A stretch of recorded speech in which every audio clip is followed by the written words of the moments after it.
The rain outside has been falling incessantly for 3 days and nights, saturating the air with a palpable scent of blood. I stand before the window, my fingers gently swirling the wine in my glass. At that moment, the maid hurriedly enters, her expression fraught with anxiety as she informs me, "Miss, the third young master is no more." The surroundings abruptly fall into silence. My hand pauses, my gaze momentarily falters, only to swiftly return to its usual composure. "When did this happen?" I inquire. "It was just reported," she replies. I gaze out of the window, contemplating how apt the scene was. Among the 9 sons of Lanmen, one less now graces our ranks. I tilted my head back and drained my cup, releasing it from my grasp as it shattered upon the ground. A fitting tribute for my third brother. I spoke with an air of detachment, as if this were an affair utterly unrelated to me. In Lanmen, lives are as inconsequential as blades of grass. The death of an individual hardly registers as a significant event. Yet a thought lingered in my mind. Who might be next? Would it be I, or perhaps my second brother, the 7th, or even the 5th, who has distanced himself from the strife? The struggle for supremacy among the 9 now leaves only 4 contenders, destined to unveil a singular victor to steer the helm of Lanmen. Ultimately, who shall prevail? Just as I pondered this, the steward entered, bowing slightly as he respectfully announced, "Ninth Master, the gentleman requests your presence." I cast a fleeting glance at the butler and replied softly, "Understood." He returned to report, while maid displayed an air of unease, mentioning that the master requested my presence, fearing it pertained to the affairs of the third young master. Only by going would I discern the truth. Unhurriedly, I retrieved a box of sweets from my pocket, popped the candy into my mouth, and then stepped out of the bedroom. Upon arriving at the adjacent loft, I knocked on the study door. A deep and solemn voice emanated from within, commanding, "Enter." I pushed the door open to find Lanli seated at the desk, his expression grave as he focused intently on the documents before him. Not bothering to look up, I stood still and inquired, "Father, did you summon me?" Lanli said little, merely sliding a document before me.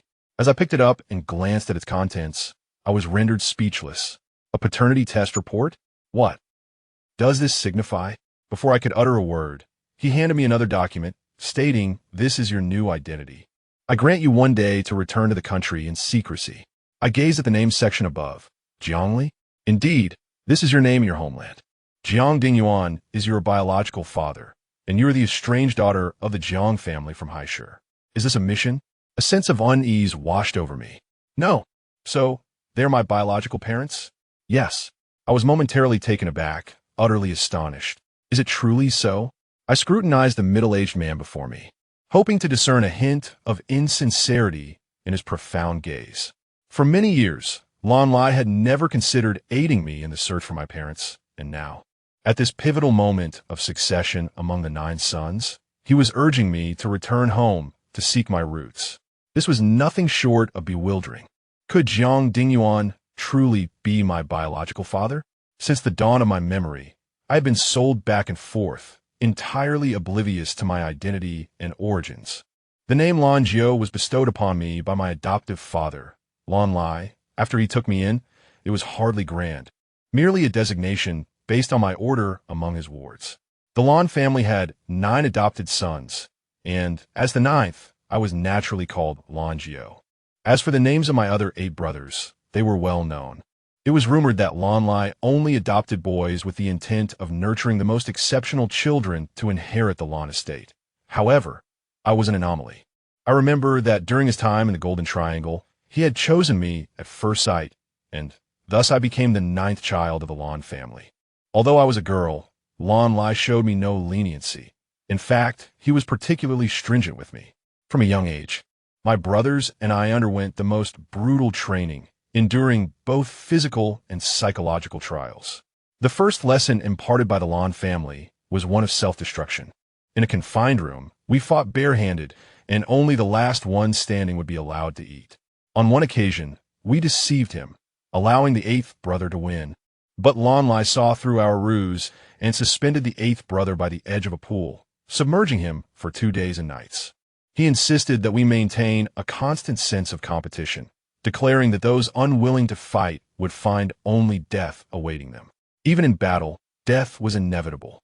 To this day, only 4 of the 9 sons of the Lan family remain alive, despite the many deeds I have performed for the Lan family over the years. Lan Lai's treatment of me has not been kind, yet it is undeniable that he has shown me a measure of grace. Were it not for his decision to rescue me from the Golden Triangle, I would likely have perished long ago.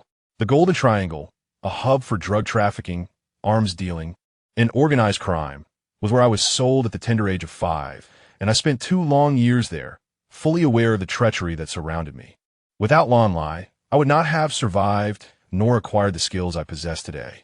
Therefore, I never refuse his requests. Thus, returning home to seek my kin does not seem an arduous task to me. In fact, I would say it is precisely what I have longed for. To leave this place behind, where darkness and bloodshed are no more, and venture into a world of vast possibilities. Regaining my composure, I address Lan Lai. Very well. I shall comply, echoing the outcome we both desired. Lan Lai exhibited little reaction, merely retrieving a firearm case from the drawer.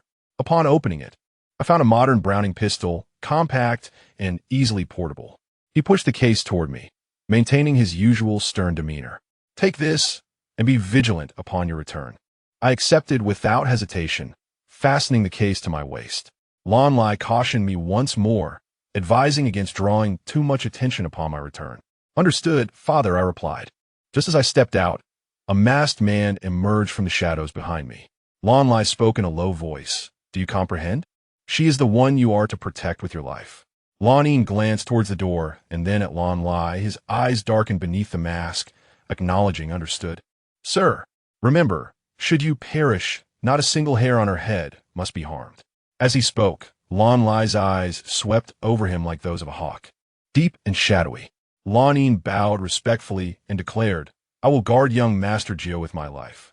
His demeanor was obedient, and Lan Lai, pleased with his performance, gestured slightly for him to depart. Lan Yin strode towards the exit. Just as he opened the door, he encountered the steward, and they brushed past each other. The steward cast a glance at him before entering the study and closing the door. Standing before the desk, Lan Lai's countenance was as dark as ink, his eyes glimmering with the light of political machinations. Once young Master Jiu had departed, he announced to the outside world that she had passed away. The steward bowed in response, assuring him, Rest assured, sir, I have made all the arrangements. Lan Lai continued, Now that the 3rd brother is dead, and young Master Jiu has returned to the country, the remaining contenders are the 2nd, 7th, and 5th brothers. Who do you think among them will emerge victorious? Until the final outcome, victory or defeat remains uncertain. I couldn't help but inquire, Then, sir, do you favor young Master Jiu as the heir? Lan Lai shot me a cold glance, his tone laced with skepticism. On what basis do you draw that conclusion? Forgive my candor, but are you not bringing young Master Jiu back to the country precisely to protect her? As the saying goes, when the clam and the snipe contend, it is the fisherman who profits. By this logic, does it not imply that young Master Jiu is that fisherman? Lan Lai laughed heartily, a hint of mockery in his voice. The fisherman? That is indeed a fitting description. However, whether that girl possesses such capability remains to be seen. From a young age, Master Jiu exhibited remarkable intelligence, standing out even among his peers, and undoubtedly he will not disappoint your expectations. Now that you have advised Master Jiu to remain inconspicuous for a while, it seems to be a prudent decision for her. I can only hope that the girl can exercise discretion while in the country and avoid any revealing missteps. Lan Lai nodded gravely, a flicker of concern evident in his eyes. I fear they may not believe that the young Miss Jiu is deceased. 002 Xiao Jiu has passed away? Rest assured, sir, Lan Yin is covertly protecting her. He is indeed the most skilled hidden guard by your side. The Lan family, from the leader Lan Lai to the 9 adopted sons, all have hidden guards. As the term suggests, hidden guards exist in the shadows, dedicated to ensuring their master's safety. Xiao Jiu also had a hidden guard named Lan Chun, who tragically perished during a mission while protecting her. However, this is merely the account of the 9th master. The members of the Lan family, especially the leader Lan Lai, do not believe it. They are well aware that the 9th master had set Lan Chun free. Due to this incident, the 9th master faced severe punishment. Now, The master has entrusted his most formidable hidden guard to the ninth master, indicating great importance placed upon him. That evening, Xiao Jiu began to pack her belongings. Though she referred to it as packing, she only took her laptop and 2 sets of clothes, leaving everything else behind. She quietly departed from the Lan family. The following morning, news of Xiao Jiu's death spread rapidly, sending shockwaves through the Lan family. On the same day, 2 individuals met their demise. First, the 3rd master, followed by the 9th master. It appeared that the leader of the Lan family would inevitably emerge from the 2nd master or the 7th master. As for the 5th master, a tavern owner whose mind has never been focused on the Lan family, had never participated in this struggle for power from start. However, one cannot rule out the possibility that someone wishes for his downfall. After all, in the Lan family, failure to contend often leads to death. Those in power do not wish to leave behind potential threats. If not eliminated, one cannot guarantee that trouble will not arise in the future. The 5th master, being non-confrontational, has lived a relatively longer life, yet it is certain that he will not meet a favorable end. Meanwhile, in a villa area on M Island. What did you say? Xiao Jiu is gone. Lan Er glared furiously at the messenger before him. The man trembled as he spoke. The news, just relayed from the Lan family, cannot be mistaken. Lan Er furrowed his brow, and in the next moment, he seized the wine bottle from the table and smashed it to the ground with a crash. Go! Investigate thoroughly and find out who harmed Xiao Jiu. He slammed his hands on the table, his body trembling with rage, clearly at his boiling point. Before coming here, he had inquired and learned that the 9th master had gone out on a mission and unfortunately met with disaster. Met with disaster? Very well. He raised his gaze towards the messenger, filled with deep hatred, veins bulging on his hands. Go, no matter what. We must uncover who harmed Xiao Jiu. Each word was nearly spat out through gritted teeth. His subordinate was perplexed. 2nd master, isn't the 9th master's demise a good thing?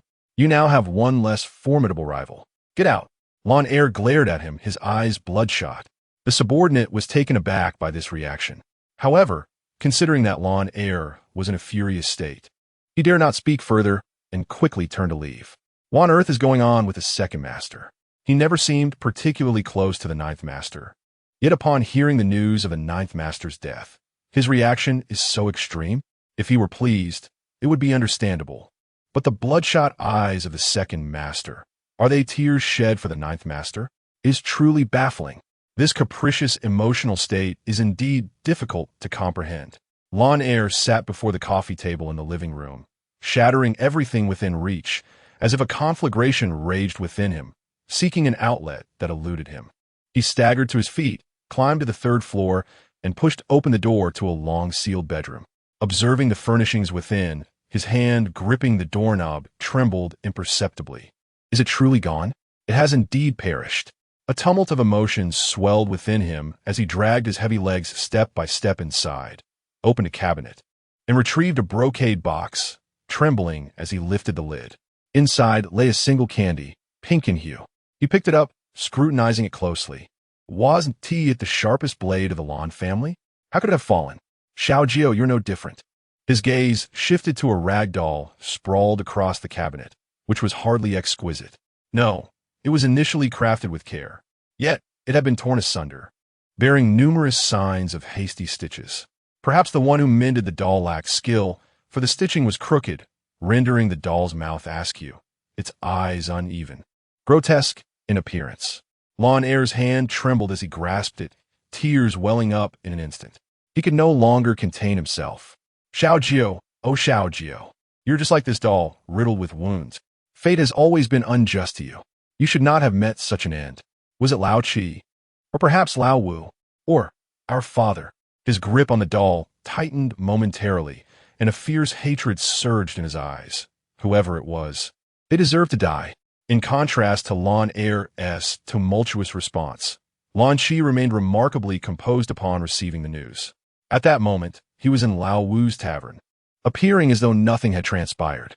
Lao Wu typically disregarded matters concerning the Lan family, yet the flow of information to him had not ceased. Lan Qi spoke, raising his cup and downing its contents.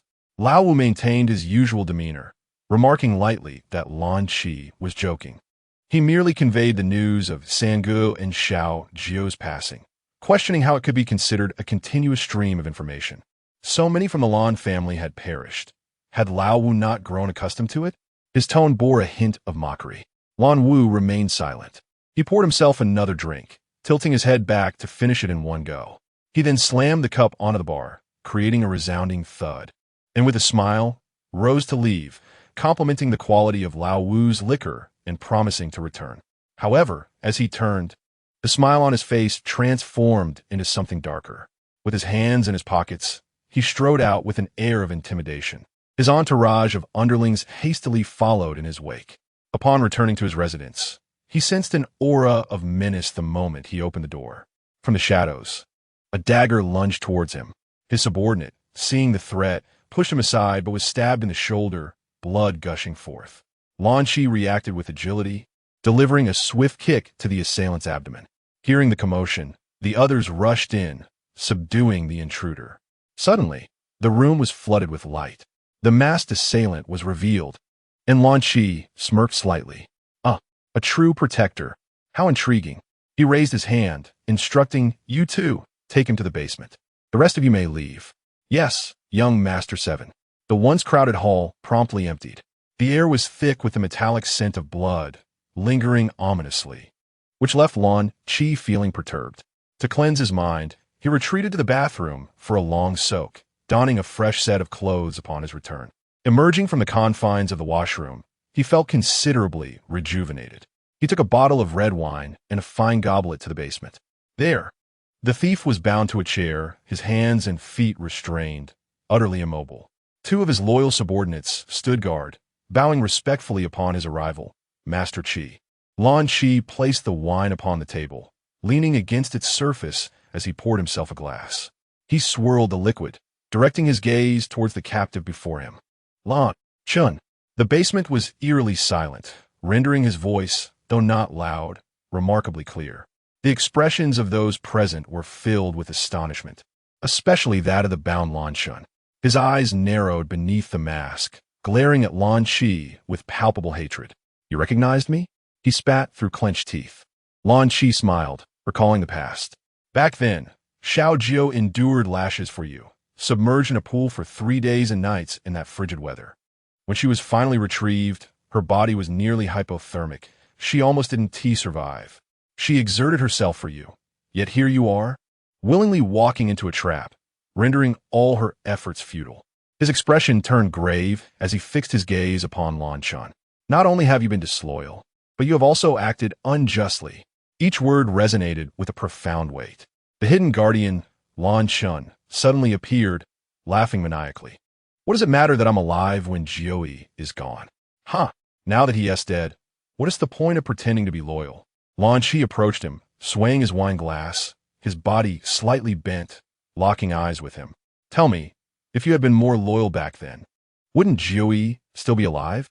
Lan Chen's bound hands clenched into fists, straining against the ropes as if he could snap them. His gaze was filled with nothing but hatred as he stared into Lanzhi's eyes. Even if he was at fault, had it not been for him, Jiui would not have perished. Now, here he was, pretending to be the big bad wolf. He was well aware that a significant portion of the Lan family had met their end at his hands. It was no wonder he was the first to seek him out upon hearing of Jiui's demise. "Hate me?" Lanzhi's lips curled into a smirk. "Many in the Lan family despise me, and there are plenty who wish to kill me, not just you." His tone was casual, as if discussing something trivial. "But I am curious, how is it that a hidden guardian from the Lan family could be such a coward? I wonder how my father chose his men?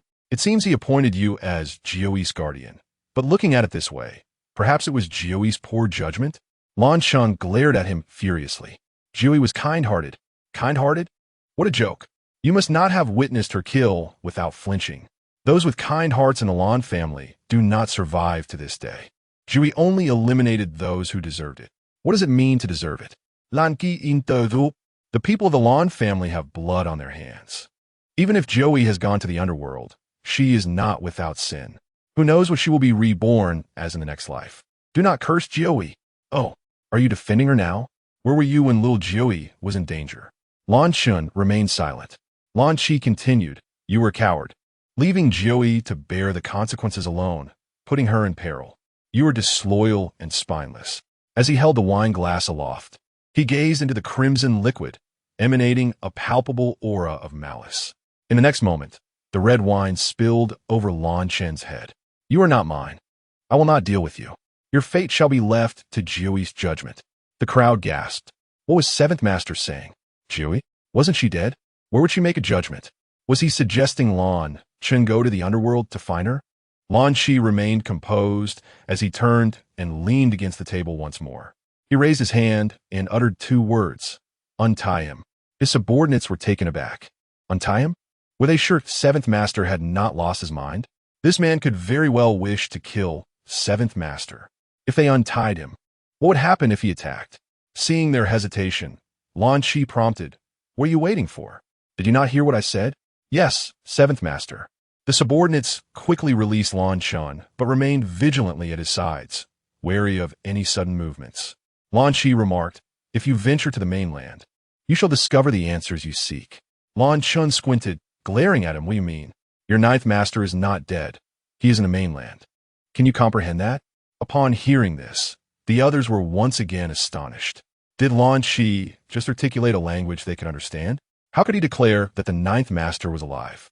The entirety of the Lan clan had been mourning his demise. How could Lan Shi assert that he was in the mainland? This defied logic. Lan Shen's sorrow transformed into joy, his eyes sparkling with hope. Where is he? I cannot say, Lan Shi replied, but once you reach the mainland, with a stroke of good fortune, you may find her sooner than expected. The mainland he referred to was not merely the area denoted on their identification documents, but rather Huagua. Most of them were either orphaned wanderers or had been trafficked across the globe since childhood. For the sake of convenience, they had long since changed their nationalities. Huagua was the homeland they would never return to. As for Xiaojiu, she had retained her Huagua nationality. Thus, if she were alive, that was where she would be. The rule of law there was infinitely superior to that of their current locale. Lan Chen discerned the implication behind his words. Are you allowing me to leave? The Lan clan has many eyes. Be discreet in your departure, lest you attract attention. Why help me? Help you? I'm not aiding you. I'm aiding Xiaojiu. As he spoke, he poured more wine into his cup, leisurely continuing, After all, she is my sister. Lan Chen fixed his gaze upon him, attempting to discern the sincerity behind his words. Lan Shi nonchalantly lifted his glass, swirling it. Lan Chen, you have already betrayed once. Do not let there be a second. It was both a reminder and a warning. After Lan Chen was clandestinely sent away, only Lan Shi and a trusted confidant remained in the basement. After a moment of hesitation, the confidant ventured to ask, How does Seventh Master know that Ninth Master is not dead? Dead? Is it so easy to die? Lan Shi mused, gazing into his glass. Xiaojiu is the sharpest blade of the Lan clan, her skills surpassing ours. If she were so easily vanquished, she would not be Lanjiu. The confidant was perplexed. Yet, Ninth Master does not exhibit remarkable prowess in daily life.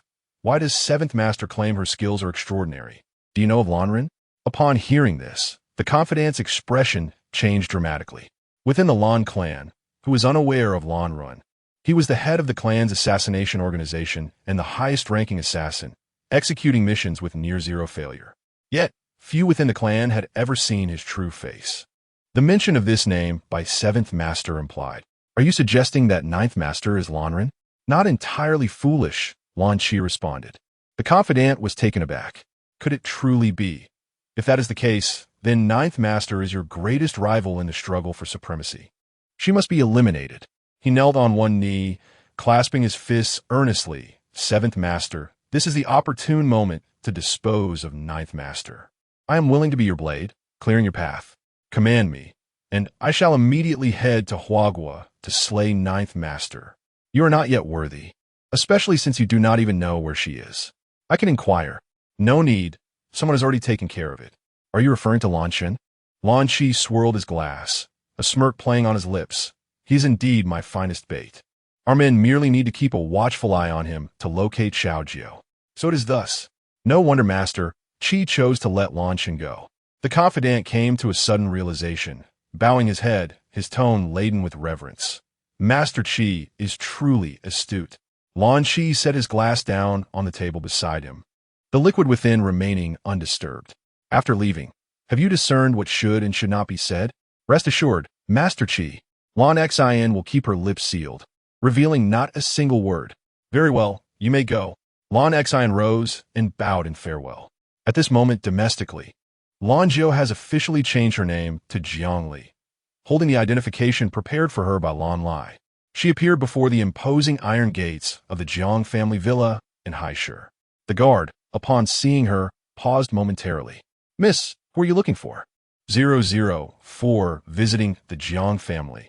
Acknowledging kinship, I am looking for Jiang Dingyuan. And you are?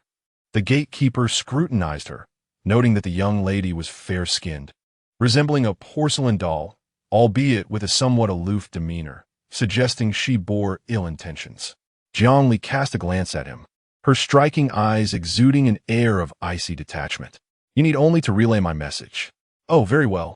Please wait a moment. The gatekeeper entered and soon re-emerged. Miss, the gentleman requests your presence. He opened the heavy iron gate. Jiangli entered with grace, her steps light as she made her way to the main residence. Upon arriving at the living room, she stepped inside. Jiang Dingyuan was engrossed in a newspaper, while his wife, Zhao Qin, adorned in an exquisite purple qipao, complemented by a white mink shawl, exuded an air of opulence.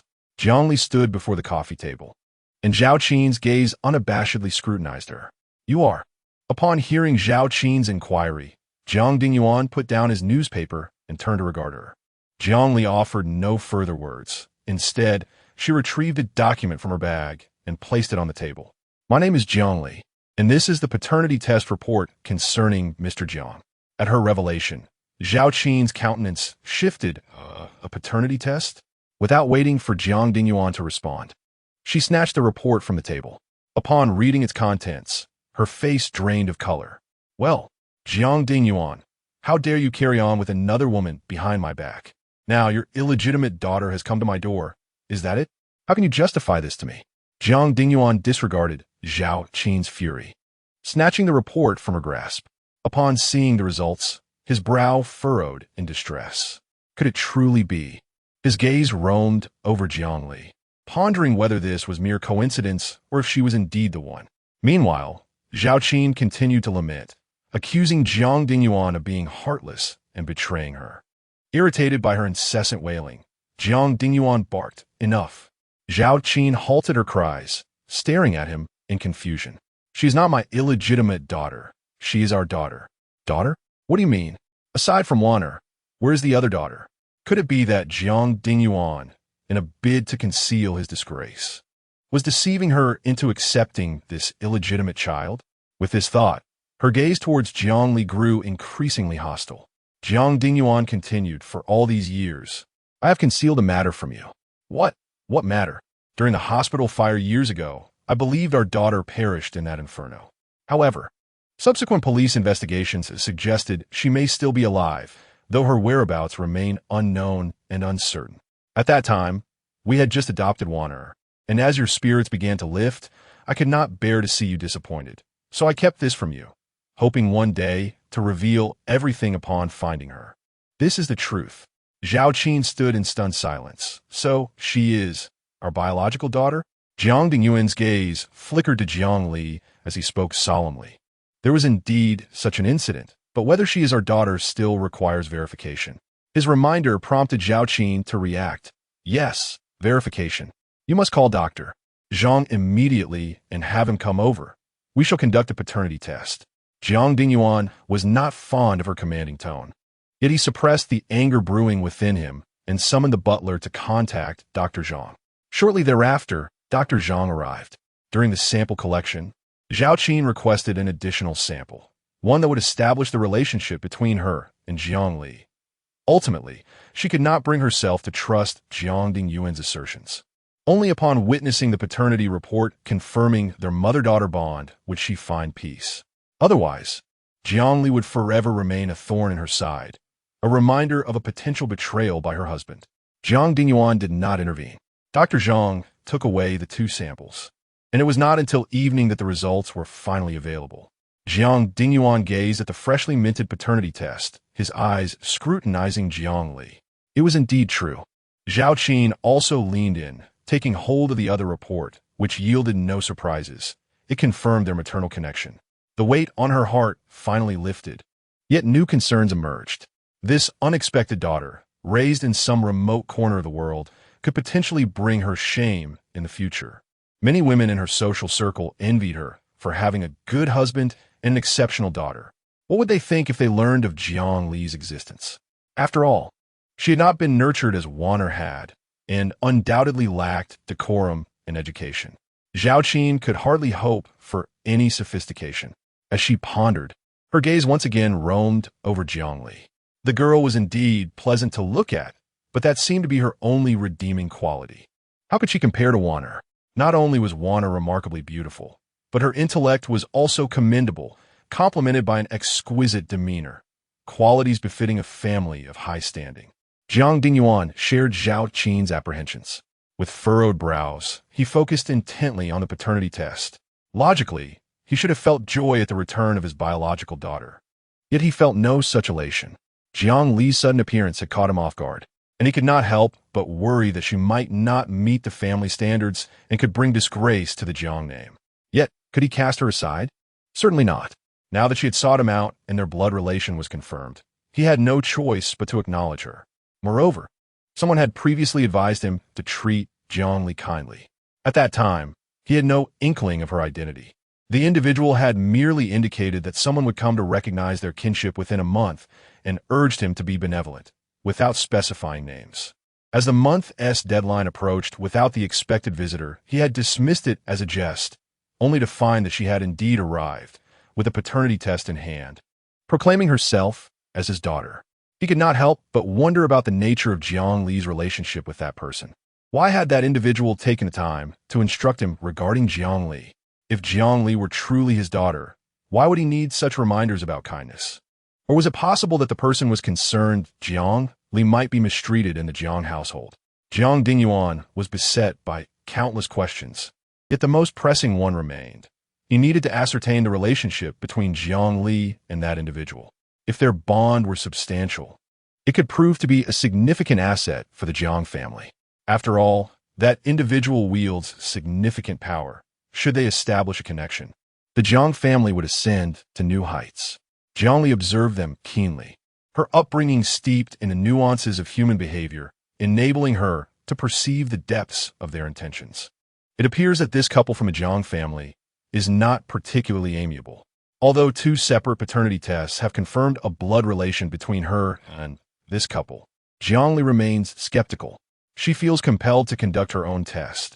Only by witnessing the results firsthand can she truly accept them. It is not the identity of her biological parents that holds paramount importance for her, but rather the resolution of the mystery that has plagued her for 18 years. She seeks to validate her own origins. After a brief silence in the living room, Jiang Dingyuan spoke solemnly. Do you know Lan Lai? Lan Lai? It seems her father had already conferred with Jiang Dingyuan in advance. A smile played at the corners of Jiang Li's lips. Her acquaintance with Lan Lai was not merely superficial, but rather profoundly intimate. Jiang Li exhibited a peculiar demeanor, yet such sentiments ought not to be voiced. One could speculate that Jiang Dingyuan harbored ulterior motives, perhaps intending to utilize her for some purpose. Thus, she retorted, "What is the purpose of your inquiry?" Jiang Dingyuan faltered, insisting, "You need only to answer my question." To which she coldly replied, "I beg your pardon, but I have nothing to disclose." Her words left him at a loss. It was their first encounter, and Jiang Li had already left a negative impression on him. She appeared to be nothing more than a rebellious daughter, far less docile and understanding than Wanner. Zhao Qin, too, felt a twinge of displeasure. Jiang Li's behavior confirmed her suspicions. Indeed, she was a child devoid of decorum and manners. If such a child were to roam free, she would undoubtedly bring shame upon her. With a stern expression, she commenced a lecture. How can you speak to your elders in such a manner? When an elder inquires, you should respond. To retort is truly impolite. Impolite? The last person to accuse her of such has long since been buried. Why does Madame Jiang not reflect upon why I might seem impolite?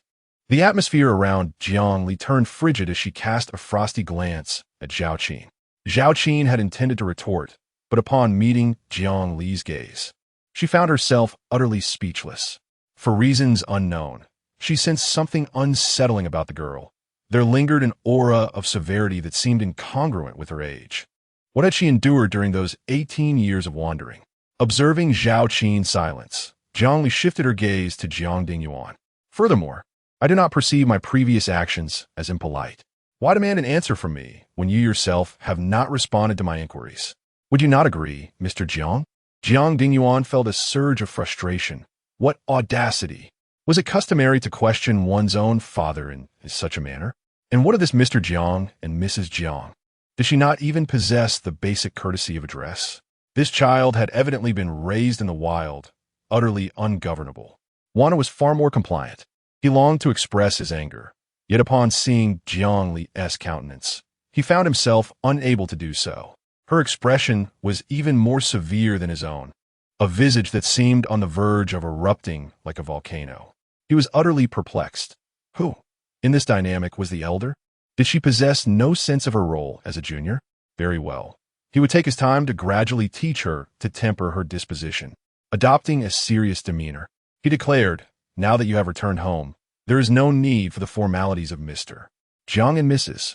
Jiang, as it creates a sense of distance. Henceforth, you shall address us as father and mother, just as Warner does. Warner is our adopted daughter, slightly younger than you, and will henceforth be your sister.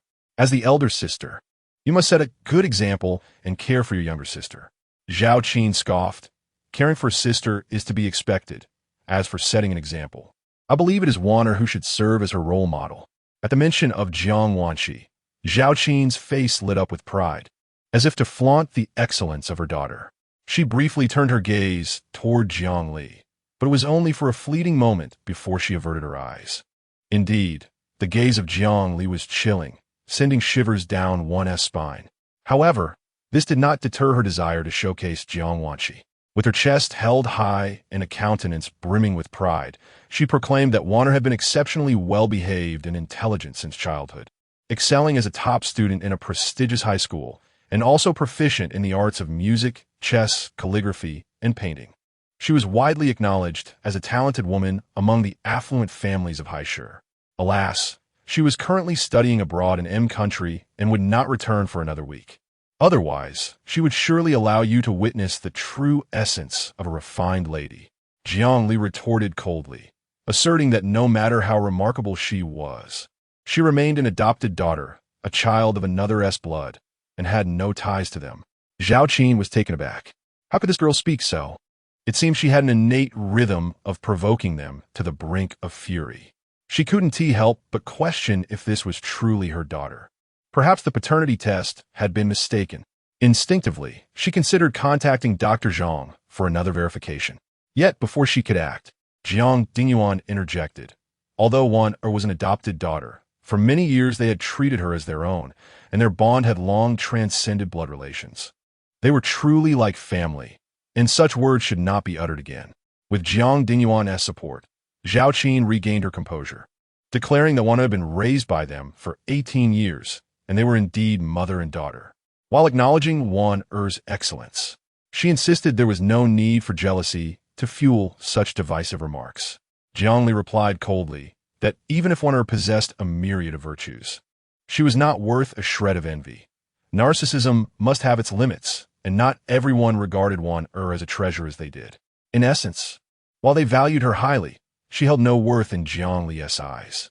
Zhao Qin's anger flared. She would not permit her precious daughter to be so slandered.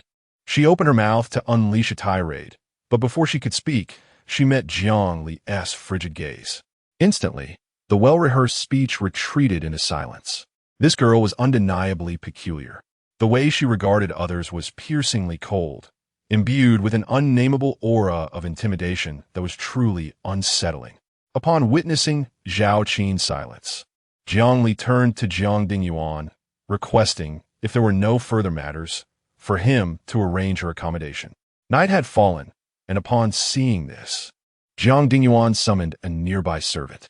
Just as he was about to give instructions, Zhao Qin interjected, "Allow me to handle this." Jiang Dingyuan, in agreement, nodded and said, Then please proceed. Zhao Qin rose, whispering a few words into the servant's ear, and the servant then bowed to Jiang Li. Say, miss, this way, please. She led Jiang Li to the second floor, guiding her to a servant's room at the end of the corridor. As the door opened, darkness enveloped the space. The servant switched on the light, revealing the meager furnishings within. The small room contained only a simple bed and a deep gray wardrobe, with damp flooring that suggested it had long been deprived of sunlight. Jiang Li's gaze swept across the room, finally resting on the maid. If her memory served her correctly, the Jiang family was considered an elite family in Haishur, yet they provided their daughter with such a room. Should one label this as poverty, or conclude that the Jiang family was on the brink of bankruptcy, utterly unable to afford a proper chamber? Her presence was formidable, standing there like a sculpture of ice. The maid, feeling intimidated, hastily explained, "This was arranged by the madam. I am unsure of the circumstances." Madam? Jiang Li's lips curled into a faint smile. She truly was a competent mother. As her gaze shifted, she turned to the maid and inquired, "Which are the two largest rooms in the Jiang residence that face the best direction?" One belonged to the master and mistress, and the other to the second young lady. The only remaining room was the one at the top of the stairs on the right. However, take me there. Miss, that simply cannot be done. The second young lady intends to occupy that room. Does she not already have her own chamber? That is indeed correct. But the second young lady finds her current rooms feng shui unsatisfactory and wishes to relocate. The mistress has already arranged for the room at the top of the stairs on the right to be refurbished, awaiting the second young lady's return from her studies. Take me there. But Mississippi. I said, take me there, Jiang Li reiterated. Jiang Wanshi is merely an adopted daughter. The maid dared not retort and led the way, urging, "Miss, please follow me."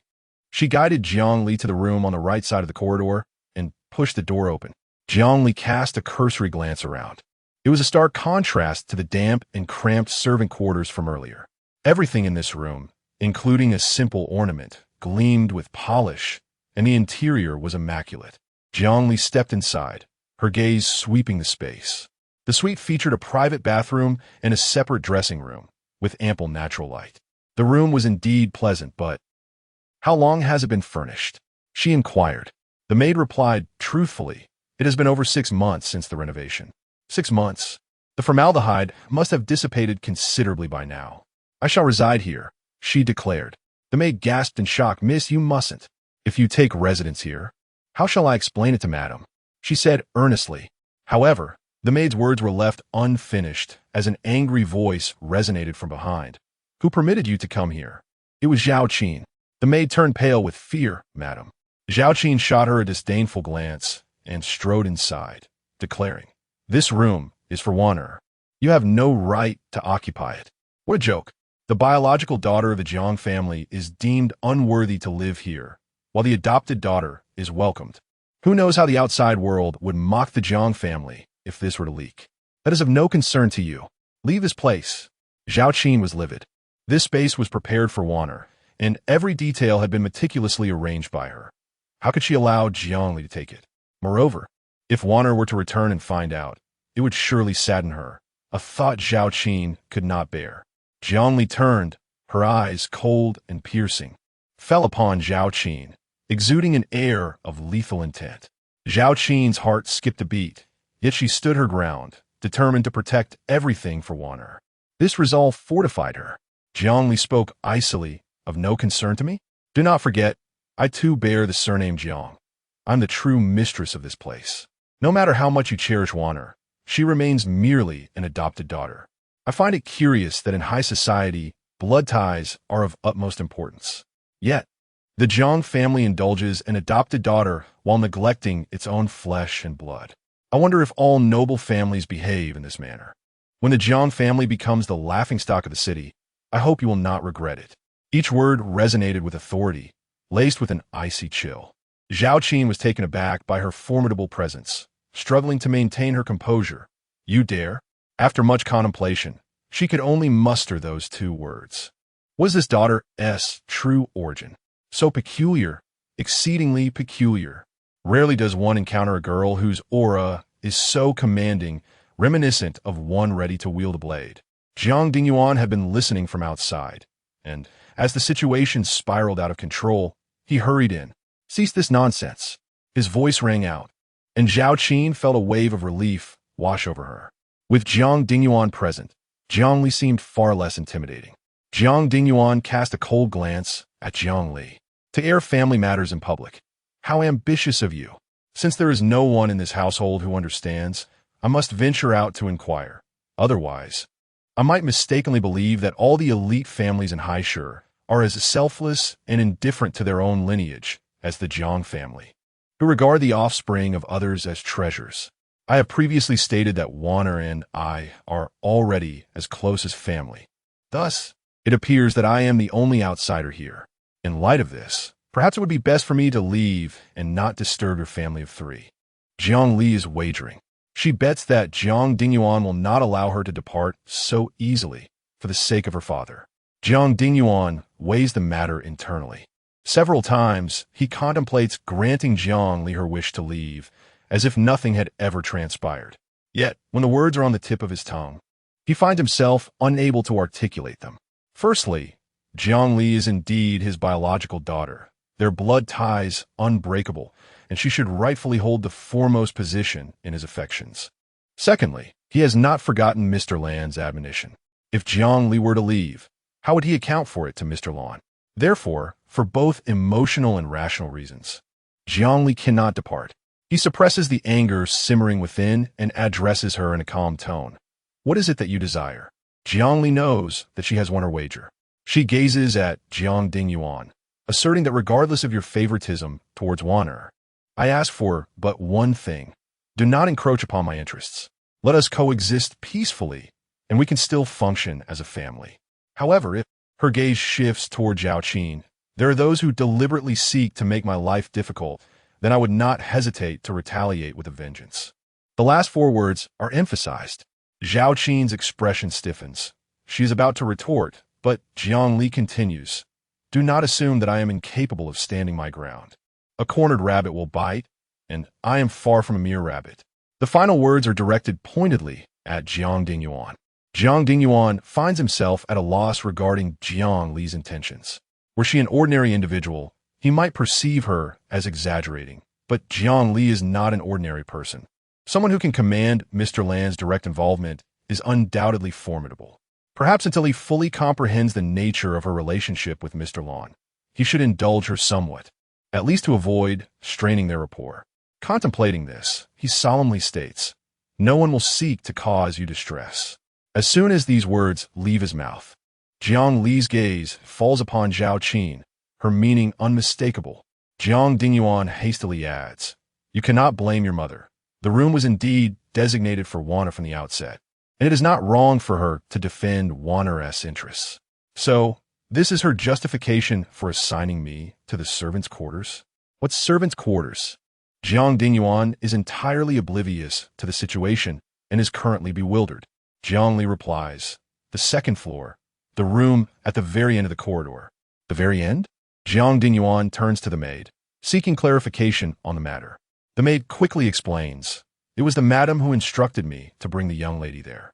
Zhao Qin, flustered, interjects that is not a servant's room, it is merely a bit smaller. "Jiang Li, if you dislike it, you need only say so. Why resort to slander? Whether it is a servant's room or not will be evident upon inspection." Jiang Dingyuan, maintaining a stern expression, turns to the maid. "Tell me, is it a servant's room?" The maid glances between Jiang Dingyuan and Zhao Qin, hesitating before finally admitting, "It is indeed a servant's room, but it has been unoccupied for a long time and has remained empty. The servants of the Jiang family typically reside on the top and basement levels, as the second floor is reserved for the privacy of the master and is generally not designated for staff accommodation. It seems that the mistress intends to assert her authority over the young lady this time." The maid pondered, lifting her gaze to observe Jiang Li. Indeed, the young lady possesses a formidable spirit. Had it been anyone else, they would likely have moved in without hesitation. Once settled, it would be quite a challenge to relocate. Noticing Jiang Dingyuan's increasingly somber expression, Zhao Qin hurried to clarify, "Oh, is that so? I was unaware it was a servant's room. I merely thought it a pity for that chamber to remain vacant for so long, which is why I arranged for Jiangli to stay there. There was no ulterior motive. Oh, is that so? Jiang Li's gaze fell upon her. With so many rooms in the Jiang residence lying empty, you lament the fate of a small, dim servant's quarter? One might mistakenly believe you are deliberately trying to make things difficult for me. It was evident that her words carried a double meaning. 007 belongs to her, and no one can take it away. Jiang Dingyuan discerned the underlying meaning in her words and turned his gaze toward Zhao Qin.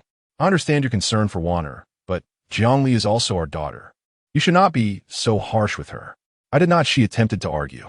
Still trying to defend yourself? Jiang Dingyuan shot her a frosty glance, causing Zhao Qin to fall silent.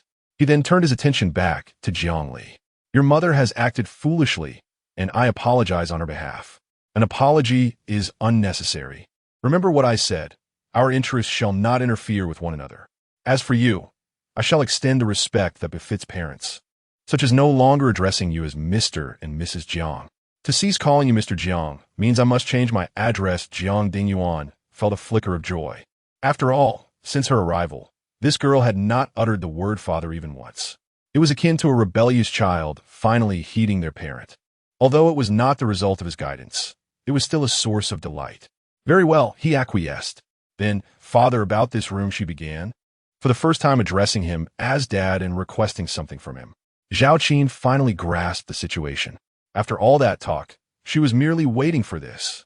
No, she interjected before Jiang Dingyuan could respond. Jiang Dingyuan's expression grew troubled. There are many vacant rooms in the house. You may choose another, but this room belongs to Wanner. Indeed, there were several empty rooms, but the largest and sunniest ones were occupied, one by them and one by Wanner, leaving only this one available. As soon as Jiang Li finished speaking, Zhao Qin exclaimed, "Where is there any vacancy? This is clearly Wanner's room. She already has one. It makes no sense for her to take another." Zhao Qin sensed the impropriety of her words, but quickly devised a counter-strategy. Is it not the case that you desire the larger room with the better orientation? Once Wanner moves from her previous room, you may occupy her original one. Her original room. Jiang Li's gaze turned icy as she scrutinized Zhao Qin. On what grounds do you presume I would inhabit a room that someone else has discarded? Zhao Qin found herself at a loss for words, and Jiang Li continued. Furthermore, did not Wanner mention that room has poor feng shui? What is your intent in suggesting I reside there? Each word dripped with chill. Zhao Qin felt the hairs on her back stand on end. How could she know that room's feng shui was unfavorable? Realizing something, she shot a fierce glare at the maid standing nearby. It must have been her loose tongue that divulged what should not have been said. The maid trembled in fear, her head, already bowed, sinking even lower. Jiang Li's gaze fell upon Jiang Dingyuan, her demeanor unwavering. What will others think if the Jiang family allows their own daughter to occupy a room discarded by an adopted child? Will they commend our generosity? Jiang Dingyuan's face darkened, more miserable than a bitter melon. Why must you bring this up now? It is not that I wish to speak of it, but your actions are truly displeasing. It is merely a room. Why must you contest it with Wanner? She is, after all, your sister, Jiang Dingyuan urged. Jiang Li skufa kuldli. How is it that I am contending with her? In our home, there are only 3 rooms, with the largest one facing the sun. Wanner occupies 2 of them, while I am relegated to a lesser bedroom. Is it my fault, or is it that you all favor Wanner? What a farce. In Lanmen, she resided alone in an entire building, yet here, she is confined to the most inferior room. She may be indifferent to how the Jiang couple displays their partiality, but what rightfully belongs to her cannot be taken away by anyone, such as her room. As Jiang family's biological daughter, she is entitled to reside here. If that is the case, why should she yield? It is her right, and it must be fiercely defended. Jiang Dingyuan sat there like a wilted eggplant, unable to utter a word for a long time. Jiang Li cast a casual glance at him and remarked, "If you truly pity Wanner and do not wish for me to inhabit this room, then it is simple." Upon hearing this, Jiang Dingyuan's eyes sparkled with hope, only to hear her continue, "You can simply change the house. It would be best to have several master bedrooms. That way, everyone's issues would be resolved. After all, she cannot afford to suffer losses." Jiang Dingyuan was instantly petrified. Who comes up with such suggestions? To propose changing the house outright? Did she believe that a decent villa could be purchased without effort? Even if it were possible, money is not spent frivolously. Wouldn't that be wasteful? Noticing Jiang Dingyuan's silence, Jiangli added, if you are truly reluctant to buy, then Wana must choose another room in the lesser bedroom, while I shall take this room. She declared this with elegant confidence, prompting Zhao Qin to be the first to lose her composure. How can it be that you get to stay here? Who consented to that? Moreover, Wana cannot stay in the lesser bedroom. Why not? Jiangli retorted. It is reasonable for an adopted daughter to stay in the lesser room. But for your biological daughter to do so? What would guests think if they were to arrive? Enough. Jiang Dingyuan suddenly raised his voice. Zhao Qin's previously solemn expression now bore a hint of triumph. Seeing Jiang Dingyuan's demeanor, it seemed he was preparing to reprimand Jiangli. That would indeed be a source of great satisfaction for her. In that moment, she completely forgot that Jiangli was her biological daughter. Her heart and mind were solely occupied with Jiang Waner, the girl she had raised for 18 years, with no blood relation, yet holding a significant place in her heart. Yet, the anticipated rebuke did not arrive. Jiang Dingyuan fixed his gaze on Jiang Li and asked, Are you certain you wish to stay in this room? Indeed, she replied. Very well. Zhao Qin was taken aback. What did she just hear? Jiang Dingyuan agreed. He consented for Jiang Li to reside here. How could this be? If Jiang Li lived here, what would happen to Waner? Dissatisfied with this arrangement, she almost immediately stood up to oppose it. No. Jiang Dingyuan's eyes turned toward her, seemingly awaiting a valid reason for her objection. Zhao Qin furrowed her brow. Waner is our most beloved daughter. If you give the room to Jiang Li, she will be unhappy upon her return. Silence. He retorted. Your affection for Waner is not misplaced, but Jiang Li is our daughter as well. Moreover, Waner has never lacked for anything since childhood. Compared to Jiang Li, she has already received more than enough. It is merely a room. I am certain Waner would willingly relinquish it. Ding Yuan. Zhao Qin attempted to argue further. Jiang Dingyuan raised his hand, thereby solidifying the matter with finality. After speaking, he turned and departed, leaving no opportunity for Zhao Qin to voice her thoughts. In any household, someone must yield, but if that person is not Jiang Li, it must inevitably fall to Waner. With no alternatives at her disposal, Zhao Qin directed all her frustration towards Jiang Li, glaring at her with evident displeasure. Upon returning home, such a commotion ensued. It baffles me what is worth disputing over a mere dilapidated room. There is nothing worth contesting. Have you spent half a day discussing it with me? Zhao Qin was momentarily speechless, only to retort that it was due to Jiang Li's usurpation of Waner's. Usurpation? Jiang Li's cold gaze pierced through her. Had I not been lost all those years ago, would you have taken Waner in? Lost. Zhao Qin met her eyes, suddenly feeling a pang of guilt. It was indeed her inability to bear the agony of losing a daughter that had led her to adopt Waner. Thus, if one were to assess the situation accurately, had Jiang Li not been lost, they would never have considered adopting another child. 008, the funeral of Lan Jiu. Such words remained unspoken. Viang, li discernet hertots. A subtle smile gracing her lips. Without me, your Waner would never have become the esteemed lady of the Jiang family, nor would she enjoy a life free from want, basking in the affection of her parents. My return is merely a reclamation of what rightfully belongs to me. How can this be deemed as usurpation? If you insist on framing it this way, then it is Waner who has seized the life that was originally mine. You suggest I should be more ruthless. Should I then cast her out? After all, I am inherently a miserly person, and with you inciting matters in between, it is only natural for me to feel irked by Waner's presence. Her voice was melodious, yet laced with an icy chill. Zhao Qin trembled in anger. You have no right to act thus. Shall we put that to the test? Do you dare? Madame Jiang, I assure you, I am no timid rabbit to be intimidated. As she spoke, her gaze swept over Zhao Qin. After wandering for so many years, I have encountered far more than you have tasted in salt. If you persist in your ignorance of the situation, do not blame me for disrespecting my elders.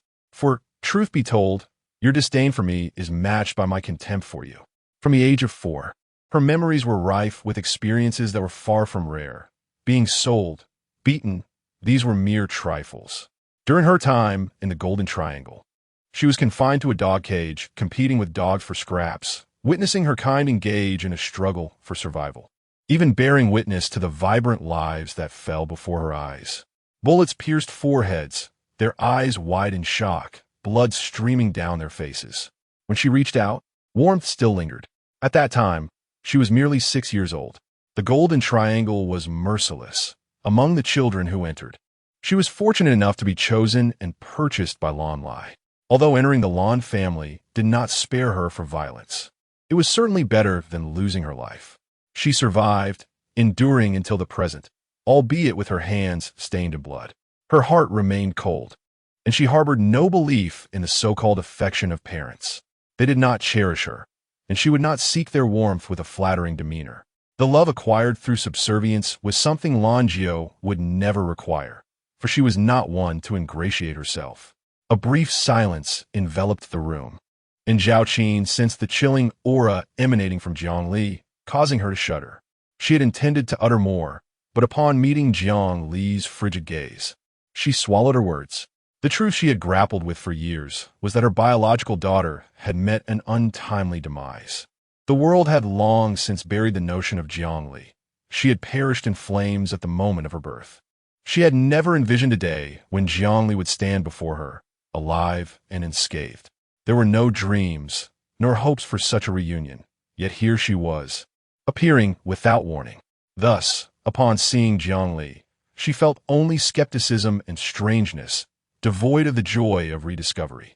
She thought, regardless of whether the Jiangli before her resembled the docile and understanding Wanner or embodied the current, infuriating persona, she would not rejoice. Over the past 18 years, all her love had been bestowed upon Wanner, leaving no room for this child.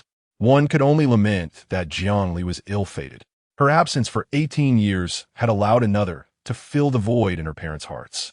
Even with sweet words spoken on the surface, she remains merely a daughter. Yet, how could one truly balance the scales?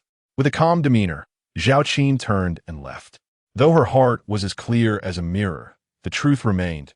Dislike is dislike. And what does blood relation matter? Wanner is the cherished daughter, nurtured under their care for 18 years. Their maternal bond has long transcended mere blood ties. In Jiuchun's heart, Jiang Wanqi holds a significance 100-fold greater than Jiangli. After Jiuchun departed, the maid hurriedly followed her out, leaving Jiangli alone in the room. She surveyed her surroundings. The first battle at the Jiang family was, by all accounts, a victory. Her father had once said that a fragile little rabbit is destined to be devoured, while one must aspire to be an eagle soaring high or a fierce wolf, decisive in action and never mired in hesitation. The same applies within the Jiang family. No one could deceive her, nor could anyone manipulate her. On the second day of Jiang Li's stay at the Jiang residence, she once more underwent a paternity test. The results were as before. Indeed, she possessed a blood connection to the Jiang couple. Upon her return, she distinctly sensed someone trailing her. A glance over her shoulder confirmed her suspicions. Meanwhile, in a foreign land within the Lan family, white drapes had been hung. Mourners arrived in a steady stream. Lanmen appeared significantly thinner than in the preceding days, his demeanor marked by an unusual weariness. He gazed at the faded photograph in the morning hall, a flicker of sorrow crossing his eyes. Though Lan Wu did not exhibit the same level of distress, his disappointment was unmistakable. Lanqi, on the other hand, retained his usual robust appearance, making only a brief appearance before disappearing from sight. With Xiao Jiu alive, he found it impossible to feign sorrow. It would be better to exit early, lest he be seen and criticized. Although competitors, they had grown up together, and he had once called him seventh brother. Were she to transform from rival to deceased, he would have willingly shed tears for her. Yet, since she lived, no tears would flow. Second master, a male voice emerged from behind, one of Lanmen's subordinates. His somber expression bore a hint of seriousness, dark clouds gathering in his eyes. Have you found old Seven? There was no trace of seventh master within the Lan household. Reports suggested he had returned to Qilin Courtyard. Qilin Courtyard served as old Seven's private residence. Lanmen clenched his hand into a fist at his side, his eyes narrowing. He increasingly believed that Xiao Jiu's death was inextricably linked to old Seven. Otherwise, How could he act as if nothing had happened? Lost in thought, he noticed a man in a long black coat appearing at the entrance of the morning hall.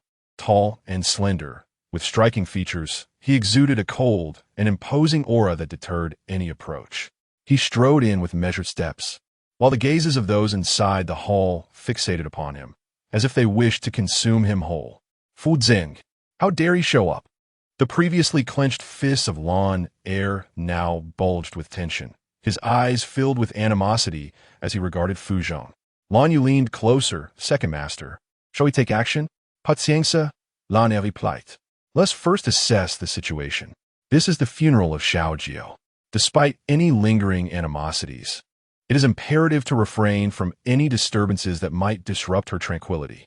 Fu Zhong paused before the altar, his gaze sweeping over the two portraits above. Upon reaching the second, he was momentarily taken aback.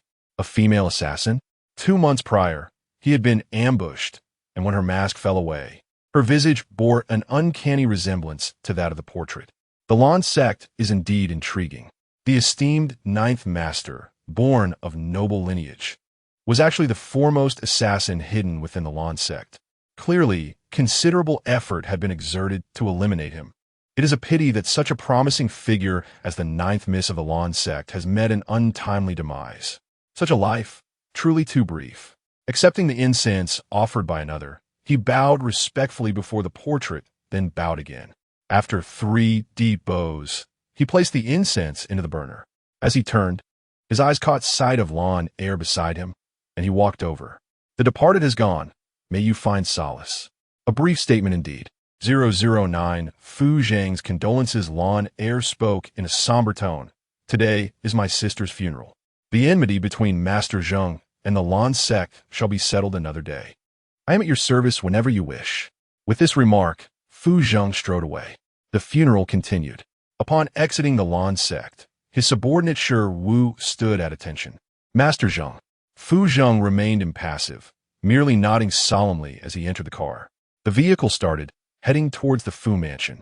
As he furrowed his brow in contemplation, Shi Wu glanced at him through the rear-view mirror. Master Zheng, was the condolence not satisfactory? Lan Run is dead, Fu Zheng replied. What about the female assassin? Fu Zheng tightened his grip on the ring on his finger. The ninth master of the Lan sect is none other than Lan Run. Shi Wu was astonished, as no one had ever thought to connect the two. One was the powerful ninth master of the Lan sect, while the other was the foremost leader of assassins within the sect. They were, astonishingly, the same individual. No, that cannot be right. He suddenly realized a detail he had overlooked. Peering through the rearview mirror, he ventured, Master Zheng isn't the ninth master of the Lan sect. A man? How could she be a female assassin? Fu Zheng raised an eyebrow. Who told you she was a man? Those who call themselves master are not necessarily male. He genuinely believed this. Otherwise, how could a respectable young woman refer to herself as master? Such a notion seemed utterly illogical. Unexpectedly, Fu Zheng continued, It is simply prejudice. Shi Wu was taken aback. How is it prejudice? Shouldn't a girl be gentle and graceful, who would engage in violence and self-appoint a title of master? Anyone hearing it would instinctively assume it was a man. His limited exposure to the Lan sect meant he was unfamiliar with its inner workings, particularly its upper echelons, which explained his paradoxical reasoning. Fu Zheng remarked, What do you know? A foster child of the Lan sect, even if she is a daughter, ought to possess the valor befitting a son. Lan Lai does not favor delicate and affected daughters. He seeks an heir capable of upholding the Lan sect. Otherwise, back in the Golden Triangle, he would not have chosen Lan Jiao at first glance. This ninth master is no ordinary figure. Her ruthlessness rivals that of her 8 brothers. Shi Wu stole a glance at Fu Zheng through the rearview mirror. Master, this is the first time you have praised a girl. She deserves the compliment. Fu Zheng recalled the fleeting glimpse of her as she removed her mask that night, a faint smile curving at his lips. He had heard numerous rumors about Lan Jiao, but had never encountered her in person. He thought this funeral would mark their first meeting, only to realize they had crossed paths 2 months prior during the assassination. Indeed, she was an extraordinary woman. Regrettably, she could not escape the ruthless competition of the ninth son of the Lan sect. Shi Wu noticed the wistfulness in Fu Zheng's eyes. The expression on his face was nothing short of captivating. The usually aloof Master Zheng, who flitted through a myriad of flowers without a single petal touching him, displayed such emotion for a girl.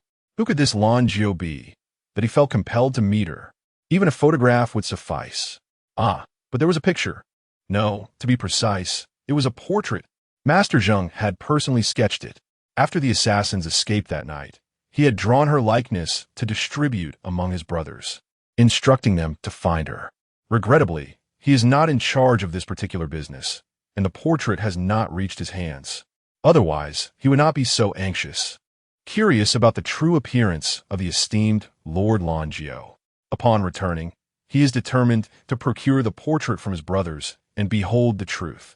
The vehicle returned to the Fu mansion, where his subordinate, Lin, approached him, whispering, "Young master, news has arrived from the homeland. The old master has issued a stern warning. Should you delay your return any longer, he will send someone to seize the Fu mansion." Fu Zeng bowed, pondering whether his grandfather had set his sights on a young lady from some family, compelling him to return for an arranged marriage. Lin's expression darkened as he revealed, "The daughter of the Sun family in the capital, Sun Rong." "I refuse to go," Fu Zheng declared, attempting to walk away. Lin hastily followed, but the Fu mansion. "It may only result in a bit of commotion. Do you truly believe your grandfather would go so far as to sever ties with his own kin and seize the mansion?" Lin's face reflected his dilemma. "We all understand the reasoning, but this commotion hinders our work.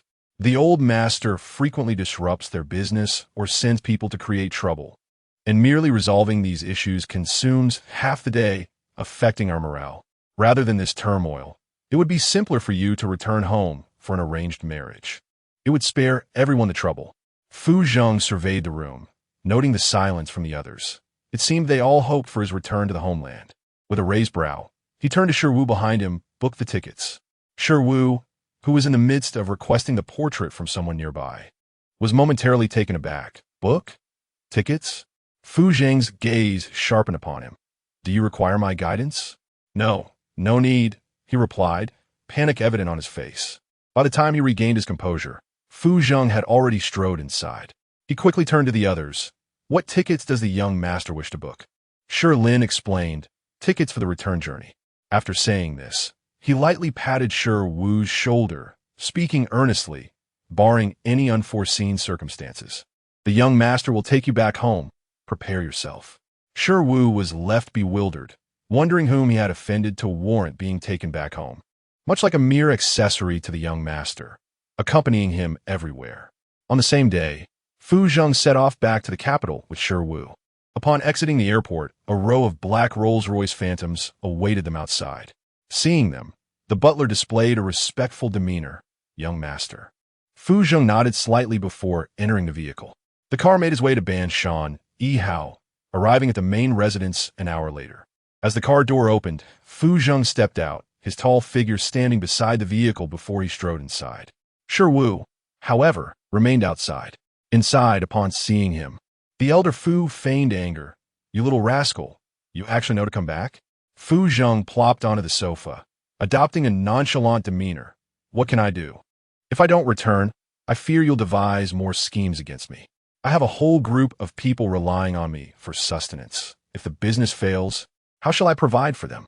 Then why not settle down, fulfilling your old man's wishes? That way, I want to interfere with you." The old man's suggestion sounded simple, but Fu Zheng retorted, "Where am I to find a suitable bride for you?" Upon hearing this, the elder's eyes gleamed with interest. "That girl from the Sun family seems quite good. You should find some time to meet her." Fu Zheng's face reflected indifference. "Oh, please. From the moment you began arranging blind dates for me, which young lady would you not commend? If you truly have a preference, why not propose to all of them? What nonsense! Who gave you the right to marry them all? Do you fancy yourself a sovereign, intending to establish a harem? Is this not what you have longed for? I seek a granddaughter-in-law, not a concubine." Fu Zheng sat up straight, expressing genuine perplexity. "Grandfather, I fail to comprehend. I am merely 23 this year. Your urgency to find me a match makes it seem as though I am 32. Do you think 23 is still young? Your father had already fathered you at this age. Wasn't it merely my father's infatuation fearing that my mother might leave him. That led to their swift marriage the moment they reached the legal age. Otherwise, would I have arrived so promptly? Jiang Wanqi returned from her studies, and upon her arrival, old Master Fu, frustrated by the inability to communicate with those around him, lamented, "I cannot comprehend how you have inherited none of the admirable traits. Your rebellious spirit mirrors that of your father in his youth. What constitutes goodness? A mind consumed by romance? I must regretfully inform you that I am devoid of such frivolities." Fu Zing, the old man furrowed his brow, declaring, "I shall ask you once more. Will you meet the young lady of the Sun family or not? As long as you are not concerned that tomorrow's headlines will feature me and Miss Sun in scandalous news, I am amenable to the meeting." In the past, every blind date arranged by grandfather invariably made the front page. Whether it was insinuations of him taking the girl to a hotel or to a nightclub, the rumors were always unfounded, and he remained utterly indifferent. Perhaps these trending topics would serve as a reminder for grandfather to reconsider his matchmaking endeavors. "Is Ajing back?" a feminine voice echoed, and Fu Zheng turned to see He Shu briskly entering, her face radiant with joy. Following her was Fu Zhe, burdened with several bags. Upon spotting her son, He Shu Jie, brimming with excitement, rushed towards him for an embrace. However, noticing the stern expression on the old man's face, she instantly restrained her delight. Freezing in place, sensing the tension, He Shu Jie tentatively spoke. "Father, is it that Ajing has upset you again?" The old man grunted. "Indeed. I suggested he meet the Sun girl, and he was full of excuses, as if I were demanding his life." He Shu Jie, understanding the situation, cast a sympathetic glance at her son. Yet, she felt compelled to align with the old man. Clearing her throat, she said, "Well, Ajing, grandfather only wishes the best for you. He hopes to see you settle down and has arranged this meeting for your benefit. You should meet the Sun girl. It won't cost you anything." Fu Zheng turned his head away. Truly, what a typical mother. She was the first to abandon him in times of difficulty. Fu Zhe interjected, "Your mother is right. Go and meet her." Fu Zheng pondered, what is he truly hoping for? His father was a slave to love. How would he ever support him? He stood up, nonchalantly walked toward the door, and thought perhaps later. He exited, and Shi Wu, waiting outside, quickly followed him. "Young master, where are we headed?" "To Lushan Yuding." Lushan Yuding was his private property in the capital. Shi Wu hurriedly opened the car door, and Fu Zheng settled inside. The vehicle started, making its way towards Lushan Yuding. The following day, in Haishur, Jiang Wanqi returned from her studies. The Jiang family commenced preparations at dawn. Ensuring every corner was spotless, Jiang Li leaned over the second-floor railing, observing the bustling servants coming and going. Zhao Qin, like a meticulous overseer, fussed over every detail, from the arrangement of vases to the slightest incense placement, as if preparing for the visit of a princess. A black sedan came to a halt outside the main residence, and a servant entered to announce, "Madam, the second young lady has returned."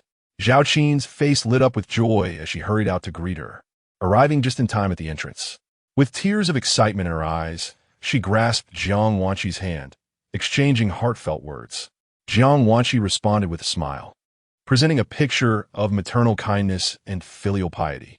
As she entered the main hall, she unexpectedly encountered Jiang Li, who was descending the stairs. The crowd paused momentarily. Jiang Wanqi's expression turned to one of confusion, wondering who this young lady was. At that moment, she remained oblivious to the gravity of the situation, maintaining her usual gentle and graceful demeanor. Zhao Qin looked at Jiang Li, but found herself unable to articulate her introduction. Observing this, Jiang Li spoke softly.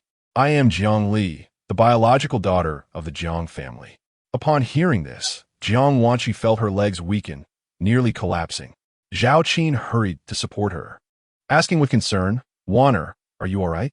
Jiang Wanqi, however, questioned, "Mother, is what she said true?" She was aware that she was not the biological child of the Jiang family, and that there had been a daughter who passed away prematurely. For years, she had diligently cultivated her talents, striving to become exceptional and to make her parents proud. She believed that no one could threaten her position, and she truly considered herself a member of the Jiang family, a beloved daughter to her parents. Yet now, the true daughter of the Jiang family had returned. standing before her, very much alive. This revelation forced her to confront her identity anew, reminding her of the undeniable truth that she was not Zhang's biological daughter. Tears welled in her eyes as she gazed at the person before her, and she exclaimed once more, "Mother, is this true?" She could hardly believe it. How could fate play such a cruel joke on her, bestowing upon her a life of luxury and loving parents, only to snatch it away? Zhao Qin grasped Jiang Wanqi's hand, her eyes brimming with tears. "Waner, listen to your mother. Although Jiang Li has returned, you're still our daughter, still a member of the Jiang family. Is that truly the case?" Jiang Wanqi's voice trembled. Zhao Qin nodded solemnly. "Of course, you will forever be our daughter, eternally." Her affirmation was resolute. Jiang Wanqi's tears flowed freely as she embraced Zhao Qin, crying out, "Mother." The poignant scene of maternal affection and filial devotion would bring tears to anyone's eyes. Yet Jiang Li remained unperturbed. She turned and walked toward the dining table, pulling out a chair and sitting down. Jiang Dingyuan entered from outside. Noticing the mother and daughter locked in an embrace, he inquired, "Waner has returned?" Hearing the commotion, Jiang Wanqi quickly released Zhao Qin and turned to Jiang Dingyuan, saying obediently, "Father." Her eyes glistened with unshed tears, and she discreetly dabbed at the corner of her eye, exuding the grace of a refined young lady. Jiang Dingyuan, seeing her state, expressed concern. "Who has wronged you? Why are you crying like this?" It's nothing," she replied, though her gaze instinctively flicked toward the dining room. Jiang Dingyuan followed her line of sight and noticed Jiang Li seated at the table, promptly concluding, "Was it Jiang Li who bullied you?" "No, it wasn't." "Then what is the matter?" He looked at Zhao Qin, awaiting her explanation. Zhao Qin, catching his gaze, clarified, "Wana has learned about Jiang Li's background, so..." "She knows?" Jiang Dingyuan raised an eyebrow and then said, "Waner, even if Jiang Li returns, you will always remain a part of this family. You are our daughter, and that bond will never change. Moreover, think of it this way. You will have an older sister, and having another person in this world who cherishes you is truly wonderful." Jiang Wanqi obediently nodded, her voice sweet and tender. "I understand, father." Jiang Dingyuan was quite pleased, his eyes filled with satisfaction. However, as his gaze shifted towards Jiang Li in the dining room, his expression darkened. He frowned and remarked, "Jiang Li, your sister has returned. Why do you not come over to greet her? Furthermore, it is quite improper for you to sit at the dining table while the elders have not yet taken their seats." Jiang Li, initially indifferent, turned her cold gaze in response. No wonder the Jiang family was merely a mid-tier upper-class family. Their influence was limited, yet their rules were abundant. If you are so fond of establishing rules, why not learn from the leading upper-class families and place greater importance on blood relations? 011 The past of Jiang Li. Jiang Wanqi discerned the underlying implication in her words. Though her expression remained composed, her heart simmered with resentment. Was she suggesting that their father ought to focus less on her and devote more attention to his biological daughter? Had she forgotten that she was the cherished offspring cultivated by their parents for 18 years? And what of her? Apart from their shared bloodline, she was utterly devoid of merit. One could hardly fathom the impoverished backwater in which she had spent those years adrift. How could someone of her ilk even dare to compare herself to her? A fleeting smirk of derision graced Jiang Wanqi's lips. Clearly, she lacked decorum, not only failing to wait for the elders to take their seats, but also daring to retort against their father, who had granted her such audacity. Did she not realize that within this household, their father held absolute authority, and none dared to defy him? Nor did he take kindly to insubordination. Turning her gaze to Jiang Dingyuan's ashen countenance, her sense of triumph deepened. "Little upstart, your tempest of wrath is about to be unleashed." However, to her surprise, Jiang Dingyuan's voice broke the tension. "Jiang Li, you ought not to behave this way."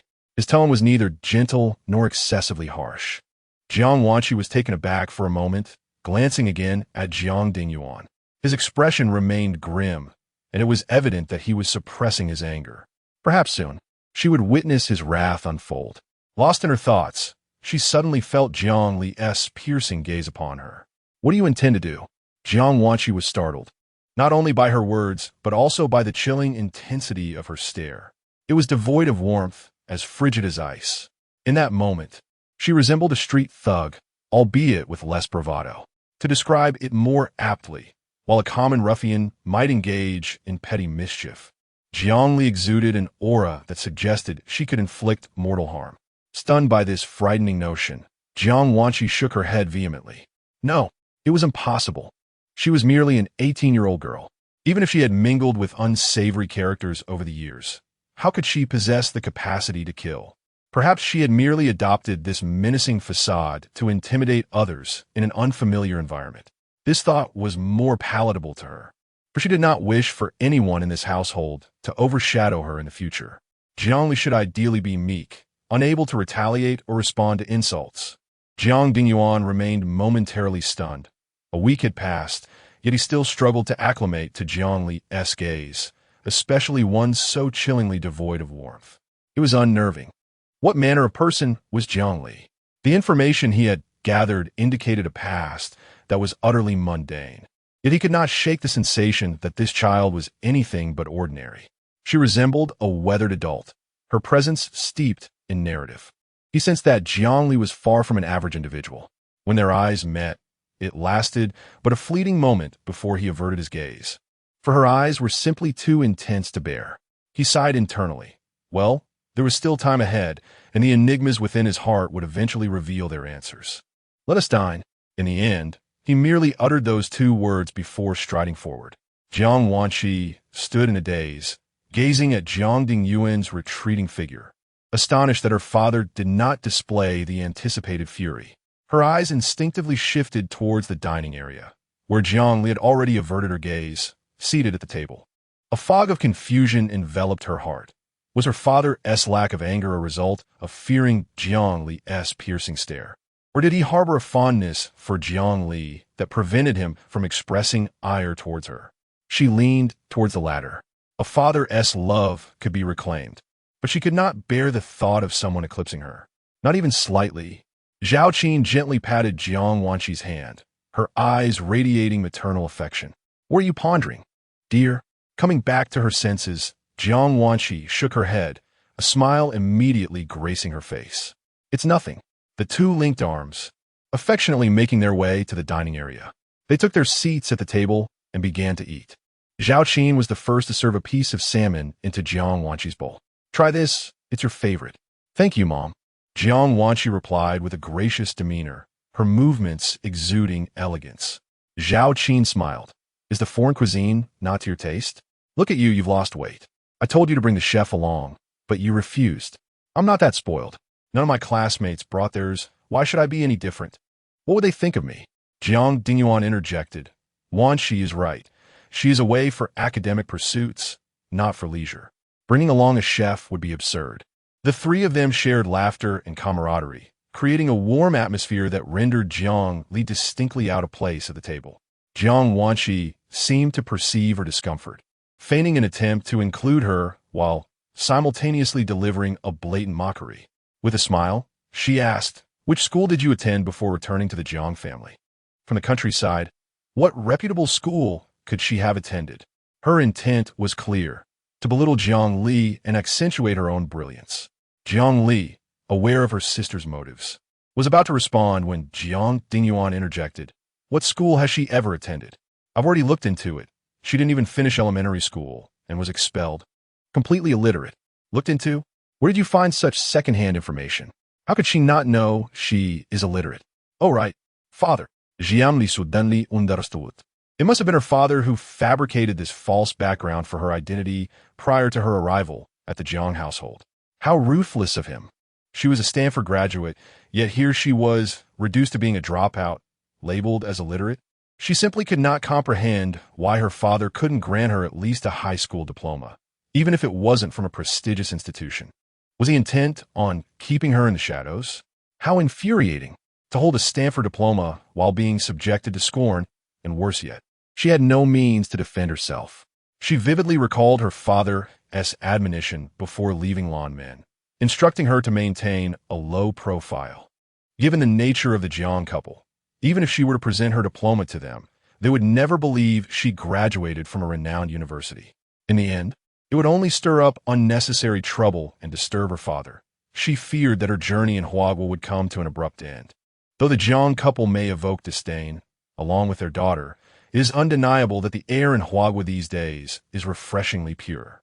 There is no deceit nor bloodshed. Such days are truly delightful. She relishes her stay here. At the dining table, Jiang Dingyuan laid bare all the information he had gathered, revealing the entirety of Jiang Li's past. It is not a tale of glory. Rather, it is marred with infamy. Growing up in a remote, mountainous region, she was expelled from elementary school for fighting, a notorious figure in her village. A living embodiment of the underworld, whoever dared to defy her would be met with force until they capitulated. As she listened, Jiang Li felt a wave of frustration wash over her. In the sinister boarding school where Jiang Li was sent, if her father were present, she would genuinely express her gratitude to him. What had become of her? She had not been so unruly in her childhood, had she? Just look at the state she was in, utterly unrecognizable. Jiang Wanqi scoffed, her eyes brimming with disdain as she regarded Jiang Li. She had expected a formidable character, but instead, she found a mere illiterate ruffian. This certainly clarified the source of her hostility, a result of her upbringing. How absurd, truly laughable.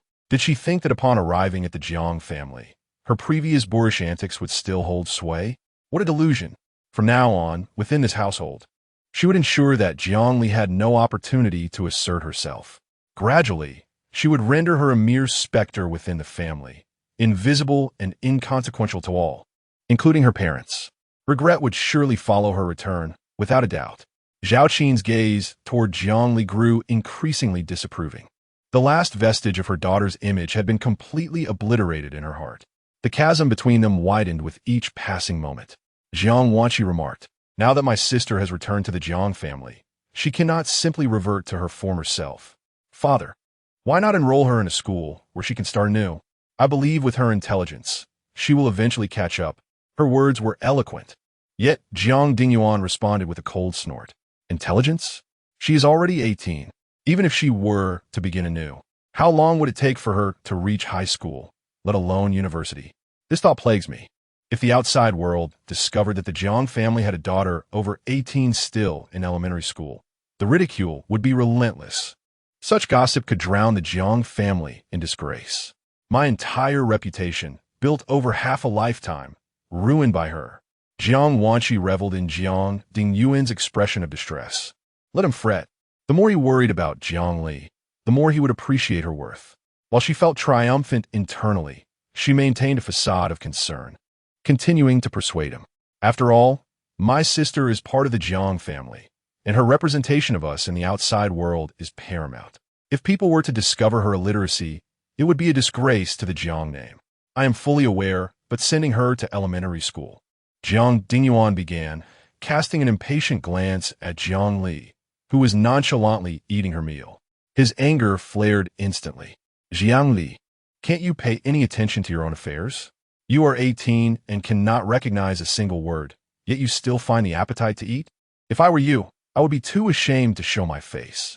Do you understand what shame is? With a resounding clap, the chopsticks fell heavily onto the table. It was Jiang Li. Jiang Dingyuan stared at her in disbelief.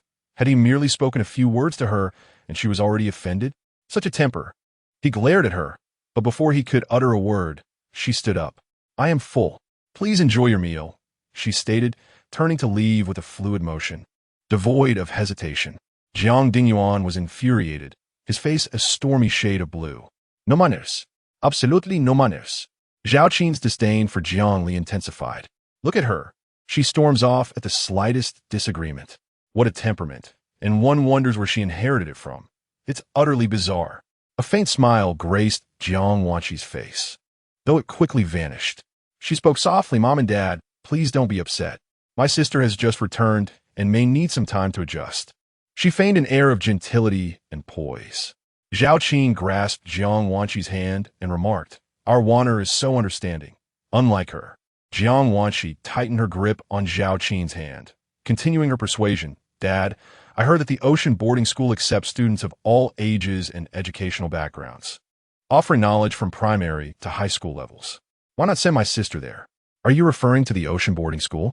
You mean Dad is aware of it? Jiang Dingyuan furrowed his brows. There were reports that such schools employ harsh disciplinary measures. Is it really appropriate to send Jiangli there? That's because the school is strict. When students resist authority, teachers resort to corporal punishment. It's not entirely accurate to label it as mere violence. Moreover, the reports pertain to other provinces, not the ocean boarding school. Zhao Qin interjected. I have heard that this institution specializes in reforming rebellious and unruly students. Jiangli would benefit greatly from this experience, gaining knowledge while also tempering her disposition. Just look at her now, so dismissive of us as parents. Upon hearing this, Jiang Dingyuan, previously uncertain, made a swift decision. Very well, let Jiangli attend this school. I will arrange for someone to make contact shortly. Jiang Wanqi felt a surge of satisfaction upon hearing this. The ocean boarding school. Jiangli, once you arrive there, you will endure much. That place is akin to a cage, binding you tightly within its confines. Even if you weep and wish to leave, you would be unable to reach home. It is said that the school employs extreme measures for disobedient students. With your frail constitution, would you not risk your very life? Enjoy your time. Consider this your homecoming gift. If you must place blame, let it be on your very existence. Why did you choose to return? These are the consequences you must bear. After finishing her meal, Jiang Wanqi returned to her room. As she passed by the room on the right side of the second-floor staircase, she noticed a light shining through the crack of the door. Approaching, she gently pressed her hand against the doorknob, but did not turn it. It was evidently locked from within. A sense of foreboding washed over her as she raised her hand to knock. Moments later, the door opened from the inside. She found Jiangli standing before her. Raising an eyebrow, "What are you doing here?" "This is my room," Jiangli replied coldly. The tension in Jiang Wanqi's chest snapped. Could it be that her sister was mistaken? This was clearly her room. "Where is it written?" she asked. "Perhaps you are unaware, but this room was specially decorated by Mom for me. The plan was for me to move in after my studies. You already have a room and should not occupy another," Jiangli stated. While her words held some truth, Jiang Wanqi had claimed this room first. "Sister, there should be a sense of order." "A sense of order?" Jiangli leaned against the doorframe, her gaze turning icy. "By your logic, having been here before you for so many years, have I not become the true daughter of the Jiang family?" Jiang Wanqi's expression darkened. Was she intentionally reopening old wounds? My sister jested, stating that despite the years during which our parents have treated me as their own, and I have long embraced my identity as their daughter, the bond of blood cannot be deceived. She remains the biological child. A smile played upon Jiang Li's lips, for she understood her position and realized that it was inappropriate to monopolize two rooms. If it were merely the guest bedroom, it might be acceptable. Yet one must acknowledge the limitations of the Jiang household, which comprises only 3 master bedrooms. If she were to occupy them all, was she intending to relegate me to the guest room? How could that be, dear sister? Her smile, though present, was steeped in insincerity. Jiang Li's expression hardened as she straightened, preparing to close the door, only to be halted by Jiang Wanqi. "Sister, if you wish to reside in the master bedroom, why don't we exchange rooms? The amenities in my room are more complete, and the lighting surpasses that of this one." In the unfolding drama, Jiang Wanqi's scheme has unraveled. The house she spoke of, rumored to possess ill fortune, was intended to be exchanged with her by Zhao Qin, if memory serves. It is evident that Zhao Qin raised her. Their self-serving natures are strikingly similar. The principle of do not impose on others what you do not desire for yourself appears utterly lost on them. Jiang Li regarded her with a cold gaze, pondering whether it was she who was naive or if it was Jiang Wanqi herself. Did she truly believe that she could conceal the peculiarities of that house from me? Jiang Wanqi was momentarily taken aback. How did she know? Was it her parents or perhaps the household staff who divulged this secret? Before she could articulate her thoughts, Jiang Li continued, "Moreover, what gives you the audacity to presume that I would accept your discarded refuse?" Refuse? How could she dare label her own room in such a derogatory manner? Jiang Wanqi's heart brimmed with resentment, yet her facade remained unbroken as she feigned a smile. "Sister, you have misunderstood. The room is not peculiar. I merely wished to switch rooms and fabricated a tale about its bad fortune to my parents." As she spoke, she reached out to pull Jiang Li closer, only to have her hand deftly evaded. Embarrassed, she withdrew her hand and continued, "Furthermore, That room has only recently been renovated, and the formaldehyde has yet to dissipate fully. It would be detrimental to your health, sister. So, you are genuinely concerned for me? Jiang Linkidat. Of course, sister. You are the biological daughter of the Jiang family, and we cannot afford any issues with your health. The future of the Jiang family relies upon you. Her smile was gentle, her gaze clear and devoid of any impurities. Were it not for Jiang Li's prior knowledge that the room had been completed 6 months prior, she might have been swayed into believing that Jiang Wanshi was truly looking out for her well-being. This talent for deception flowed from her lips effortlessly. Jiang Li scrutinized her with an icy stare. Is your desire to occupy this room so fervent that you feel compelled to distort the truth? Jiang Wanshi froze, realizing that Jiang Li was aware of her deceit. Damn it, who revealed what should not have been disclosed.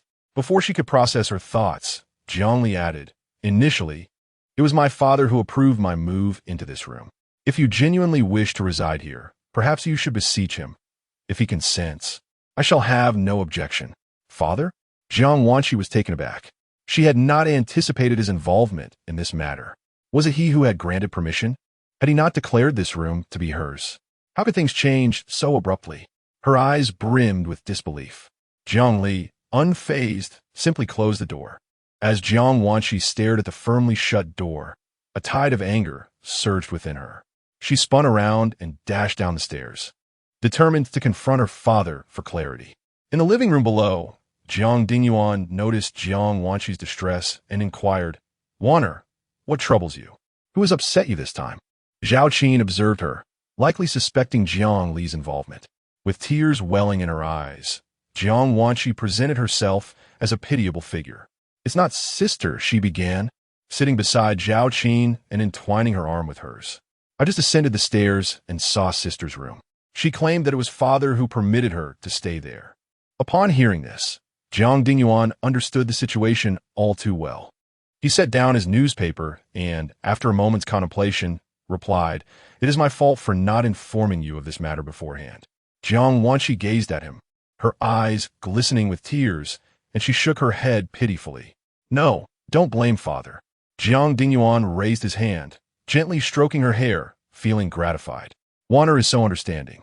If only your sister could be half as considerate. Sister, she has just returned and is not quite accustomed. She will adjust in time. Our Waner remains so innocent and kind, even defending her sister at this moment. Jiang Wanshi displayed a look of obedience. After all, she was my sister, and it was only right. Indeed, a fine daughter of the Jiang family. Jiang Dingyuan chuckled, then continued, Waner, your sister. She has had a difficult time out there for so many years. Why not let her have that room?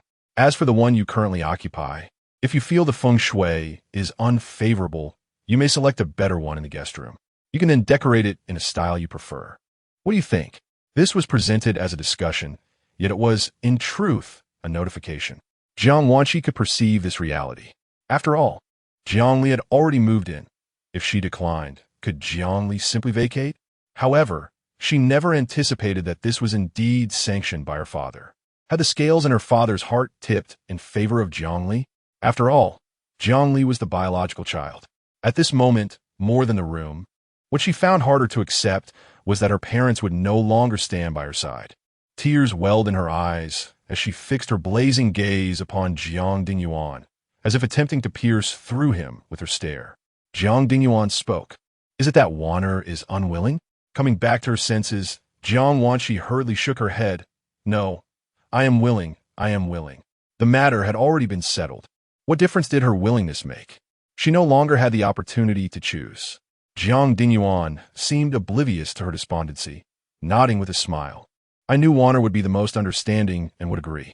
Jiang Wanshi felt a deep sorrow that she could not articulate. A perfectly good room, which had been promised to her, had ultimately become someone else's prize. Yet, she could not voice her grievances. If she uttered a word of dissent, would father be angry? Would he accuse her of being ungrateful? Having lived in the Jiang family for so many years, she understood far too well how to win her parents' favor and become the daughter they deemed acceptable. For a decade, she had devoted herself to the guise of perfection, striving to become a true member of the Jiang family, to bask in their glory. She did not wish to be replaced. Yet, after all her efforts, Jiangli had suddenly appeared, seizing the room that rightfully belonged to her. How could she not be furious? Today it was the room, but tomorrow, would they not also seek to take away their affection? She would not allow such a thing to transpire. Therefore, Jiangli must be eradicated by any means necessary. She would not permit her to thrive in this household.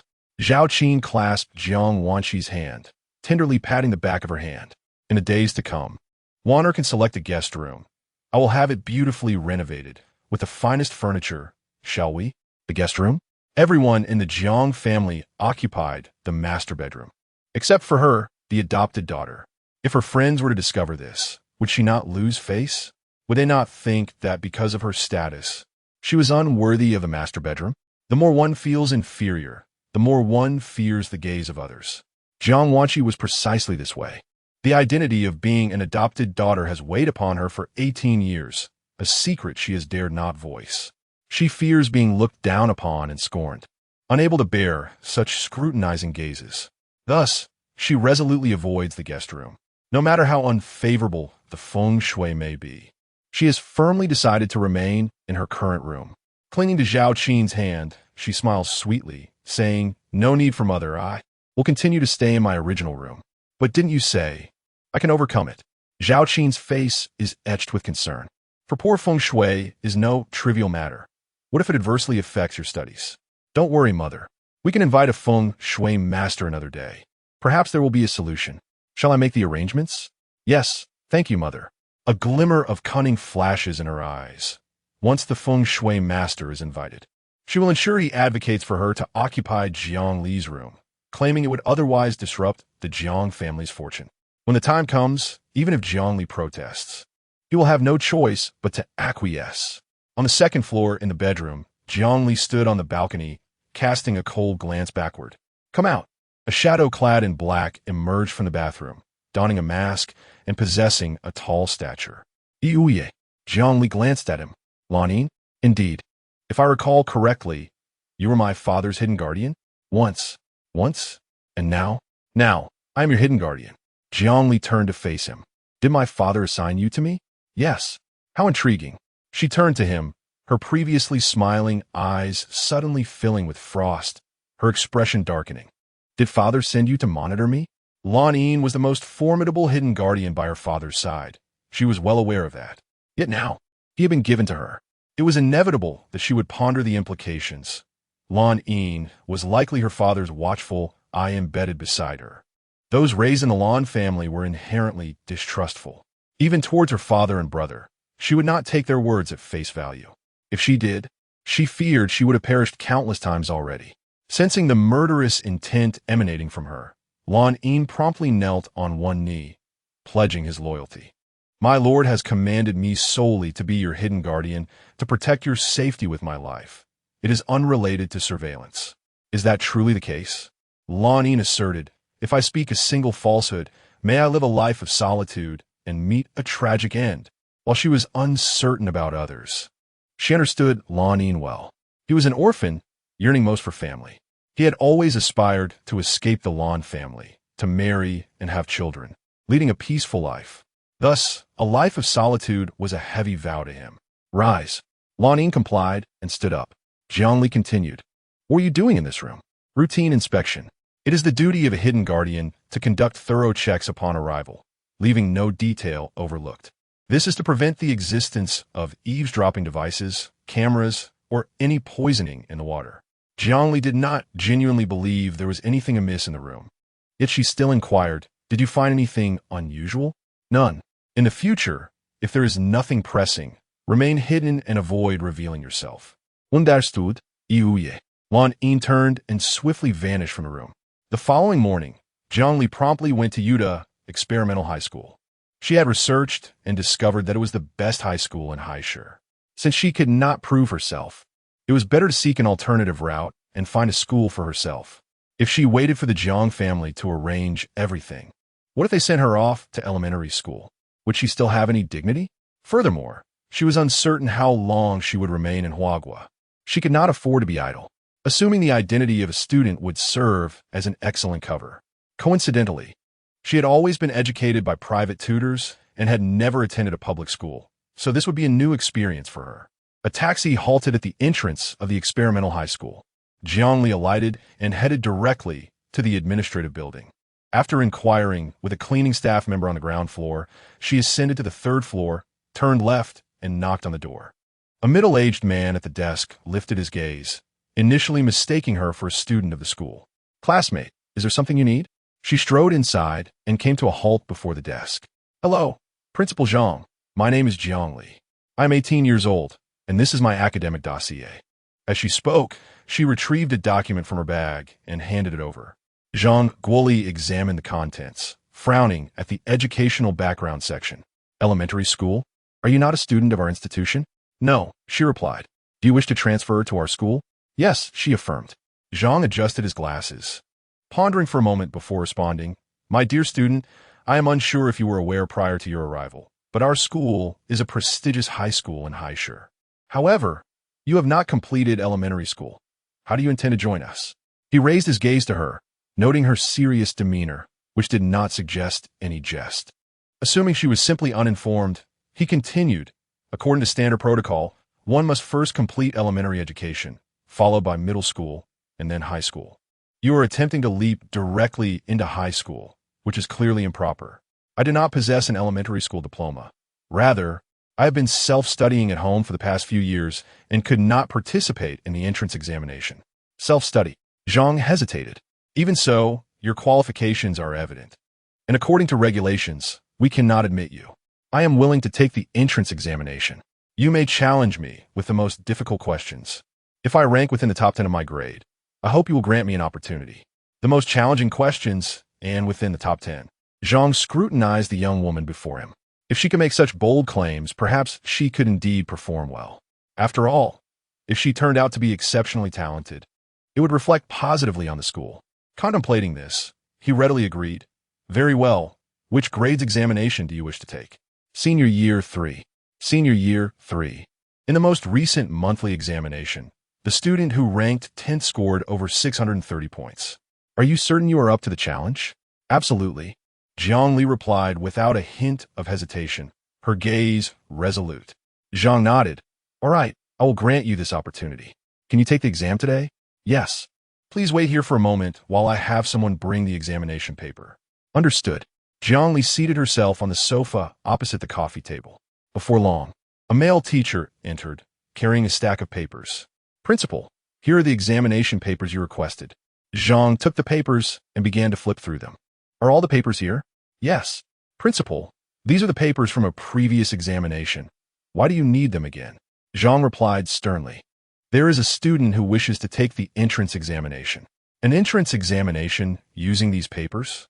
The male teacher expressed his skepticism. Zhang raised an eyebrow. "Is there a problem?" "And no," he stammered, glancing back at Jiangli on the sofa. "This could spell disaster.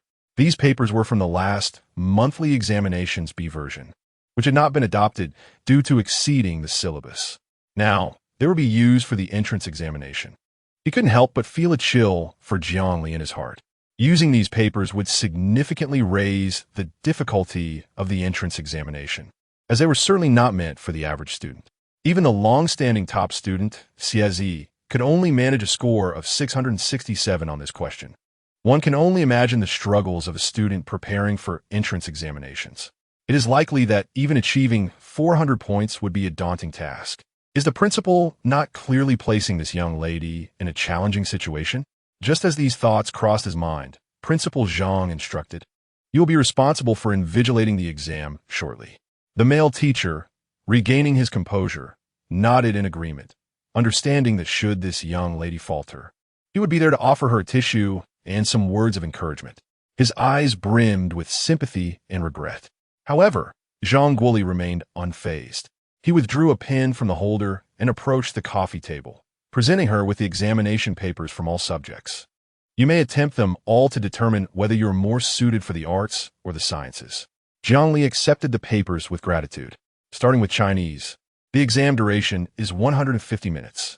After each subject, you will have a 15-minute break. Is that agreeable? "Yes," she replied. Zhang Guoli nodded and promptly retrieved his phone to begin the timer. "You may start writing now." Upon hearing this, Jiang Li commenced her responses. Zhang Guoli returned to his desk, while the male teacher pulled up a chair, fixated on Jiang Li's every move. Unfazed, she wrote with astonishing speed, as if the answers were already known to her. Without a moment's hesitation, she swiftly filled in her answers, her pen dancing across the paper. Author's note: the setting is prior to the reform of the college entrance examination, distinguishing between arts and sciences. Jiang Li participated in the entrance examination, and at first, the male teacher assumed she was merely guessing the answers. However, upon glancing at her paper, he was instantly taken aback. These answers were correct. She was not guessing at all. He cast several furtive looks and noted that even the seemingly blank responses posed no issues. There were a few questions that took him considerable time to ponder, yet Jiang Li, with just a brief glance, discerned the answers. Her reading speed was astonishing. Intrigued, the male teacher wondered if this experimental school was about to welcome another academic prodigy.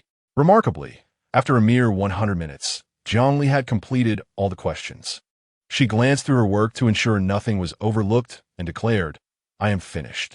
Zhang Guoli raised his eyes, noting there were still 50 minutes remaining. "Aren't you going to check?" "No need. Collect the papers," he commanded. The male teacher hurriedly grabbed the exam papers from the desk and inspected them, his face betraying an unmistakable delight. Observing this, Zhang Guoli could not suppress his curiosity, though he maintained a composed facade. "Let me have a look," he requested. The male teacher promptly handed over the exam paper, discreetly giving Jiang Li a thumbs up as he turned away. Zhang Guoli examined the paper. At first, he maintained his composure, but halfway through, he could not help but glance at Jiang Li. Could such proficiency truly stem from self-study at home? If it were not for the fact that this particular exam had never been administered before, he might have suspected that Jiang Li had prior knowledge of the questions and had somehow acquired the answers.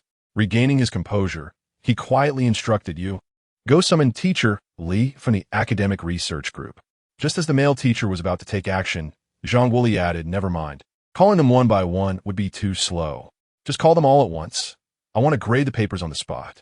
He intended to evaluate each subject as Jiang Li completed them, hoping to ascertain the results by the end of the day. Although Jiang Li had only taken the Chinese exam, her confidence during the entrance examination led him to believe she would excel in the other subjects as well. He had a strong premonition that this experimental school would soon boast another exceptional student, akin to Xie. Soon, all the subject teachers gathered in the office. Upon realizing the purpose of their assembly, they were taken aback by the principal's enthusiasm. Wasn't it merely an entrance examination? They could simply grade the papers after the students completed them. Why the urgency to evaluate them on site? However, when they caught sight of the Chinese exam paper, they were left in stunned silence, especially the Chinese teacher, who had previously undertaken this set of questions and was aware of the answers. As her gaze swept across the paper, her astonishment only deepened with each subsequent question. Where had the principal unearthed such a promising talent? Clearly, a future academic star. Would the school soon boast yet another outstanding student? The others scrutinized Jiang Li with increasing intensity. If she performed so well in Chinese, it was reasonable to assume she would excel in other subjects as well. No wonder the principal was in such a hurry. If they were in his position, they would likely feel the same urgency, as teachers invariably favor exemplary students. At that moment, their gazes upon Jiang Li were fervent with admiration. Zhang Guoli cleared his throat. "Ladies and gentlemen, please proceed to the adjacent office and wait momentarily. Teacher Wang, please remain and continue proctoring." Teacher Wang was the male teacher who had just monitored Jiang Li's examination. He served as the school's academic director. Teacher Wang was in high spirits and readily agreed. "No problem, principal." Zhang Guoli nodded, then turned his gaze towards Teacher Li, saying, "Once you've finished grading the papers, please bring them to me." "All right." A throng of people exited, and the previously crowded office instantly felt spacious. Zhang Guoli approached the coffee table and placed the mathematics exam papers on it, allotted a duration of 120 minutes for completion. Jiang Li, maintaining her composure, picked up her pen and began to answer. Her speed was astonishing, even swifter than when tackling the Chinese exam, as if the formidable mathematics paper before her were merely an elementary school exercise. She answered with ease. Zhang Guoli stood still for a moment, revealing a satisfied expression. As anticipated, Jiang Li would surprise him today. Meanwhile, at the Jiang family villa, Jiang Wanqi descended the stairs and spotted Jiang Dingyuan seated in the living room, engrossed in a newspaper. Zhao Qin sat beside him, flipping through a magazine. Upon noticing her, Zhao Qin smiled. "Wanna, you've risen?" "I was up early, just reading in my room," she replied, sitting next to Zhao Qin and affectionately linking her arm with hers. Zhao Qin playfully tapped her forehead. "Our Wanner is as diligent as ever." Jiang Wanqi smiled, then seemed to recall something, scanning the room. "By the way, where's sister? I haven't seen her." Upon mentioning Jiang Li, Zhao Qin's expression shifted dramatically. "Who knows? She hasn't been seen since early morning. She might still be sleeping in." "Mother, please don't blame sister. After all, she grew up outside and may have developed some bad habits. She'll correct them gradually." "Correct them? If she could, even a sow could climb a tree. Just look at her rebellious demeanor. It infuriates me," Jiang Dingyuan interjected, furrowing his brow as he summoned a servant. "Go to Jiang Li's room and wake the young lady." "Yes, sir," the servant replied before hastily heading upstairs. Seeing her father's reaction, a smug expression crossed Jiang Wanqi's face. Is Dad angry and planning to reprimand Jiang Li? That would be splendid. The mere thought of Jiang Li standing before Jiang Dingyuan, being scolded, filled her with uncontainable delight. Just then, the servant rushed down the stairs in a flustered manner. "Sir, it's bad news. The young lady is not in her room." Jiang Dingyuan looked up, his brow furrowing deeply. "What did you say? Not there?" "Yes, indeed. I searched thoroughly and confirmed she is not present." "I see. Go fetch the housekeeper." His expression darkened ominously. Jiang Wanqi and Zhao Qin exchanged puzzled glances. Where could she possibly be this early in the morning? Could it be she's run away with money? Zhao Qin's heart raced with alarm, having grown wild from a young age. What if she had fallen into some bad habits or brought home a thief? The more she pondered, the more fearful she became. Jiang Wanqi observed her mother's anxious demeanor and tightened her grip on her arm. "Mom, it's all right. My sister is grown. She won't get lost." Her thoughts did not stray towards the notion of a thief at home. However, Zhao Qin did entertain such ideas. She already harbored a bias against Jiang Li, and upon hearing that she was not in her room, her mind naturally conjured up sinister possibilities. A bitter expression crossed Zhao Qin's face, her heart racing with unease. The steward arrived 5 or 6 minutes later, standing before Jiang Dingyuan. "Sir," he addressed him. Jiang Dingyuan's voice was low and grave. "Do you know where Jiang Li has gone?" "I just inquired with the gatekeeper. He mentioned that the young lady left early this morning and did not disclose her destination." "Alone? Without a vehicle?" "Indeed." A frown creased Jiang Dingyuan's brow. The steward attempted to reassure him. "There is no need for excessive worry, sir. The young lady is an adult. She likely just wished to familiarize herself with the surroundings, which is why she departed so early." Zhao Qin's face reflected her trepidation as she summoned a nearby servant. "Go check Jiang Li's room and see if her valuables are still there." In an instant, the eyes of everyone in the living room turned towards her. Could it be that the madam harbors suspicions about the eldest young lady? Of thievery? Is this truly a mother's concern? In the past, she never displayed such doubt towards the second young lady. Indeed, the one she raised is distinct. The eldest young lady bears a heavy burden. With no paternal affection and maternal love, she has grown up in solitude, believing that reuniting with her biological parents would usher in a life of comfort. Yet, who could have anticipated? Alas, they are merely servants. Even if they disapprove, they must suppress their feelings, unable to assist the eldest young lady. It seems the eldest must rely on her own fortune. Jiang Dingyuan's face darkened immediately as he glared at her, demanding, "What kind of words are those?" Zhao Qin appeared guilty, yet she murmured, "Who knows how she has fared these years? What if she truly has resorted to theft? That would tarnish the family." "Silence," Jiang Dingyuan interjected. "Regardless of the circumstances, she bears the blood of the Jiang family. She is our daughter. To slander her is to tarnish our own name." His voice rose in anger. Though Zhao Qin felt dissatisfaction, she refrained from voicing it. Engaging with Jiang Dingyuan at this moment would yield no benefit for her. Jiang Wanqi was taken aback by the scene. She certainly did not expect her mother to suspect Jiang Li. It seemed she had overestimated Jiang Li's standing. She believed that even if her mother did not favor her, she would at least consider their blood ties. To her dismay, her mother loathed her to such an extent. In that moment, she suddenly felt emboldened. It appeared that the blood connection between Jiang Li and the Jiang family did not significantly affect her. At the very least, her mother stood on her side. As for her father, there had been some shifts compared to before. Nevertheless, it seemed that he valued her far more than Jiang Li.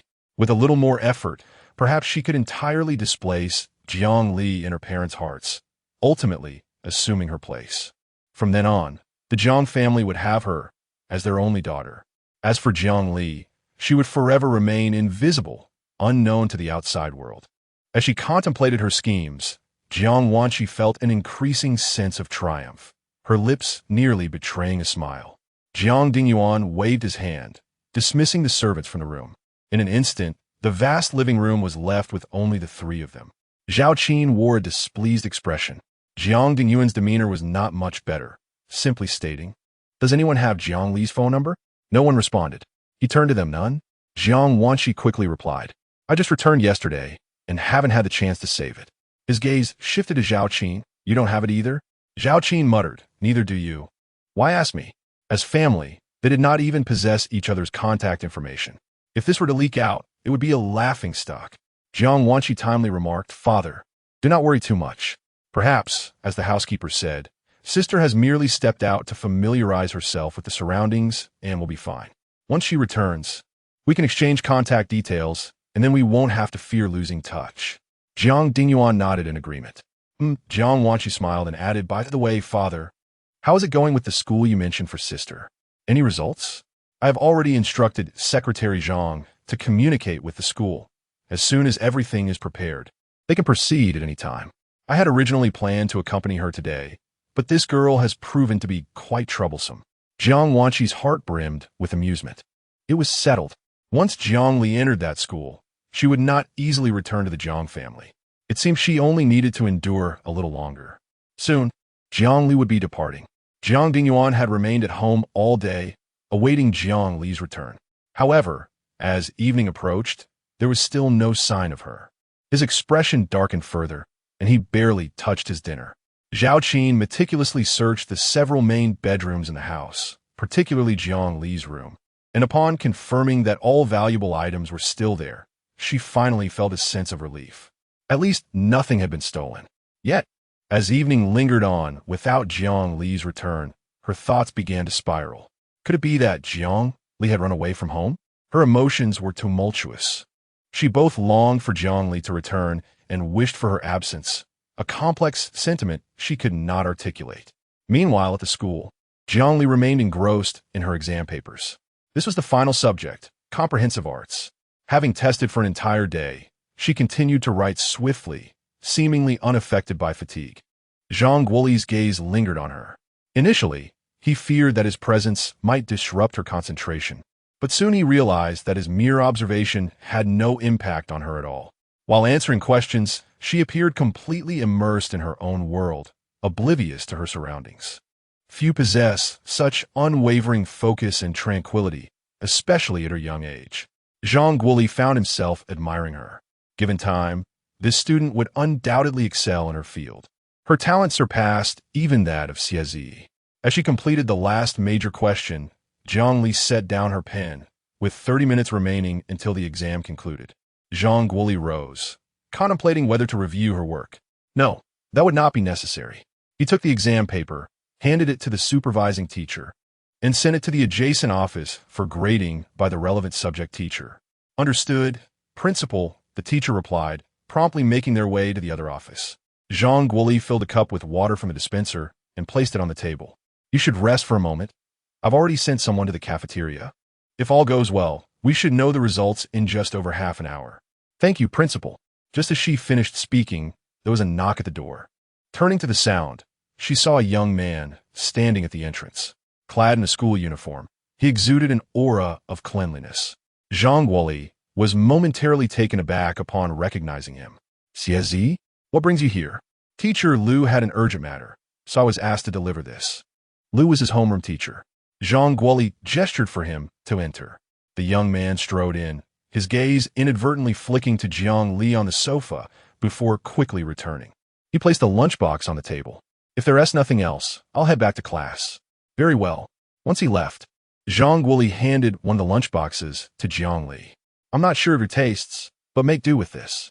Thank you, Principal. Zhang Guoli remained silent, merely nodding in acknowledgement. He subsequently retrieved the remaining lunchbox and settled himself at the desk. He had stayed here for as long as Jiang Li had, sharing the same duration. Lunch was also delivered by the teacher, and thus, Jiang Li had not eaten, neither had he. His eagerness to discover the nature of Jiang Li's responses consumed him, compelling him to remain close, fearful of missing any delightful surprise. Indeed, Jiang Li provided an abundance of surprises. Not only were there the expedited scores from the teachers after each subject examination, but also her remarkable performance during the assessments. Having such a student is a privilege for their school. After having dinner, he waited for approximately another 10 minutes before the office door was finally pushed open. The head of the humanities department stood at the threshold, surprise evident on his face. Ignoring the presence of the principal, he strode in with fervor, exclaiming, Jiang, have you decided to choose the humanities? In the midst of a fierce debate over whether Jiang Li should pursue literature or science, she found herself perplexed by the suggestion to select literature. Surely, her performance in the sciences could not be deemed inadequate. The knowledge she had acquired over the years remained firmly embedded in her mind, impervious to the passage of time. After all, the examination posed a reasonable challenge, one she navigated with relative ease, leaving no room for doubt regarding her capabilities. As she pondered this, the sound of hurried footsteps interrupted her thoughts, followed by a voice declaring, What do you mean literature? Clearly, she is a science prodigy. The literature group leader shot him a glance, asserting that Jiang Li was decidedly more proficient in the arts. The science leader retorted promptly, insisting that the two disciplines were inherently distinct and could not be compared, questioning how he could claim Jiang Li excelled in literature. The literature leader, with a hint of arrogance, countered, My judgment is well-founded. Just look at Jiang Li. She's been studying diligently from dawn till dusk, ultimately scoring well in the comprehensive arts exam. To maintain such clarity of thought and produce such elegant handwriting, all while demonstrating exceptional organization, is nothing short of genius. Such a student undoubtedly belongs in the arts. Realizing the contention revolved around her, Jiang Li understood that her academic standing was not in question, but rather quite commendable. This was precisely why she performed well on such an examination, and the ongoing dispute between the two leaders escalated into a cacophony. Zhang Guoli stepped in to restore order, declaring enough. It is Jiang Li's prerogative to choose between literature and science. With the principal's intervention, the two leaders fell silent, though they continued to ignore one another, their expressions long and sullen. Zhang Guoli could not help but find their behavior rather childish, lacking the maturity expected of their positions. He turned to the literature leader, stating firmly, Let me see the examination paper. The literature leader hastily complied, handing it over, despite being prepared for what he might find. Zhang Guoli was momentarily taken aback upon seeing the score, 282. It was exceedingly rare for a student to achieve such a mark in the comprehensive arts exam. No wonder the literature leader was so eager to stake a claim. Who wouldn't he desire such a talent? He lifted his gaze to the director of education, inquiring about Jiang Li's scores in both disciplines. 728 in science and 715 in literature, came the response. The science leader puffed out his chest upon hearing the score, exclaiming, See, Jiang Li is far more suited for the sciences. The literature leader scoffed, reminding him of his earlier assertion that the two fields were incomparable. Yet now he was making comparisons himself. Did you not hear the principal say that it is up to Jiang Li to decide between the two disciplines? Why are you so boastful? He retorted, raising his chin defiantly, looking far more self-satisfied than the science leader. The latter, momentarily speechless, could only point at him in frustration. Zhang Guoli surveyed the two, his expression turning serious. At your age, why do you still engage in such trivial disputes? Particularly you, he said, directing his gaze at the literature leader. Your behavior is quite juvenile. Do you intend to continue with this nonsensical rivalry? With a hint of disdain, he withdrew his gaze and turned to Jiang Li, asking, so, which path will you choose? Literature or science? As these words were spoken, all eyes converged upon Jiang Li, eagerly awaiting her response. Rising to her feet, Jiang Li maintained her composure and stated her decision. In an instant, the head of the science department chuckled, exclaiming that Jiang had made a splendid choice in pursuing science. Indeed, it was an excellent field of study.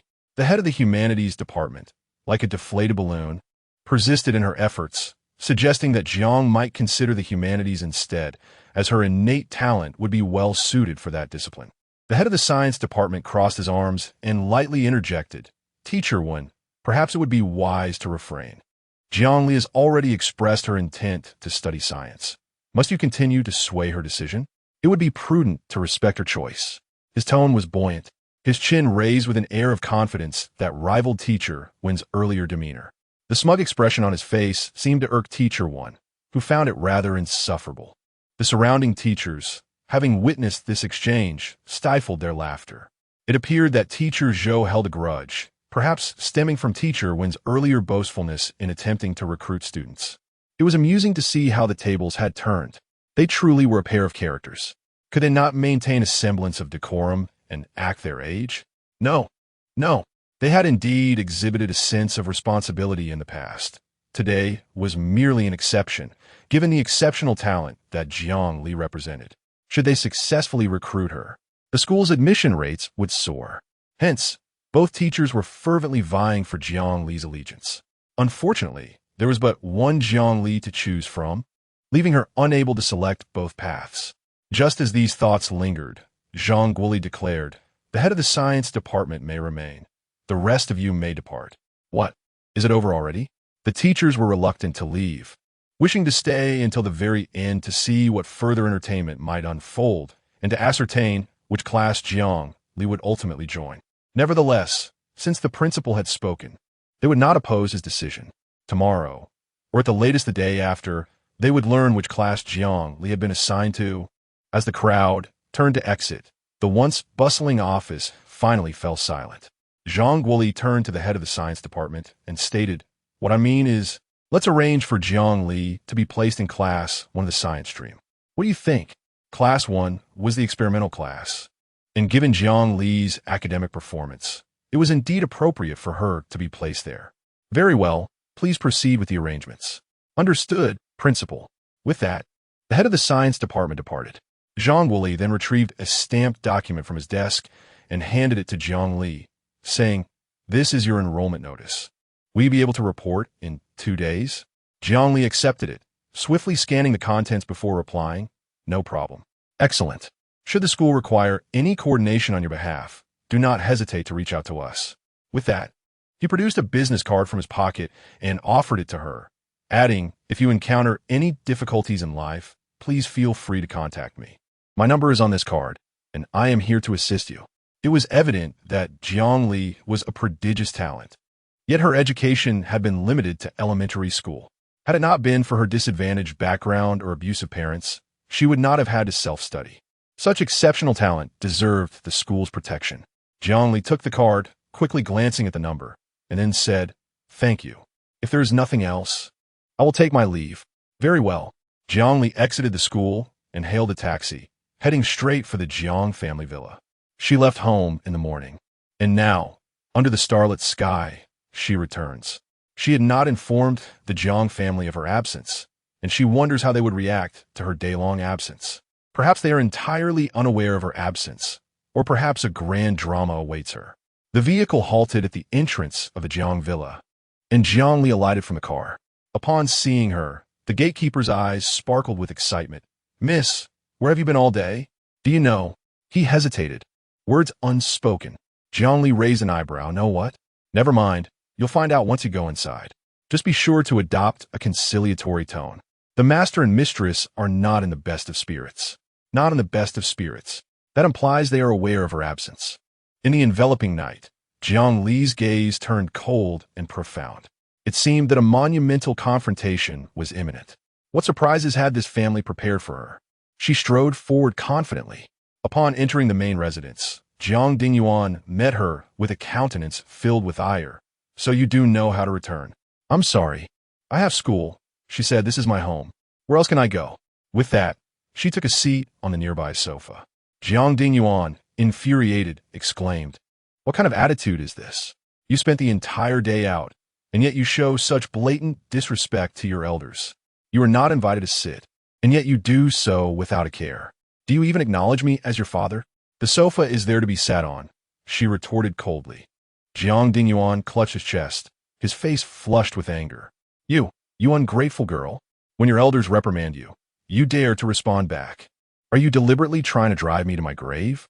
It was the first time in over a decade that Jiang Wanqi witnessed Jiang Dingyuan erupt with such fury.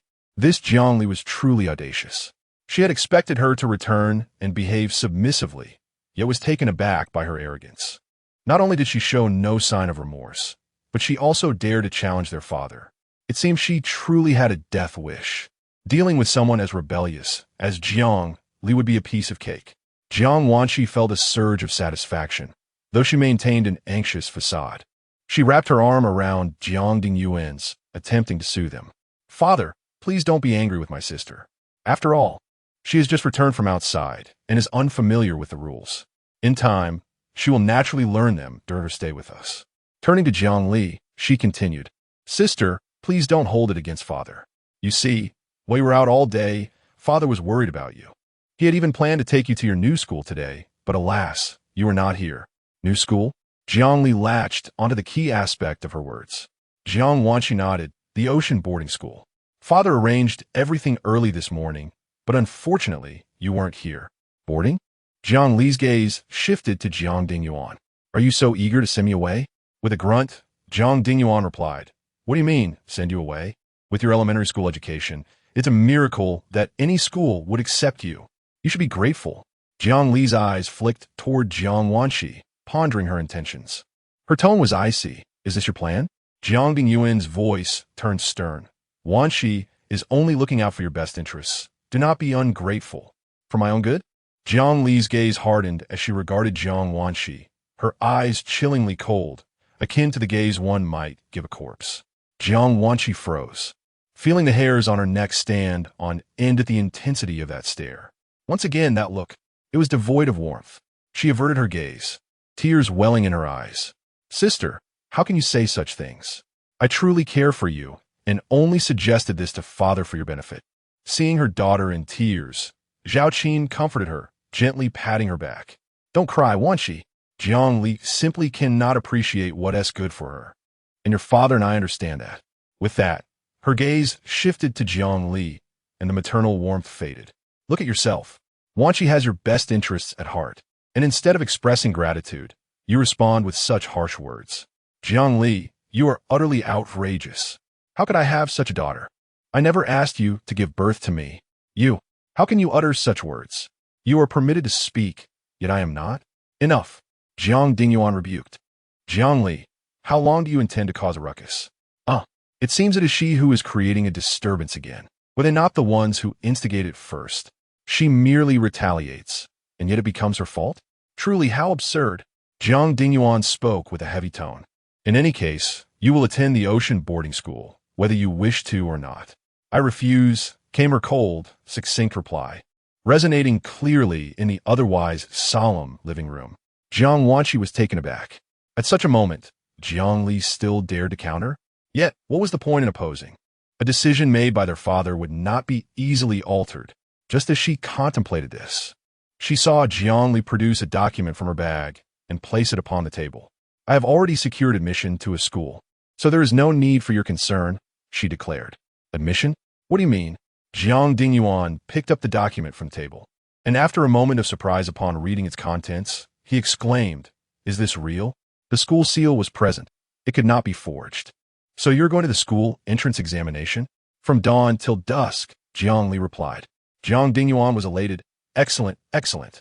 Jiang Wanqi was utterly confused and hurried over to examine the document. Upon seeing the words Yuta Experimental Middle School, her pupils widened in disbelief. Could it be that she had misread? Yuta Experimental Middle School was a prestigious institution. She had toiled for 3 years to gain admission. Yet, Jiang Li seemed to have effortlessly acquired her acceptance letter. How could this be possible? Surely there must be some mistake. She turned to Jiang Li, pondering how her sister, with merely an elementary school diploma, could have passed the entrance examination. Yuda was an elite high school, known for its stringent admission standards. Could it be that her sister had resorted to some underhanded means? She had heard that some students would stoop to compromising their integrity to achieve their goals. This insinuation was clear as day. It implied that Jiang Li had resorted to immoral actions to obtain that admission notice. Jiang Dingyuan furrowed his brow immediately. While he was pleased Jiang Li could attend Yuda, he would not condone any such means to achieve it. If word got out, what would become of the Jiang family's reputation? Zhao Qin chimed in. Jiang Li, you're a daughter of the Jiang family. How could you engage in such shameless behavior? You have brought disgrace upon both your father and me. Jiang Li retorted, did I say anything of the sort just now? How could Zhao Qin so quickly condemn her based solely on Jiang Wanqi's word? Indeed, this adopted daughter was Zhao Qin's prized possession. Believing every word spoken and being led around like a puppet without even realizing it. Her gaze fell upon Zhao Qin. If Wanqi asked you to eat excrement, would you comply? Zhao Qin exploded in anger. This is unrelated to your situation. Why bring that up? Jiang Li's lips curled into a faint smile. I assumed you would be so easily led by Wanqi, following her direction without question. In an instant, the room fell silent. Zhao Qin seemed to realize that her previous remarks were, in fact, what Wanqi had implied, and Jiang Li had not expressed any stance on the matter.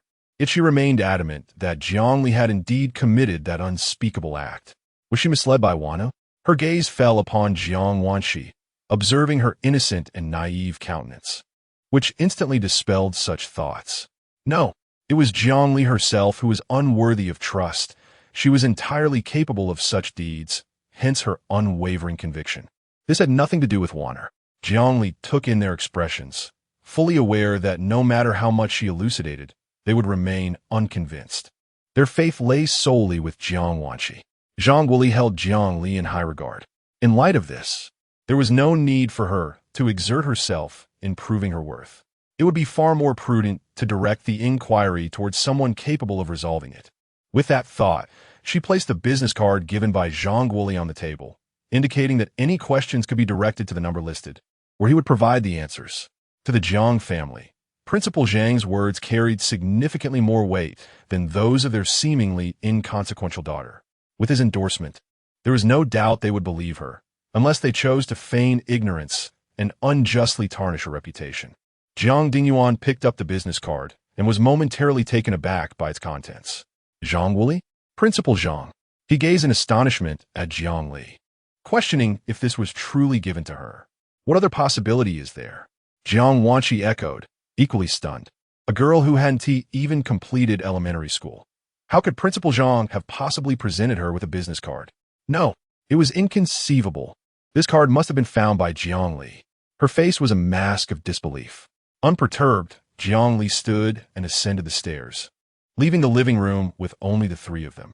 Jiang Wanqi tightened her grip on Jiang Dingyuan's arm, urging him to act. What are you waiting for, father? Why not call Principal Zhang? She was convinced that the card was merely a trinket Jiang Li had stumbled upon. If they could reach the number on the card, Jiang Li's deception would be unveiled. However, Jiang Dingyuan's face clouded with concern. The true challenge lay in how to phrase the call. If he were merely addressing an ordinary principal, he would have no reason to hesitate. Yet this was no ordinary individual. It was Zhang Guoli. Not only was he a luminary in the field of education, but he was also a leading figure in the literary world. Even their family, the Zhangs, held a prestigious reputation in Haishu. Such a person, whom he seldom had the chance to befriend, would not easily overlook a negative impression. If Jiang Li's entrance examination were indeed legitimate, it would be one matter, but what if, as Wanqi suggested, she had resorted to dubious means? Such a revelation would bring him disgrace, rendering any hopes of forming a connection with Principal Zhang futile. He clutched the business card, paralyzed in thought.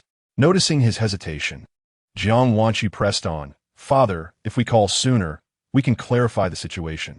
If sister truly acted inappropriately, we can simply apologize to resolve it. After all, she has only just returned home, It is not uncommon for her to have some undesirable habits. I trust that Principal Zhang would understand. Perhaps he would even appreciate your efforts in raising her, recognizing your responsibility and commitment. Her words were artfully crafted, alleviating Jiang Dingyuan's concerns while simultaneously providing him with an opportunity to win over Principal Zhang. After all, Jiang Li's recent return was a separate matter from the family's reputation. Any misdeeds were her own doing. By stepping forward to acknowledge the error, Jiang Dingyuan would demonstrate that the Jiang family was one of integrity and accountability. In doing so, he would not only establish his presence before Principal Zhang, but also leave a favorable impression. It was indeed a clever strategy. With his worries dispelled, Jiang Dingyuan promptly took out his phone and dialed the number on the card. Before long, the call was answered, and a calm, mature male voice resonated from the receiver. "Hello. Greetings, I am Jiang Dingyuan." "Jiang Dingyuan?" Zhang Guoli raised an eyebrow, clearly unfamiliar with his identity. Jiang Dingyuan hastily added, "I'm the father of Jiang Li." Upon hearing Jiang Li's name, Zhang Guoli set aside the book in his hands, his demeanor shifting to one of rare seriousness. "Is there something concerning Jiang Tongxue?" "Jiang Tongxue?" It appears that Principal Zhang indeed recognizes Jiang Li. Jiang Dingyuan chuckled awkwardly, saying, "It is not Jiang Li. It is I. I heard she is taking the entrance exam today and wish to inquire about the situation, hence my call to you." "I see. Just so. I also have some matters I wish to discuss with you." "Speak freely." Upon hearing this, Jiang Dingyuan felt an overwhelming sense of joy and promptly replied, "Please, go ahead." Zhang Guoli spoke in a grave tone. Jiang Tongshue's performance in today's entrance exam was exceptional, and she is likely to excel in pursuit of a prestigious institution. At this revelation, Jiang Dingyuan could scarcely believe his ears. "Are you serious?" "Certainly. Jiang Tongshue's combined score in both arts and sciences exceeds 700. She is a promising talent." 700. Jiang Dingyuan's eyes widened in astonishment, his voice inadvertently rising by a decibel. Jiang Wanshi, who had been listening to the conversation, now found herself equally incredulous. What did she just hear? Principal Zhang mentioned that Jiang Li scored over 700? How could that be possible? With her elementary school diploma, how could she achieve such a high score? Surely there must be some mistake. Perhaps a case of name confusion? Or is Principal Zhang shielding Jiang Li? Zhang Guoli remarked, "It seems, based on your tone, Mr. Jiang, that you were previously unaware of Jiang Tongshue's true capabilities?" Jiang Dingyuan found himself momentarily speechless, unsure of how to respond. Before he could speak, Principal Zhang continued, "I noticed Jiang Tongshue's educational records indicate an elementary level. She mentioned that she has been self-studying for many years. I would like to ask, Mr. Jiang, what is the situation? Did you hire a private tutor for Jiang Tongxue?" Since Principal Zhang had broached that topic, Jiang Dingyuan felt there was no longer any need for concealment. He replied, "To be candid, Principal Zhang, Jiang Li is my daughter, whom I lost many years ago and have recently reunited with. This matter of her scoring over 700 is news to me as well. I had been planning to contact a school for her, but it seems she has managed this on her own, which is quite surprising." Upon learning the truth, Principal Zhang was taken aback. So, it is indeed the daughter of the Jiang family who had been lost and then found. This implies she had been living with a foster family all this time? It seems he had misjudged the Jiang family, erroneously believing that Jiang Dingyuan was being harsh and preventing her from attending school. Thus, she had to resort to self-study. With the misunderstanding resolved, Zhang Guoli felt reassured. Henceforth, living with her biological parents, Jiang Tongxue would surely no longer face the prospect of being without an education. Quite good. After hanging up the phone, a smile of such magnitude spread across Jiang Dingyuan's face that it seemed to etch lines into his skin. What surprise! Indeed, a delightful surprise. He never anticipated that Jiang Li would provide him with such significant news. Over 700. Wanner could hardly achieve such a score, could she? In the last mock exam, she barely surpassed 600. Truly, the children of the Jiang family are exceptional. Even having grown up away from home, they remain outstanding. Excellent. Truly excellent. In addition, there was another matter that brought him joy, the attitude of Principal Zhang. It is evident from the recent conversation that Principal Zhang holds a high regard for Jiang Li. If he could skillfully leverage this connection, might he not swiftly befriend Principal Zhang? The mere thought filled him with uncontainable joy. Overwhelmed with elation, he completely forgot the ways in which Jiang Li had previously annoyed him and opposed him. What he once found utterly detestable, he now regarded as a treasure, his heart and mind consumed by her presence. However, on the side, Jiang Wanqi was far from jubilant. Had she foreseen this outcome, she would have intervened to prevent Jiang Dingyuan from making that phone call. Now, as luck would have it, Principal Zhang was extolling Jiang Li's virtues to the skies. Surely, at this moment, her father must have developed a particular fondness for Jiang Li. No, this cannot be. Her hands clenched tightly, her nails nearly digging into her flesh. Her parents belonged to her. Only she deserved to hold a place in their hearts. What was Jiang Li after all? Merely a student who had achieved a commendable score on the entrance examination, who could ascertain whether her success was truly honorable. Her gaze fell upon Jiang Dingyuan, and she spoke. Father, could it be that my sister has some connection with the principal, which explains why the principal? The feng shui master is an old acquaintance of Jiang Li, who holds firm belief in this explanation.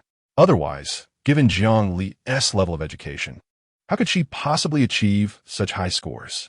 However, Jiang Dingyuan's expression darkened, as Principal Zhang had already validated your sister's accomplishments. What more could you possibly say? Do you still suspect that your sister employed some unscrupulous means? His tone was grave, devoid of any joy. Jiang Wanqi fell silent, refraining from any response. Jiang Dingyuan continued, "Cast aside such thoughts. Principal Zhang is a person of integrity and would never engage in such conduct. Henceforth, do not let me hear such insinuations again." His rebuttal was not born out of faith in his daughter, but rather from respect for Principal Zhang's esteemed reputation in the education sector. In that moment, Jiang Wanqi felt a peculiar sense of equilibrium.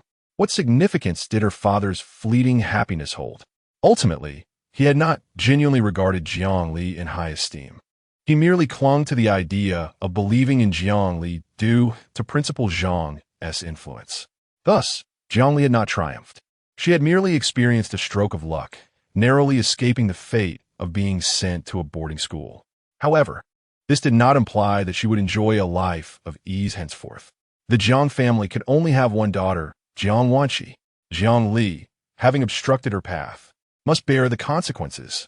Zhao Qin, at this moment, finally recovered from the astonishing fact that Jiang Li had scored over 700 points, her face still reflecting disbelief. She never imagined that her usually aloof daughter could achieve such remarkable scores. Could it be that she truly did not resort to any underhanded tactics? After all, the records they had uncovered clearly stated she possessed only an elementary school diploma. How had she accomplished this? The following morning, the feng shui master invited by the Jiang family arrived, clad in a Taoist robe and wearing a pair of retro round sunglasses.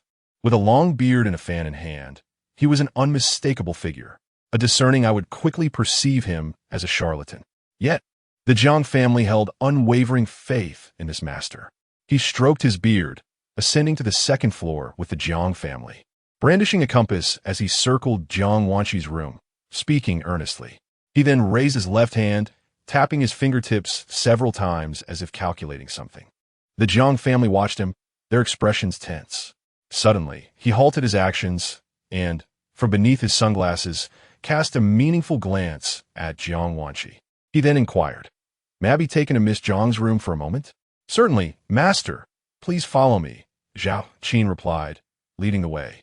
She knocked on Jiang Li's door. Upon seeing the cool, serene girl before him, the feng shui master squinted his eyes. A familiar face.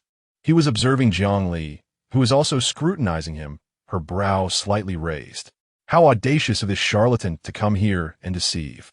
Before Jiang Li could speak, the feng shui master hastily interjected. "Ladies and gentlemen, I have matters I wish to discuss privately with Miss Jiang. It would be inconvenient for others to be present. So I kindly ask you to step aside." "Matters to discuss? What matters?" Zhao Qin's gaze flitted between Jiang Li and the feng shui master. Yet she ultimately could not voice her suspicions. The Jiang family retreated to the first floor, and the feng shui master, unfazed, asked, "Miss Jiang, may I enter?" Jiang Li stepped aside. The master stepped in, and the door was closed behind them. Upon hearing the sound of the door closing, the members of the Jiang family surged forward, eager to eavesdrop on the happenings within. Inside the room, the feng shui master removed his sunglasses and, performing a hand gesture, donned a servile smile. "What brings you here, ninth master?" Jiang Li leaned against the cabinet, casting a cold glance at him. "Shouldn't I be asking you what you're doing here?" "Miss Jiang Air invited me to assess the feng shui," he replied. "Is that all?"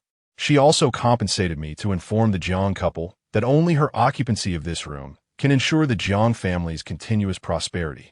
As for you, residing here would only summon misfortune, jeopardizing the Jiang corporation and potentially leading to bankruptcy. Is that so?" Jiang Li Musha, realizing she still had her sights set on this room. How truly displeasing for her. Sensing a sudden chill emanating from her, the feng shui master shivered. "Ninth master, would you like me to devise a countermeasure for you? And what do you think?" "I believe I have a solution." Jiang Li's gaze remained frosty. "At the end of the Jiang corridor, there is a servant's room.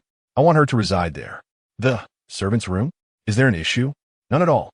At this moment, the feng shui master thought to himself, one must never provoke the ninth master. Miss Jiang Air merely intended for her to stay in the guest room, yet she was banished to the servants' quarters. I wonder if she will regret contesting the room with the ninth master upon discovering this. However, the feng shui master gazed at Jiang Li with a sycophantic expression. "Ninth master, you have been residing comfortably at Lanmen. How could you find yourself in such a meager place? Let's be honest. This Jiang villa is barely a third of the size of Lanmen. Isn't it? Aren't you the feng shui master? Can't you divine the situation yourself? Why bother asking me?" Her tone was icy. The feng shui master scratched his head, smiling sheepishly. "You know my limited skills. I could deceive others, but not you. Xiao Lu, learn more from your master, and refrain from parading around to swindle people. I call this experience." "Oh." Jiang Li's cold gaze fell upon him. The once defiant Xiao Lu now looked dejected. "Fine. I promise to return to the dojo immediately after this job and devote myself to training under my master." Jiang Li nodded. No further words exchanged. Xiao Lu continued, "Ninth master, there is something I believe you should be aware of." "What is it?" "Your sister carries a heavy burden of karmic retribution. Her room is not plagued by bad feng shui, but rather by the weight of her sins. Even if she were to change rooms, the retribution would follow her. If I'm not mistaken, she must be experiencing nightmares each night." "Karmic retribution? The esteemed Miss Jiang Air is beset by such profound sins? And what about her? Her hands are stained with blood. Does she not bear an even heavier load of retribution? Why is she not haunted by nightmares? No, she must have long since developed immunity. After her first kill, she endured a month of nightmares. Thereafter, she feared nothing. The lives she took were of those who trafficked women and children, and those who engaged in organ trafficking, individuals deserving of death. Though her hands are stained, she has never sullied herself with the blood of the innocent. She possesses principles and boundaries. She is not a mindless killer." As Xiao Lu observed her gaze dimming, an inexplicable emotion seemed to flow within her eyes. "Yuye," he uttered softly. Jiang Li reclaimed her thoughts and raised her hand slightly, acknowledging him. Xiao Lu bowed respectfully and then strode purposefully towards the door. Watching his retreating figure, Jiang Li found herself once more ensnared in memories. At the age of 13, she had undertaken a mission and rescued the barely conscious Xiao Lu from a crowd. He was merely 11 that year, devoid of any recollection of his identity or origins. Noticing his striking resemblance to Lu Gu, she bestowed upon him the name Xiao Lu. From that moment, she brought him back to Lanmen, arranging for him to reside with her. Later, she secretly sent him back to his homeland, entrusting him to Master Ling Xian, with whom she shared a bond that transcended age. In the past, she was plagued by nightmares, prompting her father to summon Ling Xian to exorcise her demons. Ling Xian merely stated that a heart ailment requires a heart remedy. As her condition worsened, her father refused to release him, confining him daily in the dungeon. It was she who secretly set him free. On that day, Ling Xian spoke extensively with her, and after encountering him several times thereafter, they found a remarkable rapport, thus becoming friends. Xiao Lu entrusted him with her care, which was a perfect arrangement. However, Xiao Lu, being mischievous by nature, would boldly flaunt his master's name, engaging in deceitful antics with half-baked skills, which was quite. The three members of the Jiang family pressed their ears against the solid wooden door, perplexed as to why they could hear nothing. Just as they were questioning, the door swung open, causing them to tumble forward. Xiao Lu looked down upon them, maintaining a calm demeanor, stating that since it was neither a festive occasion nor a celebration, there was no need for such formalities. The Jiang family members were left bewildered. Was this indeed the language of humans? How had it come to this? They were clearly too close to the door and had merely been caught off guard. Yet they could not voice this, for to do so would indirectly admit to eavesdropping, thus tarnishing their reputation. Xiao Lu, observing their expressions of suppressed frustration, felt a sense of satisfaction. Let them bully the ninth master. Jiang Dingyuan straightened up, quickly regaining his composure, and with a serious expression inquired what Taoist Qin Yan had discussed with his daughter. Qin Yan was Xiao Lu's Taoist title. Xiao Lu replied earnestly that the mysteries of heaven should not be divulged. Jiang Dingyuan glanced at Zhao Qin, exchanging a knowing look before continuing, asking if the Taoist could discern any peculiarities in his daughter's room and how to resolve them. This room is afflicted by a disruptive energy pattern. The elemental forces within are chaotic. The eastern sector, which represents wood, should be vibrant, yet it is stifled by heavy objects, hindering the flow of wood energy and obstructing financial fortune. If Miss Jiang continues to reside here, she shall be beset by nightmares daily, and the family's fortune will inevitably suffer, he earnestly fabricated. Jiang Dingyuan was taken aback. How can this be remedied? Xiao Lu swiftly tapped his fingertips together and declared, the room on the second floor, to the west, though small and damp, possesses an excellent position, being in the wealth sector of the residence. If Miss Jiang relocates there, it will attract wealth into your household, ensuring a continuous flow of prosperity. Jiang Dingyuan murmured, pondering which room it could be, but before he could clarify, Zhao Qin interjected urgently, no. That room to the west on the second floor is the servants' quarters, long unoccupied. It is small, dilapidated, poorly lit, and excessively damp. How could Warner possibly live in such a place? Finally, Jiang Dingyuan connected the dots. Is that where you arranged for Jiangli to stay last time? He scrutinized her, his brow furrowing in concern. Zhao Qin was a loss for words. How could she respond to such an inquiry before outsiders? She fell silent. Meanwhile, Jiang Wanshi was in a state of panic. Had she not agreed with the Taoist to be placed in Jiang Li's room? Why was he not adhering to their prior arrangement? To suggest she reside in that small, decrepit servant's room was simply unacceptable. Where could she place her dignity? With her hands clasped tightly, she fixed her gaze on Xiao Lu, seemingly attempting to convey a silent message. However, Xiao Lu appeared oblivious, disregarding her completely. Zhao Qin, in a state of agitation, implored, Master, is there no alternative solution? Xiao Lu remained silent. As the situation spiraled out of control, Jiang Wanshi interjected. Must there be someone residing in that room? She looked at Xiao Lu, desperately hoping for an affirmative response. Yet, Xiao Lu shook his head, indicating otherwise. Jiang Dingyuan's expression turned somber. So, that means Warner must occupy that room? Xiao Lu nodded, explaining that although the second young lady was cherished by her guardians, she was not their biological daughter. Her fate belonged to the guest category in terms of destiny, and in their household, the distinction between host and guest was paramount. Any confusion could jeopardize the family's fortune. His reasoning was sound and persuasive.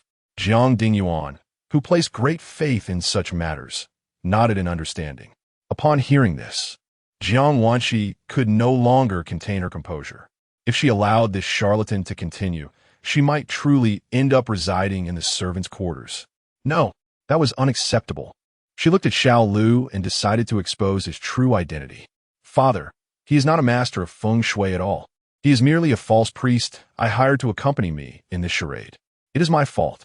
I was so eager to return to the room that my parents had prepared for me that I resorted to deceit. That room took considerable time to renovate, and it embodies my mother's dedication. I simply could not bear to let her down, and in my desperation, I'm sorry, Father. I now realize my mistake. By voluntarily revealing everything, she believed it to be preferable to actually moving into the servant's room. Once she unmasked the false priest's identity, all he had said would become null and void. However, this also meant that any possibility of her switching rooms with Jiang Li had vanished. Jiang Dingyuan's countenance darkened. "This is nonsense." His voice boomed. Jiang Wanqi instinctively took a step back, hiding behind Zhao Qin. Zhao Qin quickly shielded her. "Why raise your voice? Wana has already acknowledged her mistake. Moreover, this situation is not solely her fault. Blame should be directed at Jiang Li. Had she not contested with Wanner, would Wana have acted this way? We initially agreed that this room was meant for Wanner, but Jiang Li forcibly took it. Given Wanner's current predicament, it is understandable." With that, she turned to Jiang Wanqi, reassuring her, "Do not be afraid, my dear. I am here for you." Xiao Lu observed the unfolding drama, exclaiming, "How tragic for young Master Jiu. Just think, back at Lanmen, who would have dared to defame young Master Jiu? They would have met their demise countless times." After witnessing all this, he finally discerned that the Jiang couple were likely young Master Jiu's biological parents. Without delving into how Mr.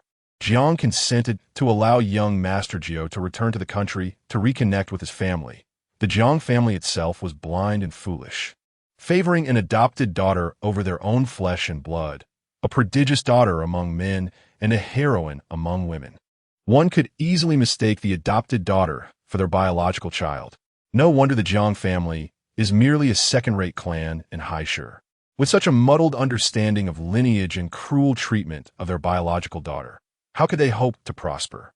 His gaze shifted, keenly perceptive. Jiang Dingyuan met his eyes and respectfully said, "Please do not take offense, Taoist Qinyan. My little daughter lacks understanding." Jiang Wanqi was momentarily taken aback, bewildered by the situation. Had she not already elucidated the matter to father? How could he still be swayed by this fraudulent priest? Fearing that Jiang Dingyuan might be deceived, she hastily interjected, "Father, I assure you, I am not lying this time. He is indeed a charlatan.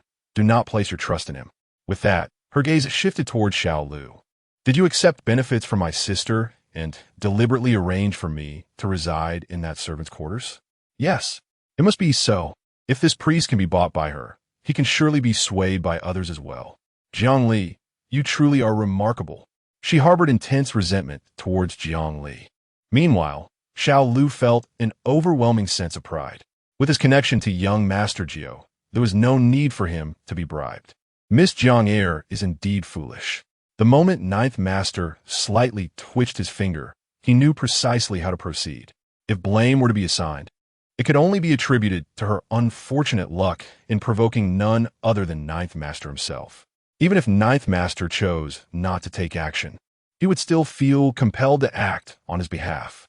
Jiang Wanqi, upon observing Xiao Lu, sought to continue her inquiries, only to be interrupted by Jiang Dingyuan's thunderous roar. "Enough." Jiang Wanqi initially believed her words had made an impact, feeling a sense of smug satisfaction. However, she soon noticed Jiang Dingyuan's gaze directed at Xiao Lu, filled with reverence. "Master Qingyan, I apologize for the disturbance. I assure you, I will impose stricter discipline on my younger daughter." Jiang Wanqi was increasingly bewildered, her mind swirling with questions. Could it be that her father had been possessed? Why was he so inclined to heed the words of this false priest, treating him with such deference? It was utterly uncharacteristic of him. Zhao Qin, witnessing her daughter's distress, immediately sought to defend her. "Dingyuan, how could you raise your voice at our daughter because of an outsider?" "Silence." Jiang Dingyuan shot her a glare. "What do you understand? This individual is the disciple of Master Ling Xian, the esteemed Taoist Qinyan. How could he possibly be the charlatan Wana described?" "Master Ling Xian." Zhao Qin was taken aback, her gaze scrutinizing Xiao Lu. No wonder Jiang Dingyuan treated him with such courtesy. He was indeed the disciple of Master Ling Xian. Thus, his words bore certain credibility. Jiang Wanqi was rendered speechless, completely taken aback. She had never imagined that the actor she had casually selected held such an impressive background. It turned out he was not a false priest, but a genuine one. Her heart raced, anxiety etched across her face. If this were the case, did it not imply that her move to the servant quarters was all but a foregone conclusion? No, she could not accept this. Desperate to negotiate, she opened her mouth. yet found herself at a loss for words. It seemed that whatever she said at this moment would be utterly inadequate. Perhaps it would be wiser to adopt a more conciliatory approach. Having devised a plan, she wore a look of feigned sorrow. "Father, since the Taoist has said so, I shall indeed move to the servant quarters. As long as the Jiang family flourishes, I am willing to make any sacrifice." Her eyes glistened with tears, presenting a poignant image that evoked sympathy. Coupled with her selfless declaration, she appeared increasingly gentle and understanding. Jiang Dingyuan felt a surge of pride, poised to agree, when Zhao Qin interjected with fervor. "No." Her expression was serious, her voice raised. Jiang Dingyuan frowned, visibly displeased. Zhao Qin grasped Jiang Wanxi's hand, fixing her gaze on Xiao Lu. "Taoist, is there no one who can substitute? As long as there is even the slightest possibility, I will not allow my daughter to occupy such a small and dilapidated room." Unfazed, Xiao Lu replied, "Madame Jiang, I have already made it abundantly clear. There is no substitute. It must be Miss Jiang Er who resides there. And what of Jiang Li? Is it acceptable for Jiang Li to occupy this room? Will it affect the Jiang family's fortunes?" She inquired, her tone aggressive. Xiao Lu understood her intentions. If there were any repercussions, what would she do? Would she suggest that ninth master relocate to an even smaller, more decrepit room? Is this truly the behavior of a mother? For a fleeting moment, one could not help but feel sympathy for ninth master. Suddenly, he wore a solemn expression. Miss Jiang, being the biological daughter of the Jiang family, was destined to reside in this very room, which suited her perfectly. Zhao Qin felt the taut strings of her heart snap abruptly. She clutched her chest, her face a mask of indignation. Initially, she had thought that since Wanner had gone to the servants' quarters, Jiang Li should also be relegated to a smaller and more dilapidated room. This way, no one would look down upon her Wanner. Yet, the Taoist had audaciously declared that Jiang Li was indeed suited to dwell here. What then of her Wanner? Xiao Lu observed the Jiang family members, ultimately fixing his gaze upon Jiang Wanxi and gravely uttering, "Second Miss Jiang, the cycle of karma is relentless. Should you continue to commit acts of grievous sin, it may very well rebound upon you." Instantly, Jiang Wanxi felt the hair on the back of her neck stand on end. Could it be that he had discerned something? Zhao Qin grasped Jiang Wanxi's hand, deeply displeased by his words, furrowing her brow. "What sins? You, Taoist, must cease your nonsense. Our Wanner is pure and kind. How could she possibly engage in such deeds?" Jiang Dingyuan harbored suspicions, his gaze flitting between Jiang Wanxi and Xiao Lu, as if pondering something profound. Just as he was about to speak, Xiao Lu interjected, "This is all I have to say. Qing Yin bids farewell. Mr. Jiang and Mrs. Jiang, please remain." With that, he turned and strode away. Jiang Dingyuan, preoccupied with his own thoughts, neglected to see him off and instead turned his attention to Jiang Wanxi, scrutinizing her closely. "You truly have not committed any heinous acts?" A chill ran down Jiang Wanxi's spine, yet she endeavored to maintain a facade of calm. "I truly haven't. Father, do you not believe me?" Her eyes glistened with tears, as if she had suffered a great injustice. Uncharacteristically, Jiang Dingyuan offered no words of comfort, remaining silent. Zhao Qin interjected, "Dingyuan, how can you doubt her daughter based on the words of Taoist? You have watched Wanner grow. You know her character. She is the epitome of purity and kindness. How could she commit sins? I suspect that Taoist is merely spouting nonsense." "Enough." Jiang Dingyuan's voice rose sharply. "I was merely inquiring. I did not mean to imply that Wanner had truly engaged in any malevolent deeds." Zhao Qin fell silent, wiping away Jiang Wanxi's tears. Jiang Dingyuan, clearly irritated, issued a few instructions before striding away decisively, essentially instructing Jiang Wanxi to move into the servants' quarters without room for discussion. Jiang Wanxi realized that this decision was irrevocable, and tears streamed down her face like pearls released from a broken string. How could the esteemed second Miss Jiang be relegated to the servants' quarters? This was utterly unacceptable. Zhao Qin, her heart filled with compassion, comforted her. "Do not be disheartened, my dear. I will ensure the best renovation team restores that room beautifully with the finest furnishings. But it is a servant's room. Nonsense. That room has never housed a servant. Now that you will be moving in, it will no longer be a servant's room. You are sacrificing for the prosperity of the Jiang family, and everyone will remember your virtue. If any gossipy servant dares to speak ill, I shall silence them for your sake." Her face radiated maternal love, embodying the essence of a devoted mother. Jiang Wanshi, overwhelmed with emotion, embraced her, whispering, "Thank you, Mama. Silly child, this is what I am meant to do." Outside, a deep bond between mother and daughter flourished, while inside, Jiang Li, seated on the balcony sofa, effortlessly dealt a heavy blow to Jiang Wanshi. It was a case of failing to catch the chicken and instead losing the rice. She did not believe that Jiang Wanshi would learn a lesson from this incident and temper her ways. With her petty disposition, it was certain that she was concocting another scheme against her. In this beautiful land of Huagua, the Jiang family was a domain rife with calculations reminiscent of palace intrigues. Jiang Li could not comprehend why Jiang Wanshi felt compelled to compete with her. A wise person, after failing in their devious attempts once or twice, ought to recognize their own limitations and adopt a more humble demeanor. Had she merely embraced her role as the second Miss Jiang and conducted herself with propriety, Jiang Li would have certainly spared her any hardship. In such a scenario, she could have enjoyed a more comfortable life within the Jiang family. Yet, for reasons unfathomable to Jiang Li, Jiang Wanshi insisted on courting disaster. Indeed, this second Miss Jiang was pitifully foolish. As for Xiao Lu, at this moment, he was already aboard the carriage returning to the dojo. Having invoked his master's name once more during this outing, he would inevitably face punishment upon his return. As for the Jiang family, the hidden side of Jiang Wanshi is inherently tainted by murderous intent.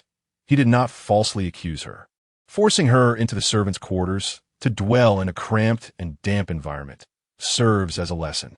Should she continue to harm the innocent, she need not lift a finger.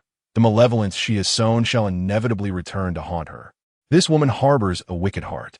Although his time spent training with his master has been brief, he has already penetrated the depths of inner understanding, rather than merely skimming the surface. The ordinary omens reveal themselves to him with ease. Jiang Wanshi is indeed a heart of serpents and scorpions. His master often spoke of the law of cause and effect. Good deeds yield good results, while evil begets evil, and the cycle of karma is relentless. Jiang Wanshi will eventually face her reckoning. At this moment, within the Jiang family villa, Jiang Wanshi's door is firmly shut as she silently unleashes her frustration within. The cushions from the sofa have been hurled to the floor, and the bedding has not escaped her wrath either. This is the only outlet she dares to employ, for the silence of their fall ensures that no one will know of her turmoil. A Jiang family daughter is expected to embody grace and decorum, to possess a sense of propriety. This is the upbringing she has received since childhood. Such teachings bind her, compelling her to maintain composure in any circumstance, to never exhibit great anger, sorrow, or joy. Her father detests children who lack manners. Therefore, how could she allow him to discover that she is currently hiding in her room, succumbing to madness? How could she, Jiang Wanshi, meticulously strategize and strive to become the paragon of a virtuous young lady in her parents' eyes? Despite her many accomplishments, why, oh why, must Jiang Li appear? Not only has she disrupted her plans, but her very presence mocks the efforts of over a decade, rendering them a farce. Jiang Wanshi has gone to great lengths to eliminate rivals, to eradicate any potential threats to her position. Yet, as she grew from infancy to maturity, she believed her path was clear, only to be confronted by Jiang Li. This unforeseen variable was never part of her design. She has usurped her identity as the sole daughter of the Jiang family, stripping her of her status. Jiang Li is truly her nemesis. A deep-seated hatred flares within her. Ding-dong, her phone on the bedside table emits a sound, prompting her to pick it up and open the message interface. A group chat titled Cat Exploration Society has sent a message. New arrivals today. Need private orders. I want one. Please reserve one for me. The last 3-month-old orange cat died before I could even play with it. What a disappointment. As expected, someone send a pillow when you're sleepy. I just received a batch of props for new gameplay. Save 3 for me. All must be adult cats. Jiang Wanshi scrutinizes the messages. her fingers dancing across the keyboard as she types swiftly, "I want one." Yet, just as she prepares to send it, she hesitates. The earlier comment from the Taoist echoes in her mind. Her murderous karma is too heavy and may backfire. Recalling the thrill she once felt in torturing these creatures sends a chill down her spine. The cruel images flash before her eyes. The satisfaction she once experienced now transforms into profound dread. She fears the retribution that looms, the inevitable suffering she must endure, the pain of peeling skin and tearing hearts. Another message pops up on the screen, a video shared by a like-minded individual. She clicks on it, only to be instantly horrified by the graphic content within. It is far more brutal than anything she has encountered before. She was so frightened that she tossed her phone to the ground, tears instantly streaming down her face. A tumultuous wave surged within her stomach, and she felt a wave of nausea wash over her as she hurriedly stumbled to the bathroom, retching violently. This was a group chat established on a clandestine platform, requiring rigorous interviews and relevant video submissions for entry. To the outside world, it presented itself as a wholesome and healthy website. However, within its depths lay a dark underbelly, rife with trade, violence, and bloodshed.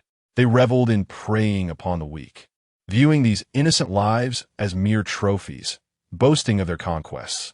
Jiang Wanqi first encountered this group chat at the tender age of 15, overwhelmed by immense psychological pressure and in desperate need of an outlet. In the villa community, there were several stray cats. During her initial act of cruelty, she felt a fleeting exhilaration, only to be engulfed by a profound sense of guilt and revulsion afterward. It wasn't until she found this group, a collective of like-minded individuals, that she began to perceive her actions as ordinary. Yet today, someone had pulled back the curtain of deception. With a single utterance, he laid bare the truth, as though he could see right through her. It felt as if she had finally returned to reality. Indeed, not everyone shared her twisted delight in inflicting pain. She was unwell, suffering from a grave psychological disorder, an acknowledgement she had long resisted. Sitting on the ground with her back against the wall, tears streamed from the corners of her eyes. This turmoil was not born out of remorse, but rather a fear of retribution, of being subjected to the same treatment. The following morning, Jiang Wanqi had been adjusting her circadian rhythm at home for some time, thus delaying her arrival at Yuta Middle School until 2 or 3 days after the term had commenced. She had managed to compose herself, distancing from the reality of residing in the maid's quarters. Moving forward, she had more significant challenges to confront and could not afford to be easily defeated. Zhang Li was also heading to school that day, as per her earlier arrangement with Principal Zhang. Early in the morning, the Zhang family's chauffeur awaited outside, ready to escort the 2 young ladies to school. Zhang Li had yet to receive her school uniform, opting instead for casual attire. She wore a loose, light pink short knitted cardigan paired with vintage blue wide-leg jeans and white platform sneakers, a rather ordinary ensemble. However, when combined with Zhang Li's exquisitely delicate features, the outfit gained an elevated sophistication. Her voluminous, wavy hair cascaded down to her waist, resembling a meticulously crafted work of art, both smooth and lustrous. With every gesture, she exuded a cool elegance, starkly contrasting Jiang Wanqi's gentle and gracious demeanor. She resembled an ice sculpture of a beautiful maiden. Zhao Qin cast several lingering glances her way, unable to deny that her daughter was indeed strikingly beautiful. That seemingly mundane outfit was transformed into something of high fashion by her presence. Yet, there was an air of aloofness about her, which rendered her somewhat unapproachable. Jiang Wanqi noticed Zhao Qin's gaze and felt a surge of jealousy rise within her. "Mother, what are you looking at?" she inquired, fully aware of the implications. Zhao Qin flashed her a smile and shook her head, dismissing it as nothing. Jiang Wanqi returned the smile and placed a small steamed bun in her mother's bowl. Yet, Zhao Qin harbored her own thoughts. While it was true that Jiang Li was lovely, she had grown up in the countryside and lacked the refinement that Wanqi possessed. In terms of being a daughter, Wanqi was indeed the more considerate one. After having breakfast, Jiang Li and Jiang Wanqi prepared to set off. They boarded the vehicle arranged by the Jiang family, heading towards Yuta Experimental Middle School. Along the way, Jiang Wanshi inquired whether her sister knew which class she had been assigned to. Uncertain, Jiang Li's gaze remained cool, her expression devoid of any superfluous emotions. The last time in the principal's office, Principal Zhang had mentioned placing her in the first science class, but this matter had yet to be officially confirmed. Uncertain matters should not be spoken of lightly.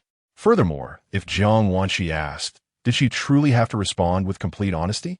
Feeling somewhat awkward, Jiang Wanshi nonetheless remarked that they would first need to report to the administrative office to ascertain their class assignments. Jiang Li's response was nonchalant. Although Jiang Wanshi felt a tinge of dissatisfaction, she managed to conceal it. The vehicle came to a halt at the entrance of Yuta Middle School. The driver exited and promptly opened the door on Jiang Wanshi's side. She gracefully stepped out of the car, her long legs moving with elegance, instantly attracting the attention of countless students at the school gate. Is that the Jiang family's vehicle? Has Jiang classmate returned from her research expedition? Author's note: the act of harming small animals is unacceptable. Every life deserves respect. May these little creatures be treated gently by the world. On the day of registration, the atmosphere was abuzz with excitement. Having returned early, ostensibly to adjust to the time difference, Jiang Wanji arrived at school just 2 days late. True to her reputation as the school beauty, her allure remained undiminished even in the school uniform, exuding a princess-like grace. Countless students congregated at the school gate, whispering amongst themselves, and Jiang Wanji reveled in the attention, basking in the adulation akin to that of a celestial body surrounded by admirers. Suddenly, amidst the scattered crowd, a voice rang out, "Wanji!" It belonged to 2 female classmates standing together, waving enthusiastically with beaming smiles. Jiang Wanji approached them with poise. "Jia, Qiao Qiao. What a coincidence to run into you here at the school gate." Zhang Jia chuckled. "What else would you expect from good friends? This is what you call a telepathic connection." As they spoke and prepared to turn away, they noticed the driver hastily moving to the other side of the vehicle, as if there were more passengers. Nan Xiao paused, her brow furrowing in suspicion. "Wanji, is there someone else in your car?" Zhang Jia shared her curiosity, directing her gaze toward Jiang Wanji. The latter hesitated, unsure of how to elucidate the situation. Just then, the car door swung open, revealing a girl in a pink outfit descending from the vehicle, greeted with utmost respect by the driver. The students at the entrance, still lingering, gasped in astonishment. "Who is that girl? She seems even more stunning than Jiang. How could she emerge from Jiang's car? What is their connection? Is she also a student here? If so, would that not shift the title of school beauty?" Observing the girl, many concluded that she surpassed Jiang Wanji in beauty. As Jiang Wanji listened to the praises lavished upon Jiang Li, seeds of jealousy began to take root within her, and her demeanor faltered. The moment Jiang Li appeared, she overshadowed her, stealing the limelight that rightfully belonged to Jiang Wanji. Why should she usurp what was hers? What was so remarkable about her? Jiang Wanji could not fathom the perceptions of those around her. Nan Xiao linked arms with Jiang Wanji and inquired once more, "Wanji, who is she?" Zhang Jia, intrigued, shook Jiang Wanji's arm. "Come on, don't keep us in suspense. Tell us." She is," Jiang Wanji stammered, reluctant to acknowledge Jiang Li's identity. Zhang Jia speculated, "Could she be a relative staying at your house?" "Relative?" Jiang Wanji took a deep breath and replied, "Not exactly. She is the daughter of our family maid." "The daughter of a maid?" Zhang Jia exclaimed, her gaze scrutinizing Jiang Li. "What a shame. She is so beautiful. How could she be the daughter of a maid?" She continued to express her thoughts without noticing Jiang Wanji's reaction. Nan Xiao discreetly wrapped her arm around Zhang Jia's back, gently nudging her. Zhang Jia, momentarily puzzled, quickly grasped the implication in Nan Xiao's eyes and hastily amended her statement. "Upon first glance, she is indeed striking, but upon further inspection, she pales in comparison. Our Wanji is truly the most beautiful, a sight one never tires of." Nan Xiao chimed in, "Exactly. Wanji is the epitome of beauty, recognized as the school flower. What does the maid's daughter amount to?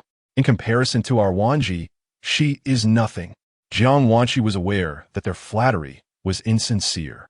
Yet, who does not relish a kind word? Her expression softened immediately.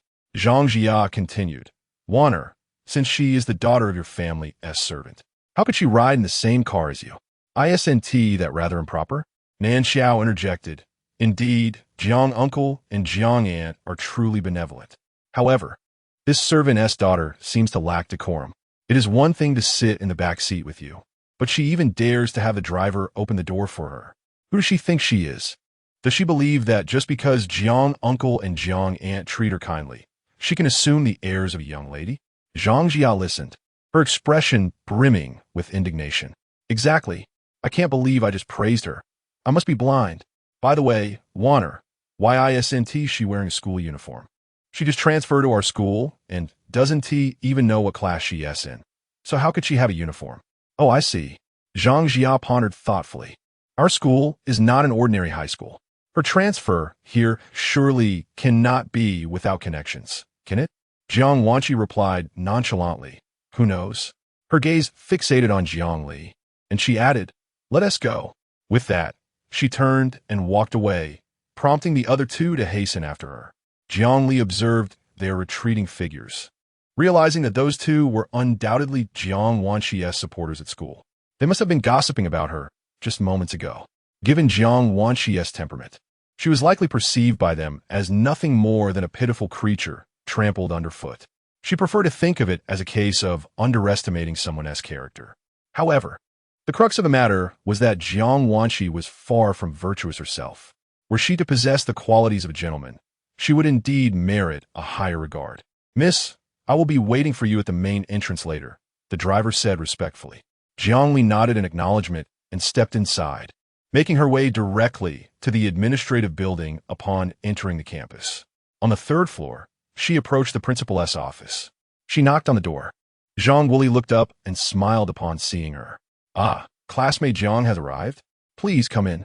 Jiang Li entered, noticing him set down his pen, his expression turning concerned. Are you unsure where to report? I came specifically to express my gratitude, she replied earnestly. She held few individuals in high esteem, and Zhang Wuli was one of them. She could discern that he was a commendable principal. Zhang Wuli appeared puzzled. Gratitude? For what? That evening, my family spoke with you over the phone. Upon a reminder, Zhang Wuli recollected the conversation. I thought it was something significant. Your family was unaware of the circumstances, so I merely chatted with them a bit. It was no big deal. It was my duty. After a brief pause, he continued, You haven't reported yet, have you? I am about to. No need for that. I will inform Xiao Wang to take you directly to your classroom. You're in class 1, the best class in school. Thank you, principal. No need for formality. With that, he began making a phone call. Before long, the head of the teaching department, Wang Mingchong, arrived, appearing somewhat out of breath and flushed, as though he had rushed. Entering the office with purposeful strides, he first greeted the principal before turning his attention to Jiang Li. Come with me, classmate Jiang. I shall escort you to the classroom. All right. Following Wang Mingchong, they made their way to the 5th floor of the science building, arriving at the end of the corridor. He knocked on the door, and teacher Lu, who was at the podium, turned her head to glance over. Lu, the homeroom teacher, was named Lu Yu. Upon noticing the girl standing beside him, she promptly rose and stepped outside. So this is classmate Jiang? Indeed. Lu Yu's eyes instantly sparkled with excitement. After 2 days of anticipation, she finally welcomed the arrival of this precious gem sent by the school, a prospective candidate for the elite program. With a warm and eager smile, she introduced herself. Hello, classmate Jiang. I am a homeroom teacher of class 1, Lu Yu. Welcome to our class. Extending her hand as she spoke, Jiang Li looked at her, pondering the gesture. Is she inviting me to shake hands? Tentatively, she placed her hand in Lu Yu's. Lu Yu grasped it warmly, exuding friendliness. Should you encounter any issues regarding your studies or life in general, feel free to reach out to me. Later, I will provide you with my contact information. Okay. The director of education observed this scene, secretly lamenting that Lu Yu had indeed struck gold. When 025 and Xie became desk mates, one could only wonder what thoughts lingered unspoken. It seemed a stroke of fortune for a candidate from a prestigious institution. Who wouldn't feel discontented in such a scenario? It is worth noting that at that time, this classmate Jiang was highly sought after by numerous classes. Had the principal not made an early decision, Perhaps it would not have been Lu's turn. Students seated at the edge of the classroom turned their gazes toward the door, their faces betraying an insatiable curiosity. Who could incite such delight in the stern teacher? Whispers ensued, and the classroom buzzed with excitement. Lu turned around, instantly adopting a serious demeanor. The previously animated discussions ceased abruptly, with students hurriedly focusing on their morning reading. The director of education smiled, remarking that he had brought the student in. Now they could return to their reading. With that, he departed. Lu addressed Jiang Li, instructing her to follow. She led Jiang Li into the classroom. The noise of reading gradually diminished, the majority of students' attention fixated on Jiang Li at the front, while a few remained undisturbed. Lu clapped her hands and called for silence. At last, the classroom fell quiet, all eyes now on Jiang Li, including Jiang Wanshi, who was also in Class 1. Not only her, but also her two loyal companions, Zhang Jia and Nan Xiao. Despite having anticipated this moment, seeing Jiang Li standing on the platform, signifying their shared class, ignited a simmering resentment within her. Earlier, upon hearing from her father about Jiang Li's score exceeding 700, she had sensed the possibility of Jiang Li joining their class. After all, Class 1 was the best in the school. The thought of sharing a classroom with her was profoundly unsettling. Jiang Li was like a stubborn adhesive. They were bound to encounter each other frequently at home, and now it was the same here. She could not comprehend why Jiang Li did not request a transfer to another class, instead choosing to join Class 1. Was she not deliberately seeking to vex her? Zhang Jia, wary that Nan Xiao might not recognize Jiang Li, nudged her back, urging her to look at the figure on the platform. Nan Xiao merely nodded in acknowledgement, her gaze inevitably shifting toward Jiang Wanshi. Zhang Jia muttered softly behind her, expressing her disbelief at the connections that allowed Jiang Li to transfer to Class 1. She wore a look of defiance. Nan Xiao turned to her, signaling her to be quiet. Lu observed everything from the front, casting a glance before addressing Jiang Li. Student Jiang, please introduce yourself to the class. Jiang Li, facing her peers, spoke. Hello everyone, my name is Jiang Li. I am pleased to become your classmate. As a self-introduction, she considered this adequate, for under normal circumstances, there would be no embellishments, merely a name. She had little patience for such trivialities. Elaborate introductions were nothing but a waste of time. Nevertheless, it must be noted that during her succinct expressions, she often encountered seasoned professionals in the business realm or individuals who sought her favor, along with her subordinates. Naturally, her subordinates dared not be overly critical of her, and those who gathered around the negotiation table, driven by mutual interests, were primarily concerned with profit rather than the manner of proceedings. As for those who sought her assistance, they would invariably flatter and ingratiate themselves, and even a mere mention of a name from her would elicit abundant compliments. However, the current scenario was markedly different. Here, within the confines of a school, she was faced with a group of high school students. They, being naive and inexperienced, allowed her to adopt a more amiable demeanor, devoid of her usual rigidity. Adding prefixes and suffixes could be seen as a manifestation of her friendliness. After all, she had not forgotten her identity as a student. Utilizing her student status as a guise, she felt it necessary to embody the essence of a student. Yet, while Jiang Li deemed her self-introduction to be sincere, her classmates perceived it as rather perfunctory. In truth, she could have shared her interests, the school she had transferred from, her age this year. But merely stating her name felt rather insipid. Lu smiled and said, Jiang Li, please sit beside Xieji. Xieji?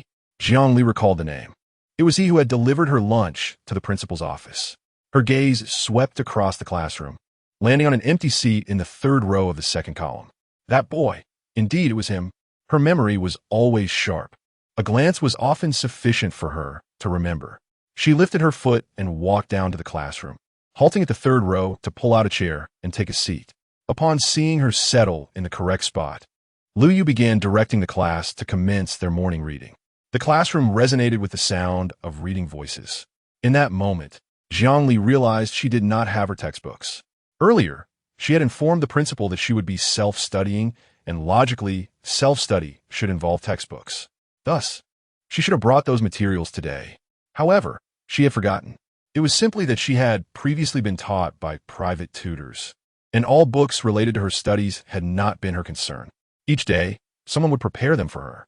Moreover, nearly 2 years had elapsed since her last graduation, making it difficult for her to recall the notion of textbooks altogether. No textbooks? A melodious male voice broke through the sound of reading emanating from her desk mate.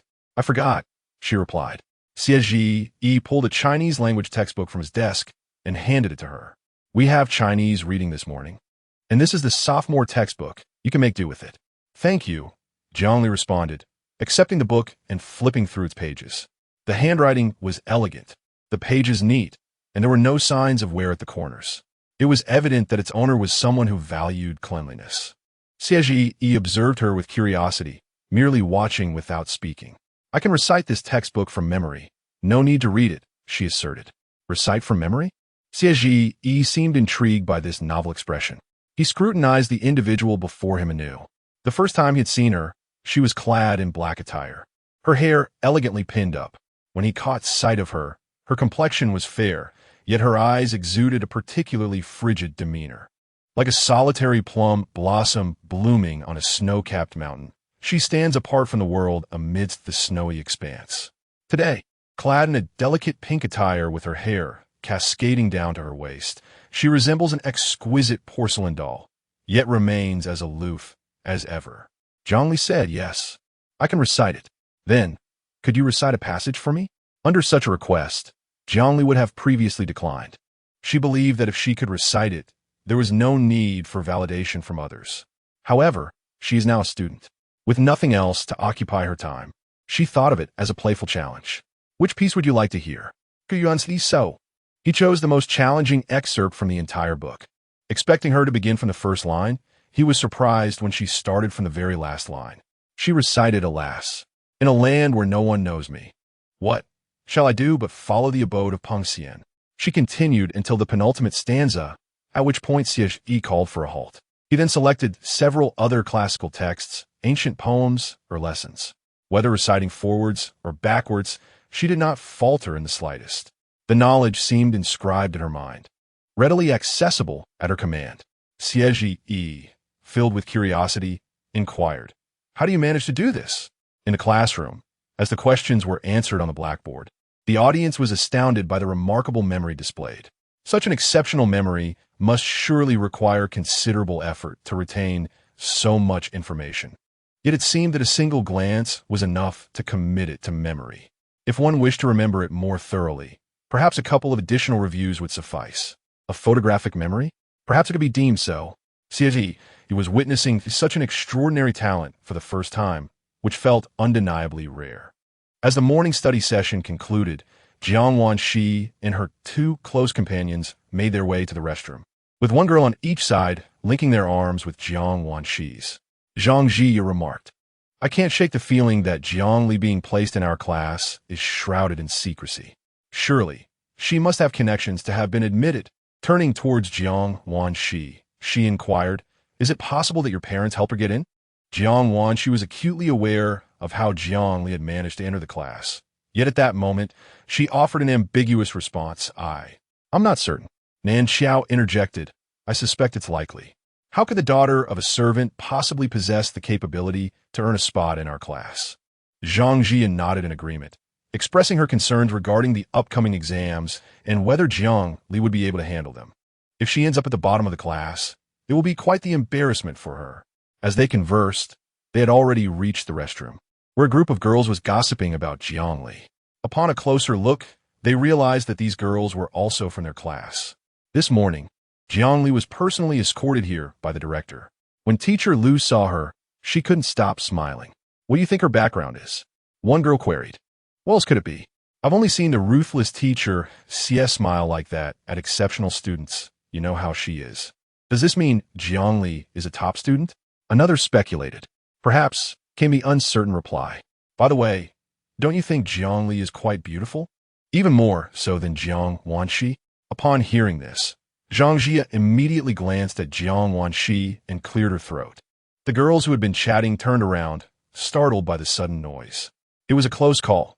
Fortunately, the more disparaging remarks had not yet escaped their lips. Had they done so, Jiang Wanxi's temperament would undoubtedly have led to conflict. The atmosphere grew awkward as the two girls exchanged glances, unsure of how to react. Zhang Jie was the first to shatter the silence, stating, "What do you know? Jiang Li got into our class through the connections of Wanxi's parents. She is not a top student at all, and she is merely a servantess," just as she was about to utter the word servant. Jiang Wanxi quickly raised a hand to stop her. "Jie, don't say that." She wished to keep the matter under wraps, and certainly did not want it to reach Jiang Li's ears. If the truth were to come out, it would be she who would face humiliation. Regrettably, her moment of anger had led her to speak carelessly, planting a significant time bomb. If it were to explode, she would need to devise a way to cover it up. Zhang Jie, perplexed by her intervention, was momentarily distressed. The two girls, captivated by the conversation, pressed on. What else about Jiang Li? They were eager to know the incomplete thought.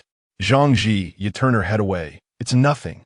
Her irritation was palpable, for it was frustrating to have spoken only part of the story. Upon witnessing the scene, the two girls did not linger, exchanging a few casual pleasantries before making their way out of the restroom and heading towards the classroom. It was then that Nan Xiao inquired, "Why did Wanner stop Jia? Does she want everyone to know that Jiang Li is the daughter of servant? She will lose face at school. Surely you do not wish for that."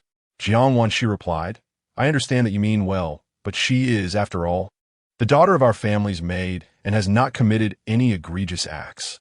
I did not wish to expose her shortcomings, so I kindly ask you to keep this matter confidential." She feigned gentility and innocence. Upon hearing this, Zhang Jie's anger dissipated, and she looked at Jiang Wanxi and said, "Wanner, you are exceedingly kind. If Jiang Li dares to bully you, I will certainly stand up for you." At that moment, Jiang Wanxi appeared to her as a flawless jade carving, radiating brilliance. Jiang Wanxi nodded and expressed her gratitude. "Thank you, Jia." "For what? We are best friends." Zhang Jie laughed carefreely. Upon returning to the classroom, they noticed several girls huddled together, whispering, their glances occasionally darting towards Jiang Li. Jiang Wanxi felt a premonition. The two girls they had encountered outside the restroom were likely spreading the word about Jiang Li's connections. After all, the students in their class had all gained admission through merit alone, and they despised those who had taken shortcuts. Jiang Li was walking into a storm. A wave of satisfaction washed over her. Once the rumors of Jiang Li's privileged status spread, who would still be inclined to associate with her? At that point, Jiang Li would be akin to a rat crossing the street, universally scorned. Though Jiang Li had noticed the scrutinizing gazes, she paid them no heed, choosing instead to focus on her textbook. The first class of the day was mathematics. When the bell rang, the math teacher entered, carrying a textbook. Unlike his usual demeanor, his first words today were, "Which one of you is Jiang Li?" Jiang Li stood up. He smiled and said, "Please sit down." The classmates regarded Jiang Li with disdain. It was evident she was favored due to her connections. Otherwise, why would the teacher ask her to stand? Surely, he intended to recognize her for special treatment later. Unbeknownst to the teacher, the students were thinking this way as he swiftly wrote a problem on the blackboard. "Class, this is a sequence problem. Please take out your paper and pens to work on it." Hearing this, the students below promptly took out their paper to solve the problem. The math teacher then said, "Jiang Li, please come to the blackboard to solve it." The class was taken aback. Wasn't she supposed to receive special treatment? How could they possibly ask Jiang Li to solve at the board? What if she couldn't figure it out? How embarrassing. Jiang Wanxi felt a surge of pride. This problem was evidently complex, and Jiang Li would undoubtedly falter at the board, solidifying her reputation as a beneficiary of favoritism. Although Jiang Li had performed well on her entrance exam, who could say if that was merely due to the simplicity of the test? Faced with such a challenging problem, she might not be able to solve it correctly. At least, Jiang Wanxi had no faith in her ability to do so. With the eyes of her peers, filled with scorn or mockery, fixed upon her, Jiang Li approached the board and picked up the chalk. After a brief glance at the problem, she confidently began to write out her solution. The audience exchanged glances, questioning whether this was appropriate or merely a haphazard display. Only Xie Zi observed, a subtle smile gracing his lips. The mathematics teacher, noticing their gaze, spoke up, urging them to solve the problem independently without peeking at Zhang's work. With this prompt, the students resumed their efforts, heads bowed in concentration. Yet, frustration mounted as they struggled for inspiration, some scratching their heads, others rifling through textbooks or consulting resources. After a considerable amount of time, not a single word had been penned. A few students had made partial progress, only to realize their calculations were flawed. When they finally glanced up, they beheld Jiang Li, who had filled nearly half of the blackboard with her meticulous work. Her handwriting was fluid and precise, displaying no signs of erasure. It was as though she had foreseen the solution and transcribed it onto the board. Some classmates, inspired by her methodology, resumed their own attempts. As Xie set down his pencil, Jiang Li coincidentally finished with the chalk. The mathematics teacher nodded approvingly, inquiring if she possessed alternative methods for solving the problem. At this, the audience was taken aback. There were indeed other approaches to this question. Jiang Li remained silent, merely retrieving the chalk once more to continue her exposition on the board. This time, Xie refrained from further action, as did the rest of the class. Their attention riveted on the blackboard. 5 minutes elapsed before Jiang Li concluded her writing.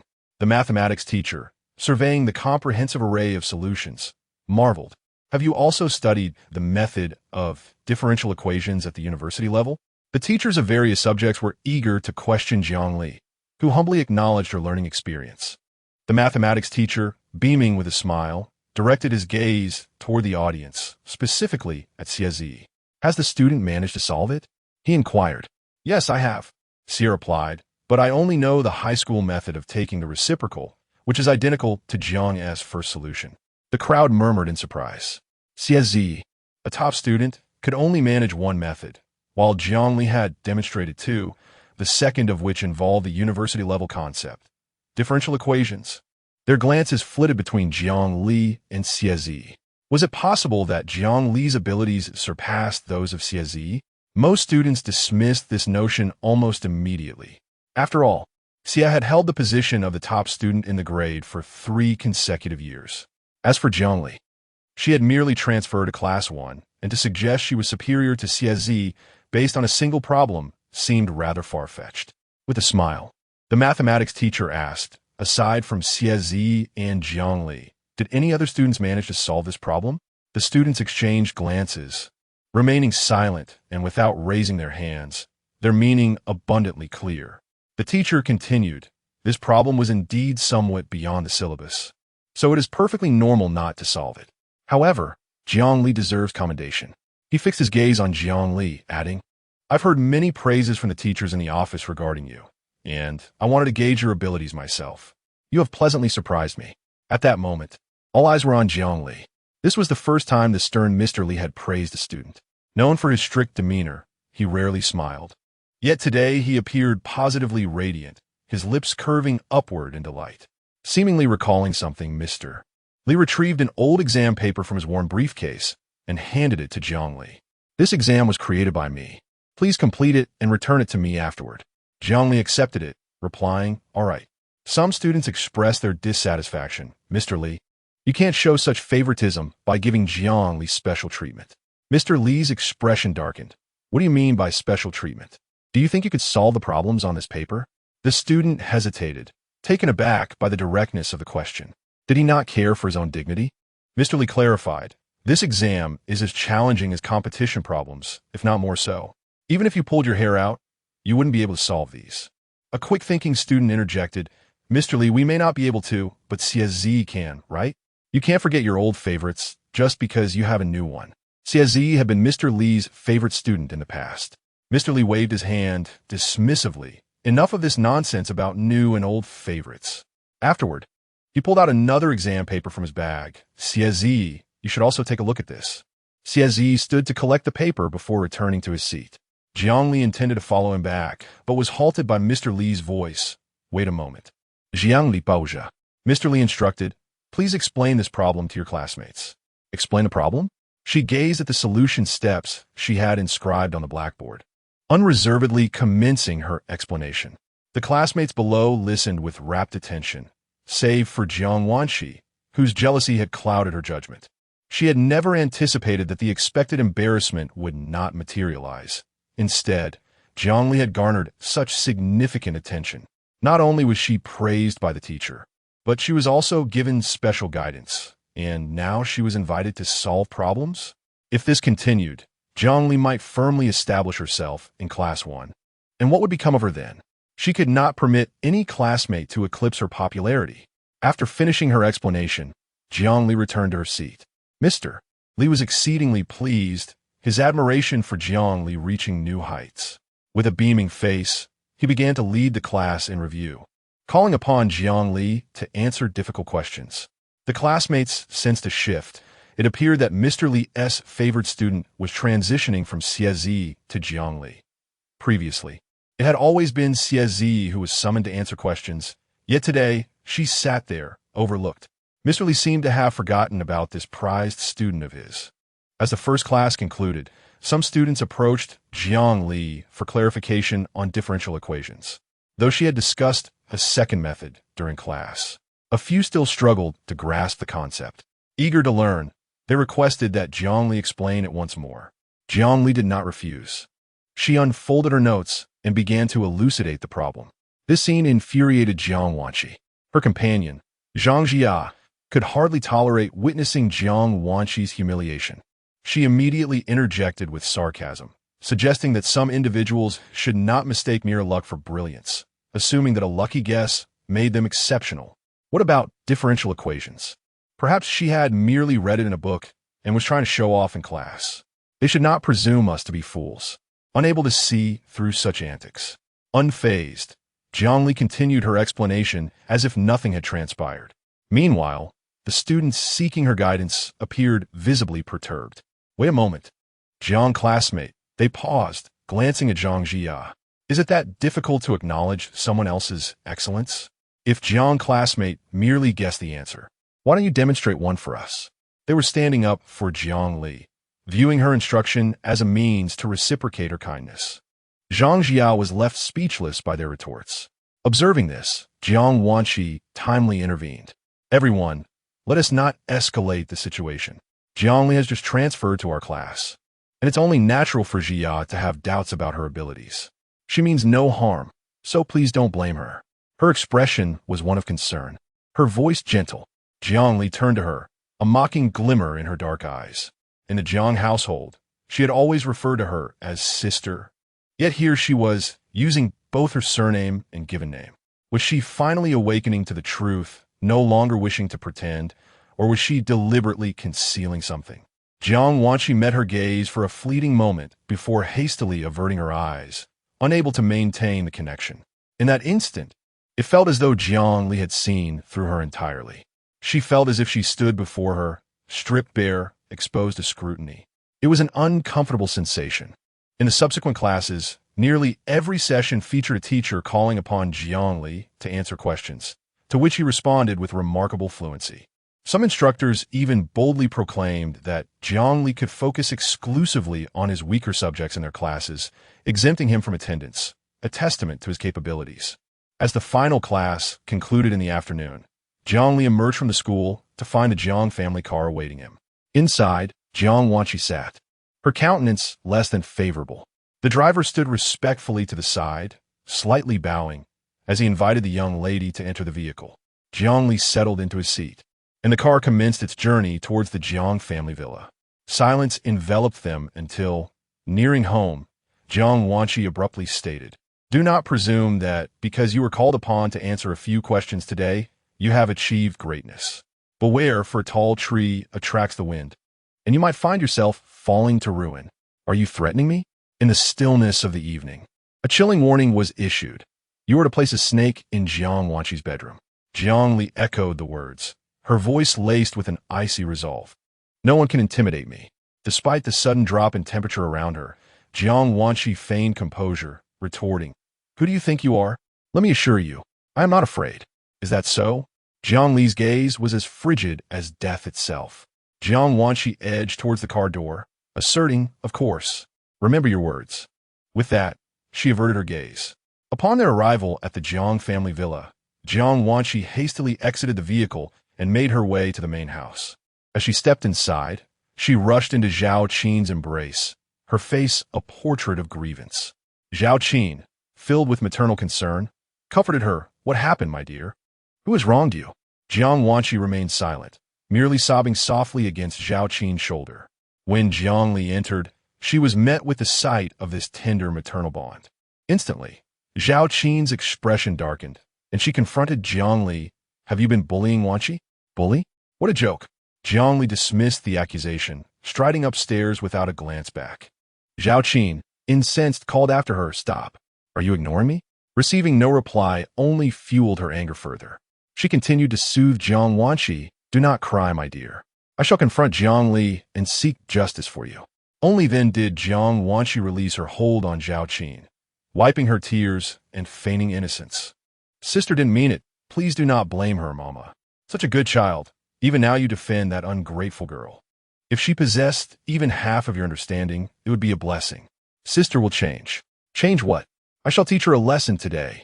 Though her tone was severe, when faced with Jiang Wanqi's innocent visage, she softened, gently patting the top of her head before ascending the stairs. Pushing open the door to Jiang Li's room, she strode in with purpose. Jiang Li sat nonchalantly on the sofa, which only ignited Zhao Qin's fury further. Did you not hear me speaking to you just now? Why did you walk away without a word? Jiang Li, can't you learn from Wanqi? Show a bit of understanding. Look at yourself.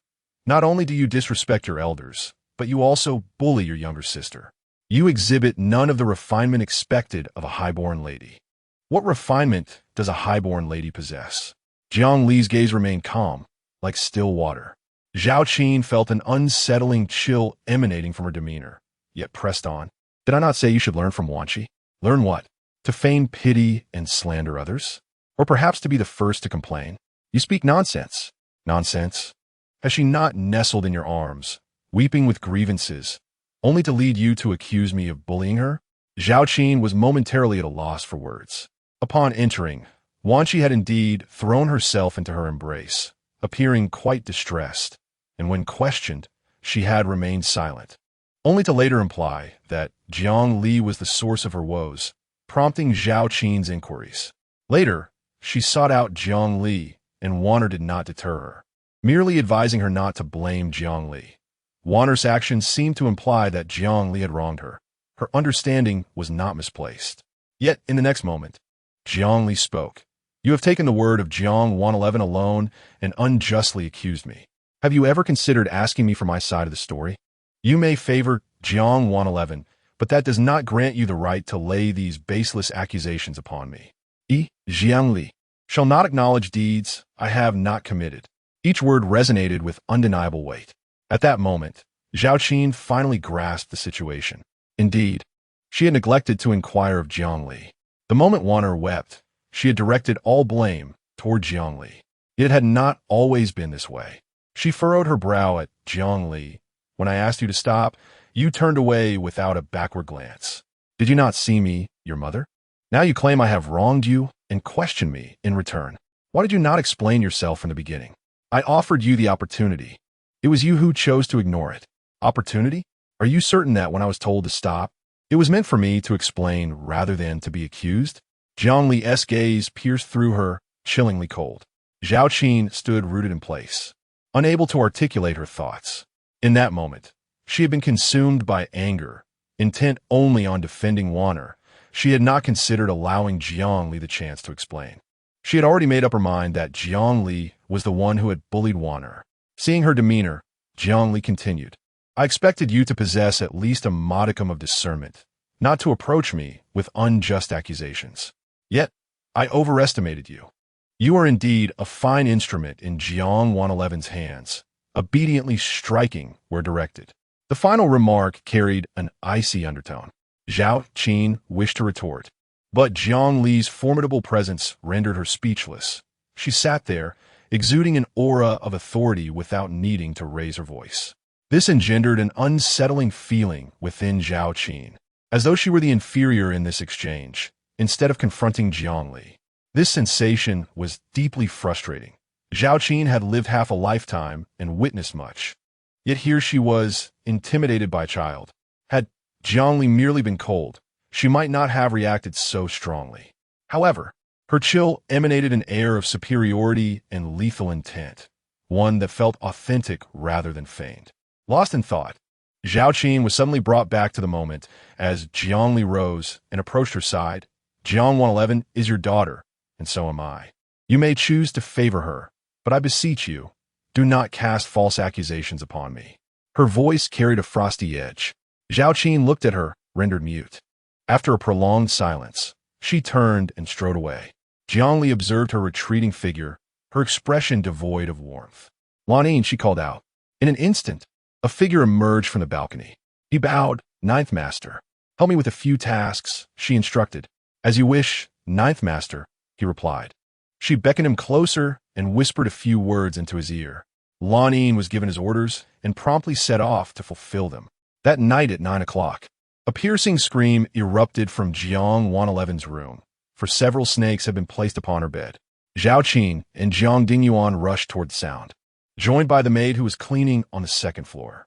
Upon witnessing the scene on the bed, they were all taken aback. How could there be a snake in such a peaceful setting? When Jiang Wanqi saw Zhao Qin, she rushed into her embrace, sobbing uncontrollably. Jiang Dingyuan instructed his servants to remove the snake. The servants, trembling with fear, approached cautiously, but as soon as the caustic agent touched the snake's vital spot, it slithered away. This terrified Jiang Wanqi, who screamed in panic. Zhao Qin, equally frightened, found herself overwhelmed, having been raised in privilege and later becoming a wealthy matron. She had never encountered such a spectacle, her heart racing in her throat.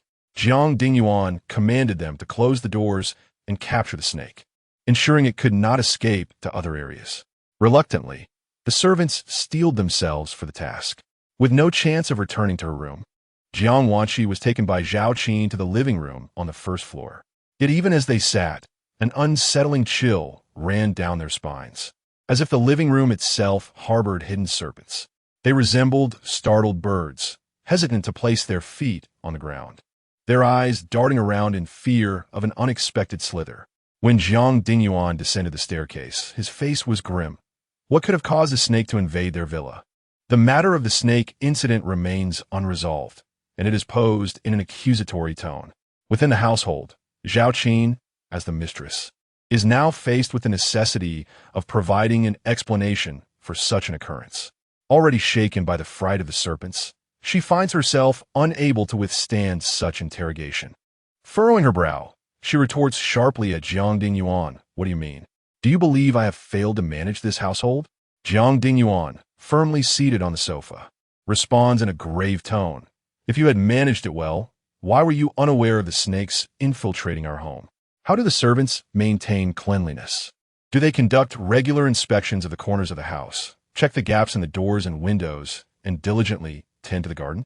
If these tasks are neglected, how can you claim to govern this household effectively? As the lady of the house, if you cannot even manage such fundamental responsibilities concerning the staff, I truly wonder what else you are capable of. The presence of snakes in the home undoubtedly points to a failure on the part of the servants, and it is Zhao Qin who oversees them. The butler falls under her jurisdiction. He has entrusted the household to her. She cannot merely indulge in comfort while ignoring the affairs of the home. As tensions rise between the two, Jiang Wanqi interjects, Father, please do not blame Mother. The arrival of these snakes is rather peculiar. They appeared suddenly. Even if the servants check daily, it is still possible that someone. She hesitates, prompting Jiang Dingyuan to furrow his brow at her. Jiang Wanqi, seemingly frightened, continues, It is possible that someone intentionally placed the snakes there. You suggest it was deliberate? This afternoon, my sister reprimanded me a couple of times, and Mother sought to defend me. My sister seemed quite displeased, and then snakes appeared in my room. Father, we have lived here for so many years without encountering snakes. Why, upon my sister's return, have they suddenly appeared? Jiang Dingyuan, discerning the implications in her words, grows increasingly grim. Fetch Jiang Li for me. Yes, sir, the servant replies, moving to ascend the stairs. However, just as she takes a step, a cold female voice resounds. There is no need to call. I am here. It is Jiang Li. The servant halts, lowering her head slightly, descending the stairs with an air of composure. Jiang Li maids, Jiang Dingyuan's scrutinizing Gaza. Did you place the snakes in Wanqi's room? He questions directly. Jiang Li's eyes sweep over Jiang Wanqi on the sofa. Her voice icy. Is it merely because I was absent that you seek to attribute these baseless accusations to me? How can it be baseless? Hasn't my sister ever committed such acts? Which of your eyes witnessed me doing so? Jiangli counters, her cold gaze directed at her sister. Jiang Wanqi feels a chill run down her spine, her voice trembling. Since the discovery of the snake in my room, you have only now appeared. Is this not indicative of guilt? Simply because I did not arrive immediately, you presume I'm guilty of wrongdoing by placing snakes in your room? Do you consider yourself such an exceptional being that I must rush to console you the moment there is a snake in your room?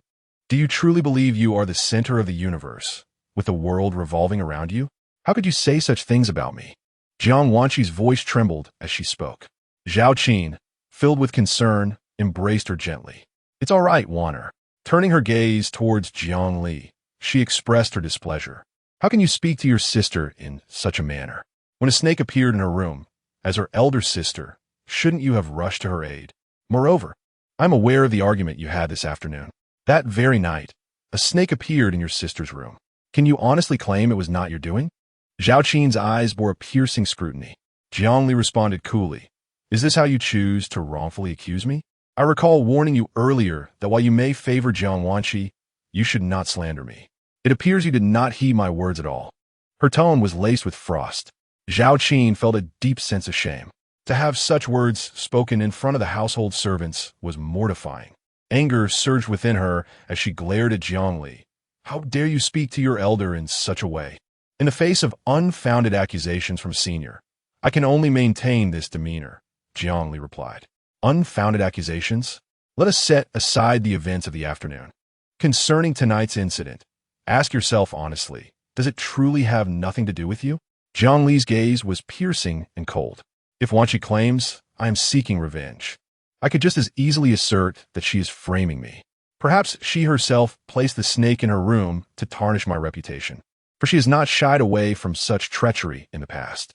She emphasized her words, her eyes fixed on Jiang Wanqi. Jiang Wanqi desperately defended herself. How could you say such things about me, sister? You can speak freely, but I cannot? What kind of reasoning is that? The intensity of Jiang Li's presence was overwhelming.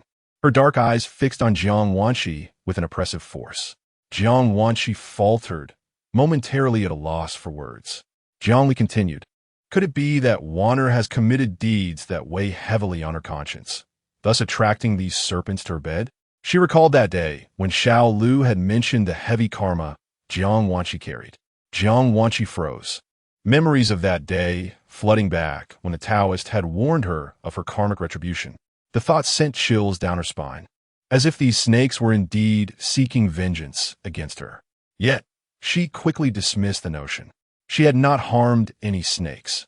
Even if retribution were to come, it ought not manifest in such a terrifying manner. Jiang Li must be exaggerating. Why would you say such nonsensical things, sister? How could I ever commit a deed of shame? Jiang Wanqi insisted, trying to maintain her composure. Whether you have or not, Wanner knows in her heart. Jiang Li's words landed heavily, causing Jiang Wanqi's heart to tighten.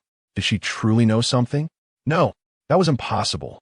She had only just returned home a few days ago. How could she possibly be aware of such secrets? Yes, she must be trying to frighten her.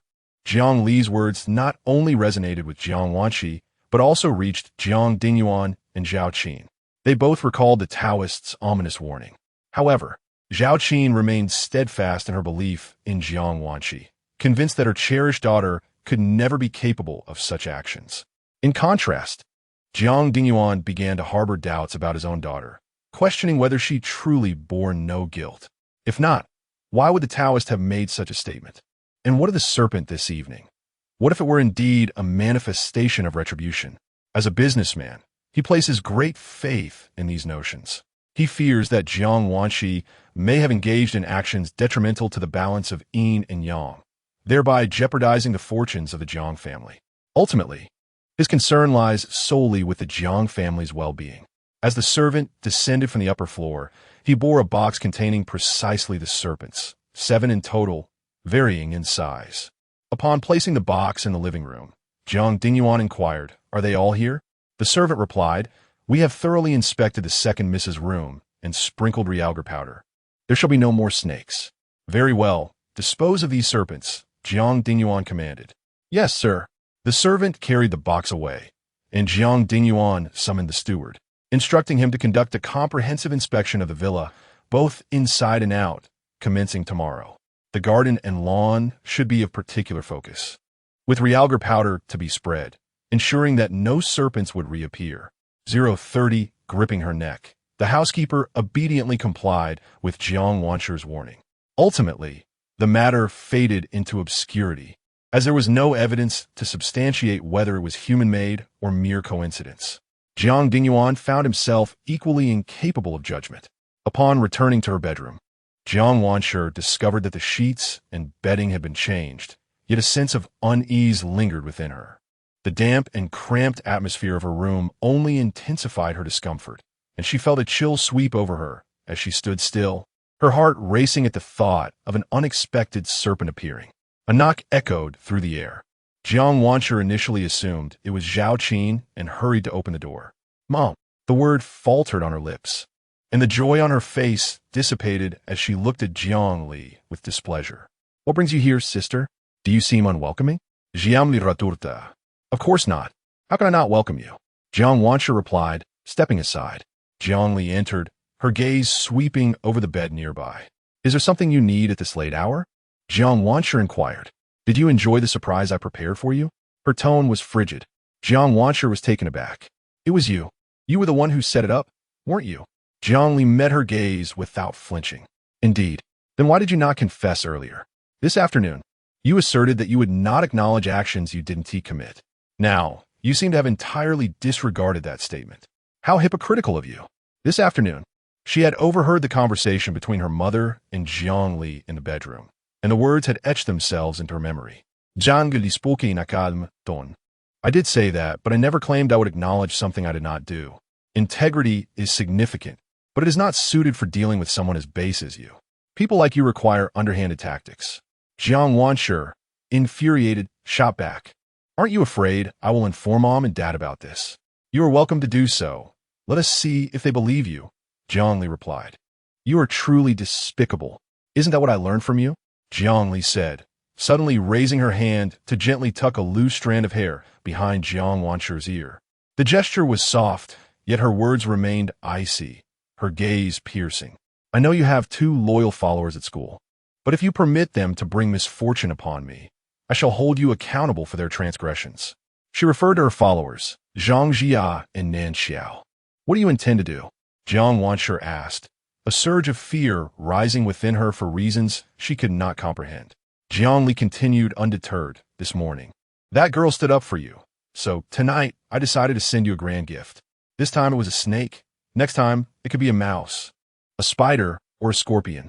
"You've lost your mind," Jiang Wanshi exclaimed, retreating to evade her hand, only to have Jiang Li firmly grasp her chin. Her grip was vice-like, rendering Jiang Wanshi unable to escape. "Let me go," she cried out. Jiang Li frowned, and in the next moment, she seized Jiang Wanshi's throat. "Push me too far, and I will ensure that your dear parents can never find you again." Her voice was chillingly cold, yet exuded an almost frenzied allure. Jiang Wanshi grasped the hands that were tightly clutching her neck, and for a moment, she struggled to breathe. Just as she felt herself on the brink of fainting, Jiang Li released her grip. Leaning against the wall for support, she gasped for air. After a prolonged silence, she finally spoke. "Jiang Li, have you ever considered that their animosity towards you stems merely from their personal disdain? It has nothing to do with me. That is your affair." She could not bring herself to believe Jiang Wanshi's words. Without her incitement, how could those 2 lackeys dare to trouble her? They were strangers, having had no prior interaction. Yet they went out of their way to make her life difficult from the very first encounter. She was aware of her unappealing nature, but surely she was not that repulsive. How could this all transpire without Jiang Wanshi stoking the flames? As she was about to leave Jiang Wanshi's bedroom, Jiang Li cast a cold glance at her. "Tend to the marks on your neck. If the Jiang family discovers them, you know the consequences." It was a warning. Jiang Wanshi had no desire to heed it, but the image of Jiang Li's hand around her throat instilled a sense of trepidation within her. She couldn't shake the feeling that Jiang Li was somewhat unhinged. If she were to act out of line, it would be she who would suffer the repercussions. The next day, Jiang Wanshi rose early to conceal the traces on her neck. Jiang Li was indeed frighteningly deranged. She was a normal person. How could she stoop to the level of a madwoman? This was the only consolation she could muster after a night of contemplation. After breakfast, the Jiang family's driver took them to school. As before, they exited the vehicle and went their separate ways, ignoring one another. Upon entering the classroom, Jiang Li found her desk overflowing with a complete set of high school textbooks, meticulously stacked. This was the second task she had assigned to Lan Yin. The first, of course, had been to place a snake on Jiang Wanshi's bed. Xie, noticing the sudden accumulation of books on her desk, inquired, "Did you return to school yesterday?" "No." "Then where did these books come from?"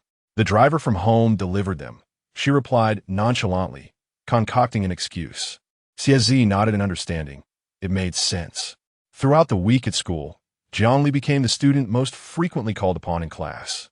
The teachers took a liking to her, and as a token of their affection, they inundated her with numerous assignments. Over the course of the week, she completed dozens of them, each nearly perfect.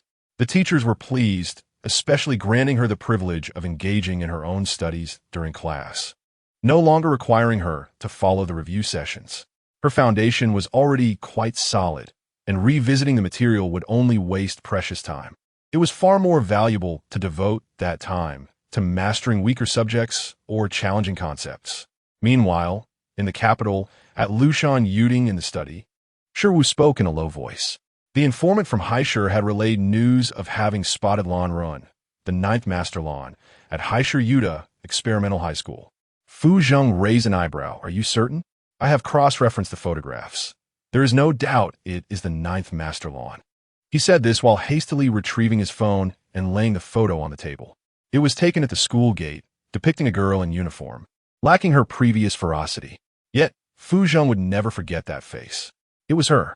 She was alive? "Master Zheng, shall we head to the coastal city? Let us book the tickets now and set off immediately." With these words, he rose and strode outside, with Shiwu hastily following behind. The aircraft arrived in the coastal city by afternoon. A row of sleek black Maybachs awaited at the airport entrance, there to greet the arriving guests. Shifeng approached. "Master Zheng, how goes it? Our people are already lying in wait at the school gate, ready to act at a moment's notice." "Fu Zheng gepaused, asserting. Bring them back without a scratch. If even a single hair is harmed, I shall take my punishment from Uncle Rome." Shifeng stood in shock. Without a scratch? Punishment? When did Master Zheng become so tender-hearted towards a female assassin? Had he forgotten the previous assassination attempt against him? Wu patted his shoulder with a serious tone. "Remember, it must be without a scratch. Bring her back." His emphasis on the phrase "without a scratch" led Shifeng to instinctively feel that he knew more than he let on. Upon returning to the Plea Manor, Fu Zheng felt a persistent unease after abducting Jiang Li. At last, Shifeng seized an opportunity to inquire of Shiwu, "Is Master Zheng acquainted with that female assassin?" With a knowing smile, Shiwu replied, "Once we bring her back, you shall see." Bring her back? Shifeng was perplexed by his words. Yet his anxiety compelled him to personally escort his men to the school gates. As he arrived, his subordinates, who had been stationed there since early morning, regarded him with suspicion. Why is Brother Feng here? They wondered. Master Zheng instructed that she be returned unscathed. Unscathed? The men were equally astonished, maintaining a stoic demeanor. Shifeng insisted, "Try your utmost to avoid harming anyone." "Understood, Brother Feng." Nodding, Shifeng's gaze swept over the three identical black sedans parked at the school entrance. He quietly instructed, "You two, move those cars 500 meters away. Also, leave only Jie here. There's no need for so many to gather." "Understood, Brother Feng." After their acknowledgement, they turned to depart. Shifeng glanced at Jie, entrusting the situation to him. "This is in your hands now. Rest assured, Brother Feng." With that, Shifeng strode away. As the school bell rang, a throng of students spilled out. Among the vehicles parked outside was the Jiang family's car. The driver stood beside the door as Jiang Wanshi emerged from the school, spotting him immediately. After settling into the vehicle and waiting a few minutes, her impatience grew. Reflecting on the recent humiliation she endured at Jiang Li's hands and the latter's display of superiority at school, she seethed. Uncle Zhang, drive. Uncle Zhang hesitated. But the eldest young lady hasn't arrived yet. I said drive, she commanded. If we leave now, what about the eldest young lady? Uncle Zhang's concern only fueled her ire. How dare he oppose her? She glared at him, striving to suppress her rising anger. My sister has matters to attend to. Let's leave first. Her smile was strained. Uncle Zhang remained uneasy and suggested, perhaps we should call the eldest young lady and check. Uncle Zhang, my patience is wearing thin. Are you deliberately provoking me? Her voice was laced with anger, her expression darkening. Reluctantly, Uncle Zhang acquiesced, climbing into the vehicle while casting glances back. When Jiang Li emerged, she surveyed her surroundings and, finding no sign of the Jiang family vehicle, prepared to depart.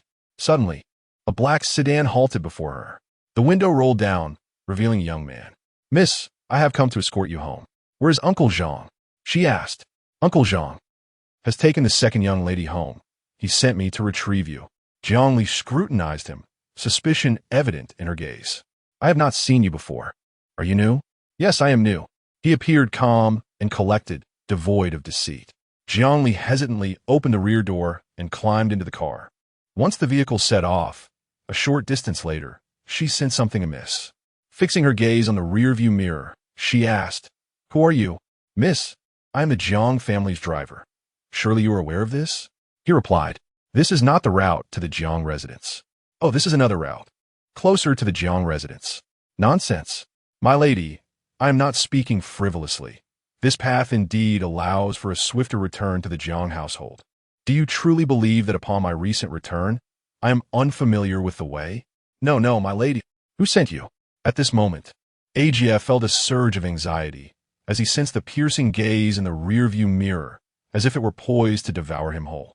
Jiang Li removed her outer garment, twisting it into a cord. In the next instant, she draped the twisted garment around Ajia's neck and pulled forcefully backward. Ajia's body was firmly pressed against the seat, veins bulging at his temples, his complexion reddening. His hands struggled to maintain control of the steering wheel. Jiang Li commanded in a low voice, Stop the car. Ajia pressed the brake, successfully bringing the vehicle to a halt. He engaged the handbrake. Yet, the cord around his neck remained taut. Jiang Li secured it to the headrest, tying a knot. It was not overly tight, sufficient to threaten life. She pushed open the car door and stepped out, only to be confronted by several black sedans blocking her path. 7 or 8 men descended from the vehicles. Jiang Li removed the bag from her shoulder, her gaze cold enough to kill. Who sent you? Lan. No. Miss Jiang, please accompany us. Lan, an external force? So, are you from second brother, seventh brother, or fifth brother? Or perhaps, another external faction? What if I refuse? Then we will have to resort to force. As Jiuchunfang spoke, he raised his hand, pressing his finger downward. In an instant, they surged towards her. Jiang Li had long since prepared for this. As they charged, she countered with swift and decisive strikes. Within mere minutes, the assailants found themselves at a disadvantage. However, soon, 2 more vans arrived, bringing with them no fewer than 30 individuals. If this continued, her defeat was inevitable. At this critical juncture, Lanmen arrived. The two fought side by side. Though their combined strength was formidable, it remained insufficient against the overwhelming numbers. The group bound her and thrust her into the black sedan. Lanmen intended to pursue, but was held back by their men, unable to advance, forced to watch as the vehicle drove away. Inside the car, Jiang Li had a cloth gag in her mouth, her hands tightly bound, the restraints digging painfully into her flesh. Upon arriving at the Buyua Manor, she was escorted to a dimly lit basement. In the dark, damp environment, she was secured to a chair, utterly immobilized. The sound of crisp footsteps echoed from the staircase. The clash of leather shoes against the ceramic tiles. Jiang Li sensed the presence of her captor drawing near. She fixed her gaze on the stairway, where a shadow first emerged under the dim ceiling light. Then, backlit, he came into her view. The hem of his black shirt tucked into his trousers accentuated a lean waist. The collar casually open at 2 buttons, revealing a delicate collarbone. His elongated eyes were slightly raised, his nose sharp, and his thin lips naturally crimson, with a smooth jawline and a long neck. His Adam's apple resembling a solitary peak sculpted from white jade. He possessed an extraordinarily handsome visage. Yet, there was an unsettling familiarity about him. As she focused on his face, realization struck her. It was he, Fu Zing. 2 months prior, the individual her father had ordered her to assassinate. Thus, his act of binding her today was an act of vengeance. She gazed at Fu Zheng, who returned her stare. The fleeting glance from 2 months ago was nothing compared to the clarity of this moment. A subtle smirk graced his lips, his admiration unmasked. However, when his gaze fell upon her wrist, which was bruised from the binding, he furrowed his brow. His cold eyes swept towards the individual beside him. Shifeng hastily explained that her combat prowess was formidable, and if she were not secured tightly, she might escape. Go fetch Uncle Rong for punishment. His tone left no room for argument. Shifeng bowed his head in acquiescence. Fu Zheng stepped closer and tore the cloth strip from Jiang Li's mouth. Long time no see. We have never met. How could it be a long time? She did not look at him. Her gaze fixed ahead, her voice frigid. Not acknowledging it, I am unaware of what you are speaking. Suddenly, a hand grasped her chin, lifting her face as he leaned closer to meet her gaze. Take a good look. Do you truly not recognize this face? 032 and Jiang Li reached a collaboration. I am the eldest daughter of the Jiang family in Haishu. If you provoke me, the Jiang family will not let you off easily. The Jiang family, you say? Fu Zheng suddenly loosened his grip, his long fingers clasping her slender shoulder. Rather than relying on the Jiang family as a backing, it would be more accurate to identify oneself as Lan Run, or perhaps Lanzhi. Jiang Li was taken aback. He actually knew. Fu Zheng circled behind her, and a mere Jiang family from Haishu was hardly worthy of my regard. But the Lan sect is a different matter altogether. So, have you made your decision? Jiang Li remained silent.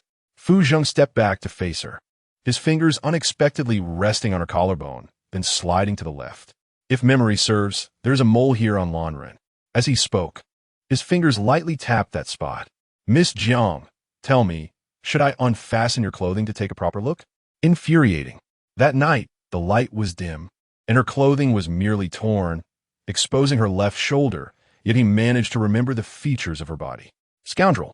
Few could provoke such anger in her, and Fu Zheng was one of them. How can he be considered a scoundrel? After all, what I remember is not just the mole on your left shoulder, but also your face. What do you intend to do? Kill me? She raised her gaze to him. Fu Zheng perhaps bore no murderous intent, but Jiang Li did. At this moment, she deeply regretted not having ended him that night. Fu Zheng smiled. I did not bring you here to kill you. As he spoke, he pulled out a photograph. Have you seen this person? The photo depicted a girl in her 20s. Jiang Li racked her brain for any memory of this individual, but could recall nothing. She shook her head. Fu Zheng inquired again. Are you certain? Absolutely certain. His tone was emphatic. He tucked the photograph away, his expression remaining largely unchanged. Jiang Li couldn't help but ask, who is she to you? Consider her a neighborly little sister. A neighborly little sister? Is that not akin to childhood sweethearts? Merely a different way to put it, one she understood. Jiang Li pressed on. She has gone missing. Is it related to the Lan sect? A gentle light flickered in Fu Zheng's eyes. Indeed, Miss Jiu is quite astute. So, your previous opposition to the Lan sect was for her sake? In a sense, I can help you find her, but on the condition that you no longer oppose the Lan sect. The Lan sect and the Fu family have no enmity. Logically, my father had no reason to eliminate Fu Zheng. It was only because 2 months prior, Fu Zheng had repeatedly encroached upon the Lan sect's interest that my father's murderous intent was stirred. Fu Zheng regarded her, agreeing, very well, a 6-month period. How does that sound? 6 months? Jiang Li studied him. Why did he seem so unconcerned? Wasn't he his little neighbor who was lost? Shouldn't he be pressing a knife to her neck, urging her to find her immediately? However, upon further reflection, she realized that she could not venture abroad, nor return to the Lan sect. Finding someone would be akin to searching for a needle in a haystack. No easy task. Granting her 6 months would afford her greater convenience in her endeavors. She nodded. Very well, it's a deal. With their collaboration established, Fu Zheng untied the ropes binding her, which had already left her wrists red and sore. He gazed at the marks on her pale wrist, his eyes momentarily frozen. At last free from her constraints, Jiang rose and began to flex her wrist bones. Fu Zheng stood before her, acknowledging the offenses of the day. No sooner had he spoken than Jiang delivered a swift kick to his abdomen. Shi Feng, witnessing the altercation, rushed forward, but Fu Zheng commanded halt. With a deliberate calm, he rolled up his sleeves, ready to engage with the ninth miss in her game. The two clashed in the basement, and during their confrontation, Fu Zheng distinctly sensed that Jiang Li today was markedly different from the lawn run he had encountered 2 months prior. Today, every move she made was lethal. Eventually, Jiang Li seized a knife from the table and deftly sliced through the fabric of his left shoulder, yet miraculously, he remained unscathed. The force was impeccably measured. She discarded the blade and coldly regarded him, stating, "You marred my garment that day. Consider this our account settled." Fu Zeng chuckled, realizing she bore a grudge over the incident involving her left shoulder. How could such a matter be resolved so simply? He forcibly tore away the sleeve of his garment, revealing his collarbone and muscular arms, the prominent deltoid muscles clearly defined. Now it was truly even. Jiang Li turned her head away, deeming the matter concluded. When Shi Wu hurried downstairs, he was met with this striking tableau. Stunned, he approached Shi Feng and whispered, "What transpired? Why is Master Zheng's clothing in tatters?" "Miss Jiang did that," Shi Feng replied. "She escalated?" Shi Wu exclaimed, astonished. Shi Feng, puzzled by his reaction, merely remarked, "They had a scuffle. It doesn't count as escalation. By the way, what brings you here?" Prompted by Shi Feng's inquiry, Shi Wu finally recalled his purpose and turned to Fu Zheng, saying, "Master, there is someone at the door. It seems to be an envoy from the Lan clan, requesting an audience with Miss Jiang." Fu Zheng, intrigued, glanced at her. "Your envoy has arrived. Are you not leaving?" Without a hint of hesitation, Jiang Li turned and strode towards the exit. Shi Feng and Shi Wu stepped aside, clearing the way. The basement was left with only the three of them. Fu Zheng remained rooted in place, reflecting on their recent confrontation, a faint smile curling at the corners of his lips. Shi Feng, perplexed, wondered what had come over him. Had he been rendered foolish by the encounter? "What do you know?" Shi Wu interjected. "Master Zheng's springtime is approaching." "What do you mean?" Confused by his words, Shi Feng listened as Shi Wu leaned in, recounting how Fu Zheng had praised the ninth miss while abroad. Shi Feng's eyes widened. "Are you suggesting?" Shi Wu nodded. The two exchanged glances with Fu Zheng, who indeed seemed to be experiencing a rejuvenation. Master Zheng had never smiled in such a manner before. As if sensing their scrutiny, Fu Zheng's gaze flitted towards them. "What are you looking at?"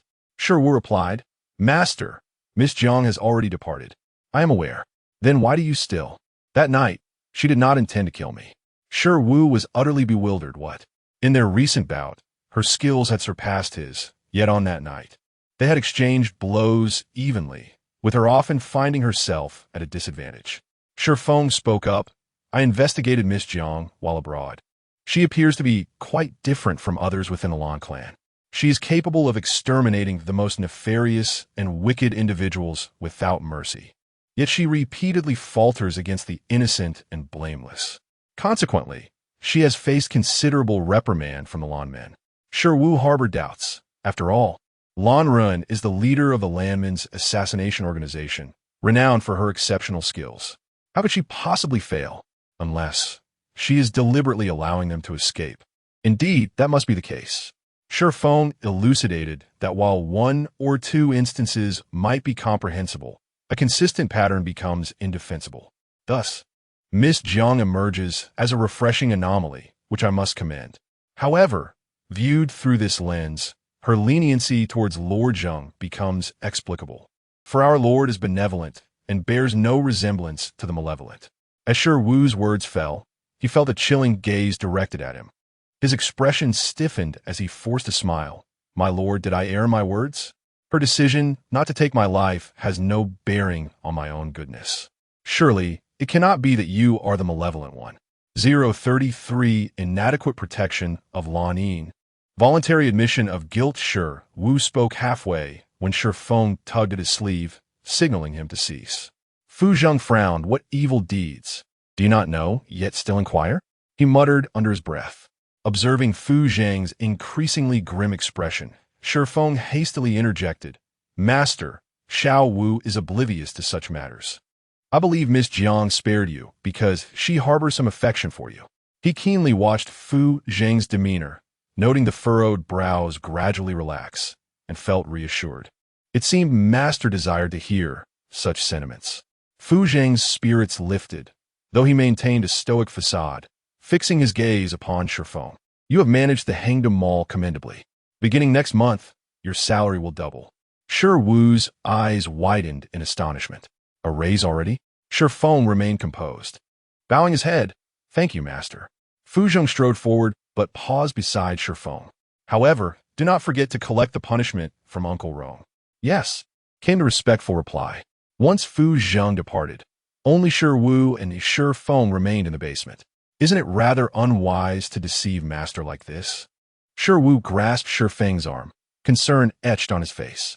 Shifeng remained unfazed. "There is no alternative. Master enjoys hearing it." Yet, it was evident to any discerning observer that Miss Jiang held no such feelings for Master. "I fear he may develop delusions if he continues to deceive himself." He lowered his voice for the last remark. Shifeng shot a piercing glance at him. "Do not utter such words again. If Master learns of this, prepare for punishment. I am merely concerned for Master. Then hope for the best. Who can predict matters of the heart?" Shi Wu's interest piqued. "Are you suggesting that Miss Jiang might eventually like?" "I do not know." "How dull." Shi Wu lifted his chin defiantly. Shifeng said nothing further and turned to exit the basement. Meanwhile, concerning Jiang Li, upon leaving the Buyue Manor, 3 black sedans awaited at the entrance, flanked by a group of men clad in various attires. Lanmen explained, "Upon learning you were taken by Fu Zhang's men, I urgently dispatched personnel. Due to the haste, I could only gather these individuals. Others are still en route. Inform them to return the same way." "Understood. Also, refrain from assembling personnel unless absolutely necessary." Father instructed to maintain a low profile before departing. Although she did not fully grasp her father's intentions, she was bound to comply with his directives. After all, creating a stir in Huagua would likely prompt her father to summon her back to the Lan family immediately. She wished to extend her stay this time. Lanmen acknowledged. "Understood, 9th Master." As they approached, the group of men by the vehicles stepped forward, bowing respectfully to Jiang Li, 9th Master. These individuals represented her influence in Huagua, overseeing the Lan family's enterprises there. Jiang Li nodded, and they parted to create a pathway. Lanmen opened a rear door of the car, and once seated, the others followed suit. As the vehicle set in motion, Jiang Li instructed, "After we disembark, remind everyone to keep silent about today's events." This conversation was directed towards Lanmen. "Yes, 9th Master." Jiang Li fell silent, gazing out the window. Lanmen turned to look at her several times, hesitating to speak. Jiang Li inquired, "Do you have something to say?" "9th Master, today it was my failure to protect. Please punish me." His face was filled with remorse. Jiang Li continued to stare out the window, her expression unchanged. How could one person contend against a multitude, particularly when they came prepared? "What happened today is not your fault, and it should not be mentioned again." "Yes, 9th Master." The vehicle halted near the Jiang family villa. Avoiding the notice of the gatekeeper, Jiang Li alighted from the car, followed closely by Lanmen. However, after walking a short distance, he vanished into the night. Out of sight. Upon reaching the grand iron gate, the gatekeeper, seeing her, promptly granted entry. She stepped inside, following the tree-lined path to the main residence. Uncle Zhang intercepted her at the entrance. "Miss, you have finally returned. Is something the matter?" He glanced indoors, lowering his voice. "Mr. and Mrs. Jiang are in the living room, along with the second young lady, and they are not in good spirits." This served as a warning to her. Jiang Li Nudda. Acknowledging his words, and upon entering the house, she found Jiang Dingyun's family of 3 seated on the sofa, their expressions less than favorable, except for Jiang Wanqi. "You finally know to come back." Jiang Dingyun's voice was filled with anger. Jiang Li calmly took a seat on the sofa, replying, "This is my home. Of course, I know to return. I ask you, where have you been? Why did you come home so late?" Regarding this question, Jiang Li's gaze fell upon Jiang Wanqi. Perhaps you should ask your beloved daughter why I returned so late. I have already inquired of Wanner. She said you had matters to attend to and instructed her to return first. Jiang Li looked at her, her presence commanding without a hint of rage. Is that so? Jiang Wanshi felt a surge of panic but had already prepared a response. With tears welling in her eyes, she feigned innocence. This afternoon, after school, several classmates were gathered by my desk. It was my sister who told me to leave first. The first part was true, the latter false.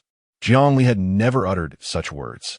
It was Jiang Wanshi who instructed the driver to depart, leaving without waiting for her.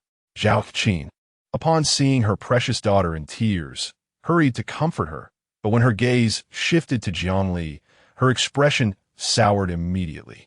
She furrowed her brow. I warn you, it is best to tell the truth and not to slander Wanner. Slander? Jiang Wanshi, who is truly slandering whom here? Sister, I truly realize my mistake. I am sorry. Next time, even if you tell me to leave first, I will not do so. I promise I will wait for you. Zhaoqin interjecta angrily, Jiang Li. How dare you threaten your sister while still at home? You have become increasingly reckless. Clearly, Jiang Wanshi had achieved her objective. Although Jiang Li never suggested that she leave first, Jiang Wanshi could solidify this claim. After all, their parents only believed her words. What constitutes a threat? In just a few words, Jiang Wanshi had turned it into my intimidation of her. Jiang Li cast a cold glance at Zhao Qin, whose heart skipped a beat, leaving her momentarily speechless. Jiang Li cast another glance at Jiang Dingyuan. If you do not mind the trouble, you may call our classmates at school. They will attest to whether I ever suggested that Jiang Wanshi leave first. Her words implied that it was Jiang Dingyuan who should make the call, not her. This matter had been instigated by Jiang Wanshi. If they did not trust her, they could seek verification themselves. She would not indulge them further. Jiang Dingyuan frowned. What is this attitude of yours? As the two engaged in an impasse, Uncle Zhang, the driver, hurried in, saying, Sir, I have something to discuss. What is it? Jiang Dingyuan replied in a low tone. Uncle Zhang glanced at Jiang Wanshi on the sofa, his voice trembling as he said, It is about the second young lady. Jiang Wanshi was taken aback. What was Uncle Zhang trying to do? Could it be that he intended to support Jiang Li? But why would he help Jiang Li when he was her driver? Clenching her fists tightly on her lap, she regarded Uncle Zhang with a gaze full of warning. He had better not speak out of turn. Otherwise, he should not blame her for being ruthless. Jiang Dingyuan, still furrowing his brow, asked, What is the matter with the second young lady? His tone was far from pleasant. Driver Uncle Zhang stood up for Jiang Li, trembling with fear. He spoke this afternoon. I was to pick up two young ladies.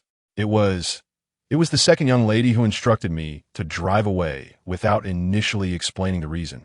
I insisted on waiting a bit longer. Only then did she reveal that the eldest young lady had ordered us to leave first.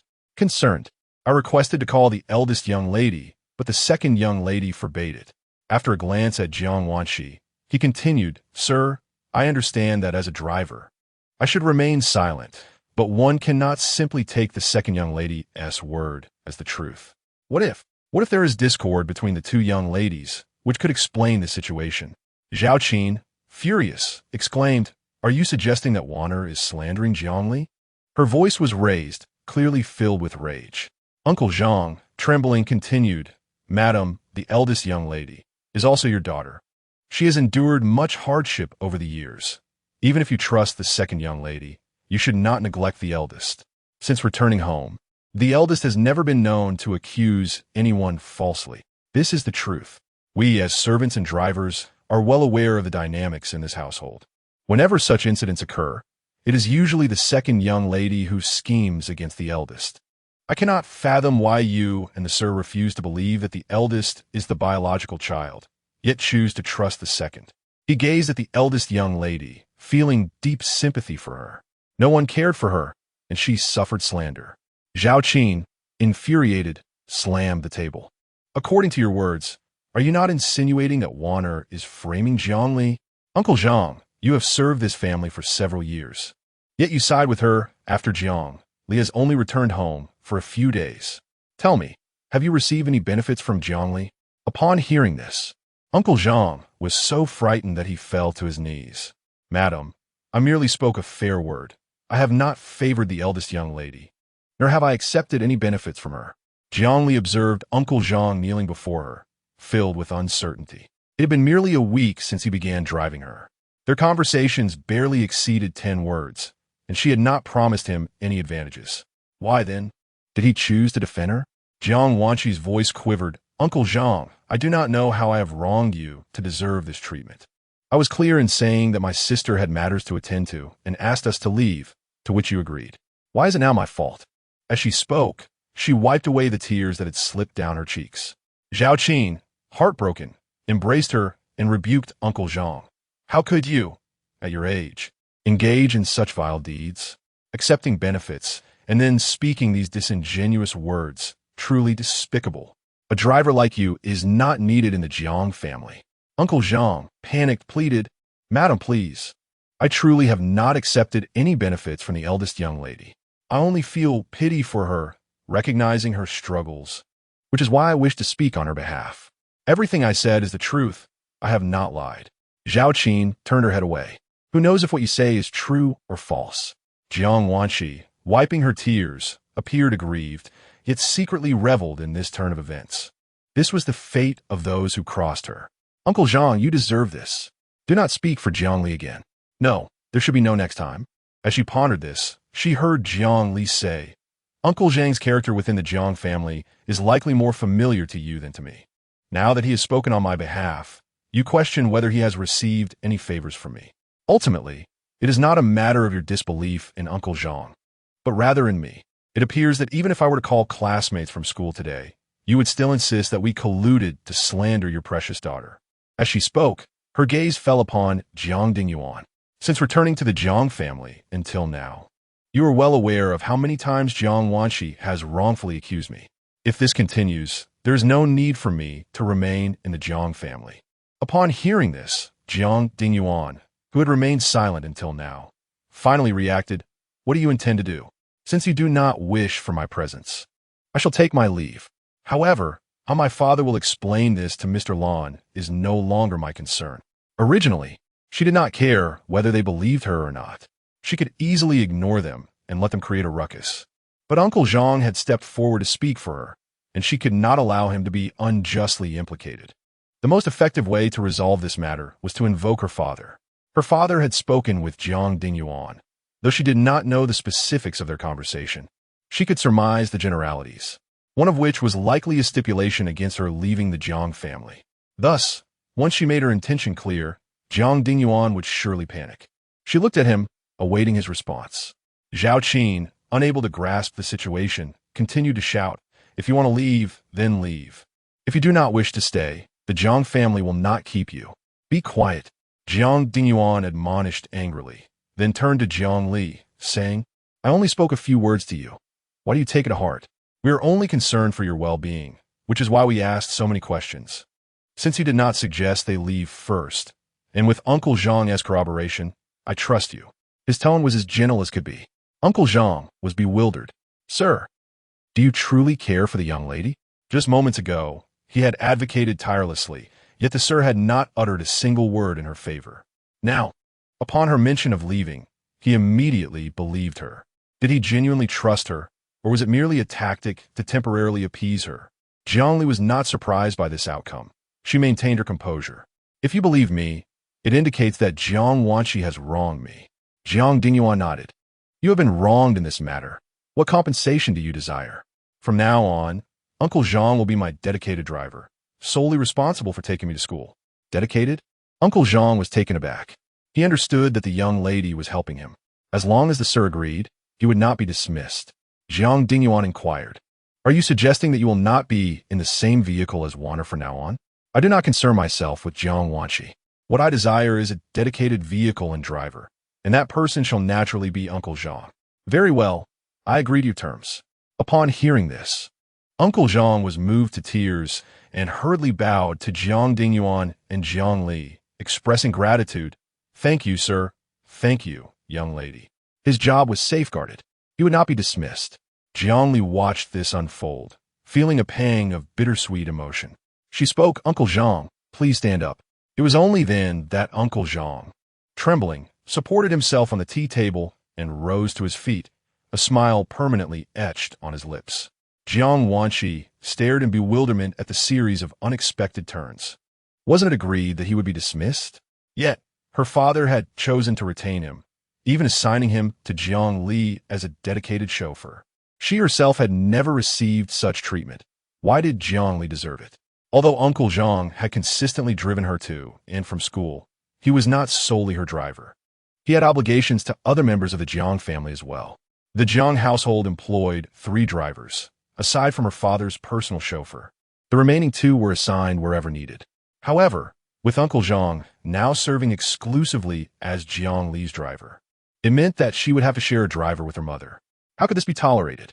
The more she contemplated, the more unjust it felt, and she lamented, "Father, this is unfair, my sister." Suddenly, a resounding slap struck Jiang Wanqi's face. 035 delivering a dead mouse to Jiang Wanqi's room. Jiang Wanqi covered her cheek in disbelief as she gazed at Jiang Dingyuan. How could her father strike her for Jiang Li? A wave of sorrow washed over her, and tears cascaded uncontrollably down her cheeks. This time, her tears were genuine. Jiang Dingyuan's slap had struck at the very core of her being. Once Zhao Qin regained her composure, she hurriedly turned to her beloved daughter. "Wana, are you all right? Let me see." She gently pulled down Jiang Wanqi's hand that shielded her face, revealing the clear imprint of a hand on her porcelain skin, a testament to the force behind Jiang Dingyuan's blow. Zhao Qin's heart ached. Why would he harm his own daughter? They had never even laid a finger on her in all these years. Yet for Jiang Li, he resorted to violence. Is this how a father should behave? She shouted at Jiang Dingyuan. This time, Jiang Dingyuan did not relent, responding with anger. At this juncture, you still defend her. If she hadn't insisted on having Uncle Zhang drive, would Jiang Li have returned so late? She has spoken ill of us in front of others, claiming her sister is too close with some male classmate, mingling with dubious characters. Would we have made such a fuss otherwise? Tonight's events were instigated by her. A mere slap is too lenient. Zhao Qin held Jiang Wanqi close, her voice filled with concern. You believe everything Jiang Li says, but do not forget. Wana is our daughter, whom we have raised for 18 years. And I must remind you, Jiang Li is our biological daughter. Jiang Wanqi's heart sank. These were indeed her father's true feelings. After all those years of nurturing, what did it matter? The moment their biological daughter returned, she was rendered insignificant. Tears streamed down her face, overwhelmed by a sense of injustice. Irritated, Jiang Dingyuan stood up and strode away. Jiang Wanqi buried her face in Zhao Qin's embrace, sobbing uncontrollably. "Mom, does Dad not like me anymore?" Her voice trembled. Zhao Qin, heartbroken, comforted her, patting her back. "How could he? He's just upset right now. Once his anger subsides, everything will be fine. He could never stop loving Wana. You are smart and understanding, always endearing to others." Uncle Zhang, standing at a distance, observed the scene with a tinge of discomfort. Both are daughters, yet the disparity in treatment by Madame was glaringly evident. The eldest young lady endured so much to return to the Jiang family. Yet Madame not only failed to empathize, but also assisted the second young lady in making things difficult for her. One could easily mistake the eldest lady for an adopted child. With a heavy heart, his gaze fell upon Jiang Li, who sat on the sofa, her expression unflinching and indifferent. He couldn't help but sigh internally. Ultimately, the eldest lady was still just a child. Despite her composure, she craved parental affection and care. It was a pity that the eldest lady's fate was so cruel, having been born into the Jiang family. He sighed deeply within. After a considerable time of weeping in Zhao Qin's arms, Jiang Wanqi finally managed to cease her tears. Her eyes were red and swollen. Zhao Qin looked on with a pained expression, planning to apply an ice pack later to reduce the swelling. "I understand, Mama." She smiled, casting a glance at Jiang Wanqi beside her, and feigned innocence. "Sister, I was wrong today. I apologize." As soon as the words of apology escaped her lips, Zhao Qin interjected, "What are you apologizing for? This matter is not your fault. If anyone should apologize, it should be Jiang Wanqi." It was evident that she favored Jiang Wanqi. Jiang Li retorted, "With such a method of education, it is no wonder Jiang Wanqi resorts to lies. What nonsense are you spouting?" She raised her voice slightly. Jiang Li shot her a cold glance. "What? Do you wish to summon Father down to judge right from wrong again? Zhao Qin fell silent. It was not only Jiang Li's intimidating presence that rendered her speechless, but also the fear of Jiang Dingyuan. If he were to learn that she was still dragging this matter on, there would undoubtedly be a fierce argument, which she wished to avoid for the sake of their marriage. Jiang Wanqi, sensing the tension, stepped in to diffuse the situation. Mother, please do not argue with Father over my affairs anymore. I am fine. Zhao Qin gently stroked her hair. Look at Wanqi, and then look at you. Your aggressive demeanor. I wonder whom it resembles? The moment you return home, you turn the household upside down. One cannot help but ponder what sort of upbringing led to this. After saying this, she embraced Jiang Wanqi and stood up, not sparing her another glance. Uncle Zhang observed Jiang Li with a look of concern. Madam's words can be rather hurtful. What does it mean to wonder about her upbringing? Is this not belittling the young lady?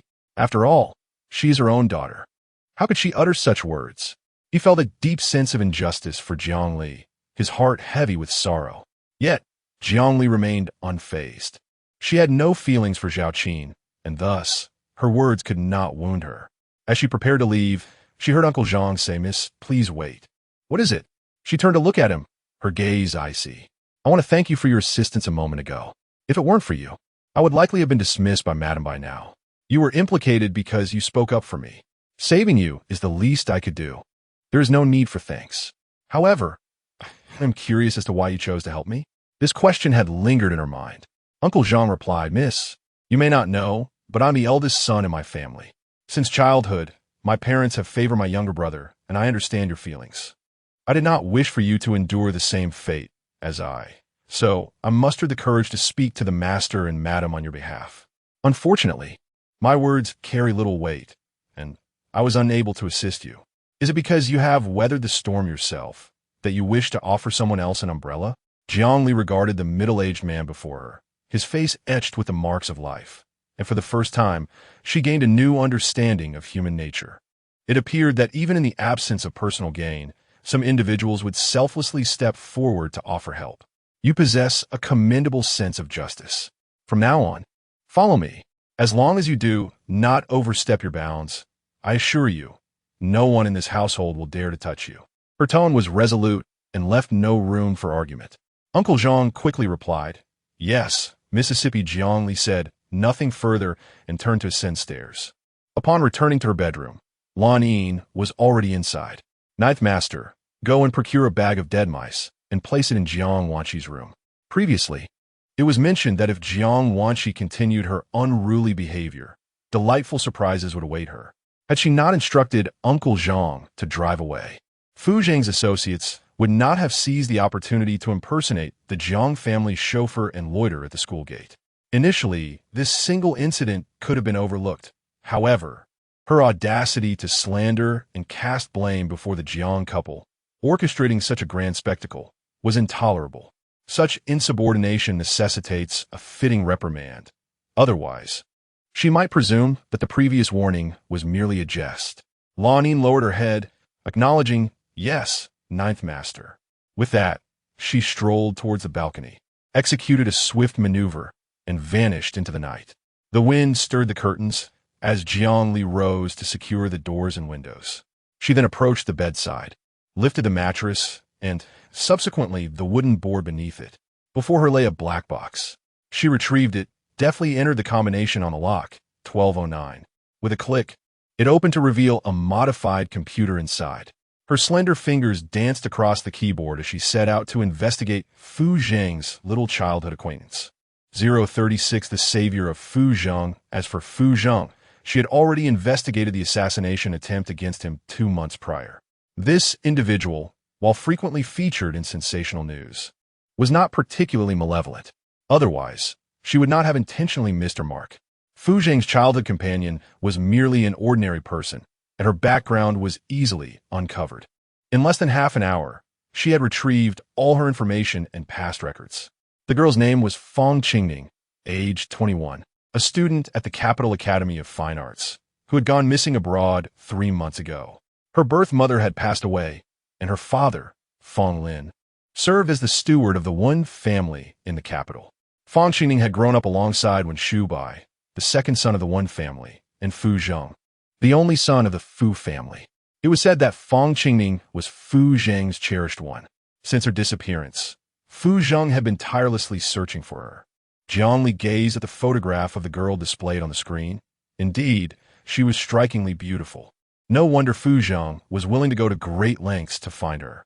One could imagine their bond was extraordinary. Meanwhile, Fu Zheng was at the indoor swimming pool. His freestyle strokes sent delicate splashes of water cascading around him, and his latissimus dorsi spread beneath the surface like wings. After swimming several laps, he emerged from the water, his eight-pack abs glistening under the warm yellow light, the cold white skin of his mermaid lines sloping into the waistband of his swim trunks. Shiwu watched, swallowing hard. What an impressive physique he had. Fu Zheng grabbed a towel from the side to dry off the droplets on his body. "What is the matter?" he inquired. Shiwu had been there for a while, observing him swim without interruption. Now, upon being asked, he replied, "Second young master one has arrived, presumably regarding Miss Fang." "Understood," he responded in a deep voice. After saying this, he donned a bathrobe and tied it securely. Exiting the swimming pool, he made his way to the living room. Upon seeing him, when Shubai hurried forward, "Ah Zheng, I heard you captured Lanmen. Have you discovered Xiaoning's whereabouts?"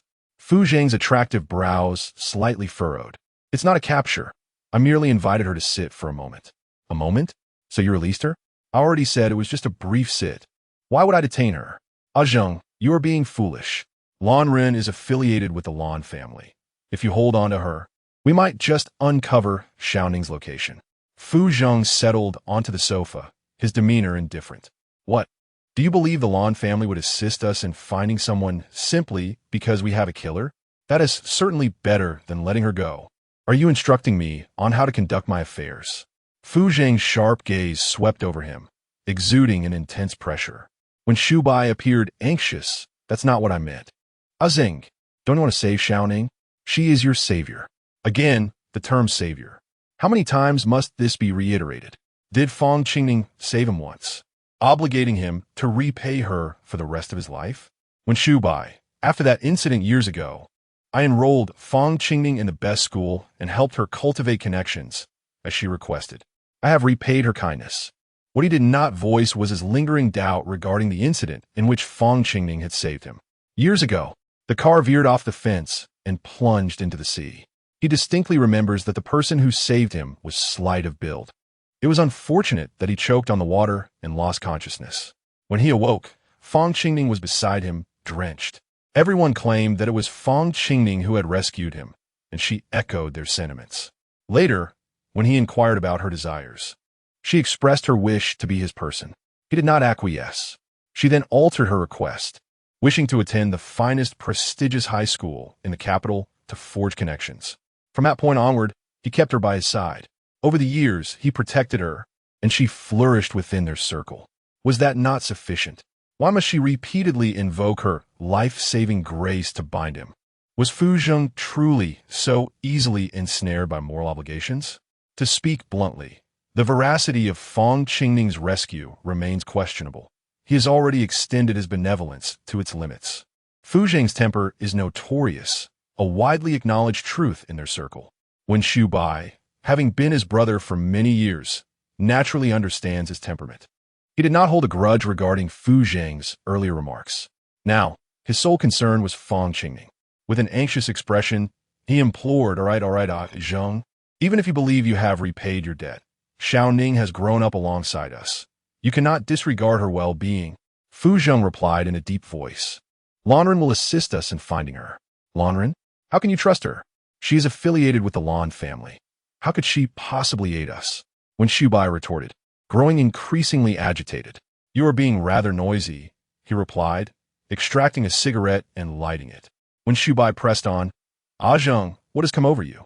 You were never like this before. Have you forgotten the bond we forged in our childhood, the memories we shared? Xiaoning is our friend, and she is now missing.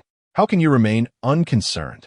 You may worry, yet no one has been found, he shot back, as the ash from his cigarette fell into the intricately designed ashtray. When Shubai was momentarily speechless, staring at the indifferent Fu Zheng seated on the sofa, his frustration rendering him mute. Fine, let it be. With that, he turned and strode out. The vast living room was left with only Fu Zheng. Shi Wu entered, speaking softly, "Sir, have there been any updates on the person who saved me during the incident years ago? The location of your accident was desolate, with no human presence or surveillance, making it impossible to discern what transpired after you fell into the water. Sir, you have resided abroad for many years and have returned to the site multiple times, yet there are no leads. Might it be that the person who saved you was indeed Miss Fong?" He lowered his voice for the last statement. Fu Zheng extinguished his cigarette in the ashtray, his demeanor chillingly resolute. Shi Wu dared not speak further and merely acknowledged him repeatedly. The following morning, Jiang Wanqi awoke to the sight of a dead mouse on her blanket, shrieking in terror. A servant knocked on her door, inquiring about the commotion. Still shaken, she tossed the blanket to the floor and rose to open the door, only to discover more mice and blood on the ground, causing her to gasp in fright once more. As the door swung open, the maid was taken aback by the sight within, rendered speechless. They usually maintained a meticulous standard of cleanliness. How could there be so many mice? Could it truly be, as the Taoist had suggested previously, that the second young lady's sins were too heavy, resulting in retribution? Noticing the peculiar expressions on their faces, Jiang Wanqi furrowed her brow and asked, "Why do you regard me so? Second young lady, how could there be so many mice?" Jiang Wanqi surveyed the chaotic scene, acutely aware that these rodents had not simply materialized, they had been deliberately released. But by whom? Almost instantaneously, a name flashed through her mind, Jiang Li. What could this mean? Having previously unleashed snakes, she was now sending mice, recalling Jiang Li's words during her last visit to her room. Alarm bells rang in her heart. This was an act of revenge for what had transpired the previous night. How could her desire for retribution be so fierce? Had she truly sent her a gift of mice? In the school, the illustrious reputation of Jiang Li spread widely, leaving her momentarily stunned in place. Observing her silence, a servant ventured to speak, "Second miss. Shall I report this matter to the master and madam?" Report? Naturally, it must be done. With Jiang Li provoking her in such a manner, she could not remain passive. She nodded, instructing, "You may go and inform them." The servant complied, but had only taken a couple of steps when she was called back. "Wait a moment. Second miss, is there anything else you wish to command?" Jiang Wanqi beckoned her. "Forget it, come back." "But second Mississippi, I said do not go. Do you not understand?" Her impatience was evident. The servant had no choice but to return. Jiang Wanqi continued, "Do not let mother and father know about this. Do you understand?" The servants exchanged glances, perplexed by Jiang Wanqi's reasoning. "I am speaking. Did you hear me?" She raised her voice, the irritation unmistakable. The servants, now deterred from further questioning, nodded fervently. "Yes, second Mississippi." Jiang Wanqi waved her hand. "Get to work. Dispose of these." She glanced at the deceased rats scattered on the ground, pinching her nose. "Get rid of these repugnant things." "Yes, second Mississippi." The servants began their cleaning, while Jiang Wanqi, feeling vexed, retreated to the bathroom. Fortunately, there were no signs of dead rats there, making it somewhat tolerable. She was not magnanimous enough to overlook Jiang Li's actions. Rather, she reasoned that even if their parents were informed, they might not believe it. Jiang Li would not confess, leaving her without any means to accuse her. She could not afford to be so impulsive again. Jiang Li was not an easy opponent. A gradual approach was essential, a lesson learned from her previous misfortunes. The servants meticulously cleaned the room, thoroughly disinfecting and changing the linens, until Jiang Wanqi finally felt satisfied. They emerged from the room, carrying a heavy black garbage bag filled with the deceased rats, the contents concealed from view. As Jiang Wanqi finished her morning routine and descended the stairs, she found Jiang Li already seated at the dining table, accompanied by Jiang Dingyuan and his wife. Upon noticing her, Jiang Dingyuan set down the newspaper in his hands, while Zhao Qin eagerly called out, "Waner, come and have breakfast."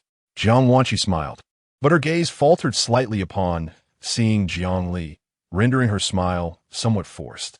Jiang Li, however, remained unfazed, appearing as if nothing were amiss. After breakfast, Jiang Li took a separate car, driven by Uncle Zhang, while Jiang Wanqi traveled in another vehicle. Both cars arrived at the school simultaneously. As they disembarked, They maintained their customary silence, ignoring one another. Zhang Jia and Nan Xiao, witnessing this scene at the school gate, exchanged puzzled looks. Wasn't Jiang Li said to be the daughter of a servant? How is it that she can arrive in her own car? What could this mean? Noticing the suspicion in their eyes, Jiang Wanqi approached and linked arms with them, cheerfully exclaiming, "Good morning." She took the initiative to greet them. Zhang Jia smiled in return. "Good morning, Wanner."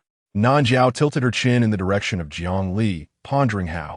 Jiang Wanqi understood her unspoken question and feigned a sense of grievance, explaining that she did not wish to share a vehicle with her, prompting her parents to send a separate one for Jiang Li. "How's that fair?" Zhang Jia erupted in fury, her face a mask of envy and resentment. Nan Jiao interjected, "Isn't she merely the daughter of your family servant? Your parents are being excessively kind to her, don't you think?" With a heart full of righteous indignation, Zhang Jia rolled up her sleeves, exclaiming, "What does she think she is? Just the daughter of a maid, and she dares to act so brazenly. Wanner, do not worry. I shall seek justice for you." As she spoke, she prepared to chase after Jiang Li. Jiang Wanqi hurriedly stopped her, insisting, "Jia, please don't go." "Why not? She has already bullied you. How much longer do you intend to endure this?" Zhang Jia retorted, "Wanner, you are far too kind-hearted. It is precisely because you are so gentle that the daughter of a servant dares to act with such impudence. I understand, but after all, we see each other often. Jia, I beg you, do not cause trouble. I do not wish for my parents to be put in a difficult position because of me." She wore a look of sincere entreaty. Zhang Jia's expression softened with compassion. "Wanner, you are the true heiress of the Jiang family, while Jiang Li is merely the daughter of a servant. You should not allow her to trample upon your dignity. I know, and I will be more cautious in the future, but you must promise me not to confront her." She pleaded repeatedly until Zhang Jia reluctantly agreed. Nan Jiao remarked, "I cannot fathom what Uncle Jiang and Aunt Jiang are thinking. Clearly, you are their daughter. Why do they extend such kindness to Jiang Li?" Jiang Wanqi raised her hand to wipe away the non-existent tears at the corners of her eyes, stating, "I have grown accustomed to it since Jiang Li returned." Zhang Jia was infuriated. Wanner was far too gentle. Had it been her, she would have swiftly subdued the girl. No, that person would not have even had the opportunity to bully her. Nan Jiao, however, did not react as strongly as Zhang Jia, offering quiet comfort to Jiang Wanqi. As Jiang Wanqi achieved her aim, her heart swelled with joy.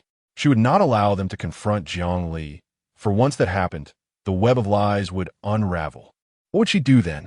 She could not permit such an occurrence, as long as she remained in their hearts as the esteemed daughter of the Jiang family. That was sufficient. They would continue to curry favor with her, as before, elevating her status. She relished that feeling. Upon returning to the classroom, most of the students were engaged in their morning reading, while Jiang Li sat with a book of extracurricular literature in her hands. The homeroom teacher, Lu Yu, was accustomed to this scenario, not only during study periods but also in class, as Jiang Li often held a book unrelated to the curriculum. This privilege was granted by all her subject teachers. She could engage in whatever pursuits she desired. After all, she had mastered all that the teachers had taught.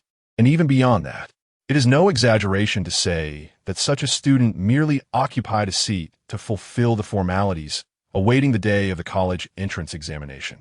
However, Jiang Li's life at school was not entirely as leisurely as it appeared. There were moments of busyness during breaks or study periods. Her desk was surrounded by classmates eager to seek her guidance. As her desk mate, Xie seldom had the opportunity to engage in conversation with her.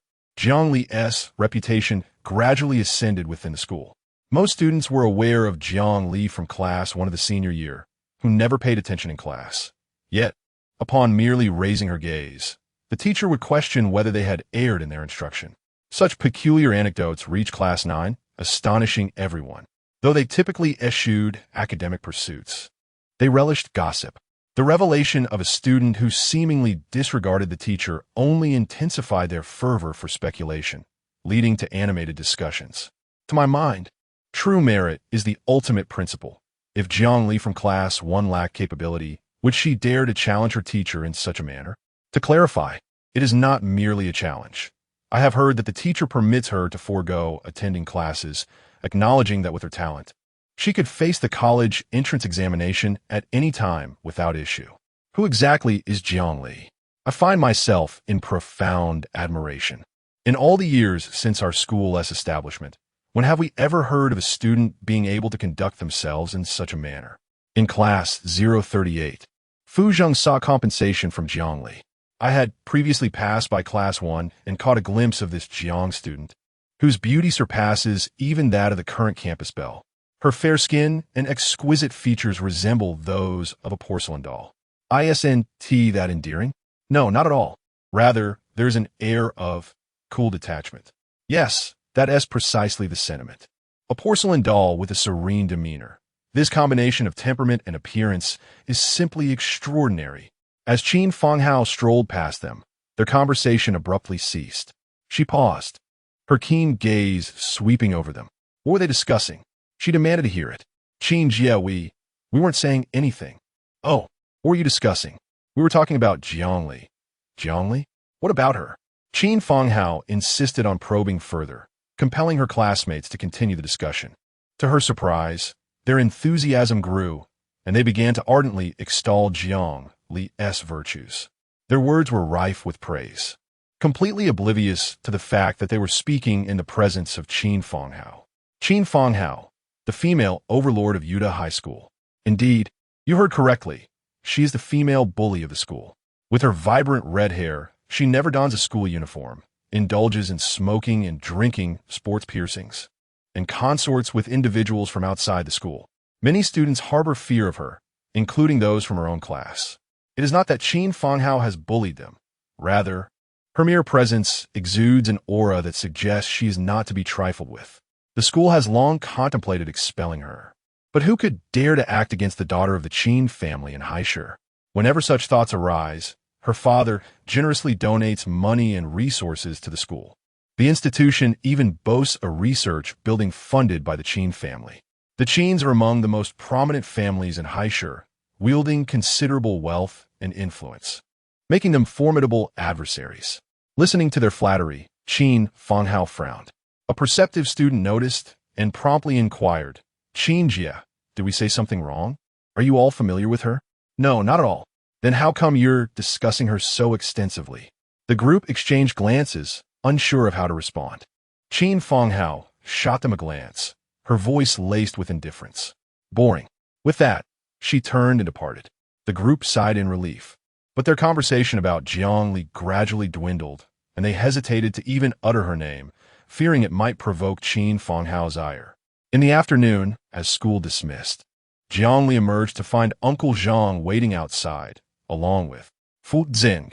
He had indeed come to wait for her. She initially intended to feign ignorance and head straight to her car, but was unexpectedly intercepted by his associate. Miss Jiang, our master requests your presence. So, Fu Zhang was waiting for her. As her gaze shifted to the man leaning against the car, she replied coolly, understood. At this, Shi Wu stepped aside. Uncle Zhang approached, concern etched on his face. Miss, has someone been troubling you? He glanced at Shi Wu, displaying a protective demeanor. It's nothing. You may go back. I have a few matters to attend to. Matters to attend to? Uncle Zhang's gaze fell on Shi Wu, and he finally nodded. Very well, please take care, Mississippi. Jiangli offered him a reassuring glance before striding towards Fu Zheng's business vehicle. As she approached the car, Fu Zheng smiled and greeted her. Miss Jiang, it is a pleasure to see you again. What brings you here?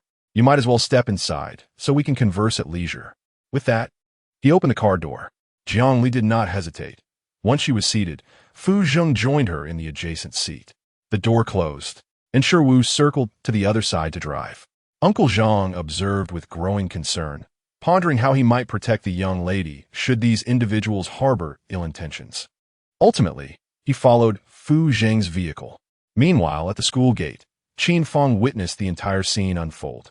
Though unfamiliar with the young woman, she recognized the man leaning against the car, Fu Zheng, who had unexpectedly arrived in Haishu. Inside the business vehicle, Fu Zheng sat comfortably, legs crossed on the leather seat. His well-defined fingers rested on the armrest, absent-mindedly grazing its surface, though the tension in his eyelashes betrayed a different story. Are you feeling anxious? Viang li maintainit her composure. Fu Zheng chuckled. What nonsense! Mr. Fu summoned me for a purpose, did he not? Yesterday's altercation left me injured, so let us discuss compensation. Compensation? I had assumed Mr. Fu's visit would concern more serious matters. Is this not serious? Jiang Li retorted, her tone laced with incredulity. Mr. Fu seems to have a poor memory. Yesterday's incident was merely a settling of accounts. Now you inquire about compensation. How shall we reconcile this? She scrutinized him as she spoke the last line. Fu Zheng laughed lightly. Miss Jiang has misunderstood.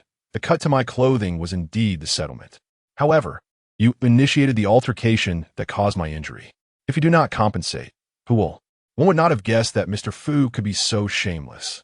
Shameless? This is the first time someone has described me thus. Jiang Li, unwilling to engage in further banter, retrieved a card from her bag. This card contains 1 million. The password is the last 6 digits of the card number. It should suffice for your compensation, Mr. Fu. Fu Zheng accepted the card from her hand. 1 million? Miss Jiang certainly displays generosity, but this amount feels excessive. It might lead one to believe you are attempting to keep me as a benefactor. Shi Wu, overhearing this, coughed in shock. Benefactor? Did I hear that correctly? How could the gentleman utter such words? Jiang Li was equally taken aback. Fu Zheng, a man of stature, had spoken with such audacity. She fixed her gaze ahead, choosing silence. Why the silence, Miss Jiang? Fu Zheng continued. If you find the compensation too high, perhaps you could offer a portion as a gesture of goodwill. Shi Wu remarked. Only Miss Jiang would dare to speak so boldly. Others would not have the gall to challenge him. Anyone who insinuates that the gentleman lacks wit must be prepared for a harsh rebuttal. He glanced at Fu Zheng through the rearview mirror, only to find him smiling rather than fuming. Would you accompany me, Miss Jiang? Fu Zheng proposed. Shi Wu concluded. From this day forth, the gentleman's image in my eyes has been irrevocably tarnished. After following the old master for so many years, today marks the moment of his least worth. Jiang Li spoke in a low voice, asserting our unfamiliarity. What constitutes familiarity, then? Shall I alter my form of address? Jiang Li, Xiao Jiu, or perhaps Jiu, Mr. Fu, please maintain your decorum. I merely wish to become a bit more acquainted with Miss Jiang. How does that equate to a lack of decorum? Nevertheless, Miss Jiang's name does carry an unfortunate connotation. Jiang Li, withly not embodying the most auspicious meaning. While Jiu resonates with the notion of longevity. As he spoke, he turned his gaze towards her, declaring, Then I shall henceforth refer to you as Xiao Jiu. Does that signify familiarity? Mr. Fu, there is no need for you to incessantly remind me. I will fulfill the promise I made to you. He mentioned Xiao Jiu. These names she only employs within the confines of Lanmen, clearly wishing for her to hasten in locating his childhood companion. Fu Zheng visited the Jiang family, and she understood him. Fu Zheng gazed at her, his eyes gentle. He did not expect that the formidable and renowned Lord Lanzhi could also misunderstand.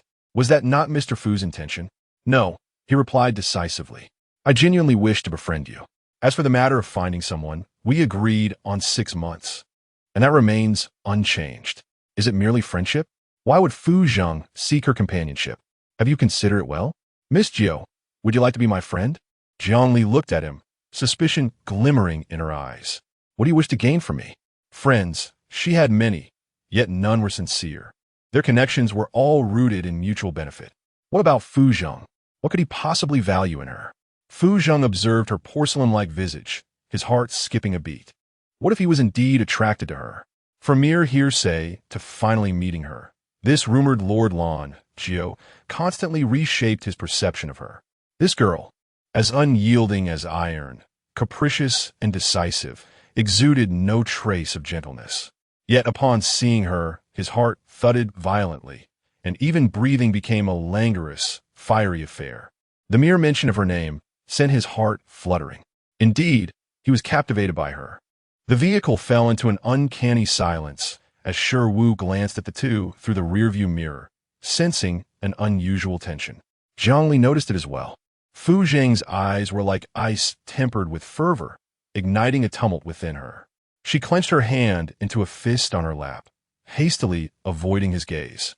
no longer daring to meet his eyes. This was the first time she felt such trepidation. "What is the matter with you?" Fu Zeng feigned ignorance. Viang, licitit had emotions. Her face betraying no sign of turmoil. "Mr. Fu, you have yet to answer my question." Her inquiry was why Fu Zheng sought her friendship. Asutol smile curved Fu Zeng's lips. "I respect your character, Miss Jiu. Is it truly that simple? What else might you think it is?" He regarded her, his gaze still fervent. Jiangli sensed the tumult within her, though she maintained her composure. "Very well," she conceded with a single word. Fu Zeng, uncertain, asked, "Does this mean you acknowledge me as a friend? Establishing a connection with Mr. Fu is indeed beneficial. I consider you a friend, while you see me as a network. Is this fair, Xiao Jiu?" "Xiao Jiu?" He adapted rather quickly. Yet, how peculiar it sounded when he uttered that name. Why is Xiao Jiu silent? He pressed further. "Jiangli fronat, faling silin." "Xiao Jiu." Fu Zeng. Jiangli turned to him, her previously furrowed brow relaxing. In a most conciliatory tone she could muster, she said, "Quiet down." A smile graced Fu Zheng's face. Finally, she no longer addressed him as Mr. Fu. In Shi Wu's mind, the master has truly become increasingly audacious. In the past, who would dare to request silence from him? He would have stirred trouble instead. "It is indeed Miss Jiang. Whatever she says, I shall heed." The vehicle halted outside the grand iron gate of the Jiang family villa. Jiangli expressed her gratitude, saying, "Thank you for bringing me back."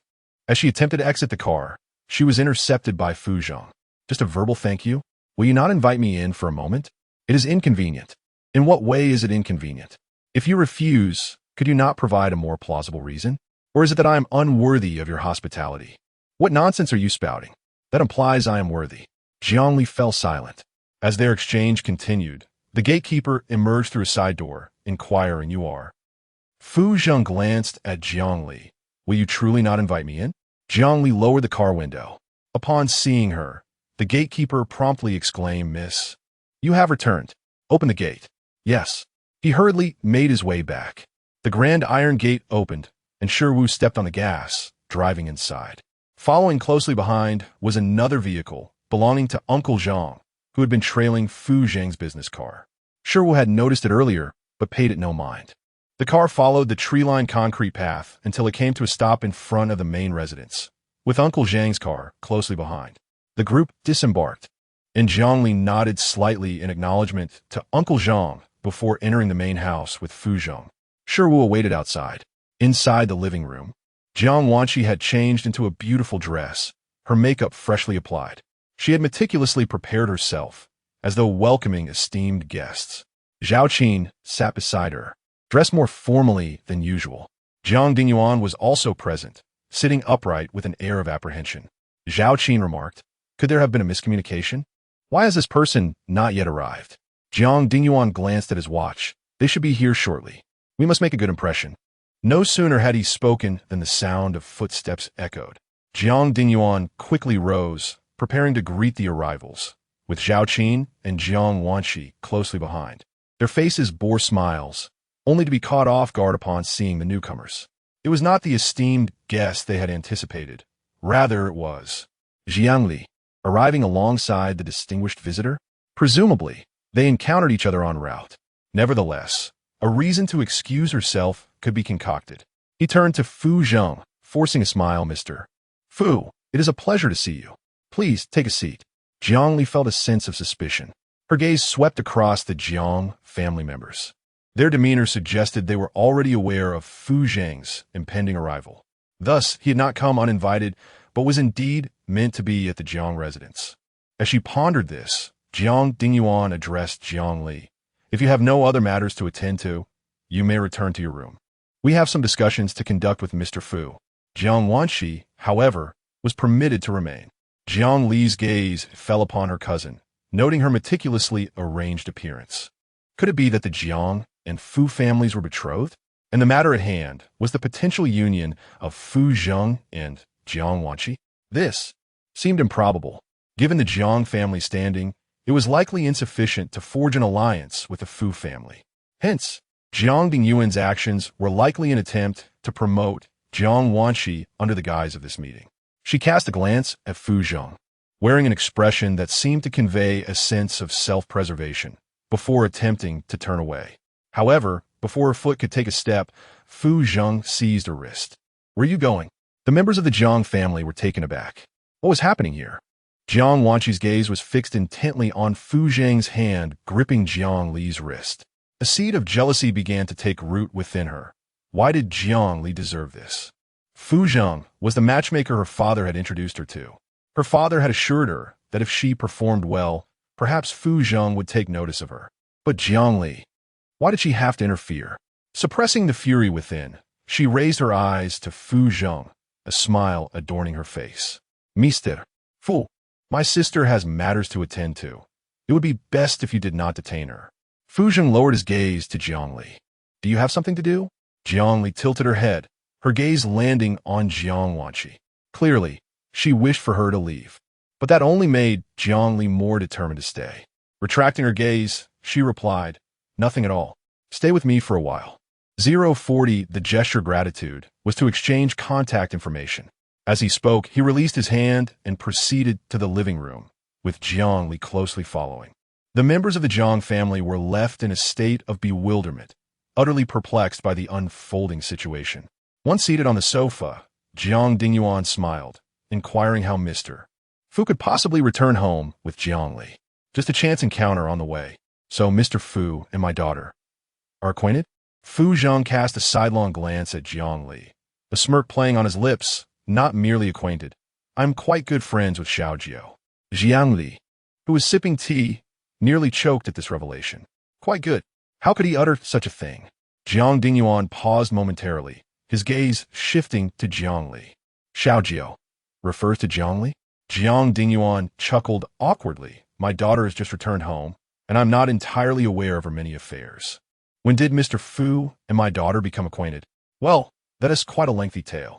Would Director Jiang like to hear it? Is it appropriate?" "Not appropriate at all." Jiang Dingyuan froze, taking a while to respond. "Mr. Fu certainly has a knack for jest." Fu Zheng replied, "Director Jiang has finally reclaimed his daughter. What is the purpose of keeping this hidden? Shouldn't a recognition banquet be held to announce Xiao Jiao's identity? Does Director Jiang not wish for this?" "Mr. Fu, after all, this is my family matter. Is Director Jiang implying that I am meddling?" Jiang Dingyuan was taken aback and quickly replied, "No, not at all. How could that be? I am immensely grateful for Mr. Fu's reminder. That is reassuring. Otherwise, I would have thought Director Jiang indifferent to his own lineage, unkind to his own daughter." As he spoke, the atmosphere around him grew cold, his tone markedly severe. It was then that Jiang Li realized his presence today was seemingly to support her. But why? Their encounters barely numbered more than a handful. Why would he come to her aid? Jiang Dingyuan, too, belatedly grasped the situation. Indeed, under ordinary circumstances, they would find it nearly impossible to forge a connection with Fu Zheng. Yet today, he had unexpectedly paid a visit. Initially, he had thought it was out of respect for the Jiang family, seeking to establish a rapport. He had even considered dressing Wanner up nicely, hoping that if Mr. Fu took a liking to her, their family would ascend to greater heights. Little did he know that all of this was due to Jiang Li. He had nearly offended Mr. Fu as a result. Fortunately, it was not too late. With Jiang Li present, the bond between the Jiang family and Mr. Fu would undoubtedly strengthen. In due time, introducing Wanner would still be a viable option. As for Jiang Li, after all, she was his own flesh and blood, sharing his lineage. He had no sons, and Jiang Li was destined to be the heir of the Jiang family. While she may not yet be qualified, with proper nurturing over time, she could surely rise to the occasion. If that were still insufficient, he could always invite a capable son-in-law. Ultimately, the Jiang family's enterprise must not fall into the hands of outsiders. In the end, Jiang Dingyuan's motives were not rooted in a deep affection for his daughter. Rather, considering the long-term perspective, Jiang Li, as a scion of the Jiang bloodline, was indeed the most suitable candidate to inherit the Jiang family business. Resolute in his decision, he smiled and said, "Mr. Fu, what are you saying? How could I possibly be unkind to Jiang Li? Let us hope that is the case." Jiang Wanqi had spent a considerable amount of time listening and had come to understand the situation. It appeared that Mr. Fu's visit today was centered around Jiang Li. He had approached her father to arrange a recognition banquet and had subtly admonished the Jiang family not to mistreat her. She found it incomprehensible that Jiang Li, a simple village girl, could possess such extraordinary luck. After all, she herself was of noble birth, and someone of Mr. Fu's stature would be far more compatible with her. Jiang Li had merely met Mr. Fu slightly earlier. It was out of pity that he chose to assist her. She was certain that as she interacted more with Mr. Fu in the future, he would come to appreciate her qualities and eventually cast aside Jiang Li in favor of her. The more she entertained these thoughts, the more self-satisfied she became. Gazing at Fu Zheng, whose coldly handsome visage captivated her, her heart fluttered with excitement. Just as she was about to speak, Fu Zheng stood up, indicating that he had said all he needed to say and hoped that Mr. Jiang would remember his words. He then turned to Jiang Li, instructing her, "Xiao Jiu, please see me out." Jiang Dingyuan, noticing this, quickly rose, stating, "Mr. Fu, allow me to escort you." "No need," Fu Zheng replied. "Xiao Jiu can see me out." Jiang Li was taken aback by his dismissiveness. She stood up and said, "Let us go." After escorting Fu Zheng to the door, she turned to leave, only to be stopped by him. "Is that all?" he inquired. "Well, should there be?" she retorted. "I help you today. Shouldn't you express your gratitude? Thank you? Wasn't this your choice?" she replied, her gaze frosty. Fu Zheng chuckled in amusement, slightly bending forward to whisper in Jiang Li's ear, "Xiao Jiu, you are concealing your identity to prevent your brothers from discovering your presence in Huagua, aren't you? What do you intend to do?" she asked. "I merely wish to inform you that you do not need to rely on the identity of the 9th master of Lanmen to use me. The effect will be the same." With that, he straightened up and took 2 steps back. Jiang Li regarded him with intrigue. "I have never encountered someone so eager to seek utility. Did you not say that I am your connection? What are the terms? A token of gratitude is not too much to ask, is it? What do you want?" "Your phone." Jiang Li retrieved her phone, unlocked it, and handed it over. After a flurry of operations, Fu Zheng returned it, stating, "I have saved my number in WeChat. Let us keep in touch." "Is it truly that simple?" she questioned. "To me, it is invaluable," he replied earnestly. Jiang Li was momentarily taken aback. Invaluable? Was it merely a common means of contact? Yet he deemed it precious? Thus, he genuinely wished to befriend her, independent of any ulterior motives? After a brief pause, she said, "There is something I wish to ask you." "What is it?" "Did you have someone investigate me?" How else could he have known about her circumstances in the Jiang family and come to her aid?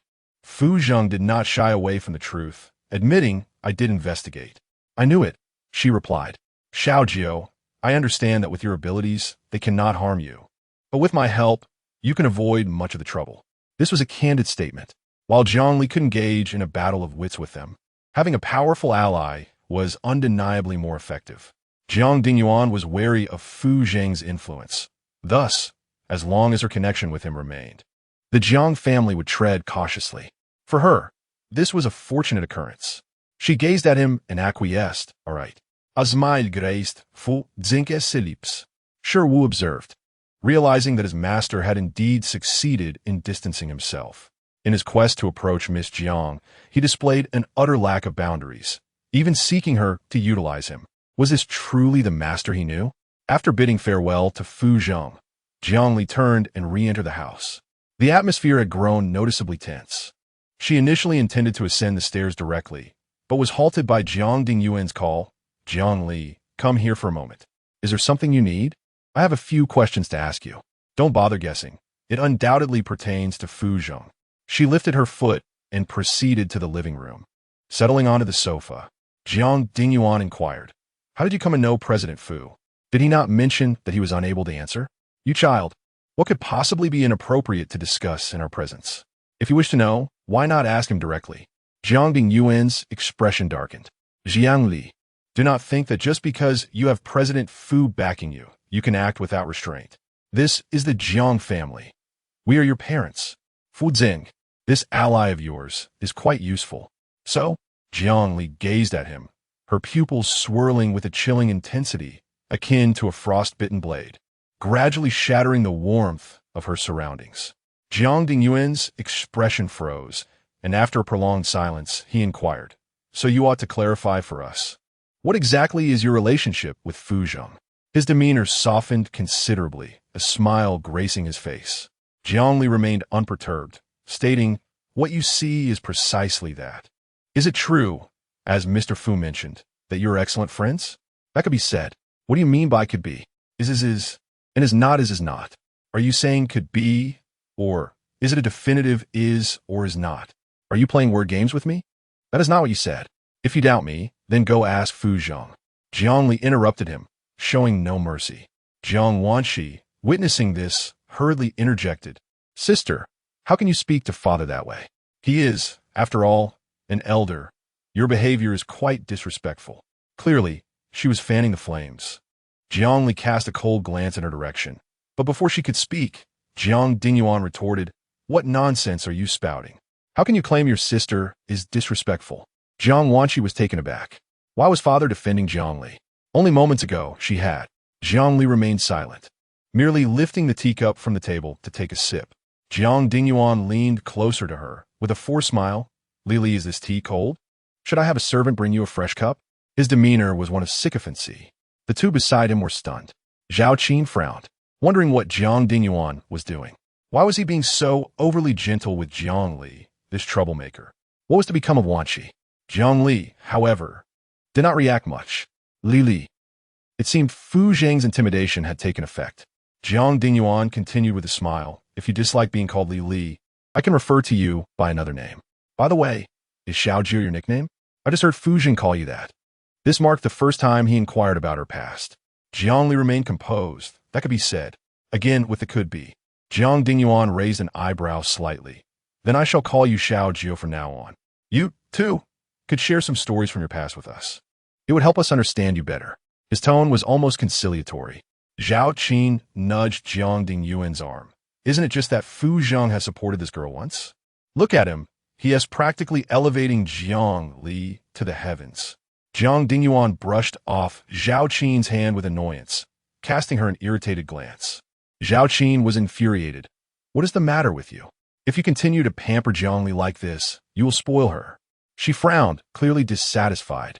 Jiang Li observed this. Thinking pampered, Jiang Dingyuan merely showed her a slightly improved attitude, and in her eyes, it had become pampering. What did that say about how they had indulged Jiang Wanshi in the past? They had even, due to Jiang Wanshi's instigation, confronted her multiple times. Was Zhao Qin truly so averse to her? She set down her teacup, her aura turning frigid. Jiang Dingyuan, noticing this, quickly interjected, "All right, you should say less. Xiaojiu has not been with us for many years. What harm is there in indulging her a little?" Jiangli found his words amusing. Such grandiloquent words seemed to suggest an authentic affection for her. In truth, it is merely a fear of Fu Zheng's influence. It is not genuine goodwill towards her. Jiangli, or rather, Lanzhi, has no need for such a cheap semblance of love. However, since Jiang Dingyuan enjoys playing the part, she will not shatter the facade. Is this not precisely the purpose of Fu Zheng's presence here? One must admit, this ally proves to be quite advantageous. With Jiang Dingyuan's reservations, she can navigate her life in the Jiang family with greater ease. Zhao Qin, on the other hand, feels quite unsettled by Jiang Dingyuan's repeated dismissals. She yearns to voice her thoughts, yet hears Jiang Dingyuan inquire, "By the way, Xiaojiu, what are your thoughts on the recognition banquet?" Recognition banquet? Zhao Qin erupts. "Are you truly planning to host a recognition banquet for her?" Jiang Dingyuan lifts his gaze to her. "What do you mean by that?" "Xiaojiu is our daughter. Now that she has returned to the Jiang family, her identity must be publicly acknowledged, or else the outside world will remain oblivious to her true status." Zhao Qin sinks back onto the sofa, visibly agitated. "I understand your perspective. I am not opposed to the banquet itself, but what about Jiang Li? How could she possibly attend such an event? Just look at her. Apart from her face, there is nothing commendable about her. What if she embarrasses herself at the banquet?" Despite Zhao Qin's reluctance to accept Jiang Li, it is undeniable that she possesses beauty. Yet, what good is beauty when Jiang Li is coarse, uncouth, utterly unrefined, devoid of talent and virtue, having grown up in the countryside? Her shortcomings are numerous. A daughter like her would only bring disgrace. From the very first day she laid eyes on her, such thoughts have lingered in her mind. While the social circle envies her for raising a daughter like Wanner, she fears that, henceforth, she will become the subject of ridicule because of Jiangli. How could she possibly bear such a disparity? She resists the idea of a recognition banquet, as well as the notion of Jiangli's identity being revealed to outsiders. And then there is Wanner. Jiang Dingyuan furrows his brow. Regardless of public opinion, Jiangli is undoubtedly our daughter. This recognition banquet must take place. His tone is resolute. It is not that he holds Jiangli in particularly high regard, but rather it concerns Fu Zhong. He has already indicated that if the Jiang family stubbornly refuses to proceed, it would be tantamount to offending him. Were it not for this, he would have no intention of hosting it, at least not at this moment. Jiang Wanshi feels a pang of anxiety upon hearing Jiang Dingyuan's decision. A recognition banquet means many affluent businessmen and socialites will attend. Will they uncover her true heritage? If her status as an adopted daughter is exposed, she will undoubtedly become a laughingstock in high society. She wishes to avert such a fate, and tears spring to her eyes. Father, if sister holds a recognition banquet, what will become of me? Zhao Qin embraces Jiang Wanshi, voicing her own concerns. This is precisely what I dread. Not many in Haisher are aware of Wanner's status as an adopted daughter, but once the banquet is held, I fear speculation will arise. Let them speculate. After all, we have treated Wanner as our own daughter for all these years, so others have no right to comment. Jiang Dingyuan, I have an idea. Would you care to hear it? Zhao Qin suggests. Jiang Dingyuan raises an eyebrow. What idea? Perhaps it should be publicly announced that Wanner and Jiang Li are fraternal twins, with Jiang Li having been lost shortly after birth and only recently returned. Jiang Wanshi's eyes sparkled with excitement. If this were the case, her lineage would no longer be subject to criticism. She could rightfully assume the position of the second young lady of the Jiang family. Jiang Li raised an eyebrow, realizing the implications of this proposition directed at her. Zhao Qin truly has a profound affection for her Wanner. As Jiang Dingyuan contemplated this, preparing to acquiesce, Jiang Li interjected with a frosty tone. I do not agree. Her voice carried a chilling authority. Zhao Qin frowned, asserting that this matter was solely between her and Jiang Li's father, dismissing her involvement. Is that so? Then I shall not hold the recognition banquet, Jiang Li replied. Her gaze icy. Zhao Qin's temper flared, retorting, whether you hold it or not is of no concern to us. It's not as if we are begging you. Jiang Li, I wish to seize the gown, but alas, I cannot. In truth, she had no intention of hosting a kinship banquet. By her own volition to forego it, she has spared herself a multitude of troubles. While she perceives this as a fortuitous turn of events, Jiang Dingyuan may not share her sentiment. Observing her, he furrows his brow and chides, Child, how can you declare that there shall be no banquet? As the daughter of the Jiang family, it is imperative that the outside world recognizes you. Otherwise, you shall remain a stranger to all. Jiang Li remained silent. Jiang Dingyuan glances at Jiang Wanshi, hesitating for a moment before resolutely stating that the kinship banquet shall proceed as planned, and the notion of fraternal twins should no longer be broached. This unequivocally dismisses Zhao Qin as proposal. The tension within Jiang Wanshi snaps abruptly. Jiang Li, how is it that father, swayed by Jiang Li's mere utterance, has made such a decisive choice? What does that render her? For years, she has striven to embody the ideal daughter in her parents' eyes and to cultivate the demeanor of a refined young lady. Yet ultimately, she pales in comparison to their biological daughter. Zhao Qin, eager to contest further, is interrupted by Jiang Dingyuan's firm declaration. This matter is settled. His tone brooks no argument. Tears well in Jiang Wanshi's eyes, rendering her speechless. Jiang Dingyuan appears oblivious, directing his attention solely to Jiang Li. Xiaojiu, are you satisfied with this arrangement? It's acceptable. Then, let us schedule the kinship banquet for early March, coinciding with the weekend. Very well. Seeing her acquiescence, Jiang Dingyuan smiles, relieved to have resolved the matter. They will extend an invitation to Fu Zhong, and the social circles in Haisher will surely perceive their alliance with the Fu family as advantageous. Jiang Dingyuan entrusts the entire affair of the kinship banquet to the housekeeper and secretary. The housekeeper is responsible for the venue's decoration, while the secretary manages the gowns and guest list. With the banquet merely a week away, time is of the essence. They are occupied to the point of frenzy, while Jiangli enjoys a leisurely respite. All arrangements concerning the banquet are beyond her concern. Her sole task is to select a gown. The secretary conducts an initial selection, eliminating a portion before presenting the options to Jiangli. On this day, the Jiang family's living room is adorned with several rows of gowns, all showcasing the latest styles of the year. The sales associate presents each gown in succession.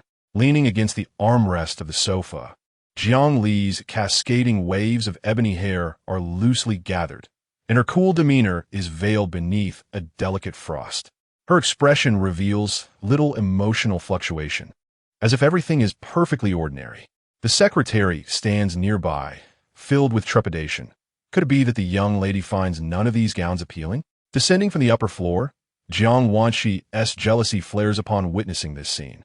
Such privileges were once exclusively hers. Yet now, Jiang Li too is partaking. She gazes at the gowns, each more exquisite than the last, and contemplates why a mere rustic girl like Jiang Li should don such splendid attire. No, she too must select an outfit.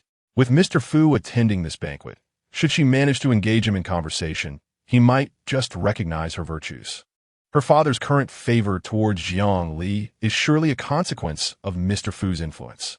If she can capture Mr. Fu's attention, Jiang Li will lose her support. Just wait and see how audacious she remains then. Resolute in her decision, she too begins to peruse the gowns. Approaching, her fingers alight upon a champagne gold trailing gown. Zhang's secretary, set this one aside. I shall try it on shortly, she instructs. Secretary Zhang, however, appeared troubled. Second miss, these dresses are all prepared for the eldest Mississippi. Jiang Wanxi raised an eyebrow at him. What? Am I not a member of the Jiang family? Am I not entitled to attend the banquet? Why, yes, you are. Then if you're preparing a gown for my sister, shouldn't you also prepare one for me? Sir has instructed me to only handle the eldest Mrs. attire. Oh, then I shall have to inquire with father to clarify whether he neglected to mention this, or if it is your incompetence that has resulted in the oversight. She was quite assertive. A thin sheen of sweat broke out on Secretary Zhang's forehead. This task was indeed challenging. If he misinterpreted the situation and displeased Mr. Jiang, would he still retain his position? Just as he was at a loss, Jiang Li interjected, let her choose. It is merely a few dresses. She should not hold them in high regard. Yet, upon seeing the gowns, Jiang Wanxi's eyes sparkled with delight, as if she had never encountered such fine attire before. Truly, her ignorance was evident. Unbeknownst to her, her simple remark had alleviated Secretary Zhang's predicament. At that moment, Secretary Zhang looked at her and felt as though she was enveloped in a radiant glow. The eldest miss was indeed understanding. His gaze shifted to the saleswoman holding the dresses, and he felt emboldened. Set them aside. The second miss will try them on shortly. Understood. The saleswoman stepped aside with the dresses and began the next round of presentations. After several rounds, Jiang Wanxi selected a few dresses each time, while Jiang Li showed no interest in any. Secretary Zhang was in a state of panic. These were the latest styles, and if the eldest miss found none to her liking, where could he possibly procure dresses that would satisfy her? Just as his anxiety peaked, Jiang Li spoke up. The blue one, keep that. Instantly, Secretary Zhang's eyes lit up. The eldest miss was referring to the stunning starry blue backless mermaid gown. It was indeed a perfect fit for her. Most crucially, he could fulfill his duty. Bowing his head respectfully, he asked, does the eldest miss have any other preferences? Just that one. No alternatives needed? None. Very well. He raised his hand, preparing to instruct the saleswoman to set that dress aside when Jiang Wanxi interjected. Wait a moment. Secretary Zhang looked at her. Is there anything else, second miss? Jiang Wanxi approached the starry blue gown, her fingers grazing the fabric. This one I like. She was clearly vying with Jiang Li. Secretary Zhang wore a perplexed expression. Second miss, but this dress has already been selected by the eldest Mississippi. Is it not permissible to change? She directed her gaze towards Jiang Li. Sister, you wouldn't mind, would you? Jiang Li shot her a frosty glare, her expression as cold as ice. I do mind. Allowing Jiang Wanxi to choose a gown was one thing, but claiming one that had already caught her attention was entirely unacceptable. Jiang Wanxi feigned innocence, but sister, I truly adore this dress. And what of it? Must my sister deny me? Have you forgotten the lessons of the past? No matter, I do not mind reminding you. The lessons of the past refer to the time she had placed snakes and mice in Jiang Wanqi's room. The mere thought of that incident sent a wave of disgust through her. Jiang Li cast a cold gaze upon her. So, do you still fancy this dress? No, I do not, came the reply. Secretary Zhang exclaimed in admiration, remarkable. The eldest young lady resolves the issue with just a few words. This second young lady is quite excessive, constantly competing with the eldest, not at all resembling the genteel and graceful persona that the rumors suggest. Instead, she appears somewhat petty. The eldest young lady is indeed benevolent. It is fortunate that she is the legitimate daughter. Secretary Zhang was privy to the fact that Jiang Wanqi was a foster daughter of the Jiang family, having worked at Jiang Enterprises for many years. He was later promoted to be Secretary Jiang Dingyuan's aide, assisting him with numerous tasks. He had a fair understanding of the Jiang family's circumstances. With the dress settled, Jiang Li straightened up. Have someone deliver the dress to my bedroom shortly. Of course, Miss, Secretary Zhang replied, his demeanor respectful. Jiang Li said nothing further, simply turned and departed. Jiang Wanqi remained rooted in place, her expression darkening. How infuriating! Jiang Li had the audacity to threaten her in front of so many people, utterly humiliating her. Enraged, she lifted her gaze to Secretary Zhang, and an idea instantly formed in her mind. With a smile, she said, Secretary Zhang, why don't I personally deliver the dress to my sister? In a moment of tension, Jiang Wanqi's attempt to poison was uncovered. Secretary Zhang displayed a hint of hesitation, pondering how he would explain any mishap regarding the gown to the eldest miss. With this in mind, he promptly declined her offer, stating this: such matters should be left to the servants. It is unnecessary to trouble you. However, he could not shake the feeling that Secretary Zhang was concerned she might tamper with the gown to harm her sister. Indeed, his apprehensions were not unfounded. As the saying goes, one must always be wary of others' intentions. Despite the public perception of the second miss as kind-hearted, he felt it prudent to remain cautious. He bore full responsibility for this task, and should anything go awry, he would have to answer to both Mr. Jiang and the eldest miss. Seeing his silence, Jiang Wanqi reassured him, rest assured, I harbor no ill intentions. I merely wish to apologize to my sister after having upset her. However, if you deny me this opportunity, then so be it. But if father were to learn of this, what would he think? Might he believe that you, as my secretary, are sowing discord between us sisters? Her voice was soft, yet her words carried a chilling undertone. Secretary Zhang's heart sank. If the second miss genuinely bore no malice, then his unfounded suspicions could indeed be construed as instigation. This task was proving difficult. Regardless of how the second miss might plead her case to Mr. Jiang, he would only face reprimand. However, should the gown for the banquet encounter issues, his bonus would vanish, and he could face demotion or a pay cut. He was acutely aware of the stakes involved. Thus, the second miss's subtle threats held little weight. With a calm demeanor, he replied, I apologize, miss, but I must decline your request to deliver the gown. Jiang Wanqi's expression darkened. He was indeed unyielding. She cast him a frosty glance before striding away. With the crisis averted, Secretary Zhang exhaled in relief. After settling the payment, he summoned a nearby servant to deliver the gown to Jiang Li's room. The servant nodded and ascended the stairs with the neatly folded gown, but before reaching Jiang Li's bedroom, she was intercepted by Jiang Wanqi. Give me the gown. I shall deliver it myself. No need, Mississippi. I can handle it. I insist on doing it myself. I'm headed to my sister's room anyway. With that, she snatched the gown from the servant's grasp. You may leave now, she commanded. But Mississippi, I said you can leave. Her voice rose, her expression darkening. The maid, intimidated, turned and departed. Jiang Wanqi gazed at the starry blue gown, a smile curving her lips. If they would not allow her to handle it, she would find another way to acquire it. Returning to her bedroom, she retrieved a tin box from the bottom of her wardrobe, opening it to reveal an assortment of tools and poisons. These were not remedies for healing, but rather poisons. They were meant for dealing with those vile creatures. And now, unexpectedly, they might be utilized against a person. Jiang Li, Prepare to receive the surprise I have meticulously crafted for you. If blame is to be assigned, it must fall upon you for hosting this recognition banquet. Should your identity be unveiled, I will become the laughingstock of the entire city. Thus, you can only be worse than I am. She extracted a white vial from the tin box, filled with a mound of powder. Approaching, she spread her gown and evenly sprinkled the powder upon it. Then, she neatly folded it again. Carrying the tray, she exited and arrived at Jiang Li's door, knocking gently. The door opened from within. Upon seeing her, Jiang Li's gaze caught sight of the gown she held.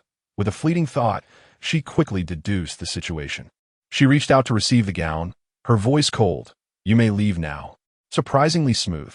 Jiang Wanshi felt a surge of delight within, a smile gracing her lips as she turned to depart. Jiang Li closed the door. Once back inside, she picked up the gown and brought it to her nose for a sniff. Ye Lanzhi. Upon contact with the skin, it would cause a rash resembling fish scales. Was Jiang Wanshi attempting to humiliate her publicly? Unfortunately, she had miscalculated. This Qilin powder was of her own concoction, to use her poison against her, and to presume she would fall victim. How naive.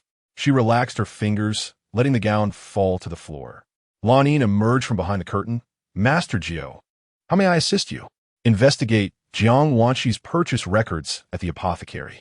The only way she could possess Qilin powder is through there. It is her domain." Lanmen acknowledged the command, but as she was about to leave, Jiang Li added, "There is one more thing." "Please, Master Jiu." Jiang Li leisurely approached the drawer, retrieving her wallet, opening it to extract a card which she handed over. "Go to this address and seek out a proprietor named Yu. He knows what to do." Boss Yu is the largest gown supplier in Haishur. The gown prepared for her by the Jiang family is no longer wearable. It is time for a change. As her gaze fell upon the starry blue gown, she thought, since Jiang Wanshi is so fond of this dress, why not gift it to her? Perfectly. She could add a little something extra, presenting her with an even greater surprise. Lifting the mattress, she retrieved a black box, rummaging through the inner compartment to unearth a gray-brown vial. This was an upgraded version of Qilin powder, the golden erosion liquid. Once it tarnished the fabric, no amount of washing or other methods could eradicate it. Instead, it would gradually evaporate over time. Should the skin come into contact, it would erupt into golden rashes, resembling scales, most fearsome in appearance. Unscrewing the cap, she approached the gown and sprinkled the liquid upon it. Then, she used a hanger to spread it out, allowing it to dry. In the afternoon, Jiang Li neatly folded the gown and carried it to the living room. She settled onto the sofa.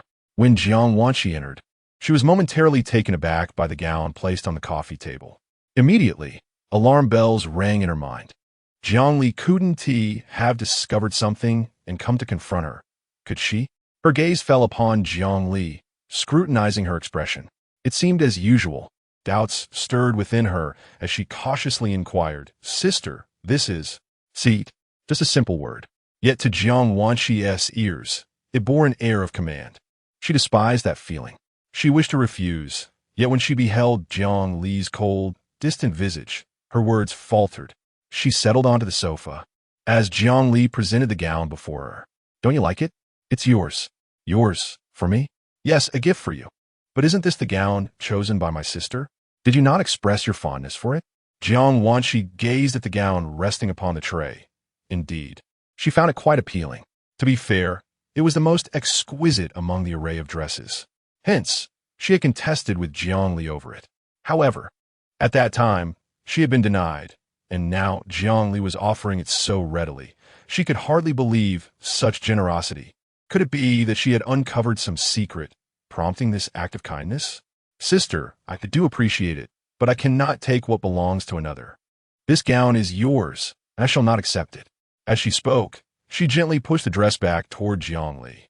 Was Wanner's refusal of the gown truly out of a desire not to covet another's treasure, or did it harbor some taint of impurity? The reunion banquet was exceptionally lively, yet some whispers lingered. In a moment of turmoil, Jiang Wanshi endeavored to maintain an air of composure, pondering her sister's bewildering remarks. How could she possibly understand the insinuations? This exquisite gown, how could it be anything but pristine, if there were concerns regarding its cleanliness? Perhaps we should consult a medical expert to discern any peculiarities. Peculiarities?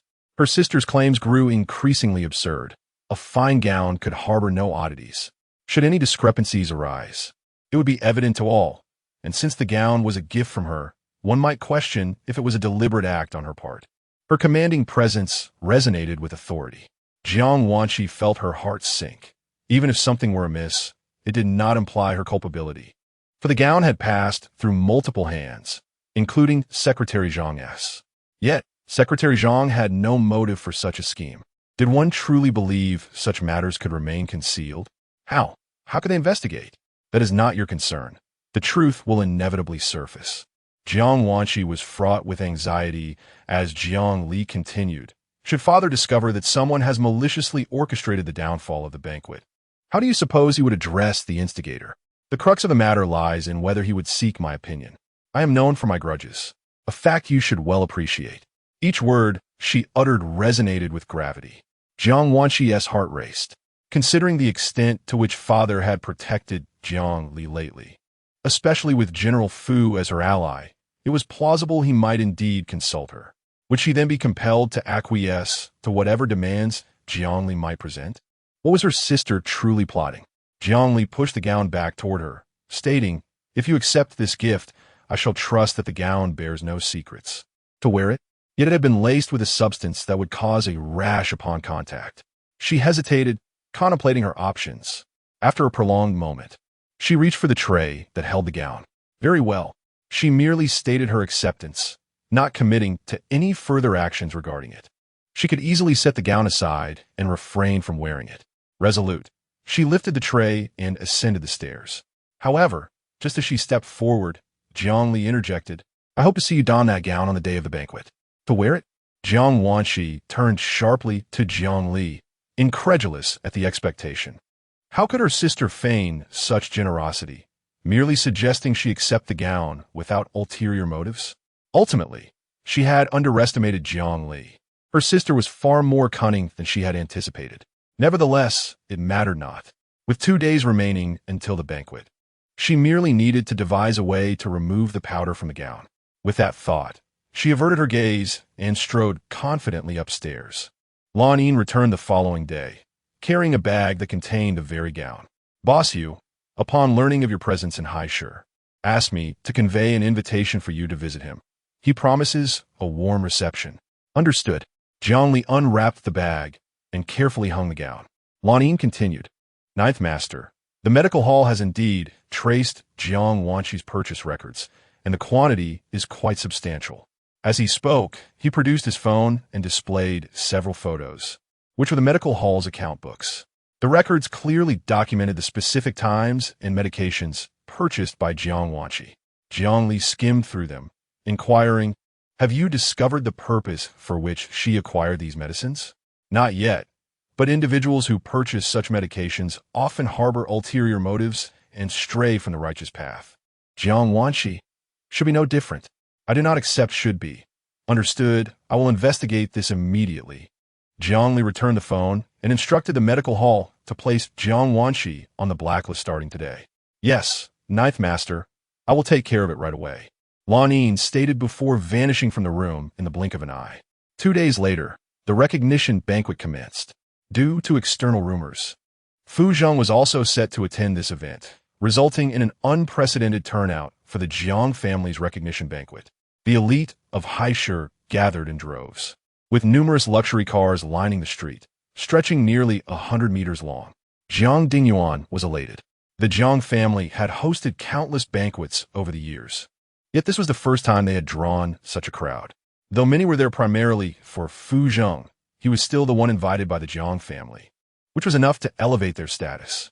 After all, even the most prominent families in Haishu might not secure Fu Zheng's attendance, yet the Jiang family had accomplished it, which was a point of pride. Surely, after today, many would regard the Jiang family with newfound respect, perhaps even seek to curry favor with him. Just the thought of it brought an uncontainable smile to his face. The banquet was held in the spacious courtyard of the Jiang residence, measuring over 300 square meters, accommodating more than 100 guests. The courtyard had been meticulously decorated, featuring a white stage at its center, backed by a grand castle. Pink roses adorned either side of the stage, and the ground was carpeted with pink petals over lush green grass, creating a dreamlike atmosphere. Numerous balloons, in shades of milky white and lotus pink, complemented the theme of the banquet.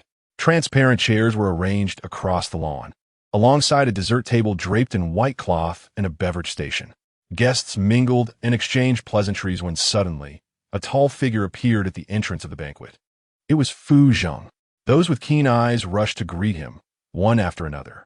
Even before the banquet officially commenced, Fu Zheng was already surrounded by a throng of admirers, creating a lively scene. When Jiang Wanqi made her entrance, she captured the attention of many. Could that lady be the long-lost daughter of General Jiang, the star of today's banquet? No, she's another daughter of General Jiang, named Jiang Wanqi. Another daughter? I was unaware that General Jiang had two daughters. You may not know, but Jiang Wanqi is not his biological child. She was adopted from an orphanage. Adopted? Yes. It is said that when Madame Jiang could not bear the loss of her daughter, General Jiang adopted this child to comfort her. What were they thinking? Rather than adopting, it may be wiser to bear one anew. Who can ascertain the lineage of an adopted child? What if they turn out to be irresponsible, a squanderer, bringing disgrace upon the family? The murmurs around her were incessant, as everyone speculated about her origins.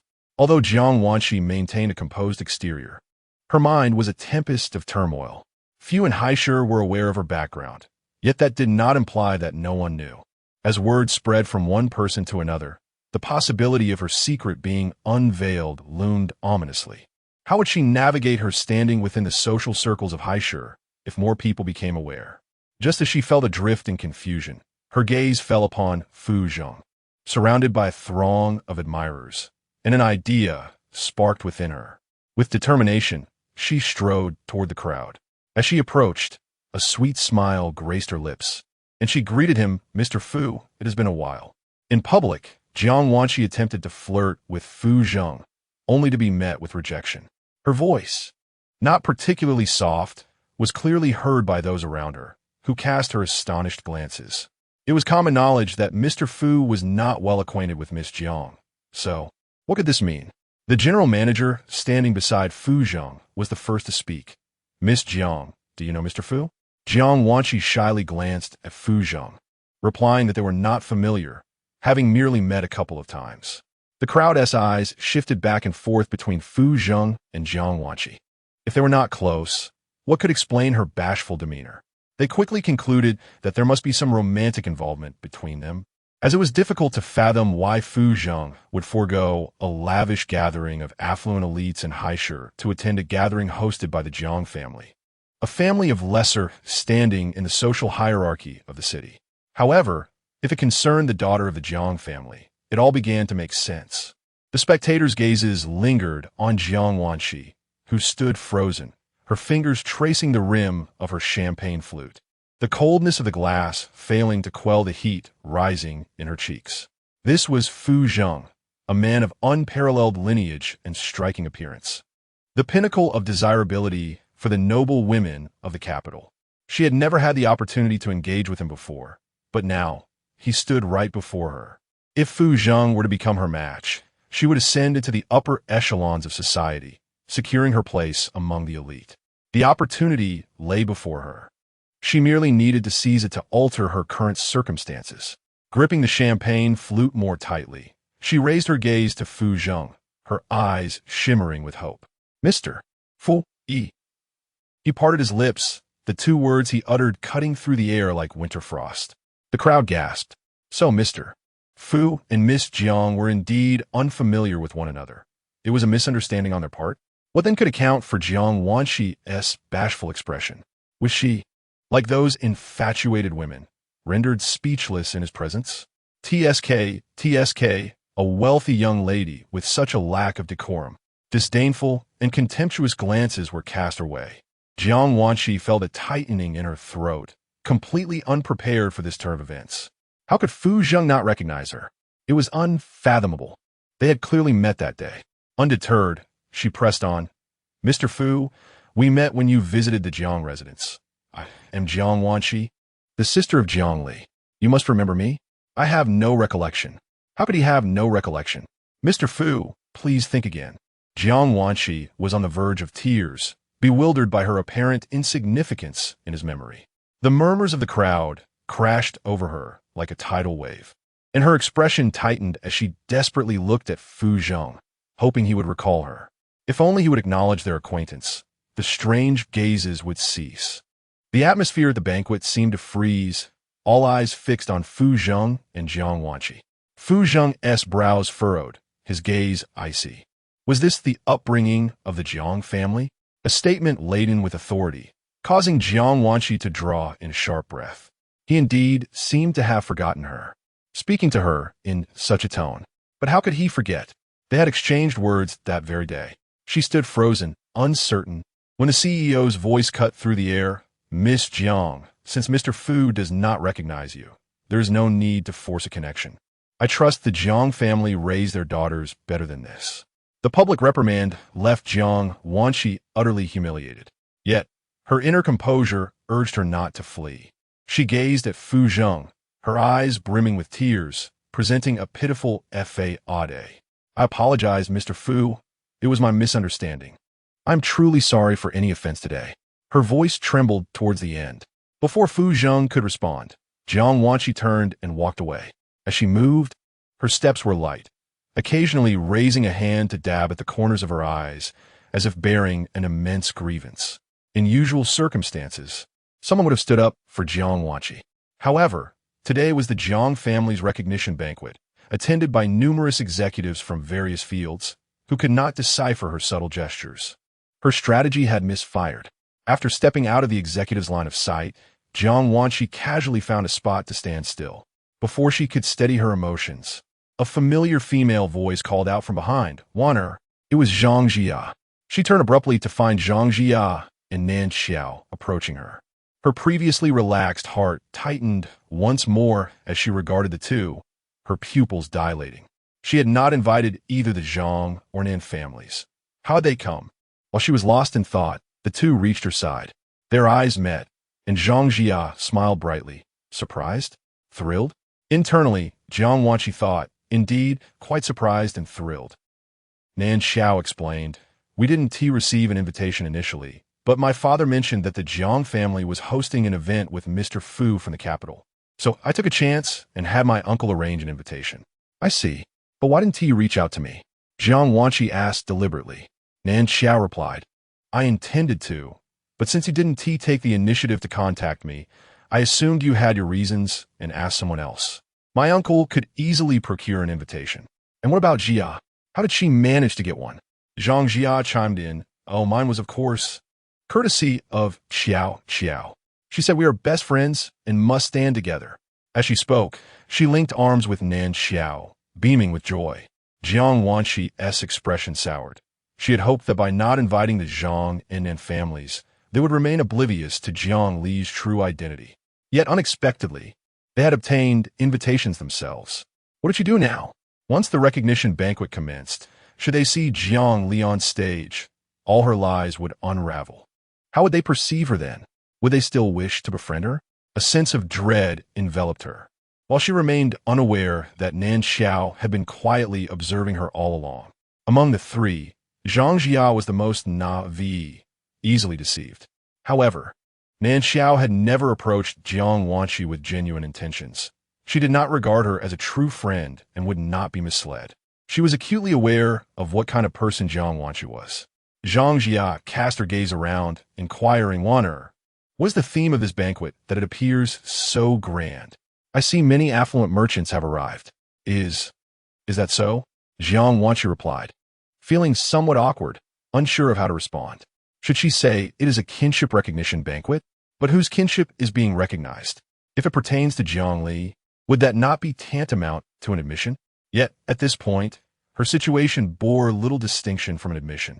Unfazed by Jiang Wanshi's discomfort, Zhang Jia craned her neck to observe the crowd. "Indeed, numerous wealthy merchants have come. I recognize several familiar faces.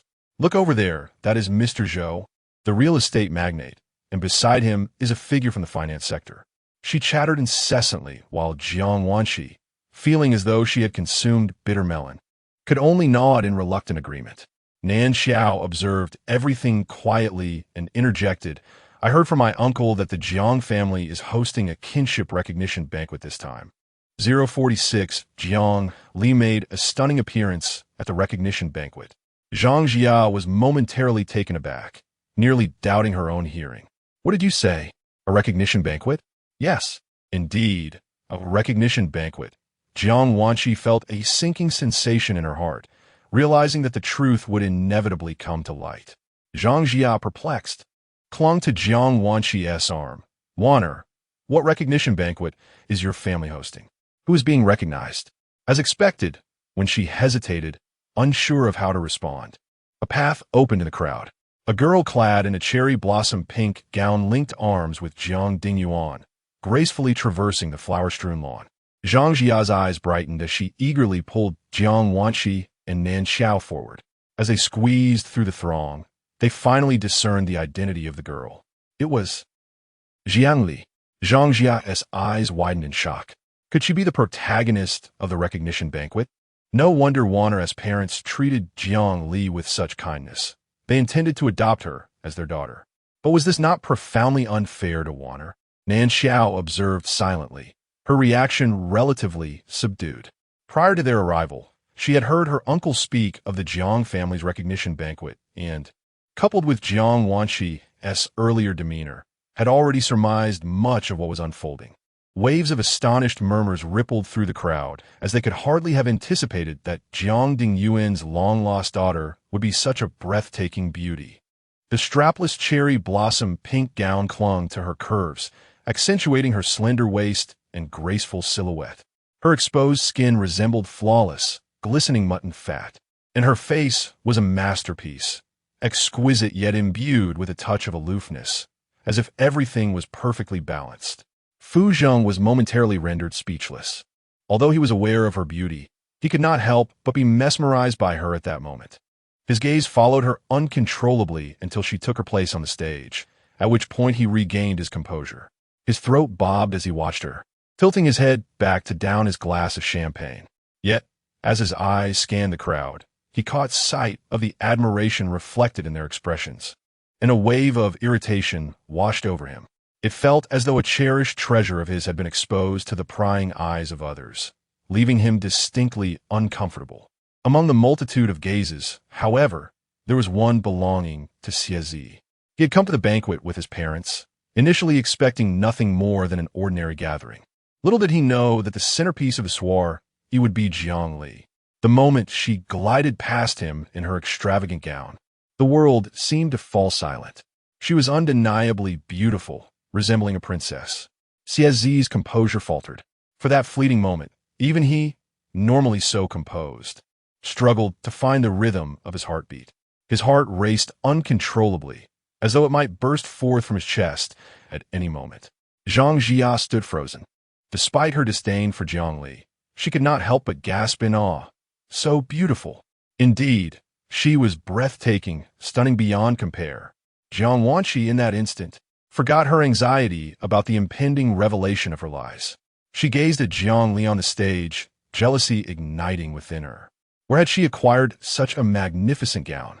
It was even more beautiful than the starry blue dress she herself wore, with craftsmanship that surpassed it.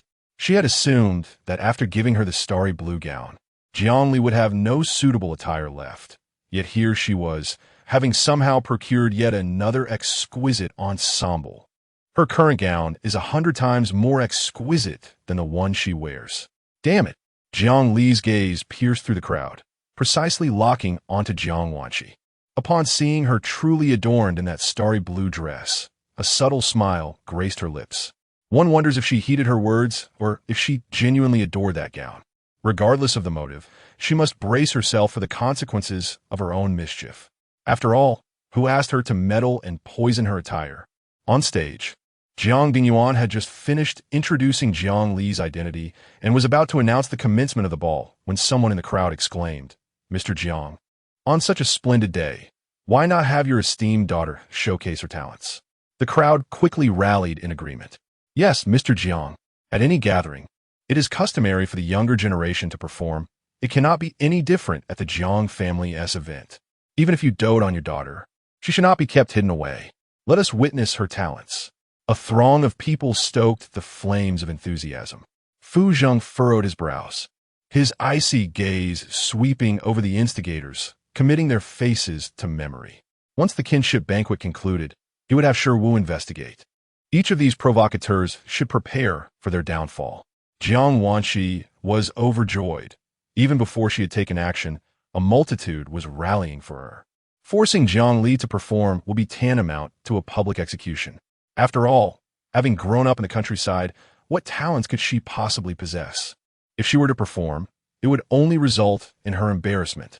The noise from the crowd continued unabated, and Jiang Dingyuan glanced at Jiang Li. A look of concern etched on his face. What talents could Jiang Li possibly possess? Should she disgrace herself on stage, it would tarnish the Jiang family's reputation. After much deliberation, his eyes roamed the audience until they landed on Jiang Wanshi. While Jiang Li could not perform, Wanshi could. He raised his hand to signal for silence. The clamor gradually subsided, and Jiang Dingyuan addressed the gathering.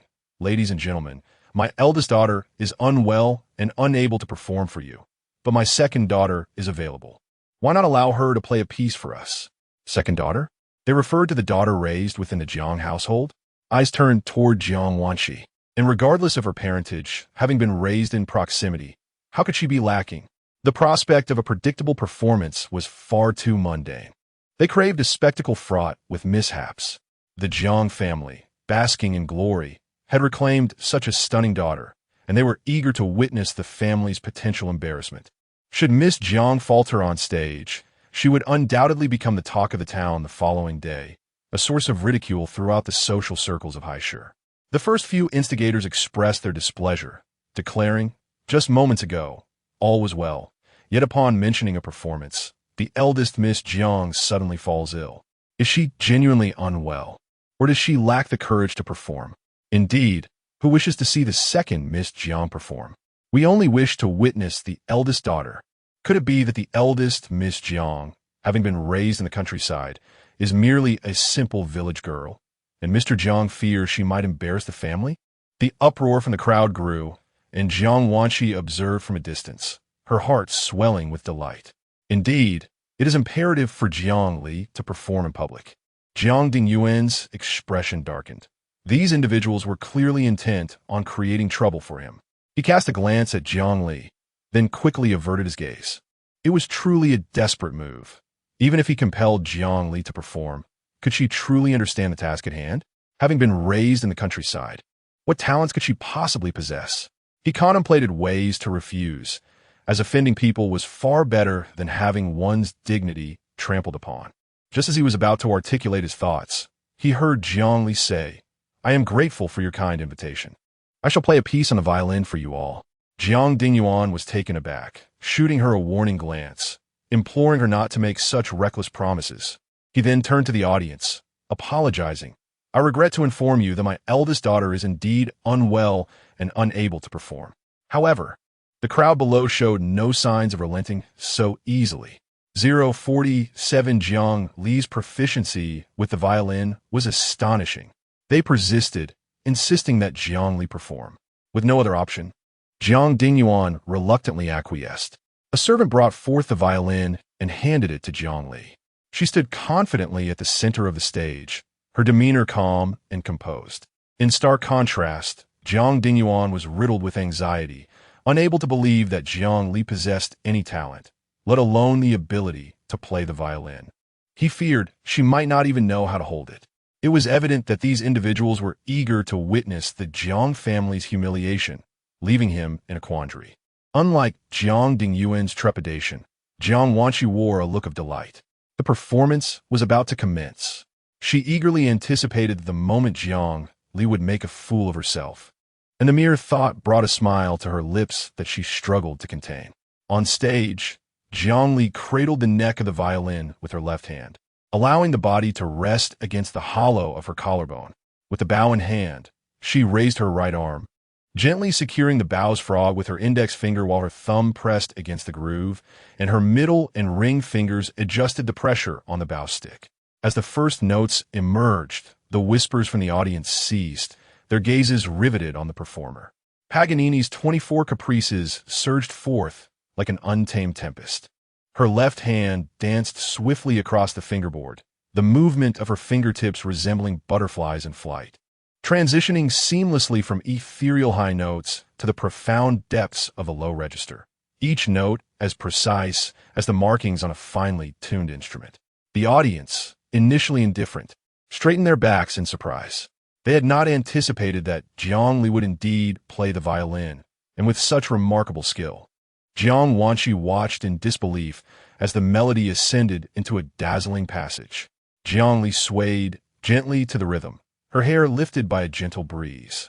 The vibrancy of the bow's hair against the strings almost palpable to the eye. The audience was enraptured.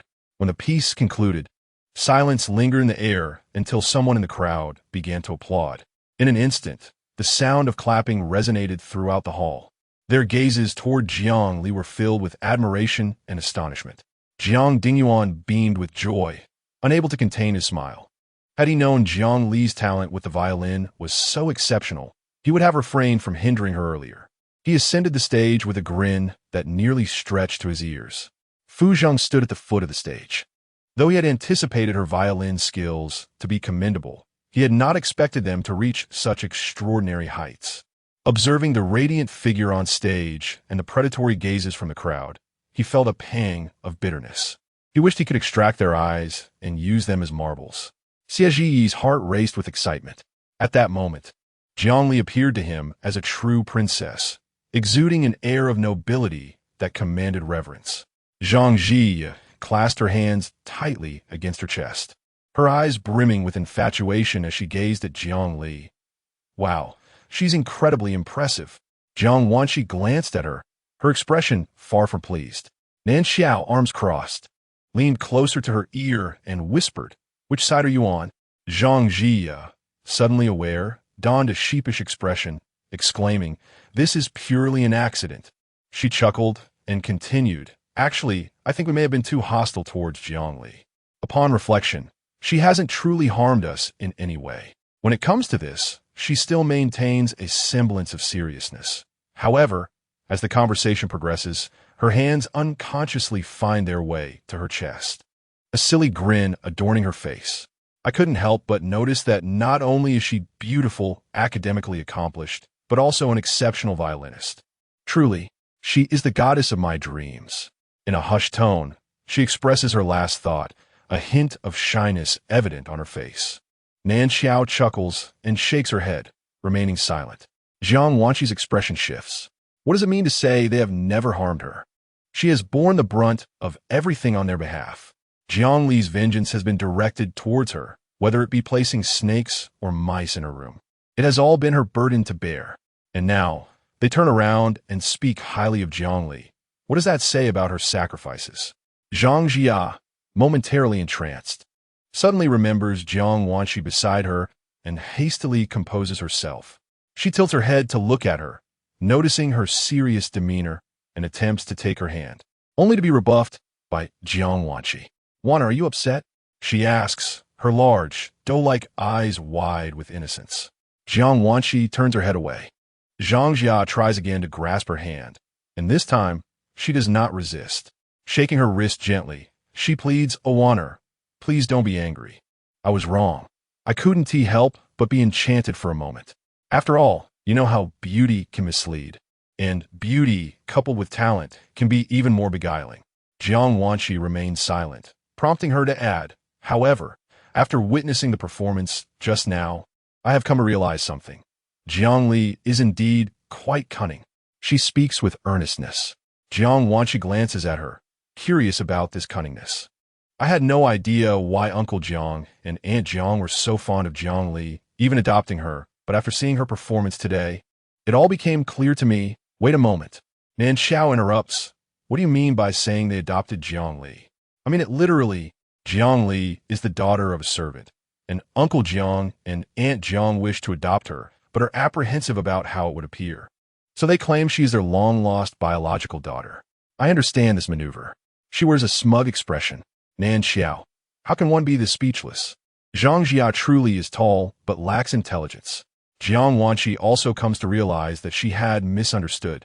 No wonder she was not surprised when her father introduced Jiang Li's identity, nor did she inquire further. But what about Nan Xiao? Has she misunderstood as well? Her gaze turns to Nan Xiao, scrutinizing her expression. Yet, disappointment awaits her. Nan Xiao raises a finger to tap Zhang Jia's forehead. Should I say you're foolish or simple-minded? Who told you that Jiang Li is adopted? Zhang Jia rubs her forehead. Does it even require someone to tell me? It's obvious, isn't it? So you concocted this in your mind? Is that wrong? Indeed.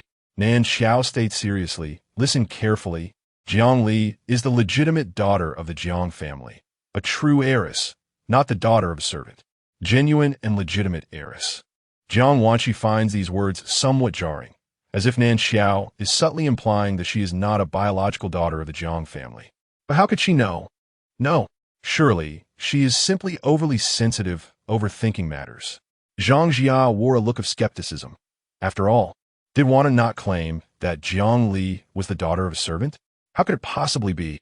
Realizing the implications, she hastily turned her gaze towards Jiang Wanqi, her eyes brimming with uncertainty. So, Waner, it was you who deceived us? She wished fervently for a denial. After all, she had placed her unwavering trust in her. Yet, Jiang Wanqi remained silent. The answer was painfully evident. Zhang Jia took 2 steps back, her face reflecting unmistakable disappointment. Why? I trusted you so completely. Why would you mislead us? Jiang Wanqi's voice trembled as she spoke. I am so sorry. It was not my intention. I was merely frightened. Jiang Li told me not to reveal our connection, and I felt I had no choice but to declare her the daughter of a servant. The trio of Jiang Wanqi's close friends has crumbled. How could you utter such words? Why refer to her as a servant? She is your sister, yet you demean her so. No, it is not as you think. That day, we disembarked from the same vehicle.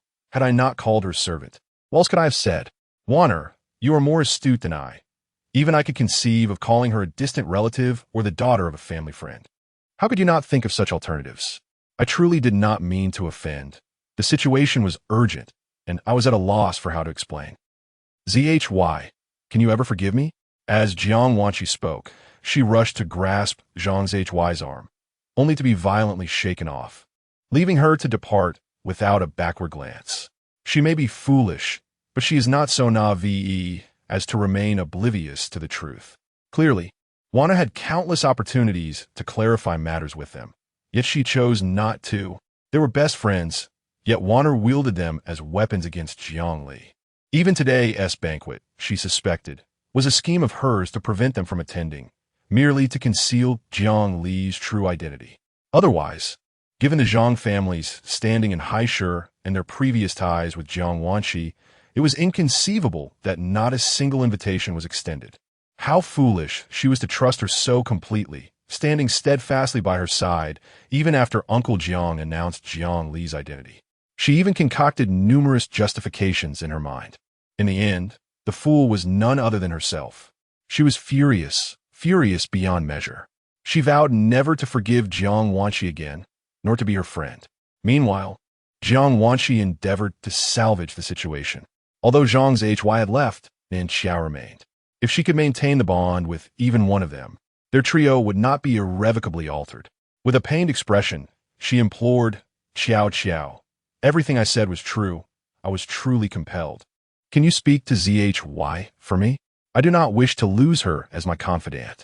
You are not the biological daughter of the Jiang family, are you? The word struck Jiang Wanqi like a bolt from the blue. She gazed at the calm figure before her, feeling a chilling dread. Xiao, the true daughter of the Jiang family, is only Jiang Li. The certainty in her tone was unmistakable. Jiang Wanqi's heart sank. She understood. She was aware of everything. Tears welled in her eyes as she pleaded, Xiao, does that truly matter? Even if I am not the biological daughter of the Jiang family, we are still best friends, are we not? No, we are no longer friends. Jiang Wanqi stood frozen, bewildered. Could one's identity hold such significance? Of course, came a serious reply. With that, she turned and left. Jiang Wanqi watched her retreating figure, tears transforming into rage. At that moment, their former camaraderie had vanished. She loathed them, consumed by an intense hatred. After Nan Xiao departed, she immediately sought out Zhang Zhi. The latter was in the lounge prepared by the Jiang family, drowning her sorrows in drink. Taking a seat on the sofa, she poured herself a glass. Zhang Zhi's cheeks were flushed, clearly having consumed quite a bit. Xiao Xiao, why do you think Wanner deceived us? We were so close, sharing everything. Why would she do such a thing? It seems that you regard her as a friend, while she perceives you merely as a subordinate, never having held genuine affection for you. Subordinate? Is she referring to me? Zhang Jia pointed at herself. I consider her a friend, accommodating her in every way. Yet why does she believe I am her subordinate? True friends do not demand unreciprocated devotion, mistaking your compliance for flattery. Thus, your relationship with Jiang Wanqi is not one of friendship, but rather one of exploitation and being exploited. No, that's not correct. Zhang Jia clutched the bottle, gazing at her in confusion. Xiao Xiao, given that the three of us share such a close bond, why are you not at all distressed that Wanner deceived us? Because I have never regarded her as a friend. Huh? Zhang Jia's perplexity deepened. Nan Xiao clarified. I'm fully aware of what kind of person Jiang Wanqi is. My initial friendship with her was solely based on her family background. I approach her for personal gain, and she views me as her follower. We each fulfill our own needs, hence her deceit does not trouble me in the slightest. Zhang Jia furrowed her brow. Gain? Why is it about gain? What about my relationship with you? Is it the same? Yes, she answered without hesitation. Among the three of them, the Zhang family held a slightly higher status than the Jiang family, while their own family languished at the very bottom of the affluent circle in Haisher, barely holding any renown. Deepening their friendship was merely a strategy for the sake of the Nan family and to pave the way for her own future. She had always been a person of calculated intentions. Zhang Jia felt a pang in her nose, and in the next moment, burst into tears. So, you see me as a means to an end as well. But why tell me this? Do you think I'm foolish? Even if you tell me, I still won't understand? Her small face flushed, yet no tears fell as she wept. After a considerable pause, she stifled her sobs and remarked, It's so frustrating. Wanting to cry, but having no tears. It feels terrible. Nan Xiao stated, You are quite naive, which is why I do not wish to deceive you. My initial approach to you was indeed for personal gain, but, well, I already know that. Why must you reiterate it? It's so disheartening. It turns out I am the only one who took this relationship seriously. I had to finish my thought. Why did you interrupt me so hastily? Then please go on. Zhang Jia looked at her in bewilderment. Nan Xiao's expression turned earnest. However, since I met you, you have continually influenced me. I confess my initial intentions were for ulterior motives, but that is no longer the case. Jia, I realize what I say now may be futile, yet I still wish to ask for another chance. I desire to be your true friend, to start anew, devoid of any ulterior motives. Is that agreeable? This was her heartfelt confession. Zhang Jia, however, shook her head. No, even if we were to start anew, there would still be a barrier in my heart. We cannot return to the past. As she spoke, she wobbled to her feet. So be it. I shall take my leave now. With that, she staggered forward. Nan Xiao considered rising to assist her, only to see a figure emerge from the corridor. It was Jiang Li. Zhang Jia noticed her as well. She first stood frozen in place, then hurried forward and fell into Jiang Li's embrace, murmuring, Goddess, clearly intoxicated. Jiang Li glanced at the servant behind her, instructing the driver to escort Miss Zhang back to the Zhang residence. Very well, Miss, the servant replied, stepping forward to assist Zhang Jia. Once the two departed, only Jiang Li and Nan Xiao remained in the lounge. Their eyes locked, and Nan Xiao inquired, What did you hear just now? If I were to say, I heard everything, Jiang Li replied, her gaze frigid, her words laced with a chilling undertone. Nan Xiao chuckled softly. You must feel quite pleased with yourself. After all, amidst this chaos, you are the greatest beneficiary. You are mistaken. I have never regarded you with any significance. Thus, I am indifferent to the state of your relationships. However, although Zhang Jia may be somewhat dull, she possesses enough clarity to understand the shattered mirror cannot be repaired. This time, she has shown remarkable resolve. She remarked flippantly. Nan Xiao furrowed her brow. Why do you have to utter such words? 049 The Veiled, renowned fashion designer, Ye Lanzhi Jiangli did not respond to her inquiry, instead stating, "If I were in your shoes, I would cling to Zhang Jia's support rather than reveal the truth to her. What do you understand? I genuinely wish to befriend her and, naturally, would not conceal anything from her. Genuine? You speak of sincerity only after you've exhausted your utility. Do you not find it absurd?" Her voice, though not raised, was laced with an unsettling authority, the weight of her words crushing the notion of absurdity. Nan Xiao inexplicably felt a surge of anxiety. She gazed into Jiang Li's icy eyes, her heart racing faster. Yet she did not shy away. Instead, she straightened her posture, declaring that was in the past. All I desire now is a sincere friendship with her. Is that wrong? She intentionally elevated her voice, but her words quivered with uncertainty. Jiang Li approached the wine cabinet, retrieved a bottle of red wine, and leisurely uncorked it. One cannot have it all. Therein lies your error. If your intention is to forge connections for gain, you cannot expect sincerity in return. There was once a time for such interests, but must it always be so? Zhang Jia understands that a broken mirror cannot be made whole again. Do you not grasp this? With that, she retrieved 2 elegant wine glasses and poured the red wine into them. Nan Xiao stood frozen in place. Then why are you telling me all this? If I am not mistaken, you and Jiang Wanqi have had a falling out, correct? And so, you have offended her and lost Zhang Jia as your ally. If she seeks revenge, do you think your family's standing in Haishur can withstand it? As she spoke, she turned, balancing 2 glasses of wine in her hands. Nan Xiao maintained her composure. She is merely a foster daughter of the Jiang family. What power does she have to retaliate against me? However, one must consider the master when dealing with the dog. Offending Jiang Wanqi is tantamount to offending the Jiang family. Nan Xiao furrowed her brow. Are you here to support her? A smirk curled at the corners of Jiang Li's lips, sharper than the ice on a winter lake. I merely wish to inform you that, without Zhang Jia, you may seek another source of support. Her nonchalance unsettled Nan Xiao. Like whom? Like me. As she spoke, she extended one of the wine glasses towards Nan Xiao. Nan Xiao's fingers curled slightly. She stared at the glass for an extended moment before finally accepting it. The wine felt as though it weighed 1,000 pounds, heavy upon her wrist. What do you want me to do? Her gaze remained fixed on Jiang Li. Quite simply, I want you to return the favor in kind, just as Jiang Wanqi once slandered me. You wish for me to spread rumors? What on earth could Jiang Wanqi possess that warrants such deceit? I only need you to speak the truth. Indeed, Jiang Wanqi, as a foster daughter of the Jiang family, could be thoroughly undermined based solely on that fact, without the need for falsehoods. Very well, I shall agree to your terms. And what my end? In exchange, I will ensure that Jiang Wanqi cannot harm you or your family. It is settled then, she declared earnestly. Jiang Li gently clinked her glass against Nan Xiao's, the sound ringing clear and bright. A most agreeable collaboration. A glint of cunning danced in her eyes. Nan Xiao stood momentarily in a daze before hesitantly responding. A most agreeable collaboration. Having spoken, she tilted her head back and drained the contents of her cup in one go. Jiang Li's slender fingers caressed the rim of his glass, and only after witnessing her drink did he bring the wine to his lips, merely taking a brief sip.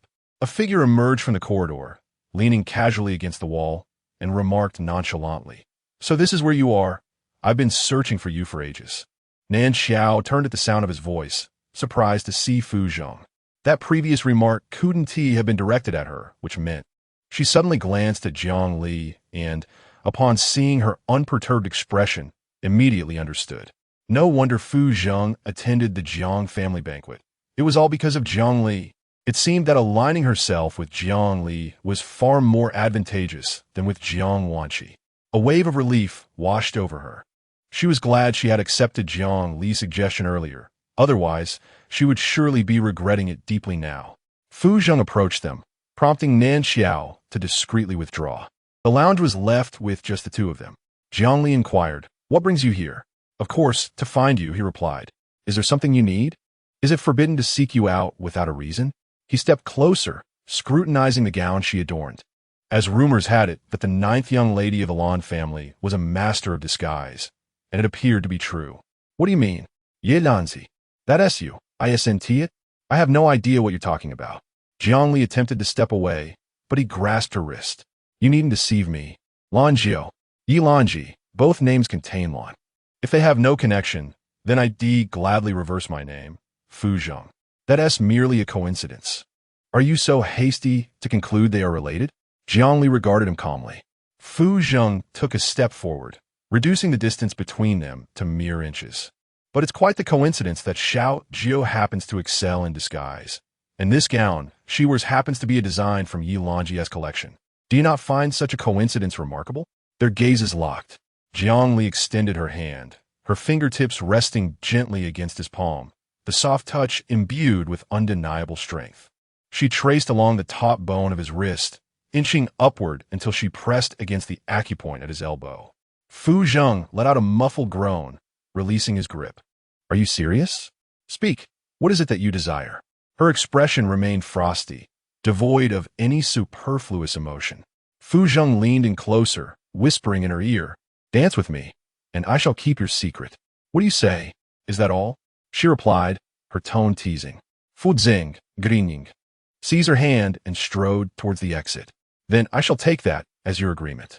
His lips curled upward with audacity. Upon entering the banquet hall, their actions drew the attention of numerous guests, who turned their heads, casting curious glances their way. Is this real? Fu Zheng is actually holding Miss Zhang's hand? In disbelief, they rubbed their eyes, and upon looking again, they saw Fu Zheng and Miss Jiang standing together, their hands neatly clasped, yet neither acknowledged the other. They appeared as though they were complete strangers. That's more like it. We must have seen it wrong earlier. With that, they averted their gazes and redirected their attention to the stage.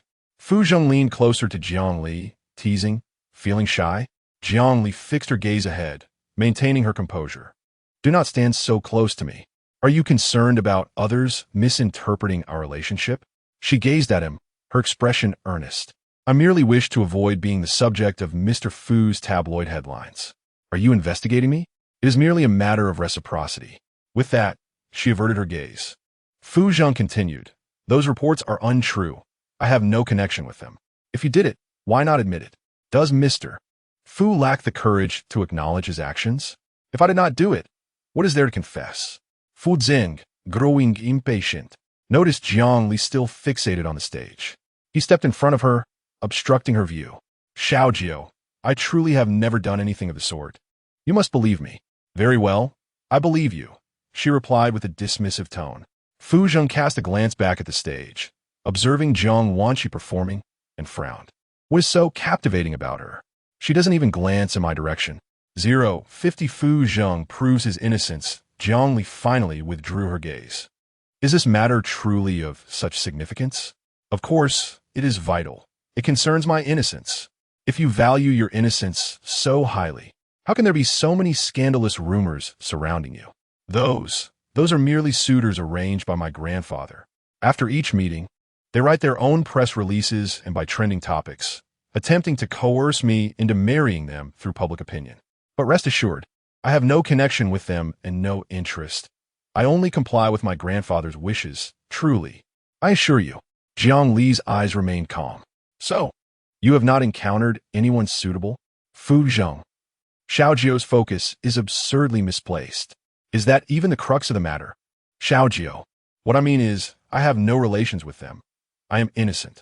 Understood. Really understood? Please step aside. Do not disturb me while I watch the performance. Fu Zheng. I truly wish to crush Jiang Wanqi. If it weren't for her seeking attention on stage, would Xiaojiu only watch her and not herself? He stood to the side with a composed expression, frowning at the performer on stage, playing a chaotic mess. If you like it, I shall play for you. Jiang Li's lips curled into a slight smile. Do I enjoy the sound of the piano? I am clearly here for the spectacle. She was uncertain why Jiang Wanqi had taken the stage, but she knew a grand drama was about to unfold. The effects of Jiang Wanqi's medication were beginning to manifest. On stage, Jiang Wanqi felt an intense itch, moving carefully to alleviate it, yet it was akin to scratching through her boots. She was exceedingly uncomfortable, resulting in several incorrect notes. The guests below whispered among themselves, casting scornful glances at her. This is the daughter the Jiang family has nurtured, a recognized talent in Haisher. Perhaps the Jiang family has employed public relations to promote her. Just look at Miss Jiang. Her piano skills are mediocre at best. And in front of such a large audience, she rides like this, so desperate for attention, truly lacking the grace of a proper lady. Jiang Dingyuan's expression darkened to the depths of despair. He had believed that there would be no issue with Jiang Wanqi performing.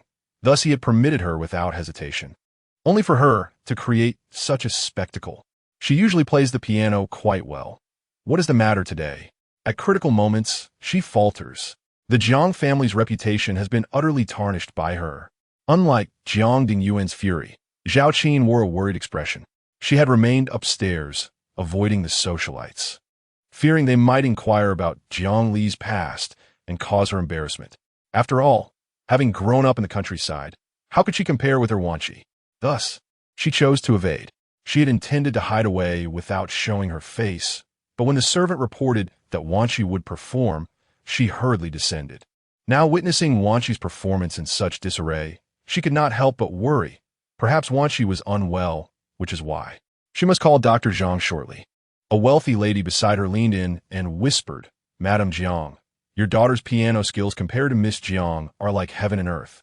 Has she truly studied the piano?" "Indeed, Lady Jiang, we have just experienced the enchanting performance of Miss Jiang, which transported us to another realm.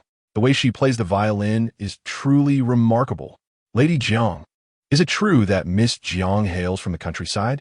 Her poise rivals that of the distinguished young ladies of Haishur, and even in the capital, she would stand out as exceptional. While they may appear to be praising Jiang Li, there's an undercurrent of ridicule directed at Jiang Wanqi. Zhao Qin never anticipated such a turn of events. Rather than feeling embarrassed for Jiang Li, it is Wanqi, the daughter consistently lauded by the matrons, whose reputation has been tarnished. Had Wanqi not faltered, she would have remained the object of envy today. Both daughters are undeniably talented, yet Wanqi has failed to perform well. Suddenly, Zhao Qin finds herself thinking that perhaps Jiang Li's subpar performance would have been preferable, if only she could be less competent than Wanqi. The seemingly complimentary remarks from these affluent ladies subtly mask their derision. After all, it is Wanqi who was raised under her care. Yet now she finds herself overshadowed by Jiang Li, a clear indictment of her parenting. The implication is that Jiang Li's brilliance contrasts starkly with the mediocrity of the daughter she reared. Perhaps, deep down, they are relieved that Jiang Li was not raised in her household. Otherwise, she might have turned out like Wanqi. Zhao Qin is perplexed. Why does it seem that Jiang Li is always at odds with her? Why does she consistently fail to meet her expectations? This time, if Jiang Li simply performed poorly, the matrons would not direct their scorn at her. Yet still, she gazes anxiously at the stage. At this moment, Jiang Wanqi is far from comfortable. An unbearable itch spreads across her body, her arms too, and she yearns to scratch, but the circumstances do not permit such indulgence.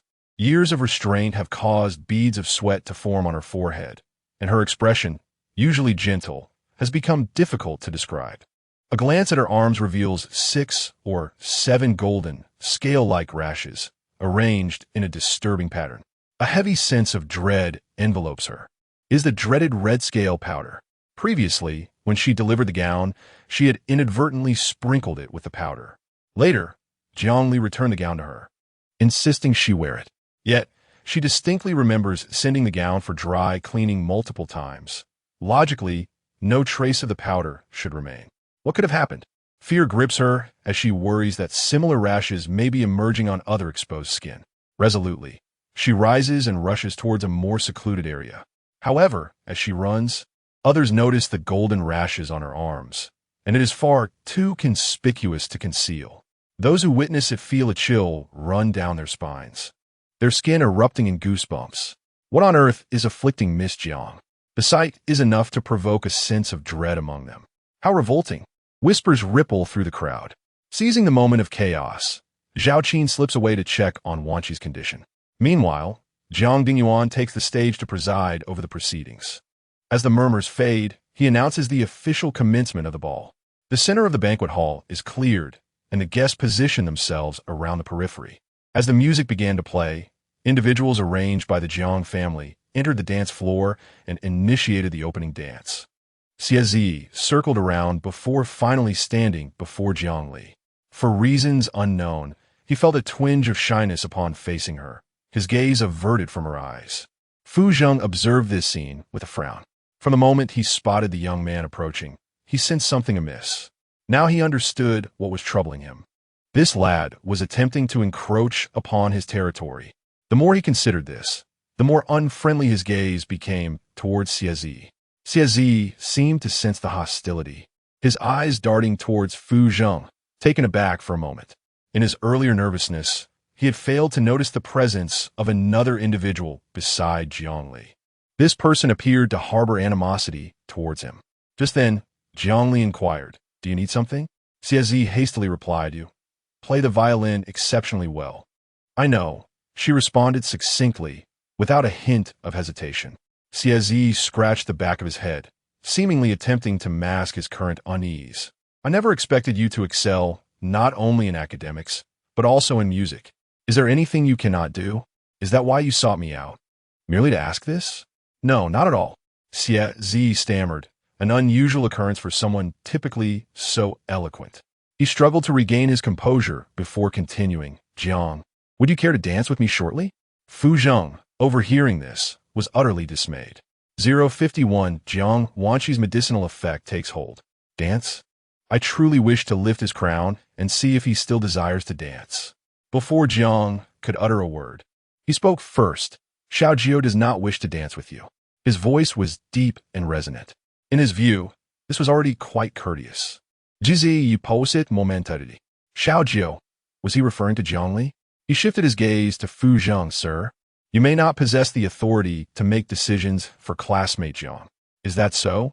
You may be unaware that Xiaojio has already accepted my invitation and is unlikely to be your dance partner." Xie turned to Jiangli, "Classmate Jiang. Is this true?" "Yes." A simple word, devoid of any emotion. Xie spoke in a somber tone. "Very well. It seems I have arrived late. I cannot blame others." However, his gaze shifted to Fu Zheng, eager to discern the elegance of the individual chosen to be your partner. At that moment, he scrutinized him earnestly. His appearance was commendable, his demeanor distinguished, and his presence formidable. His intuition warned him that this person was far from ordinary. A palpable tension simmered between them as their eyes locked, an atmosphere thick with unspoken animosity. Jiangli was utterly perplexed by their exchange.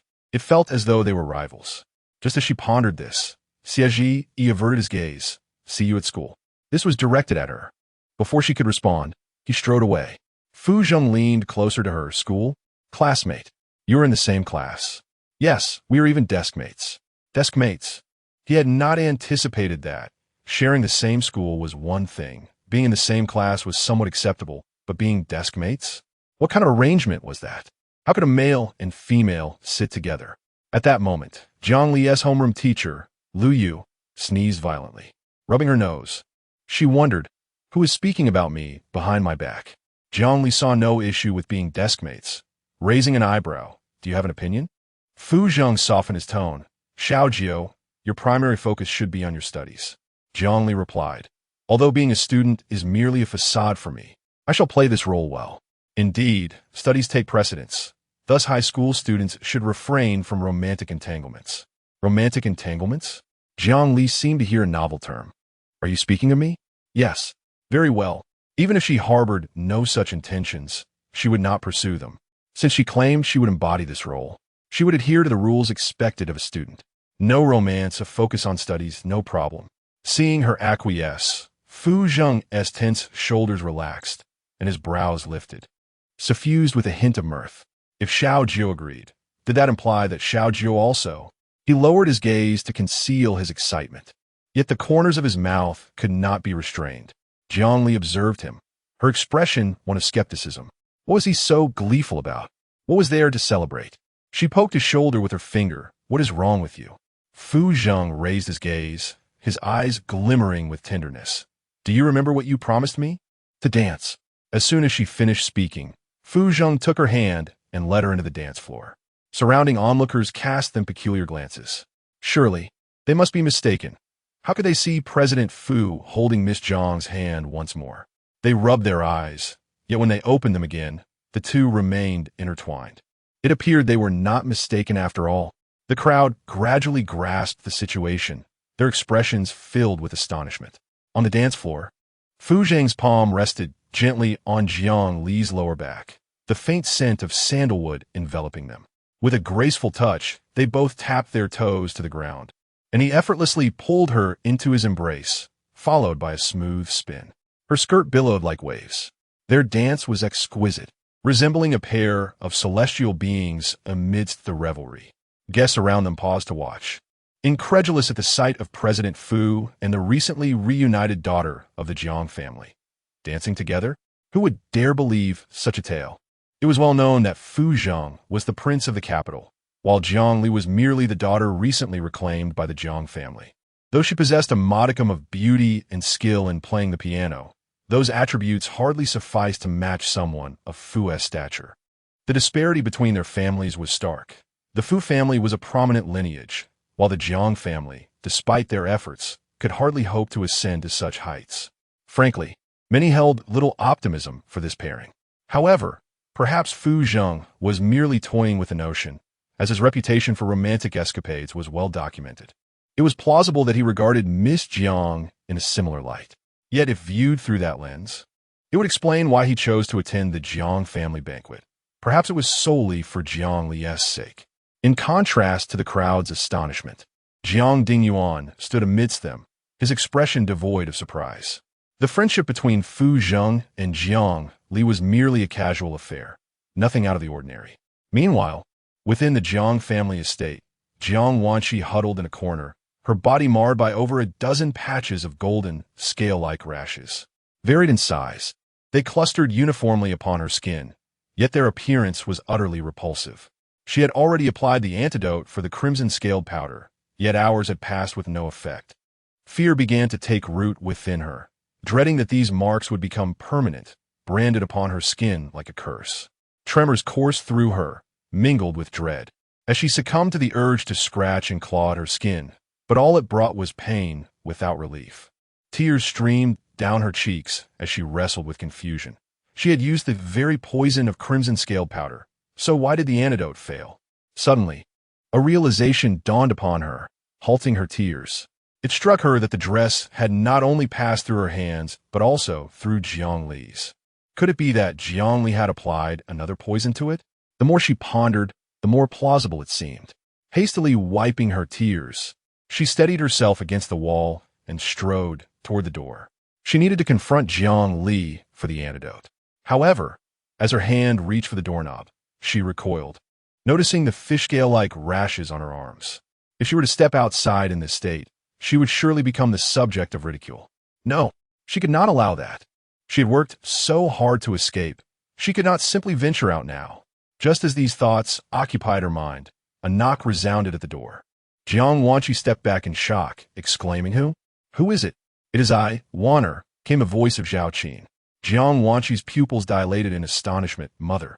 Zhao Qin knocked on the door, her voice trembling with concern. "Wanner, how are you? Are you feeling unwell? Should I call Dr. Zhang?" Her words were laced with palpable anxiety.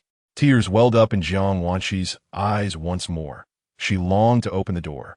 Yet upon seeing the fish scale-like rashes covering her body, she hesitated. These rashes were densely packed and utterly repulsive, so much so that she could hardly bear to look at them herself.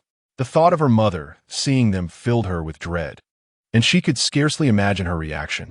Yet, if she chose not to reveal her condition, she would remain powerless. All of this was caused by Jiang Li. Tears cascaded down her cheeks like pearls, and she crouched down, embracing her knees and weeping loudly. Zhao Qin, in a state of distress, called out, "Wanner, what is the matter? Open the door and let me see, Wanner," she shouted with urgency. In the banquet hall, Fu Zhang was tending to Jiang Li. After a considerable wait, the door finally opened from within. Zhao Qin looked at Jiang Wanqi's swollen, tear-streaked eyes, her heart aching as she embraced her. "Wanna, what has happened? Are you unwell?" As she released her, she glanced around and noticed how tightly Jiang Wanqi had wrapped herself. "Vanya, why are you wearing so many layers on such a hot day?" Jiang Wanqi remained silent, tears streaming down her cheeks once more. Zhao Qin hastily wiped her tears away. What's wrong? Why are you crying again? Mom, I feel so itchy. She spoke the truth.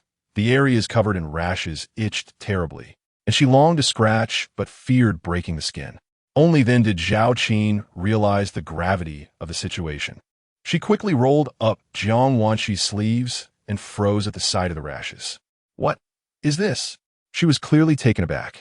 She had never encountered such a rash, which appeared to be arranged in a scale-like pattern, slightly raised and alarming. Wana, what has happened to you? It was my sister. She poisoned me, and that is why I have become like this. Zhao Qin's brows knitted together in concern. She has gone too far. How could she do this to you?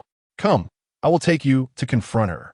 As she spoke, she grasped Jiang Wanxi's hand and started towards the door, only to have her pull away. No, I cannot go. Tears streamed down her face as she covered her arms, her voice trembling. With so many people at the banquet, if I go out like this, how will I ever show my face again? Zhao Qin suddenly understood, realizing her earlier anger had caused her to overlook this important matter. Then if you don't go out, what will happen to the poison in your body? Her expression turned grave with worry. How about this? I will fetch Jiang Li for you. Let her bring you the antidote, all right? Jiang Wanxi's tear-filled eyes sparkled with hope. Yes, at this moment, it seemed the only option available. Zhao Qin exited the bedroom, heading straight for the banquet hall. Spotting Jiang Li and Fu Zheng standing together, she approached them briskly. Her voice cold. Come with me. Jiang Li remained silent. Zhao Qin raised her voice sharply. Did you not hear me when I spoke to you? Instantly, she attracted the attention of those nearby, who began to murmur among themselves. Madame Jiang is raising her voice in such a setting. One wonders where her usual poise has disappeared to. Observing Madame Jiang's demeanor towards her daughter, it seemed she was not fond of the daughter who had just been returned to her. How bold of Madame Jiang to speak this way in front of General Fu. One ponders what gives her such confidence. The whispers continued. Jiang Dingyuan, his expression darkening, stepped forward and approached Zhao Qin. Lowering his voice in anger, he reprimanded her. What are you doing? I have matters to discuss with Jiang Li. Zhao Qin's tone was far from pleasant. Whatever it is, it can wait until the banquet is over. But Warner, be quiet. He interrupted her sharply, and Zhao Qin's face fell as she fell silent. Jiang Dingyuan turned to Fu Zheng, forcing a smile. My apologies, General Fu. I hope you do not find this amusing. Is this how Madame Jiang typically speaks to Miss Jiu? Fu Zheng's pitch-black pupils resembled blades tempered in ice, piercing directly into the depths of the other's eyes. Jiang Dingyuan's heart abruptly leapt, and he hastily clarified, No, it's not like that. Perhaps my wife is preoccupied with pressing matters today and has become a bit anxious. Would you agree, my lady? This implied that Zhao Qin needed to express her stance. Reluctantly, Zhao Qin spoke up. Yes, I raised my voice due to urgency. It was unintentional. Is that so? Yet, I perceive that Mrs. Jiang does not harbor affection for Xiao Jiao. Is that merely my misperception? Jiang Dingyuan chuckled awkwardly. Mr. Fu, you jest. Xiao Jiao is our daughter. How can my wife possibly dislike her? That is for the best. I would hate to witness Xiao Jiao suffer any grievances within the Jiang family. Otherwise, the Jiang family business may face dire consequences. His words, delivered with a seemingly carefree demeanor, sent Jiang Dingyuan's blood pressure soaring. Close down. Mr. Fu is truly ruthless. The disparity between the Fu family and the Jiang family was immense. One resided atop the pyramid, wielding power, wealth, and influence, while the other languished at the bottom, merely possessing a modicum of financial stability. In a confrontation with the Fu family, even 10 Jiang families would struggle to stand against one Fu family. A mere flick of Fu Zheng's finger could plunge the Jiang family into bankruptcy. Thus, when he uttered the threat of closure, Jiang Dingyuan believed it wholeheartedly. He gazed at Fu Zheng, forcing a smile. Rest assured, Mr. Fu, we cherish Xiao Jiao dearly. How could we possibly allow her to suffer? Upon hearing this, Zhao Qin could no longer maintain her composure and hastily signaled Jiang Dingyuan. He shot her a fierce glare, indicating her silence. Fu Zheng observed this exchange, speaking in a low tone. Mr. Jiang would do well to remember what was said today. It was both a warning and a reminder. Jiang Dingyuan hurriedly replied, Mr. Fu, Rest assured, I shall remember. With that, he quickly pulled Zhao Qin away. Once they departed, Fu Zheng remarked, if I'm not mistaken, Mrs. Jiang approached you regarding the Jiang family as foster daughter? More or less. Did you poison her?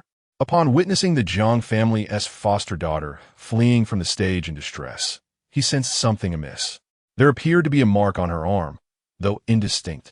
It was evidently unnatural, resembling the traces of poisoning. Jiang Li responded, the liquid of the golden scale decay. The liquid of the golden scale decay? No wonder. It is said that this type of toxin causes scaly rashes upon skin contact. Where did you procure it? Procured? Jiang Li hesitated, unable to reveal that she had synthesized it herself. I bought it. Bought it? From the apothecary? Jiang Li nodded. Fu Zheng chuckled silently. The apothecary. If memory serves, the owner is named Lin Yaolan. Xiao Jiu, do you realize that the character Lan has already betrayed you? He believed the medicine was unequivocally her own creation, despite her insistence that it was purchased. Did she think he was oblivious? Lost in thought, Jiang Li interjected. Thank you for earlier. She referred to Fu Zheng as support. Fu Zheng smiled. I promise to assist you. Moreover, they are unaware that you are the esteemed ninth master of the Lan sect. Had they known, they would not dare to treat you so. Though the Lan sect is an overseas power, its influence is extensive, rivaling that of the Fu family. Yet, Lord Jiu of Lanmen is renowned far and wide. She wields a significant amount of power and assets, making her an unassailable figure. If Jiang Dingyuan were to discover Xiao Jiu's true identity, he would undoubtedly revere her as a revered ancestor. Standing beside Fu Zheng, Jiang Li felt several pairs of eyes directed their way.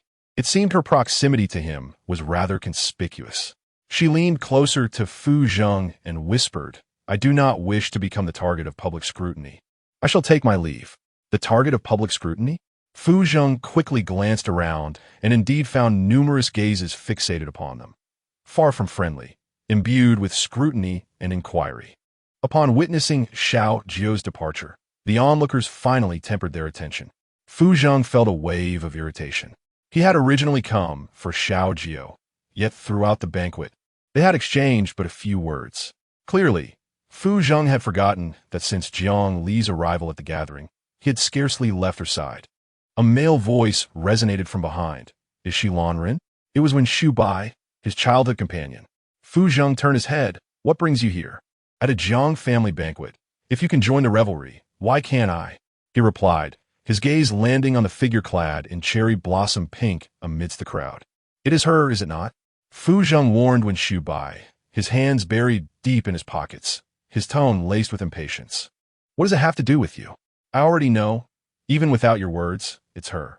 When Shu Bai fixed his gaze upon Jiang Li, you are approaching her for Xiao Ning, aren't you? For her? Have you lost your mind in the dead of night? His voice was low and carried an unsettling weight of intimidation. When Shu Bai grew anxious, if it's not for Xiao Ning, then what is your purpose in getting close to her? Could it be that you have genuine feelings for her? Fu Zheng responded coolly, and if I do? Xiao Ning is currently missing. How can you still afford to be so carefree? If she were to find out, how heartbroken would she be? Her heartbreak is of no concern to me. But the three of us grew up together. She even saved your life. When Shu Bai, I have repaid my debt to her. Your incessant reminders only serve to bind me further with this so-called debt. His piercing gaze swept over Wen Shubai, radiating an imposing aura. When Shubai felt his heart tighten, I am not. Best not to be. But Fu Zheng Xiaoning. I have done all I can. If you feel it is insufficient, you may take action yourself. Is that so? Does that include Miss Jiang? Fu Zheng's eyes turned icy. If you dare to touch her, we will cease to be brothers. His voice was grave and devoid of jest. When Shubai was taken aback, Fu Zheng was willing to sever ties over a female assassin. Had their years of camaraderie been overshadowed by mere months of acquaintance with her? He could not comprehend what fascination this cold-hearted assassin held over Fu Zheng. Clenching his fists at his sides, he glared in Jiang Li's direction, vowing to bring Fu Zheng back to his senses. This was no assassin. She was a siren, having ensnared Fu Zheng's very soul. At 7 in the evening, the banquet officially concluded. The atmosphere in the Jiang family's living room was exceptionally heavy. Jiang Dingyuan sat at the center of the sofa, his cold gaze directed at Zhao Qin. What was your behavior this afternoon? Do you not comprehend the gravity of the occasion? You're shouting and screaming. What impression does that leave with those wealthy merchants? Zhao Qin lifted her eyes to Jiang Li, who appeared unfazed, and retorted coldly, "Do you think I desired this? Perhaps you should inquire about what your precious daughter has been up to." Jiang Dingyuan cast a brief glance at Jiang Li before withdrawing his gaze, his impatience evident. What does this have to do with Xiao Jiao? How can you be so certain without even asking? Jiang Dingyuan, you are excessively protective of Jiang Li. The mere thought of the fish scale-like rashes on Jiang Wanqi's skin filled her with anguish. Once, she had been so enamored with beauty, and now she had been reduced to this state. Tears glistened in her eyes as her voice trembled. She poisoned one, Jiang Dingyuan frowned. Poisoned? What poison? Ask her yourself. Zhao Qin raised her voice. Only then did Jiang Dingyuan turn to Jiang Li. Xiao Jiao, what is happening? Jiang Li remained composed. I do not know what she is referring to. You lie. You are fully aware. Zhao Qin roared. Just wait. I will bring Wanner down this instant. With that, she rose and stormed up the stairs, radiating fury. She knocked on Jiang Wanqi's door, shouting, "Wanner, open the door, Wanner." Her voice was urgent. Inside, Jiang Wanqi was unaware of the situation, assuming Zhao Qin had come to bring her an antidote. Her eyes sparkled with hope as she hurried to open the door. However, before she could utter a word, Zhao Qin seized her wrist, pulling her toward the staircase. "Mom, where are you taking me?" Jiang Wanqi protested. "To the living room, so your father can see the rash on you." "I won't go." She resisted vehemently. The rash was too repulsive. What if her father saw it and found her disgusting? He already favored Jiang Li, and if he were to see these rashes, he might cast his affections entirely upon her. She was unwilling to let such a scenario unfold. Clinging to the doorframe, she shook her head, repeating, "I won't go, I truly won't." Zhao Qin aphoachet, orging, vania. Jiang Li refuses to acknowledge that he poisoned you. The only way to pressure him is to show your father the rash. It's our only chance to obtain the antidote. As she spoke, she took Jiang Wanqi's hand, her tone softening somewhat. "Wanner, your life has only just begun. You have a bright future ahead and will one day marry. Do you truly wish to live with these?" She hesitated at the thought of the scaly rashes, a slight frown betraying her concern. Could she endure a lifetime with such blemishes? Jiang Wanqi's heart stirred. Indeed, she was still so young. Her life was just starting, and she could not bear to be marred by such disgusting rashes. They must be eradicated absolutely. Seeing her resolve, Zhao Qin continued, "Jiang Li is downstairs right now. Will you come with me?" Her gaze was earnest. After a moment of hesitation, Jiang Wanqi nodded solemnly. At this moment, finding the antidote was of utmost importance. With her agreement, Zhao Qin took her hand and led her downstairs. Upon reaching the living room, Jiang Dingyuan wore a somber expression, silent. Zhao Qin remained quiet as well, simply lifting Jiang Wanqi's sleeve. Jiang Wanqi recoiled, covering her wrist and shaking her head. "Don't be afraid, Wanner," she soothed. Whether it was her calming presence or Jiang Wanqi's desperate desire for an antidote, she eventually relented, allowing Zhao Qin to roll up her sleeve. When Jiang Dingyuan's dark gaze fell upon the scaly rashes on Jiang Wanqi's arm, it transformed into one of sheer horror. What is this?" The rashes, subtly raised and arranged like fish scales, made him feel a chill as if the hairs on the back of his neck stood on end. He had an overwhelming urge to reach out and remove them. Zhao Qin's voice rose in anger. "What is it? You should ask your precious daughter. If she hadn't poisoned Wanner, would she have ended up like this?" Only then did Jiang Dingyuan turn to Jiang Li, asking, "Xiao Jiao, is what your mother says true? Did you poison Wanner?" "No," she replied decisively, without a hint of hesitation. Jiang Dingyuan scrutinized her for a long moment before his gaze shifted back to Zhao Qin. Xiao Jiao claimed she did not do it. It is not a matter of trusting Jiang Li, but rather due to Fu Zheng. He once declared that should Jiang Li suffer any grievances within the Jiang family, he would ensure the bankruptcy of their enterprise. Now, with just a few words from Zhao Qin, Jiang Li has been unjustly accused of a crime. If this accusation is indeed false, Jiang Li would be unjustly slandered. How would Fu Zheng account for this? Therefore, to err on the side of caution, it is always prudent to align with Jiang Li. However, how could Zhao Qin fathom Jiang Dingyuan's intentions? She firmly believes that Jiang Dingyuan is biased in favor of Jiangli. In a fit of rage, she exclaimed, "You believe him without proof? Jiang Dingyuan, your heart is utterly skewed." Jiangli observed Zhao Qin, who resembled a shrew, and realized that she was aware of her own favoritism. Indeed, one does not comprehend the pain of a thorn until it pierces their own flesh. Jiang Dingyuan's only concession to her was born out of fear of Fu Zheng's influence. Yet she could not tolerate it. In the dim light of Jiang Wanqi's bedroom, a poisonous presence lingered, raising questions about her feelings. Although she claimed indifference, one could not help but wonder if she ever considered the impact of her actions on others. Clearly, she did not. Her only resentment stemmed from the fact that the dagger had not pierced deeply enough to reach her vitals. Jiang Dingyuan wore a cold expression, stating that if it was indeed Xiao Jiao who had poisoned, evidence must be presented. Evidence? Zhao Qin, with bloodshot eyes, turned to Jiang Wanqi, urging her to speak. With tears brimming, Jiang Wanqi cast a pleading glance at Zhao Qin before addressing Jiang Dingyuan. Clutching her arm, her voice trembling, she said, "Father, this gown was originally my sister's. She noticed my admiration and graciously gifted it to me, insisting that I wear it. I believed her intentions were kind, and with a heart full of joy, I adorned the dress, only to find that a rash had erupted on my arm." Jiang Dingyuan furrowed his brow, questioning whether she might have consumed something that caused an allergic reaction. Allergic reaction? How could her father suggest such a thing? He preferred to believe that Jiangli was innocent rather than accept her words as truth. After all, she had grown up under his watchful eye. What was Jiangli to him? Why did he place his trust in her rather than his own daughter? With tears pooling in her eyes, she protested, "Father, I haven't eaten anything unusual. How could I possibly be allergic? Moreover, how could a typical allergy manifest in such a way? This is clearly poisoning." Zhao Qin, filled with maternal concern, embraced her, exclaiming, "Jiang Dingyuan, do not be so unreasonable. It is evident to any discerning eye that this is a case of poisoning. You are merely pretending to be oblivious. Where's the evidence?" He countered, "Just because this gown was gifted by Xiao Jiao does not automatically implicate her in poisoning. That is rather childish." His countenance remained stern. Zhao Qin retorted angrily, "The facts are unmistakable. You are the one feigning ignorance, and you dare to ask for evidence? It appears you're simply biased towards Jiangli." Jiang Wanqi grasped Zhao Qin's hand, shaking her head. "Mother, please do not argue with father on my behalf. It is not worth it." As she spoke, tears streamed down her cheeks. Zhao Qin, filled with compassion, urged, "Wanqi, do not cry. Do not say such foolish things.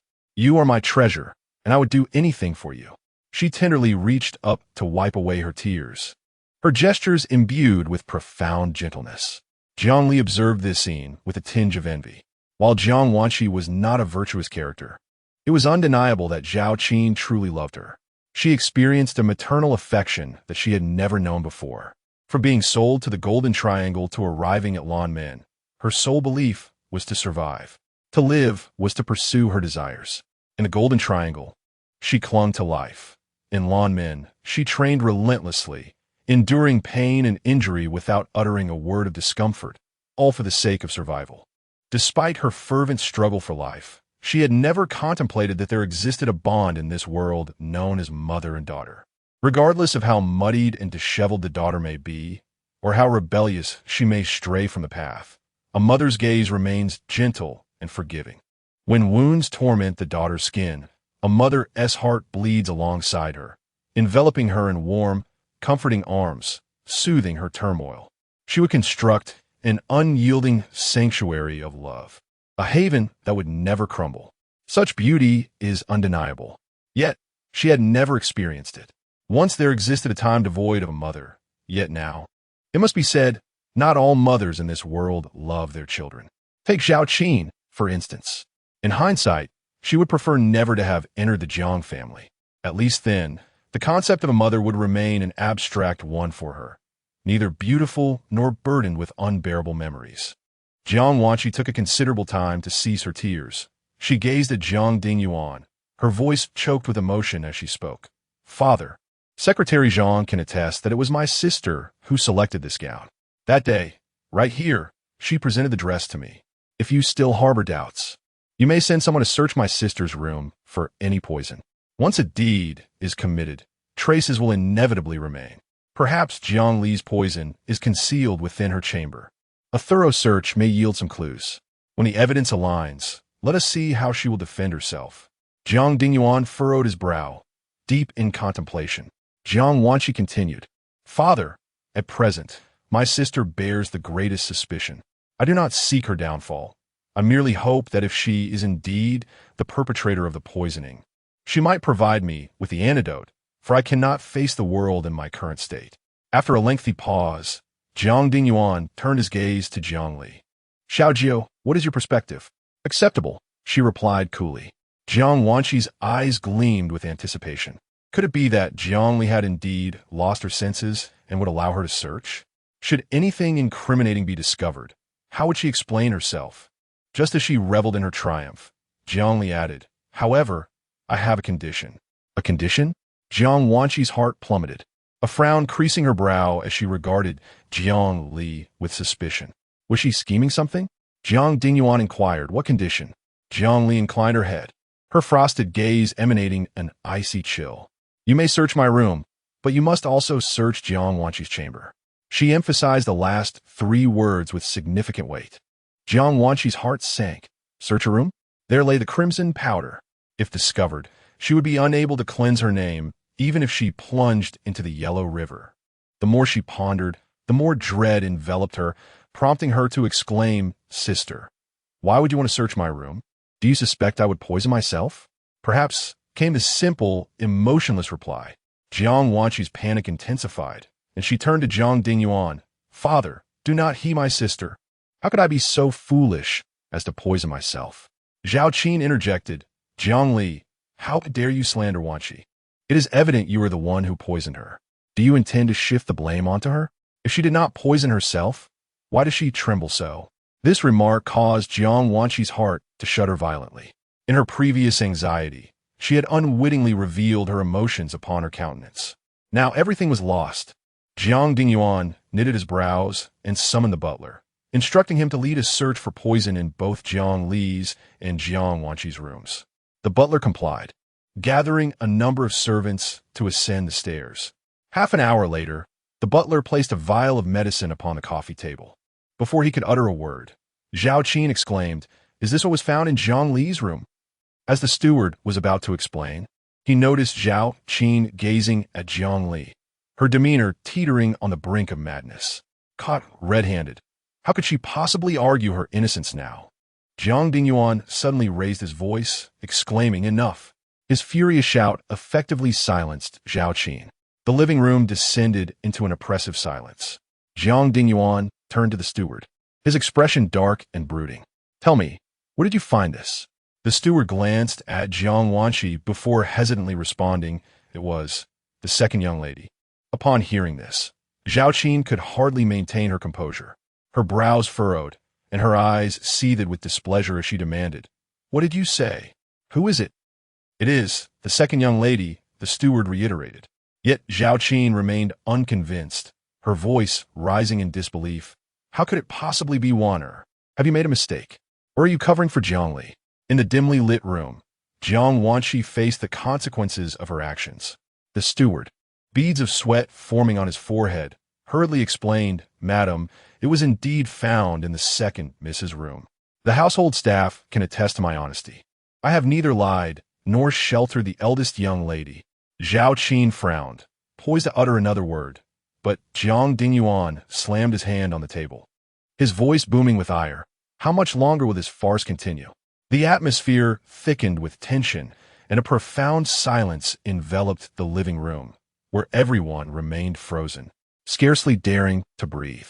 Only Jiang Li, the accused, appeared unfazed, seemingly untouched by the unfolding drama. Jiang Dingyuan, furrowing his brow, finally spoke after a lengthy pause. Jiang Wanqi, what more do you have to say? While the question appeared to offer her a chance to defend herself, it was, in truth, a declaration of her guilt. He was convinced that she had poisoned Jiang Li, a notion that Jiang Wanqi quickly grasped. Shaking her head, tears glistening in her eyes, she pleaded, Father, it wasn't me. I truly did not. The poison was found in your room. How do you intend to refute this? Jiang Dingyuan's accusation stung like a whip. Refute? You think this is a mere defense? His disbelief was palpable, and Jiang Wanqi's tears spilled over, blurring her vision, filled with indignation and remorse. Why should she bear the blame when it was Jiang Li who had poisoned her? Zhao Qin, holding her frail shoulders, finally mustered the courage to inquire. Is this medicine truly yours? Jiang Wanqi shook her head, at a loss for words. What do you mean by this? Jiang Dingyuan's voice deepened. Do you refuse to acknowledge it? No, it's not that. Father, this is Qi Lin powder. She ultimately revealed the truth. Even if her predicament was laid bare, she could not accept this accusation. Clarity was essential. She needed to prove that Jiang Li was indeed the poisoner to have any hope of obtaining the antidote.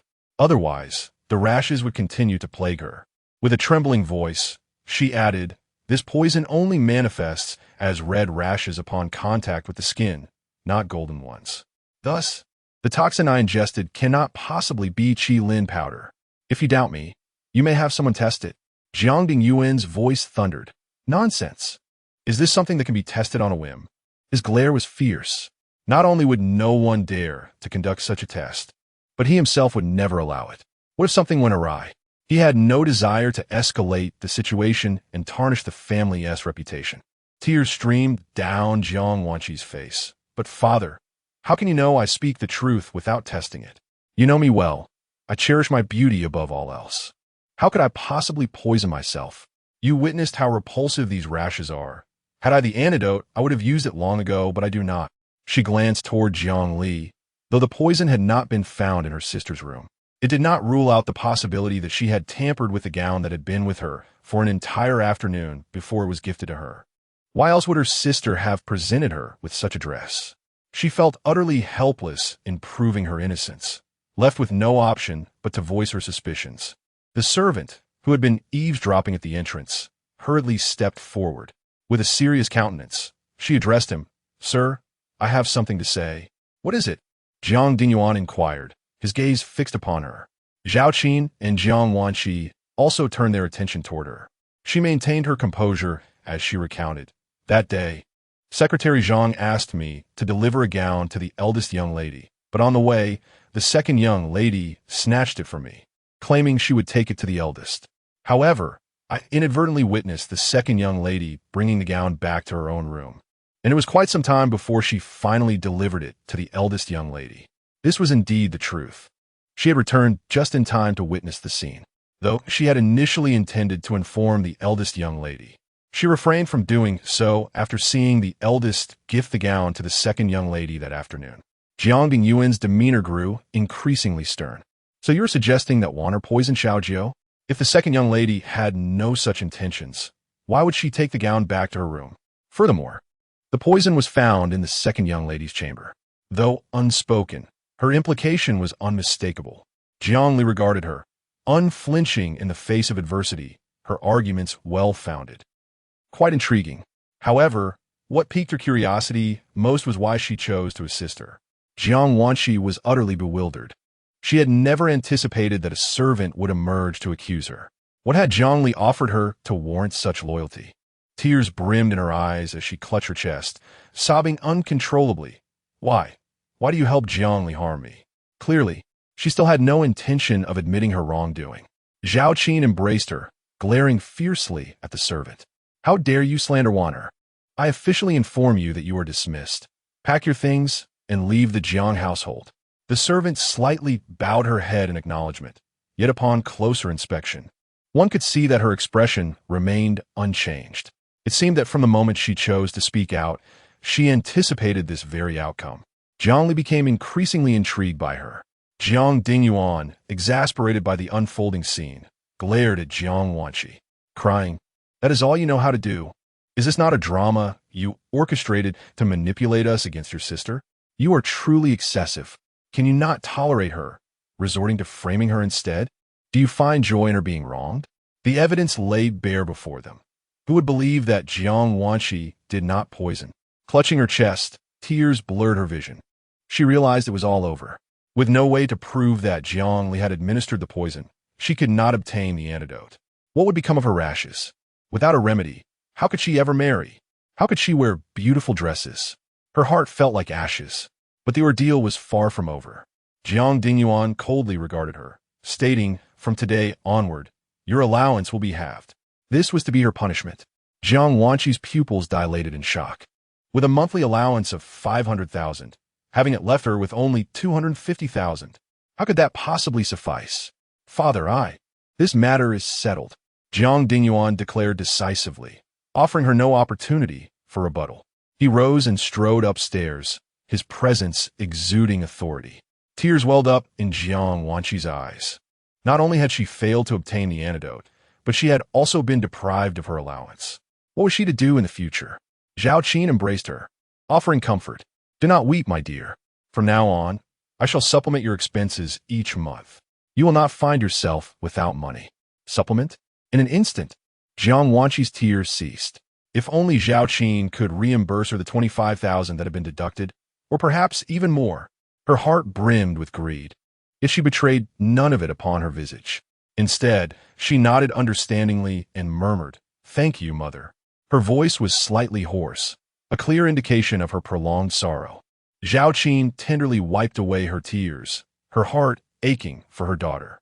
Before departing, Zhao Qin cast a glance back at Jiang Li, who remained on the sofa. In her fleeting gaze lingered an inscrutable emotion. With a gentle step, she embraced Jiang Wanqi and departed. The living room was left with only Jiang Li and the maid. The maid offered a slight nod, but just as she was about to leave, she was called back. "Wait a moment." In the capital, the young lady of the Qi family paused, her expression tinged with uncertainty. Jiang directly addressed her, inquiring about her motive for assistance. "For justice," she replied. "Justice?" the young lady questioned, sensing a deeper intention. "I disapprove of the actions taken by the master and mistress. I merely wish to advocate for you. Is that all?" she probed. "Indeed," Jiang affirmed, her gaze steady and calm, devoid of any tumult. "Do you not regret your decision? I have long wished to leave the Jiang household.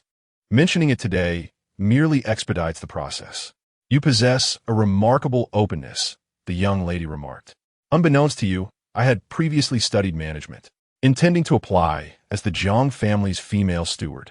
However, the mistress deemed me too young to bear such responsibilities, relegating me to the role of a maid. Remaining here, I am uncertain when I might rise. It is preferable to seek a new path." Jiang grasped the situation, realizing that Zhao Qin had obstructed her way. Hence her willingness to expose Jiang Wanqi without hesitation. "How about I offer you an opportunity?" Jiang proposed. The maid appeared momentarily taken aback. "An opportunity?" Jiang rose and beckoned her to follow, ascending the staircase. The maid trailed behind her to the second-floor bedroom.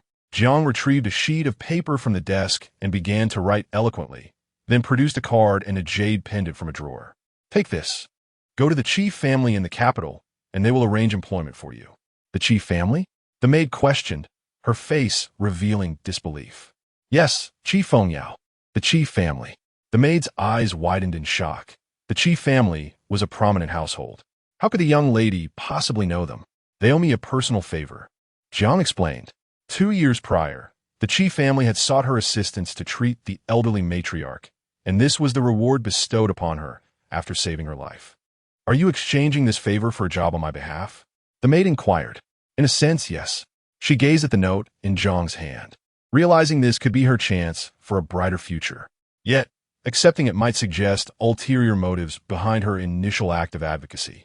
After a lengthy pause of contemplation, she resolutely declared, "Young lady, I cannot accept." "Why not?" Jiang pressed. "I assisted you because I have also faced injustice, not to leverage a favor in return. This is a once-in-a-lifetime opportunity. Are you certain you wish to decline?" The maid hesitated, torn, yet ultimately shook her head, steadfast in her decision. Jiang placed the note and jade pendant on the table. "Regardless of your reasons for helping me, the fact remains that you were dismissed because of me. It is only fair that I arrange work for you. Do you wish for me to perpetually owe you a favor?" "No, not all," the maid quickly refuted, struggling to articulate her thoughts. Jiang regarded her with earnestness. "Take the token to the Qi family. Seek your future. There is no shame in it." "Thank you, young lady." The maid finally grasped the token, feeling its weight in her hands.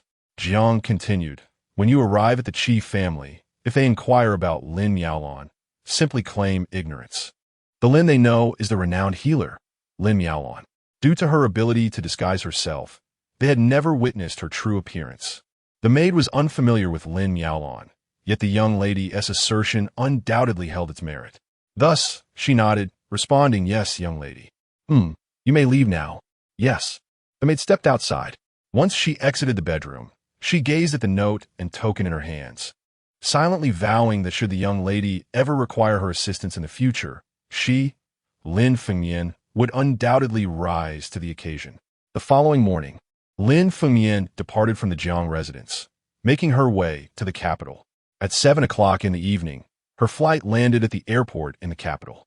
Following the address provided by Jiang Li, she navigated her way to the Qi residence. They resided in Lanshan Court, perched on the mountainside, and it was said that the entire mountain belonged to their family, truly a realm of opulence.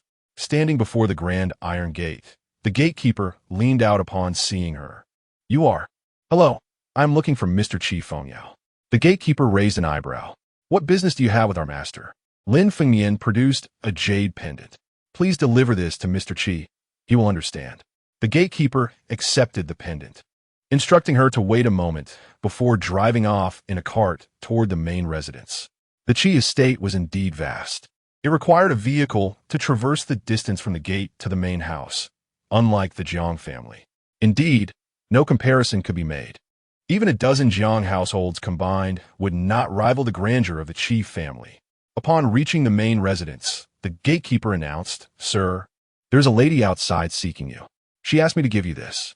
He revealed the jade pendant in his hand. Qi Fengyao froze momentarily upon lifting his gaze. The jade pendant. Could it be that the lady outside is Lin Miaolon? Realizing this, he quickly rose and strode toward the exit. The gatekeeper hurried to follow suit. Arriving at the entrance in the cart, he surveyed the surroundings and saw no one but an unfamiliar lady. Could it be that Lin Miaolon had changed in the 2 years since they last met? No, that couldn't be right. In his memory, Lin Miaolon was slender and graceful, clad in white, like a celestial being, with eyes that emanated a chilling serenity, nothing like the woman before him. Before he could speak, the gatekeeper interjected, "Sir, this is the lady who came seeking you with the jade pendant." After a moment of contemplation, Qi Fengyao inquired, "What is your relation to Dr. Lin?" "Dr. Lin?" She must be referring to Lin Miaolon, as the young lady had mentioned this name prior to her arrival. Without uttering a word, she handed over the note. "This is what our young lady asked me to deliver to you." Qi Fengyao, skeptical, accepted the note and opened it. The handwriting was indeed that of Dr. Lin. The note stated that this individual was someone she had met by chance, possessing both admirable character and virtue, and requested that he arrange for her employment. Only then did Qi Fengyao comprehend the situation and promptly invited Lin Fengyan inside. "You are recommended by Dr. Lin. I trust her judgment. We shall discuss employment matters shortly, but for now, let us have a brief respite in the main residence." "Thank you, Mr. Qi. No need for formalities." As they boarded the cart, Qi Fengyao inquired, "How has Dr. Lin been of late?" Lin Fengyan pondered for a moment before shaking her head. "Not well." Qi Fengyao raised an eyebrow. Lin Fengyan responded earnestly, "I am unsure." The young lady had instructed him to feign ignorance when inquiring about Lin Miaolon. Qi Fengyao fell into silence. The first encounter with Dr. Lin occurred at the apothecary. After several days of earnest requests, she finally consented to meet him. At that time, she appeared so youthful that he found it hard to trust in her medical expertise, even questioning whether she truly was the renowned healer, Lin Miaolon. It was only after extensive verification that he felt compelled to invite her into his home. Ultimately, he was captivated by her exceptional skills. To atone for any doubts, they not only paid a substantial consultation fee, but also presented her with a jade pendant. They candidly expressed that should she ever require assistance from the Qi family, she was welcome to come bearing the pendant. For 2 years, this jade had never resurfaced. Yet now, its reappearance was merely to request their aid in arranging a job for someone. How trivial a matter it seemed. In light of Dr. Lin's life-saving grace towards the Qi family, it was hardly worth mentioning. He gazed at the jade pendant, and though he could no longer recall the visage of that young girl, merely thinking of her evoked an inexplicable sentiment within him. It felt as if their acquaintance dated back many years, rather than merely two. He had never voiced it, but every time he met Dr. Lin, an uncanny sense of familiarity enveloped him. 057, the token of loyalty from Nan Xiao upon arriving at the main residence. Qi Fengyao was seated on the central sofa, perusing the information of Lin Fengyan. A woman of 24 years, hailing from an county, she graduated from Haisher University with a degree in management. Her most recent employment was as a servant in the household of a wealthy merchant. What position do you aspire to hold? He inquired. In my previous employment, I applied for the role of housekeeper. Unfortunately, due to unforeseen circumstances, I ended up as a servant. If possible, I would prefer a position related to that of a housekeeper, Lin replied. Very well, we happen to need a housekeeper. It shall be you, Qi stated. Really? Is that true? Lin Fengyan seemed somewhat incredulous.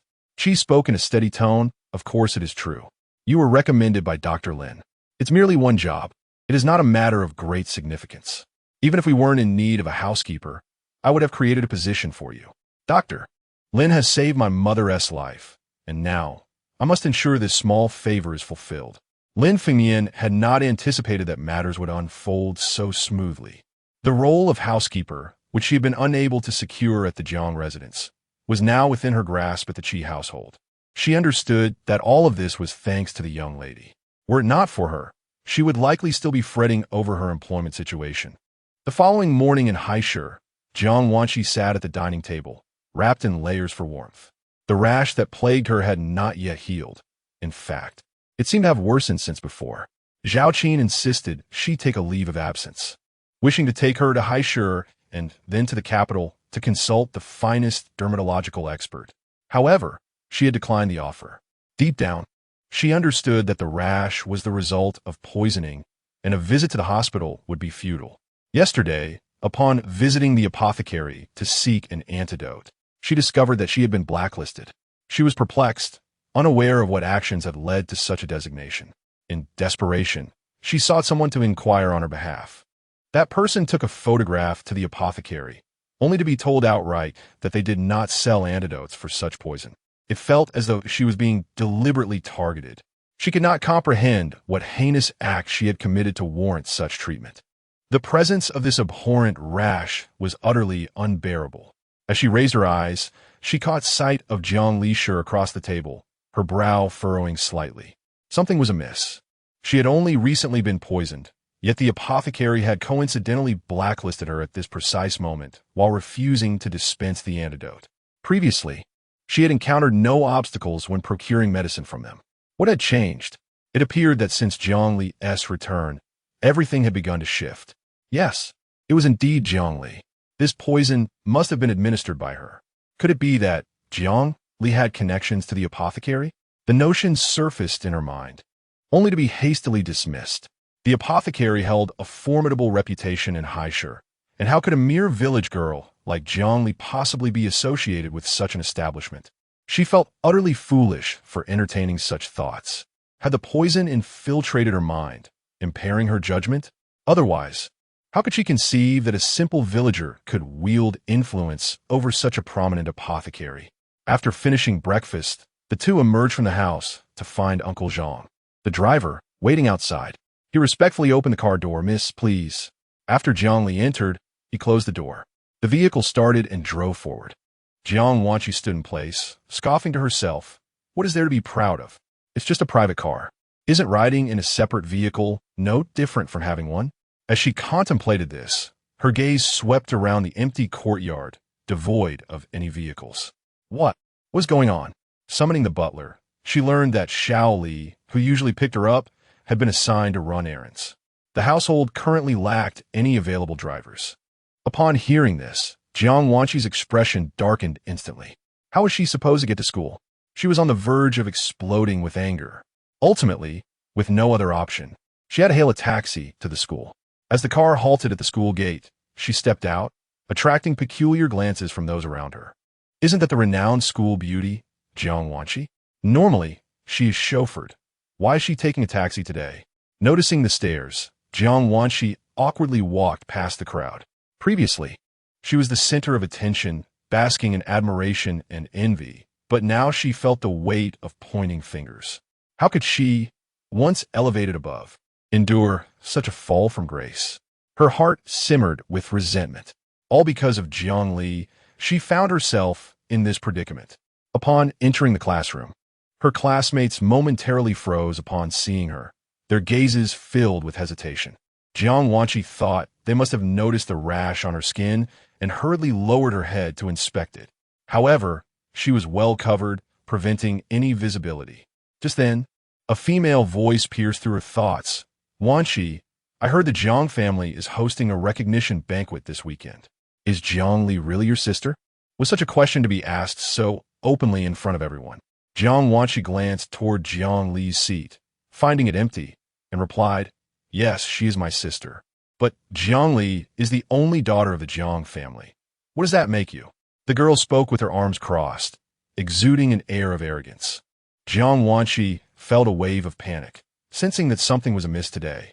The atmosphere in the classroom, coupled with these inquiries, suggested that perhaps something had been said before her arrival. Nan Xiao, seated at her desk, was engrossed in her English magazine, a subtle smile playing at her lips.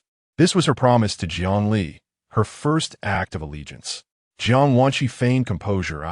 I'm also a daughter of the Jiang family. But the Jiang family has only one daughter. The girl asserted confidently, her gaze fixed intently on Jiang Wanqi. She had long harbored disdain for Jiang Wanqi, who often acted superior, looking down on her classmates. Seizing this opportunity, she was determined to humble her.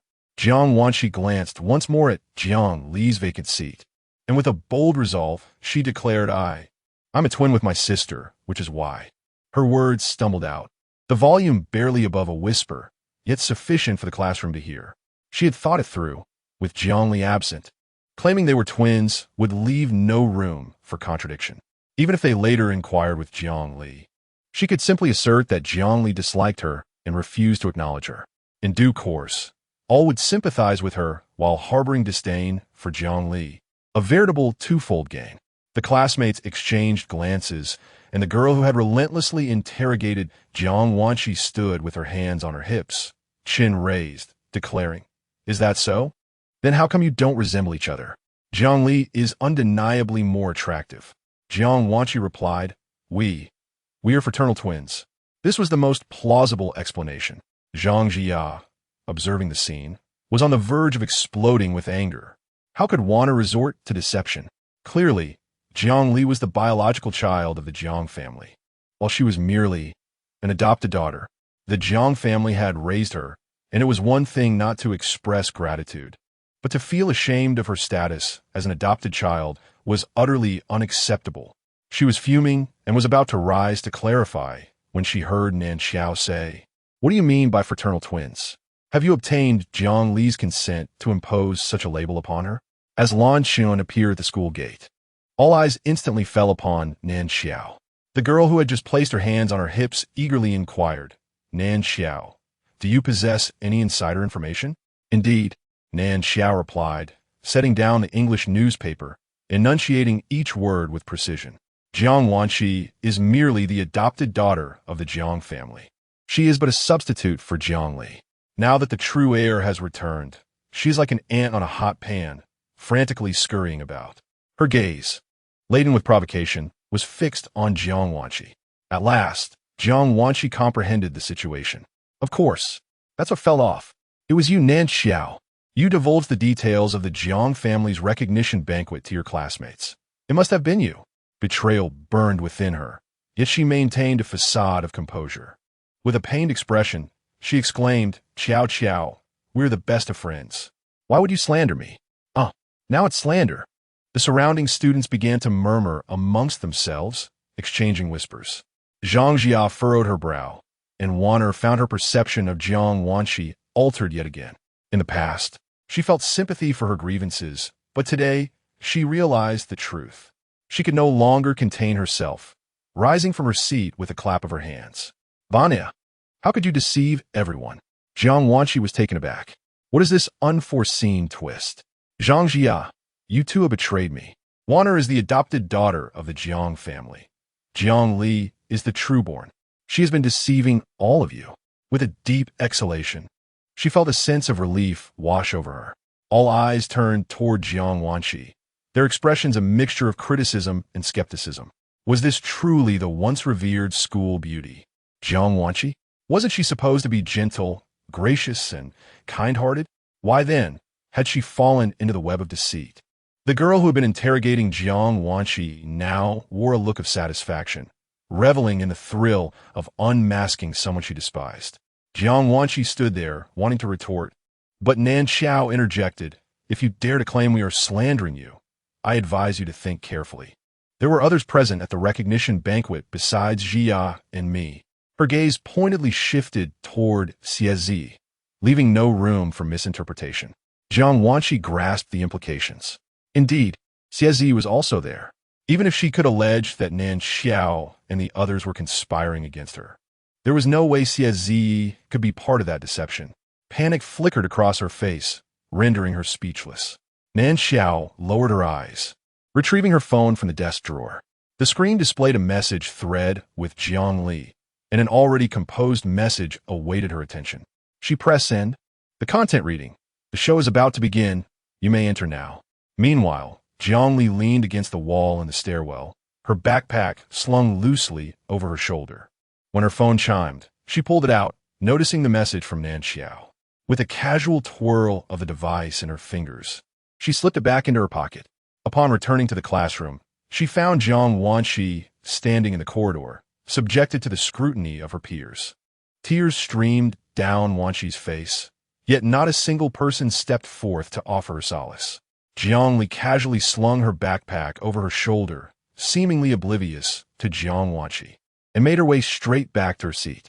Jiang Wanqi's gaze fixated on her, a visage marred by intense resentment. It was all because of her. Were it not for her, she would not be subjected to the scorn of others. Jiang Li regarded Jiang Wanqi with indifference. Naturally, her threats held no sway over her. She maintained her usual icy demeanor, her expression betraying no emotion. Xie leaned closer. "Aren't you curious about what she just said? Does it matter?" He replied lightly. "Indeed, it does not. After all, she is of no significant consequence." Jiang Li felt a sense of satisfaction at his words. Truly, she was of no importance. This scene was merely a means to unveil the truth. Otherwise, given her propensity for fabrication, one could only imagine the story she might concoct. Once this incident spread, even if Jiang Wanqi sought to entangle herself with Jiang Li in the future, it would be impossible. As the class bell rang, all conversations ceased. Yet Jiang Wanqi remained rooted in place. The mathematics teacher entered, carrying a textbook, adjusting his glasses as he addressed her. "Jiang Wanqi, what are you doing standing in the aisle during class? Do you intend to listen while standing?" Only then did Jiang Wanqi wipe away her tears and return to her seat. Once seated, her gaze shifted backward, casting a furtive glare at Nan Xiao. Once her dog, now she dared to bite back. Just wait. She would ensure that Nan Xiao did not have it easy. Nan Xiao noticed the glance and discreetly pulled out her phone to send a message to Jiang Li. "Remember, you promised to protect me, as well as the Nan family." Upon receiving the message, Jiang Li replied, "Rest assured, I am quite satisfied with your pledge of loyalty." The relationship between her and Nan Xiao was strictly transactional. Beyond mutual benefit, there was nothing else. As the final class of the afternoon concluded, Jiang Li exited the school to find Uncle Zhang waiting outside. Also present was Fu Zheng, who had returned once more. Jiang Li chose to ignore him and headed straight for Uncle Zhang's car. To her surprise, Fu Zheng honked the horn, leaning against his car with his hands in his pockets. "Xiao Jiu, can you not see me, a living person?"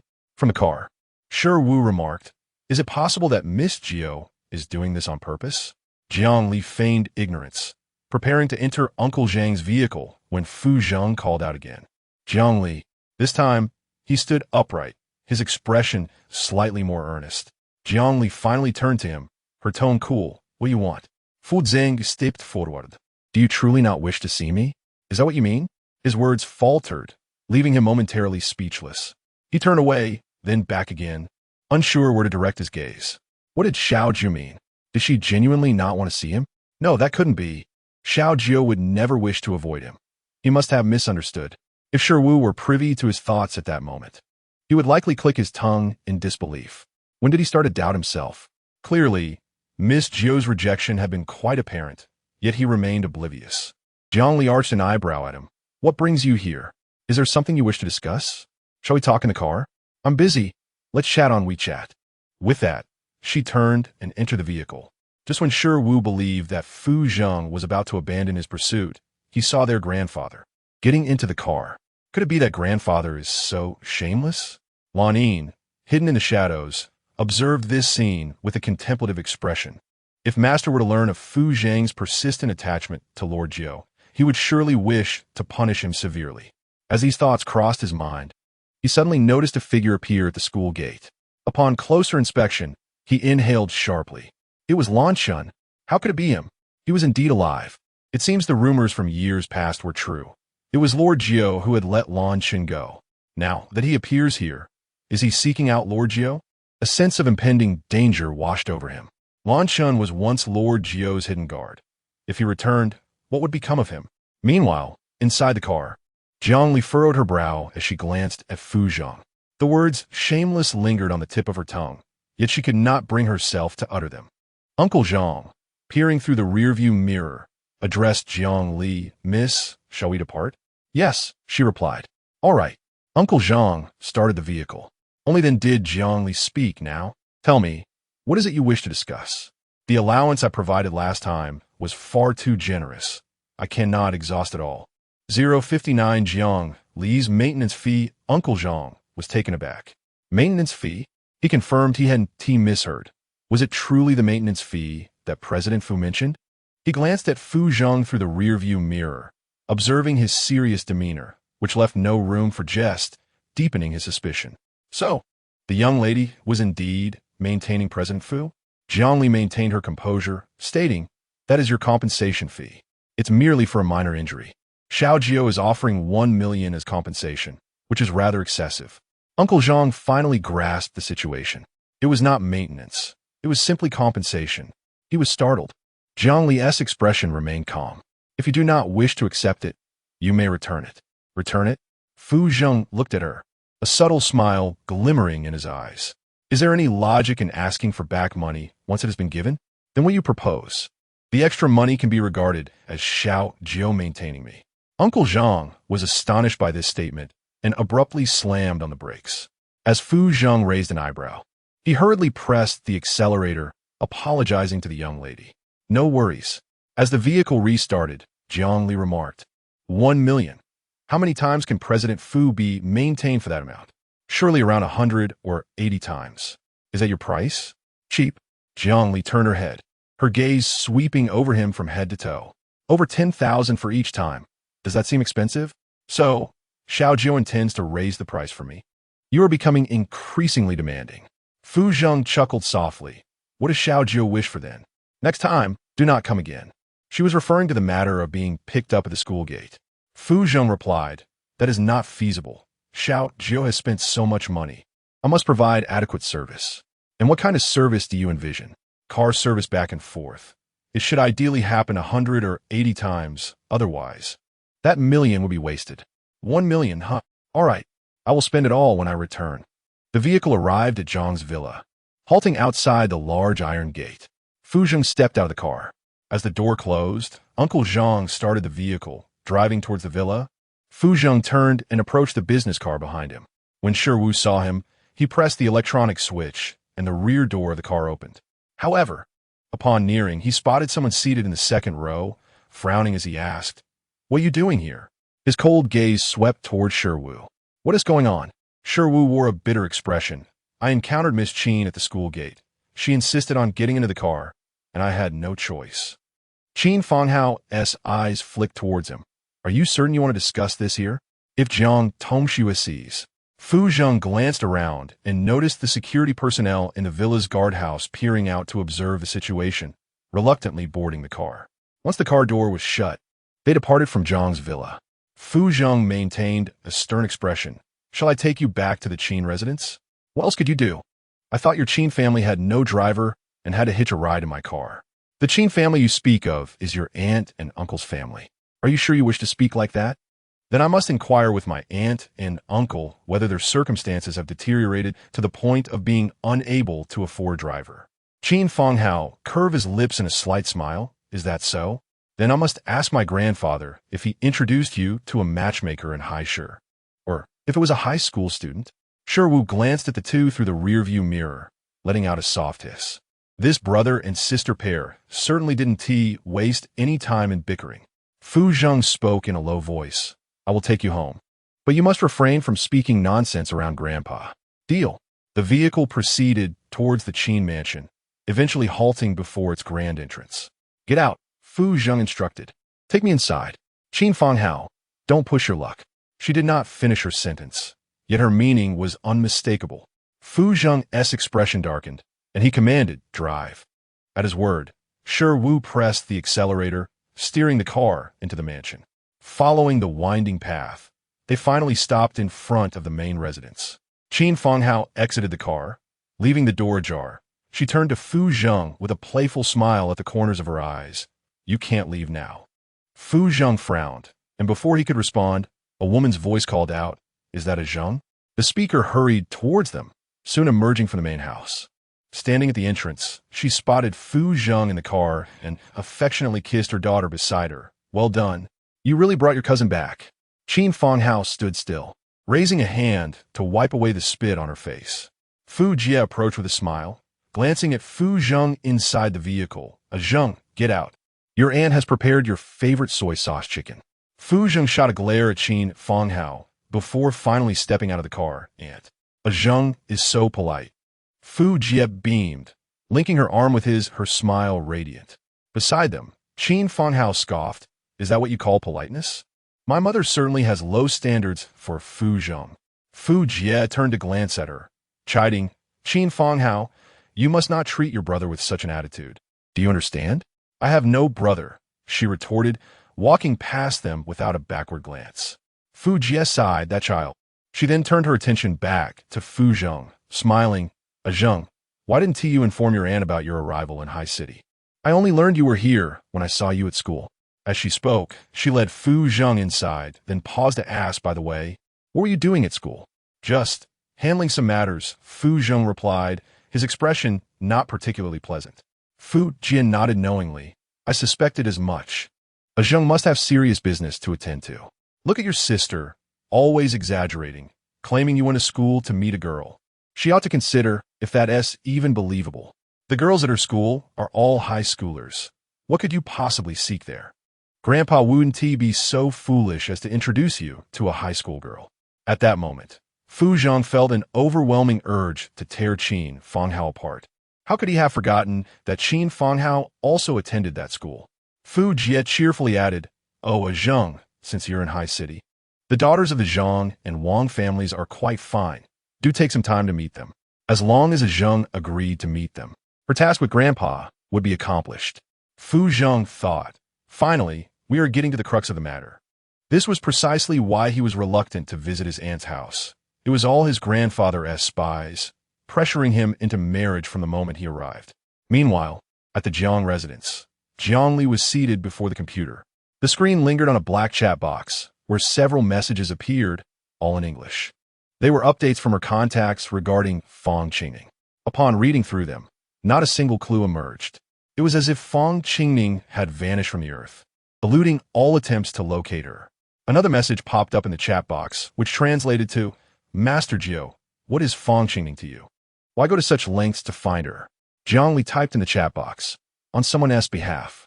If she could swiftly fulfill her agreement with Fu Zheng and locate Fang Qingning, he would presumably cease to pursue her. She firmly believed that Fu Zheng's approach was motivated by his connection to Fang Qingning, serving as a reminder not to forget the 6-month deadline. 6 months was the time frame Fu Zheng and she had agreed upon to find Fang Qingning.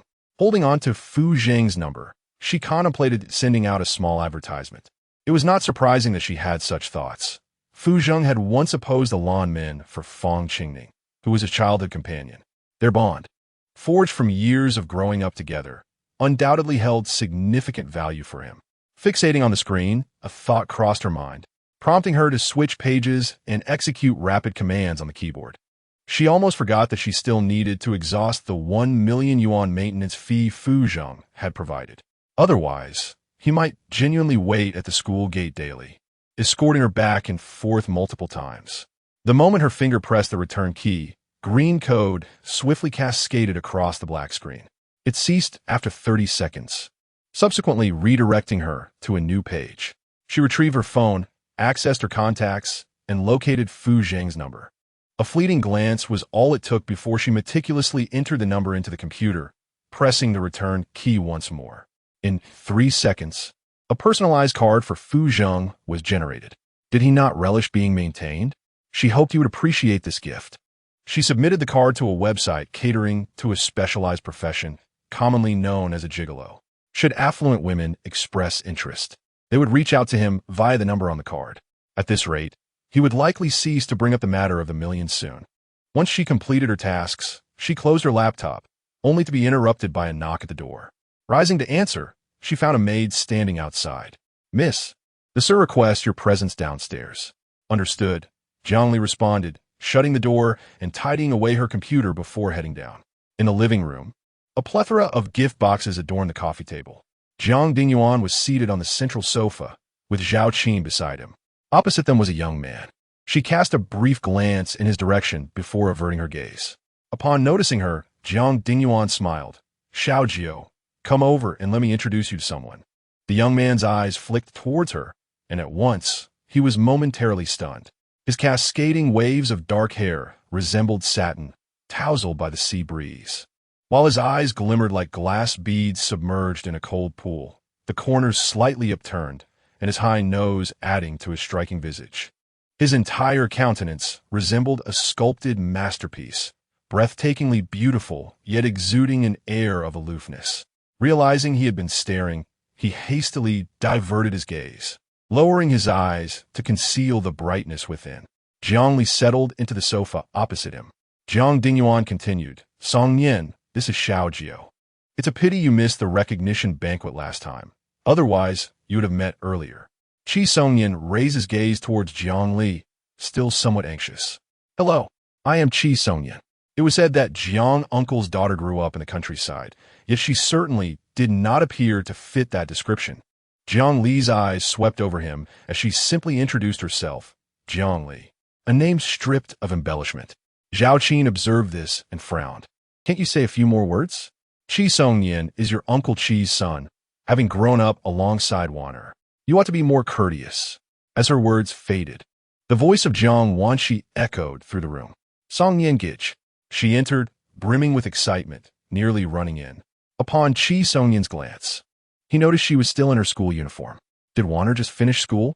Jiang Wanshi stood still, casting a fleeting glance at Jiang Li. When she exited the school, there was no vehicle available, and she had to wait a considerable time before hailing a taxi, which caused her delay. Her voice was soft and melodious, and her demeanor was gentle, seemingly unassuming. Yet, it was precisely this demeanor that evoked a deeper sense of sympathy. Qi Songyan raised an eyebrow and inquired, "Didn't T, the driver, come to fetch you?"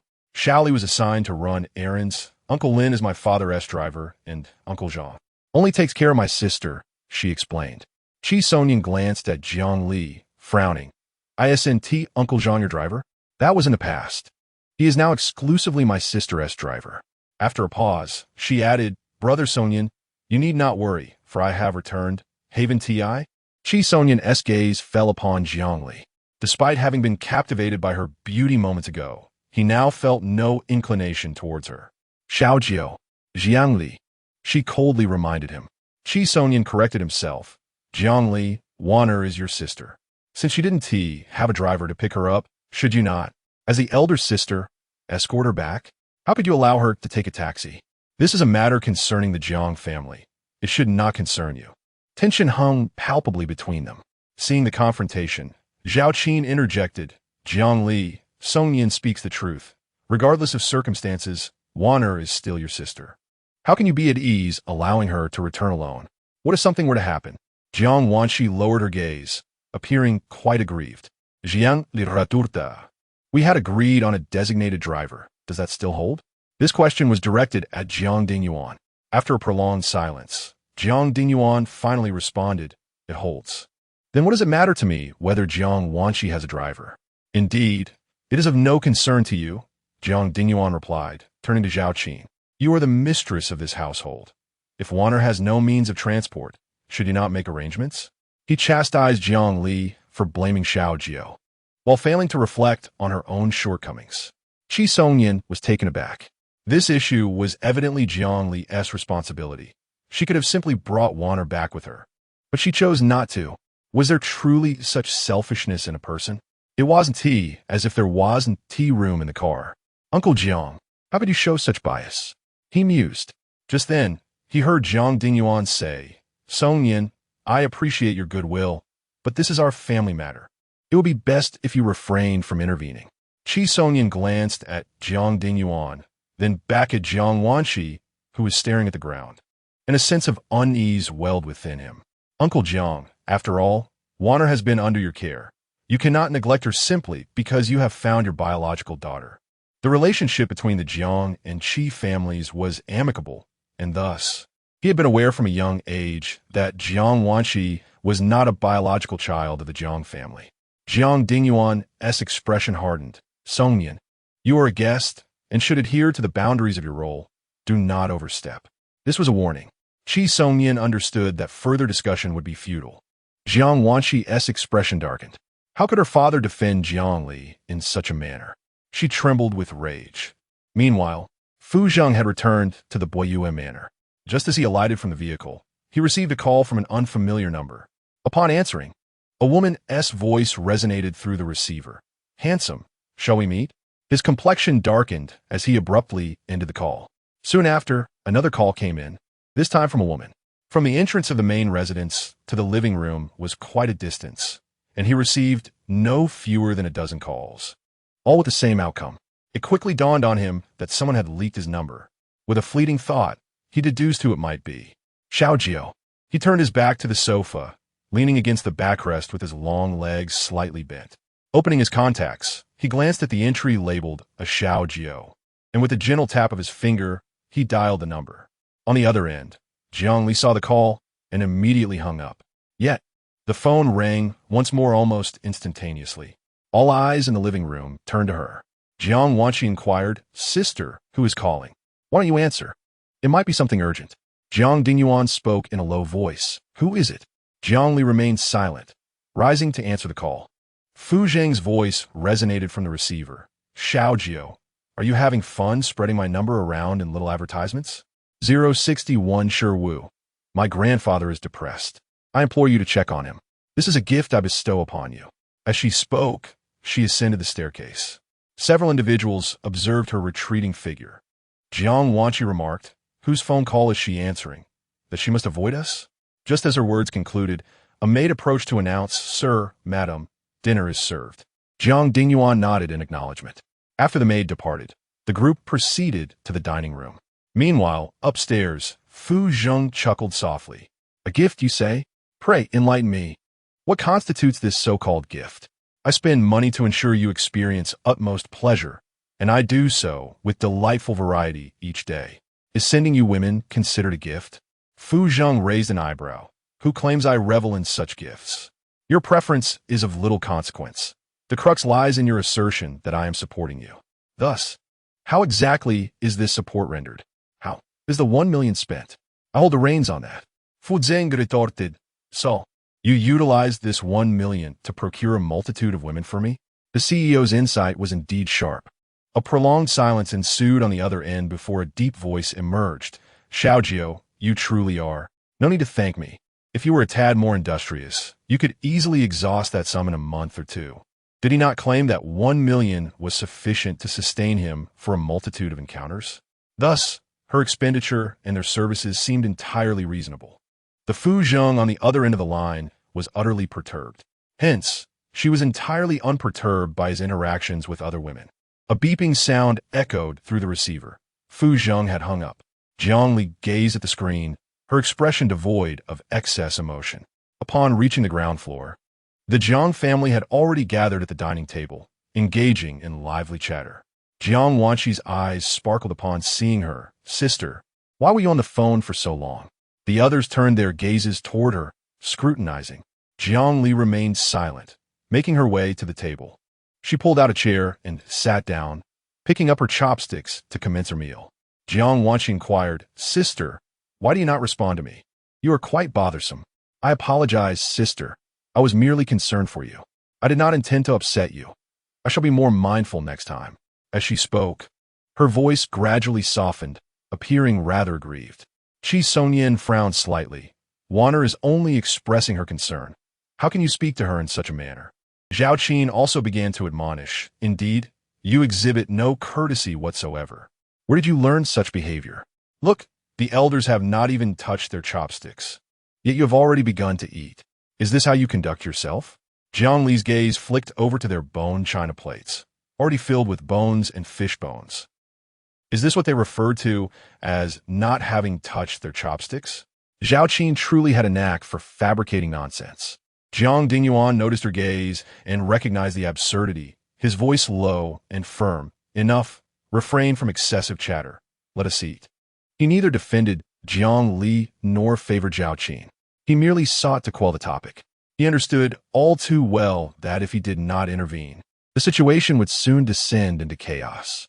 Jiang Wanqi silently bit her silver tooth. Jiang Li had called her bothersome, and yet father seemed utterly unconcerned. Only mother and brother Songyin had made a few mild remarks toward her. How could that suffice? She was thoroughly dissatisfied. She lifted her gaze and smiled as she placed a piece of crab roe tofu into Qi Songyin's bowl. "Brother Songyin, do get a try. We ordered this dish at Zue Xianlu last time, and you said it was delicious. After we returned, I had our family chef attempt to recreate it. I wonder if it captures the same flavor." No matter how much her father favored Jiang Li, brother Songyin belonged to her. They had grown up together, and the bond they shared was something a village girl like Jiang Li could never rival. Qi Songyin picked up a piece and placed it in his mouth, nodding with a smile. Everything Jiang Wanqi prepared was delectable. "By the way, brother Songyin, I heard you were about to compete in the spring tournament." Qi Songyin was a professional player for the Knicks team, serving in the jungle position. He appeared calm as he replied, "Yes. Then I shall go to the venue to cheer for you." "All right." Their lively conversation was interrupted when the butler hurried in.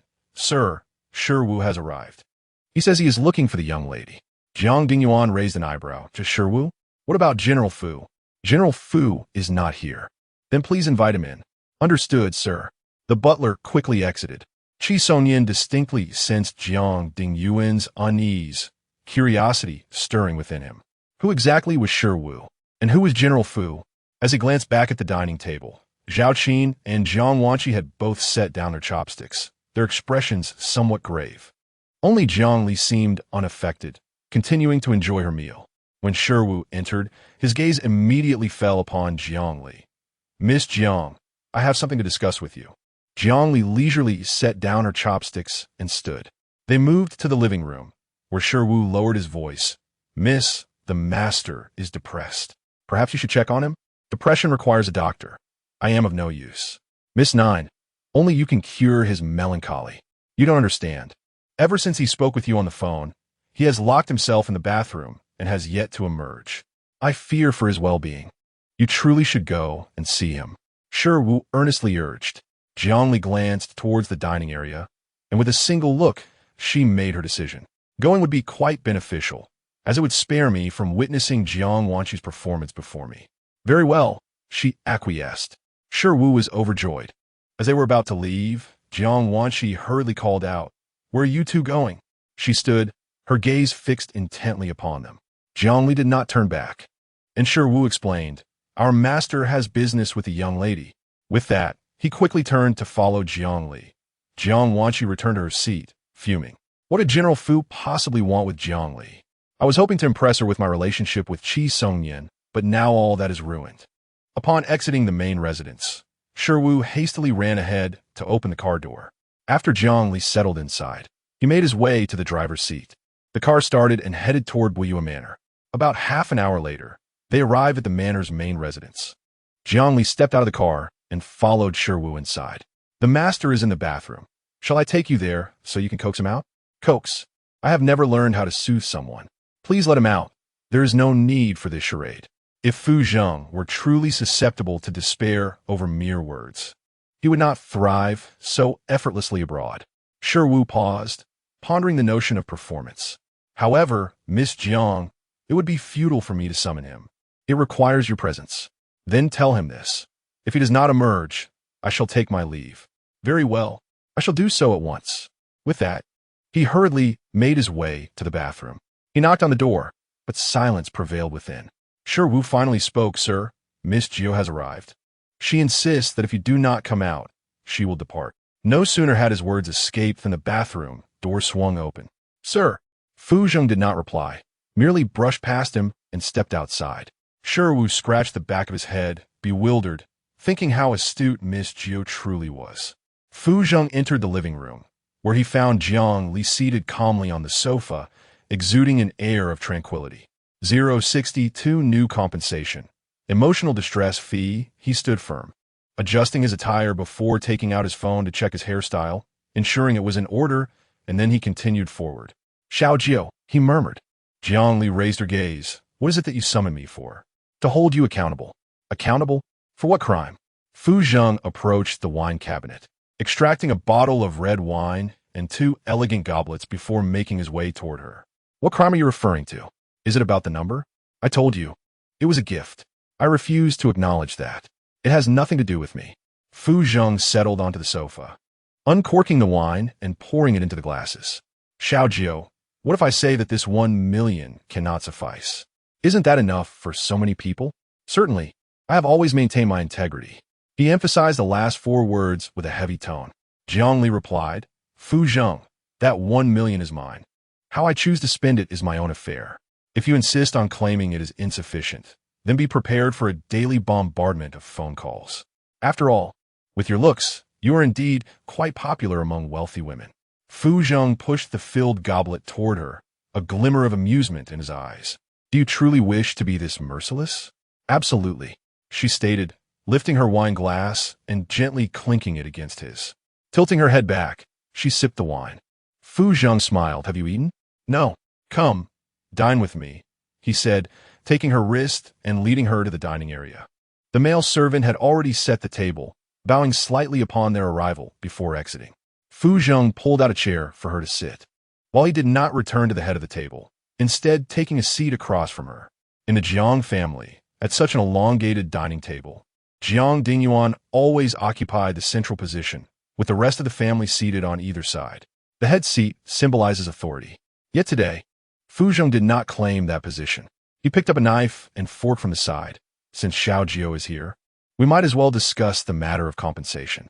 Another compensation discussion? This time, I will not give Fu Zheng another penny. What compensation? She inquired. Fu Zheng leisurely sliced his steak, speaking unhurriedly. Emotional distress fee. Xiao Jiu leaked my number, and I receive those calls causing me headaches. Shouldn't you compensate me? Jiang Li's expression remained unchanged. I was merely exercising my rights. However, in exercising your rights, you inflicted emotional harm upon me. How about this, Xiao Jiu? Let's not mention the 1 million anymore. Instead, let's discuss a new form of compensation, shall we? Jiang Li replied coolly, what do you want? For 1 week. I will transport you to and from school. Your form of compensation is to serve me? Jiang Li regarded him with skepticism, questioning his intellect. After all, which benevolent person seeks compensation without monetary gain, instead taking on a multitude of tasks? Fu Zheng rose, placing the sliced steak before her, replacing the untouched plate. Emotional distress certainly requires emotional healing. Seeing you is the best form of therapy. Jiang Li gazed at the plate of neatly sliced steak before her, feeling a sense of novelty, as it was the first time someone had prepared such a meal for her. He remarked that she could provide him with some emotional solace. Yet, she was not a remedy, so how could she heal him? Their acquaintance stemmed from Fang Qingning, and once they located Fang Qingning, this relationship would conclude with her, leaving no expectations and nothing at all. After dining at the Boyua Manor, Shi Wu drove Jiang Li home. The car halted in front of the Jiang family residence, and it was already 9 in the evening. As Jiang Li stepped out of the vehicle, Jiang Wanshi rushed out to greet her, exclaiming, Sister, you're back. Beside her stood Qi Songyan. A headache surged through Jiang Li. It was quite late, yet he remained. She strode past them, intending to enter when Qi Songnian inquired. Have you been drinking? Jiang Wanqi also caught a whiff of the strong scent of alcohol, wondering how much her sister had consumed. Jiamli rapli. It's none of your concern. With that, she marched inside. Jiang Wanqi, linking arms with Qi Songnian, whispered, I told you long ago that my sister's relationship with that older man is complicated. Otherwise, why would she be drinking? Qi Songnian cast a glance at Jiang Li's retreating figure, his expression clouded with uncertainty. Wanner suggested that Jiang Li was vain and would do anything for luxury, even compromising her morals with older men, to the extent that even Uncle Jiang and Aunt Jiang could not rein her in. However, Qi Songnian felt that Jiang Li did not resemble such a person. Was it possible he had misjudged her? Meanwhile, in her second-floor bedroom, Jiang Li soaked in the bathtub, enjoying a warm bath. When she emerged, she donned a bathrobe and sat at her desk. Lan Yin entered from the balcony and quickly turned his back, addressing her as Ninth Master. Is there something you need? He asked. Jiang Wanqi has been slandering your name. Do you wish to intervene? He had overheard their conversation, where Jiang Wanqi's words dripped with contempt for the Ninth Master, calling him an old man and shameless. Were it not for the fear of revealing his identity, he would have confronted her then and there. Jiang Li was drying her damp hair when she remarked, I have heard of a type of yellow scorpion in the West. Its sting can cause localized burning and muscle spasms, correct? Indeed, such a scorpion exists, Lan Yin mused. What do you imply? Jiang Wanqi had been rather restless lately. In the past two instances, it involved snakes and rats, and this time it could not be trivialized any longer. Understood, Ninth Master. I shall take care of it immediately. Be swift and return promptly. Yes. With that, Lan Yin departed. The following day, Fu Zheng arrived to pick up Jiang Li. Jiang Wanqi was consumed with jealousy. Noticing that Uncle Zhang's car was vacant, she sought his assistance to take her to school, only to be met with refusal. Uncle Zhang asserted that he was merely the driver for the eldest young lady and would not transport others. Jiang Wanqi's face turned pale with anger. Ultimately, she had no choice but to have Xiao Li drive her instead. For an entire week, Fu Zheng consistently escorted Jiang Li to and from her destinations.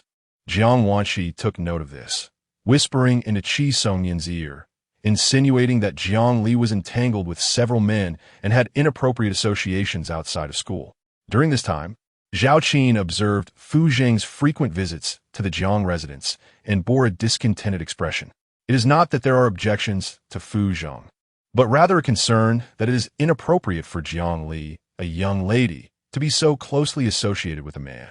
The crux of the matter lies in the fact that Fu Zheng is the individual she wishes to introduce to Wan Er, with Jiang Li maintaining such proximity to him. What becomes of Wan Er? This issue has prompted her to voice her grievances to Jiang Dingyuan on several occasions. Jiang Dingyuan merely responded that Jiang Li and Fu Zheng are friends, and it is not excessive for them to be close. Zhao Qin grew increasingly exasperated. What sort of friendship necessitates such closeness? On the 8th day, Fu Zheng rose as usual, proceeded with his morning routine, and chose attire from the wardrobe, comparing several outfits in succession. Shi Wu stood by, observing, Sir, where are you? Which outfit looks good? Where are you headed? To the Jiang residence. Shi Wu was taken aback. The Jiang. Jiang residence? Are you going to pick up Miss Jiu? What else could it be?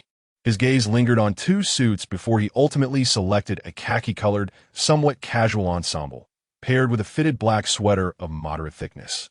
Observing this, Shi Wu wore a bitter expression. Sir, the week you agreed upon with Miss Jiu has already concluded. In the midst of the unfolding drama, Fu Zheng suddenly recalled that today marked the 8th day. He had made a pact with Xiao Jiu to only escort her for a week.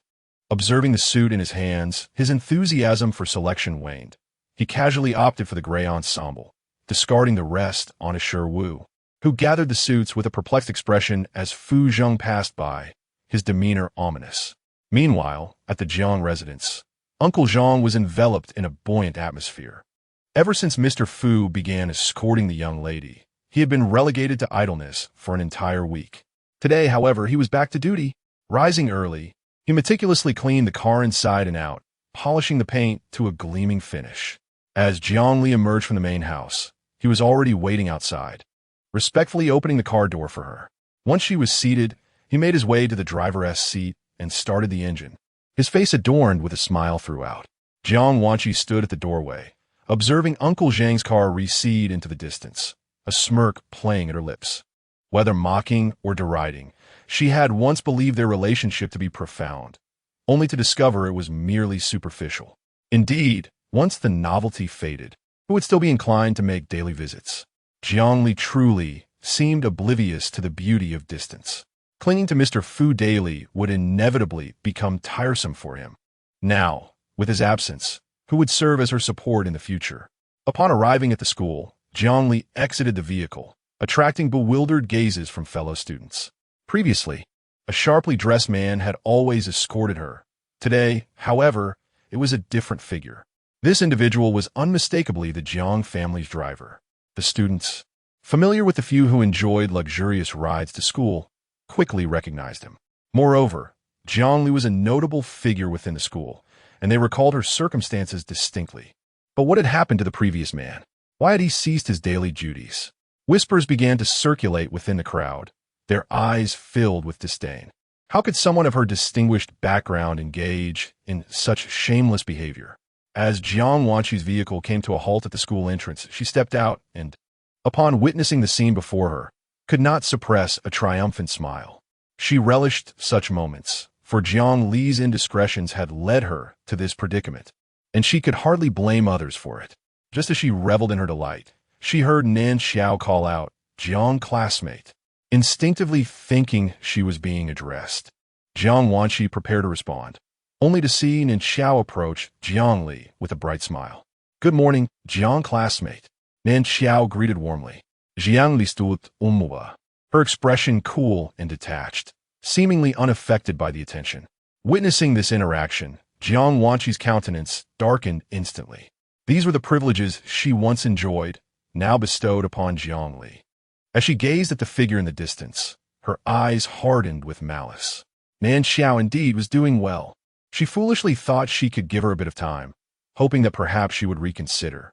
Little did she know, her heartfelt affection was wasted.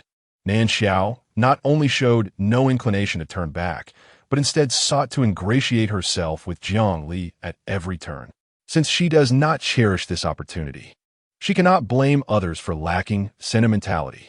When Nan Xiao glanced over, her gaze fortuitously met Jiang Wanqi's shadowy eyes.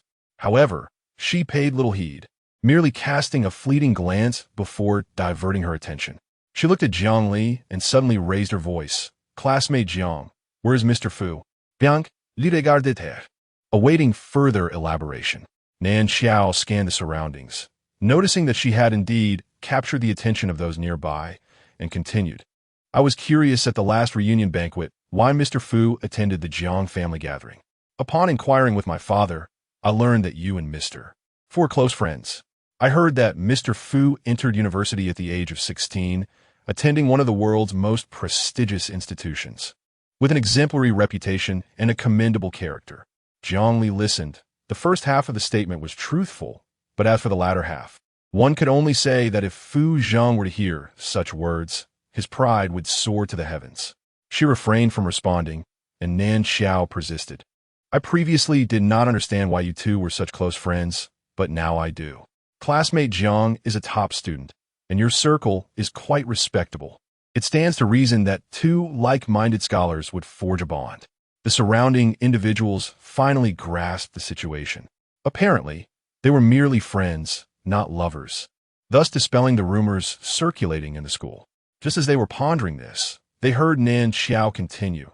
"However, if anyone were to whisper a word, fabricating your relationship with Mr. Fu, he would surely be displeased, wouldn't he?" "Oh, indeed. Mr. Fu is the sole heir of the Fu family in the capital. If he desired to take action against someone, it would be a simple matter."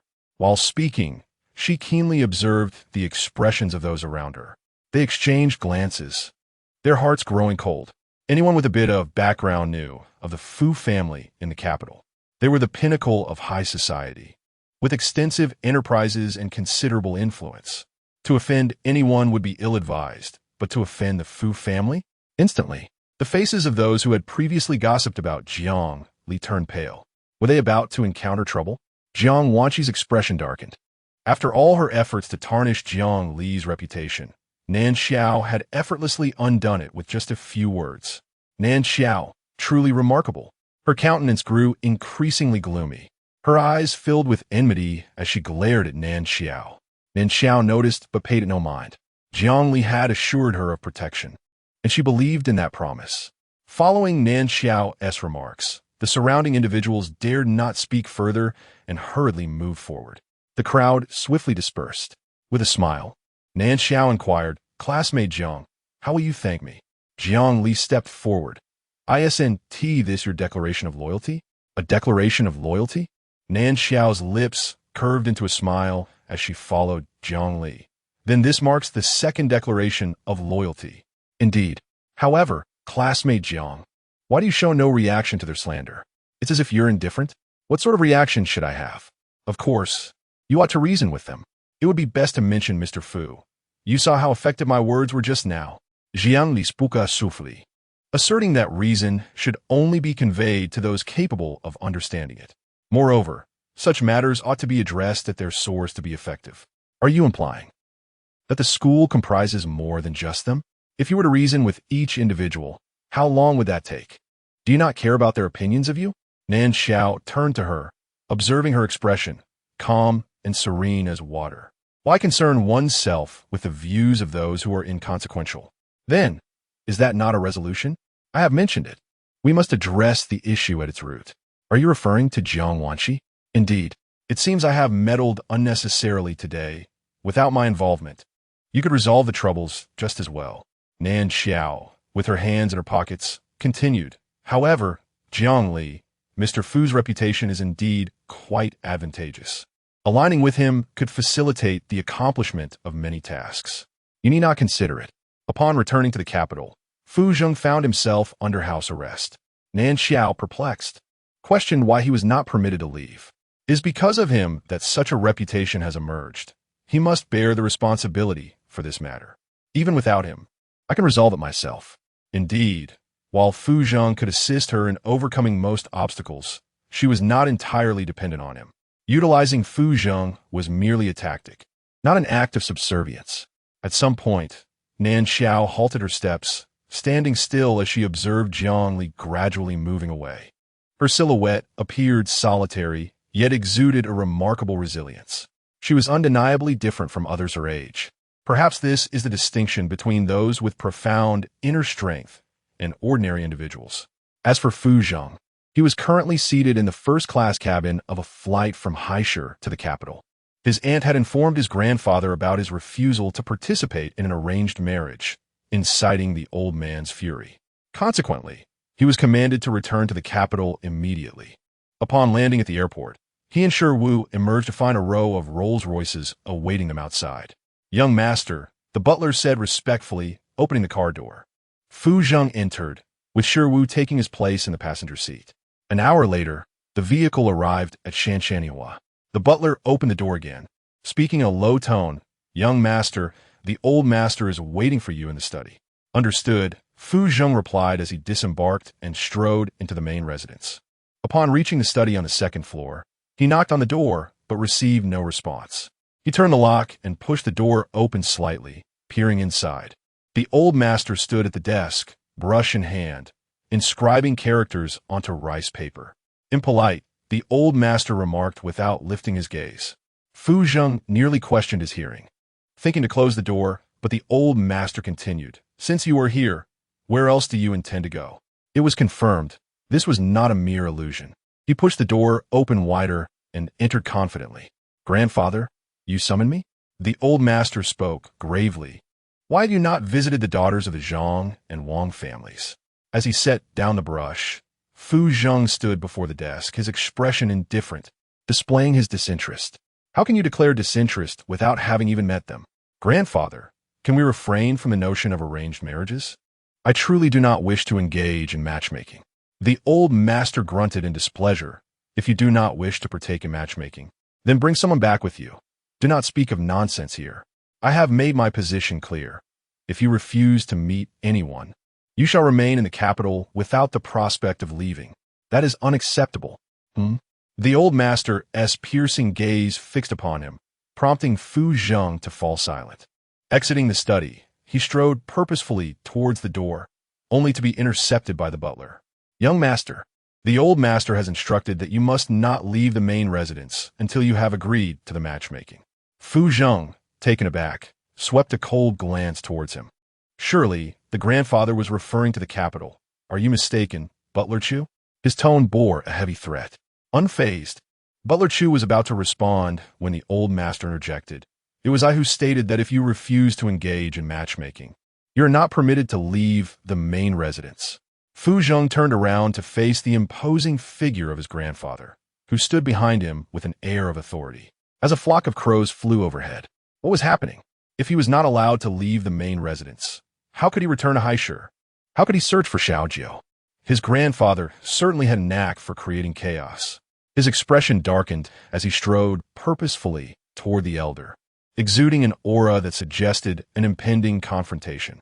The butler's heart raced with apprehension. It was said that the young master was reckless. Would he truly dare oppose the elder? It was not unreasonable for him to think this way, given his relatively short time in the Fu household.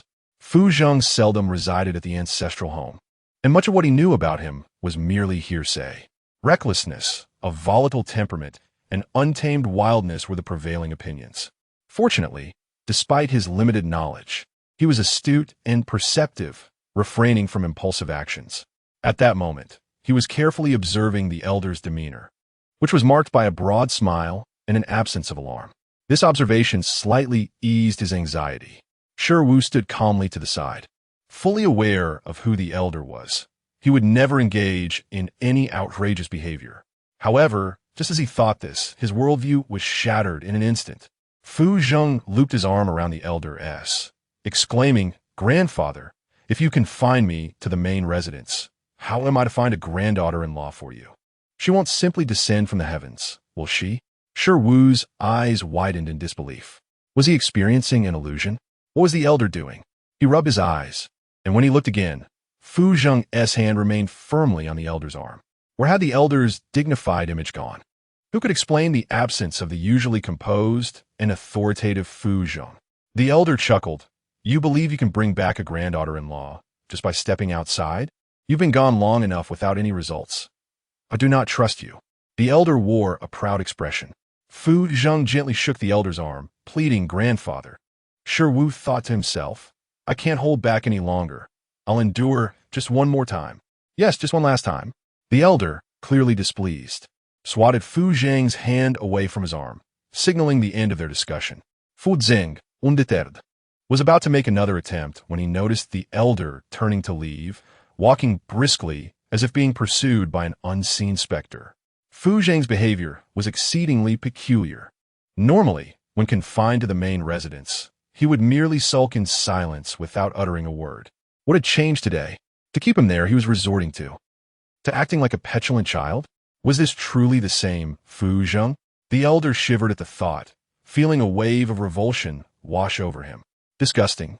Utterly disgusting. Once the elder departed, the butler hurried to follow. Shi Wu remained rooted in place, perplexed as he gazed at Fu Zheng. If he couldn't leave, then so be it. Why the urgency to compromise his own image? Fu Zheng, maintaining a stern expression, shot a piercing glare, insisting, "Find a way to get me out of here." Shi Wu thought, finally this felt right. "Sir, is there really a need for such haste? The elder will only confine you for a few days before releasing you, as has always been the case." "Be quiet." Fu Zheng snapped, his irritation palpable.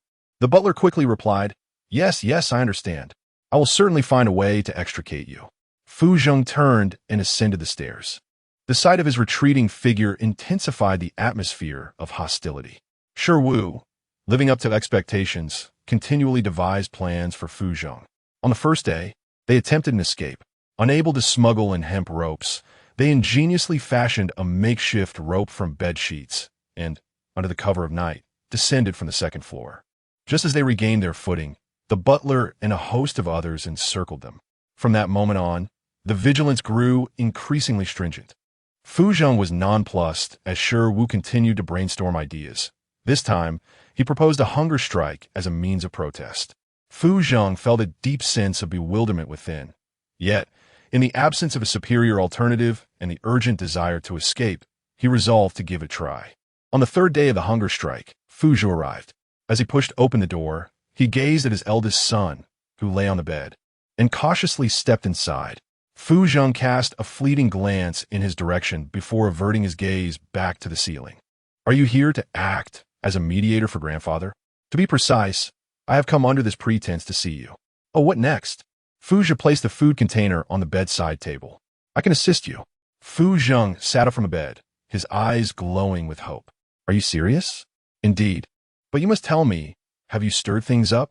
065, Fu Zheng returned to Haisher, and Fu Zhe regarded him with a knowing gaze. "Fu Zeng a pir de somevato nisi." "What commotion?" he asked. "What commotion?" "There is nothing happening." "Really?" Fu Zhe's eyes scrutinized him. "If there is nothing, why are you in such a rush to go to Haisher?" "I'm perplexed. Your grandfather never restricted your freedom before, yet now you make such a fuss. What is it about Haisher that captivates you so?" The probing intent in Fu Zhe's eyes intensified. "Could it be that you haven't yet pursued the one you desire and are too embarrassed to admit it?" Fu Zing's cheeks flushed. "No, no such thing. So, if you truly have someone you fancy, how about I share some wisdom with you?" "Really?" His eyes sparkled with anticipation as he looked at Fu Zhe. Fu Zi smiled, an expression suggesting, "Oh, you think you can outsmart me? See? It took only a couple of sentences to reveal it." With an air of arrogance, he asked, "So, which girl is it?" Fu Zheng reclined on the bed once more, turning away, seemingly disinterested. "Do you still want my guidance? What experience could you possibly have?" "Back in the day, when I pursued your mother. You've recounted this story countless times. I've yet to discern any secrets. That's because I haven't to emphasize the essentials." Before he could finish, Fu Zheng sat up, his expression earnest. "Fu Zi chakold. When it comes to courting a girl, it cannot be merely about flattery. The crux lies in sincerity. Back when your mother and I were together, it was all about genuine feelings. Your mother was the campus belle, never lacking suitors." The memory of his past with Yishuja brought an uncontainable smile to Fu Zhe's face.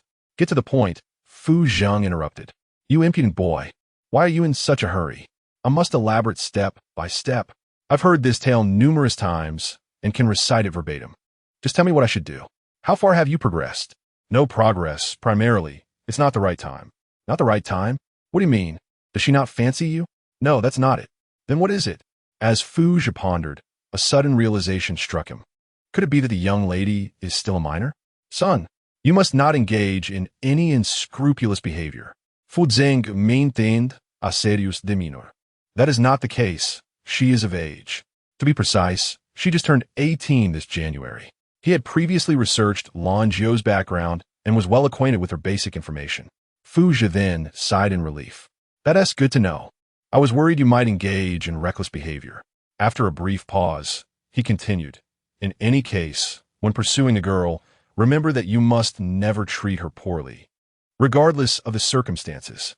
Many believe that in love and marriage, women are at a disadvantage. While this is not entirely accurate, there is a measure of truth to it. Like your mother, when she first came to be with me, I understood the immense courage it took for her to entrust her future into my hands. She was leaving behind her familiar home to come here, with all her life as joys and sorrows intertwined with mine. Yishuja is not a native of the capital. Her family resides in Lin City, and her parents work in government positions. The distance between the capital and Lin City exceeds 1,000 kilometers. Yishuja is considered a long-distance bride." Fu Zheng listened attentively, his expression serious. Fu Zhe continued, "A woman faces the hardships of childbirth after marriage. And if her marriage is fraught with difficulties, it becomes a tragic ordeal. Thus, I strive to treat your mother well, ensuring she has no worries about life. However, I am ultimately unable to alleviate the pain of childbirth for her. It is precisely because I empathize with the challenges Yishuja faces in bearing children that the Fu family has only one son, Fu Zheng. Over the years, Fu Zhe has consistently treated Yishuja with utmost care, willing to fetch the moon for her if she desired it. Son, as men, we must protect women. Regardless of your current progress, you must be responsible for her." Fu Zheng listened, pondering the notion of protection. Xiaojiu appeared to require no such safeguarding. She stood like a man in this world, capable of facing challenges alone. Even if one day he and Xiao Jiu truly, he never envisioned her leaning against him like an ordinary girl. She was never meant to be confined. She was destined to soar through the skies and navigate the clouds. She need only be herself, and he, when she needed him, would become the sharpest blade in her hand, clearing all obstacles from her path. He lowered his gaze, his expression profoundly earnest. Fu Zhi said, "Don't you wish to leave this place? Father has a way." Fu Zheng looked up at him, curious about what this way might be. "The Haisher branch is in need of a president. You should go." "Are you essentially asking me to work for you? Just tell me if you want to go. We'll go into the branch. Allow me to return to Haisher. This is a job. Your grandfather has no grounds to refuse." After a moment of hesitation, Fu Zheng finally resolved to agree. As long as he could go to Haisher to find Xiao Jiu, he would do anything. Fu Zi smiled, wearing an expression of knowing. They had been in an impasse regarding this matter for over 2 years. This budding affection truly is delightful. Zheng has become much more obedient than before. He nudged the food box aside, suggesting he could refrain from a hunger strike now. Couldn't he? Fu Zheng did not respond, but merely opened the food box. Looking at the meal inside, he felt no appetite. His sole desire was to return to Haisher. That very day, Fu Zhi discussed this matter with the old master. The old master understood their intentions, but felt it was inappropriate to intervene, considering that allowing Fu Zheng to join the group was a significant matter. He had previously been reluctant, choosing only to develop business overseas. That was the commercial territory he had built with his own hands. Now that he agreed to take over the branch, it would pave the way for him to assume leadership of the group in the future. In matters concerning succession, everything else must take a back seat. Fu Zheng boarded the earliest afternoon flight to Haisher. The plane landed at Haisher Airport, where Shi Feng awaited outside. He strode out, tossing his coat to Shi Feng, commanding him to head to Yuta Middle School. Shi Feng, not daring to delay, hurriedly got into the car. Shiwu was taken aback. Was grandfather in such a rush merely to find Miss Jiu? He hesitated before entering the vehicle. With a swift press of the accelerator, Shi Feng propelled the car forward. Shiwu inquired, "Grandfather, didn't Miss Jiu expressly forbid you from picking her up?" To which Shi Feng replied, "She only said I shouldn't go to fetch her. Not that I couldn't visit the school. So, you're merely going to glance at the school gate?" Fu Zheng shot a cold glance in his direction, causing Shiwu to feel a chill run down his spine, prompting him to fall silent. The car halted at the school entrance, coinciding with the dismissal bell. As throngs of students streamed out, Fu Zheng adjusted his attire and took out his phone, inspecting it from various angles to ensure everything was in order before finally stepping out of the vehicle. He leaned against the car, observing the multitude of students as they exited the school.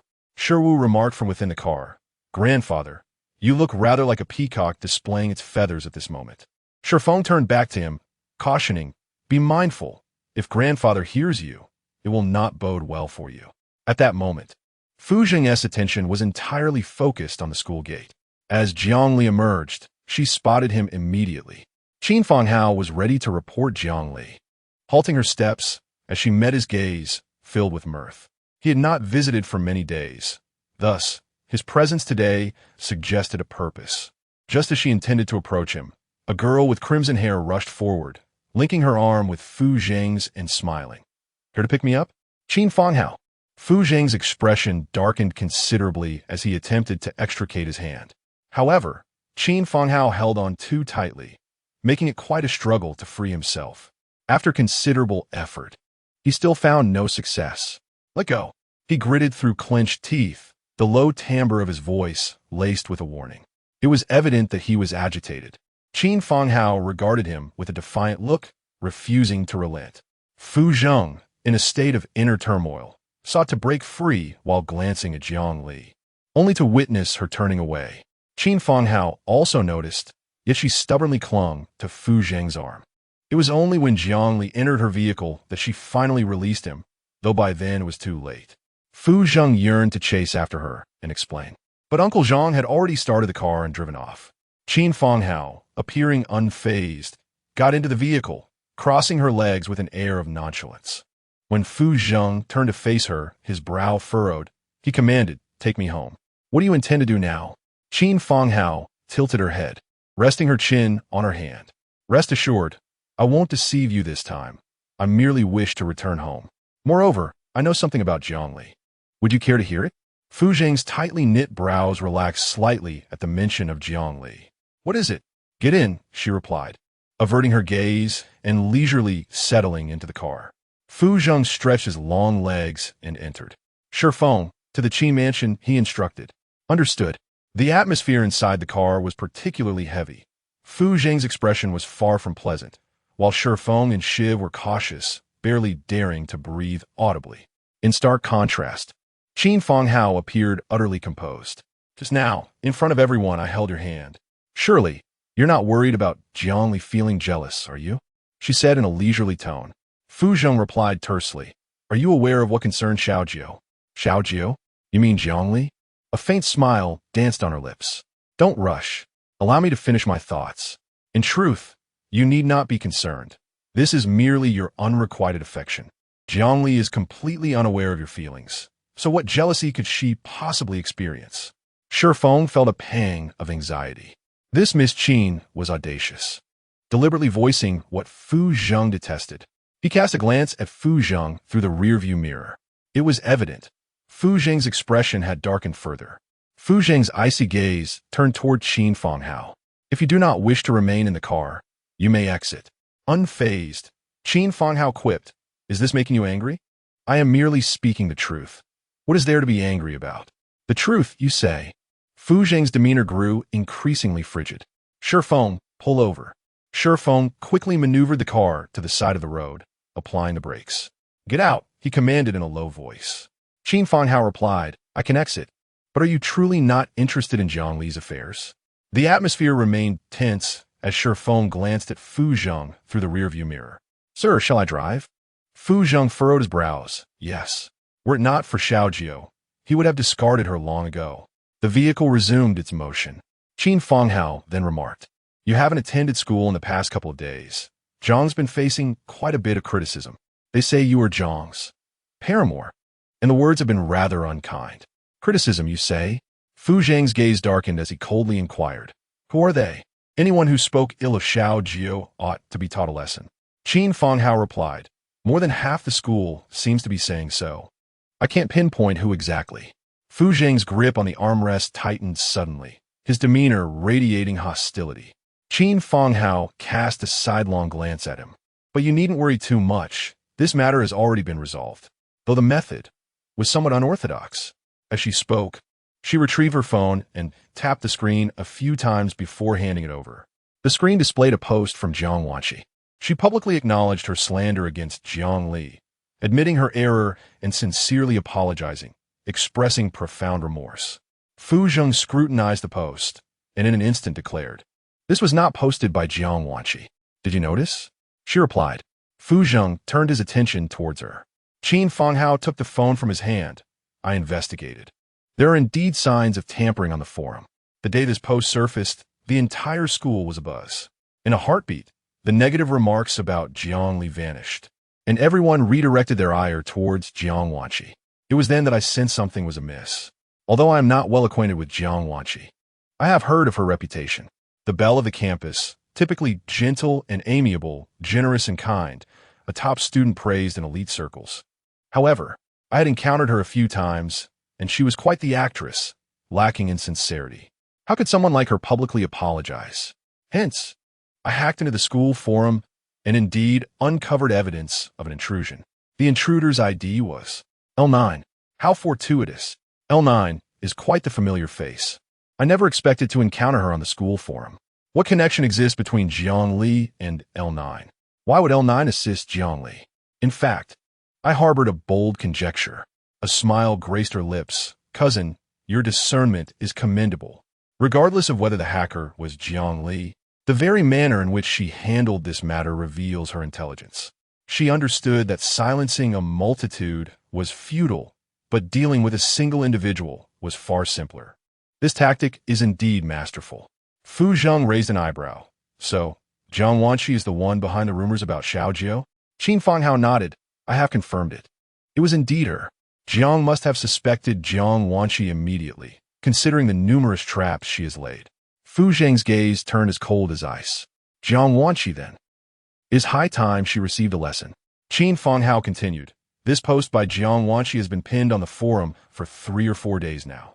Now the entire school is aware that she's the one spreading rumors about Jiang Li. She's like a rat crossing the street, receiving disdain wherever she goes. This post has remained pinned at the top of the forum, and it seems Jiang Wanqi wishes to delete it, yet she is utterly powerless to do so. Despite it being her account, she is unable to control the posts made under her name, which is indeed quite amusing. This L9 truly possesses remarkable skills. A smile graced her lips as she remarked, "Cousin, to speak frankly, you have indeed overreached with Jiang." In the front row, Shifeng exclaimed, "What? Just a moment ago.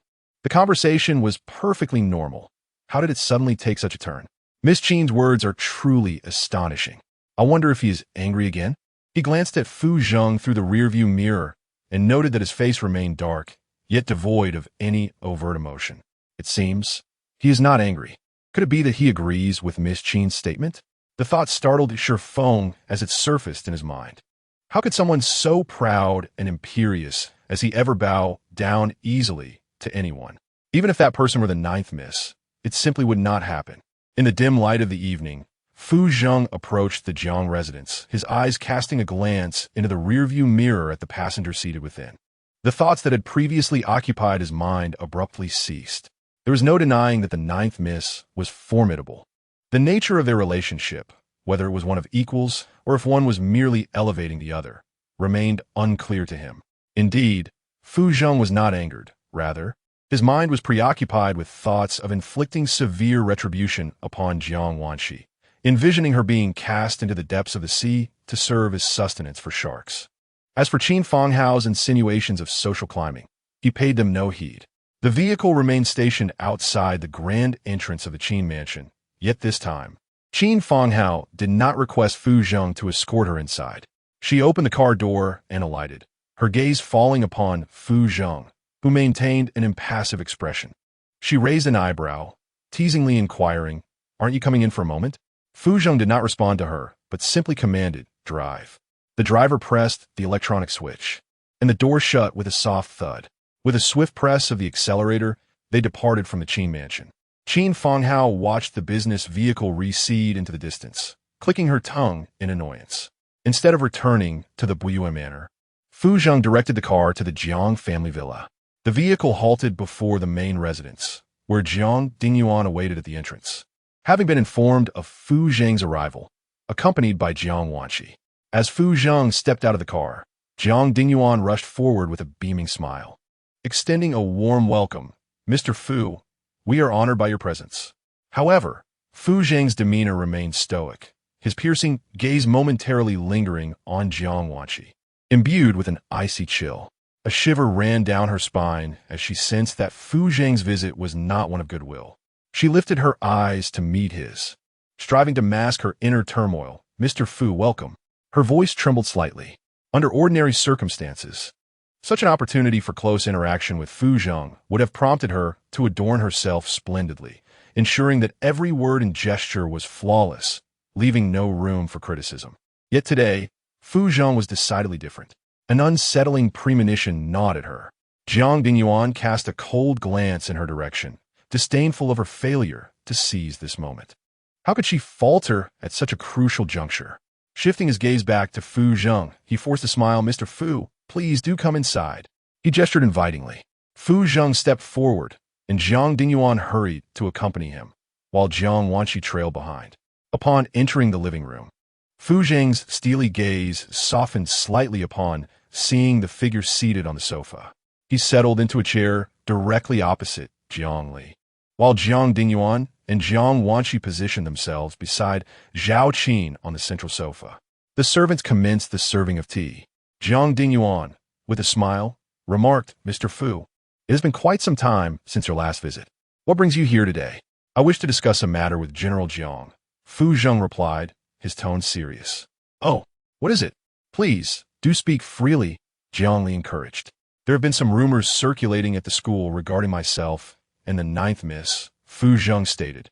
Pausing as Jiang Li's tea-drinking action faltered, indicating her comprehension of the underlying reason for his visit.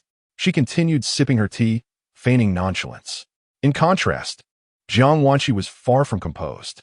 Her initial intuition had proven correct. Fu Zheng had not come with benevolent intentions.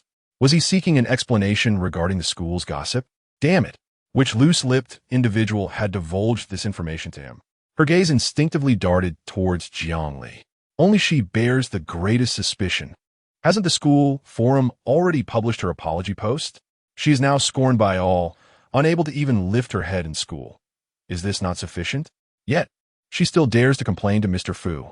Her hands, resting on her lap, clenched tightly, a mix of anger and urgency flooding her. Jiang Dingyuan was entirely unaware of the situation, and upon hearing Fu Zheng's words, he felt a sense of doubt. What rumors? They claim I am a kept woman of Shaojiao. The weight of those words lingered heavily. Jiang Dingyuan's face flushed with indignation. Who uttered such slander? Is this not a fabrication? Fu Zheng's gaze swept over Jiang Wanqi, and by sheer coincidence, the source of the rumor stood right there. The anger that had once consumed Jiang Dingyuan now transformed into apprehension. He first glanced at Jiang Li, dismissing the thought that it could be her. Then his gaze shifted to Jiang Wanqi and Zhao Qin. Zhao Qin was out of the question. Jiang Wanqi bore the greatest suspicion. Mr. Fu inquirit, Vane? Before Fu Zheng could elaborate, Jiang Wanqi hastily shook her head, exclaiming, "No, it wasn't me. It has nothing to do with me." Her desperate denial glimmered with tears. At this moment, Jiang Dingyuan needed no further prompting from Fu Zheng. It was indeed Waner. If she were innocent, why would she be so anxious? Mr. Fu, if Jiang Zong cannot properly educate his daughter, I can take on the responsibility, he said, his voice cold and formidable. Jiang Dingyuan felt his heart race. Mr. Fu, it is my failing in raising my daughter, and I sincerely apologize. I will ensure she is strictly disciplined henceforth. But is that all? Clearly insufficient. Observing the situation, Jiang Dingyuan turned his head and delivered a resounding slap to Jiang Wanqi, commanding, "Apologize to Mr. Fu at once." The force was considerable, leaving 5 distinct marks on her cheek. She cupped her face, tears streaming down in an instant. Yet, she dared not linger and quickly rose to her feet. "I'm sorry, Mr. Fu. I realize my mistake." She looked at Fu Zheng, tears cascading down her face. Fu Zheng remained silent, his expression one of cold indifference. Jiang Dingyuan spoke in a low voice, bowed to Mr. Fu, and do so with sincerity. Jiang Wanqi felt humiliated, yet she dared not defy Jiang Dingyuan's command.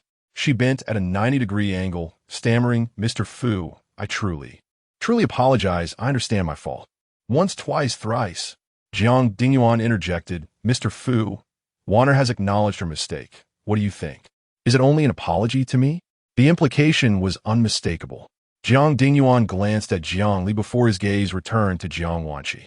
"Apologize to your sister." Jiang Wanqi was taken aback. Did she truly have to apologize to Jiang Li? Why should she? She suspected that Jiang Li had stolen her account to publish the apology post. That post still hung in the forum, like a virus that could not be eradicated. Was this not enough? Why must she apologize to her? She felt unjustly treated, standing frozen in place. Jiang Dingyuan's anger flared. "I command you to apologize to your sister." Jiang Wanqi, covering her cheek, stubbornly remained still. Fu Zheng remarked, "This adopted daughter indeed lacks obedience." He spoke of an adopted daughter. This was the identity that Jiang Wanqi felt most ashamed to mention, and yet he had so casually revealed it. Truly a dagger to the heart. Jiang Dingyuan remarked, "So, does President Fu mean, if she is so disobedient, let her be thrown into the sea to feed the fish?" Upon hearing this, the three were taken aback. However, Jiang Li merely lifted her eyelids, her eyes betraying not a hint of emotion. "Feed the fish. Quite agreeable. Which sea area shall we choose?" Jiang Dingyuan was struck with alarm. President Fu. Such words are not to be taken lightly.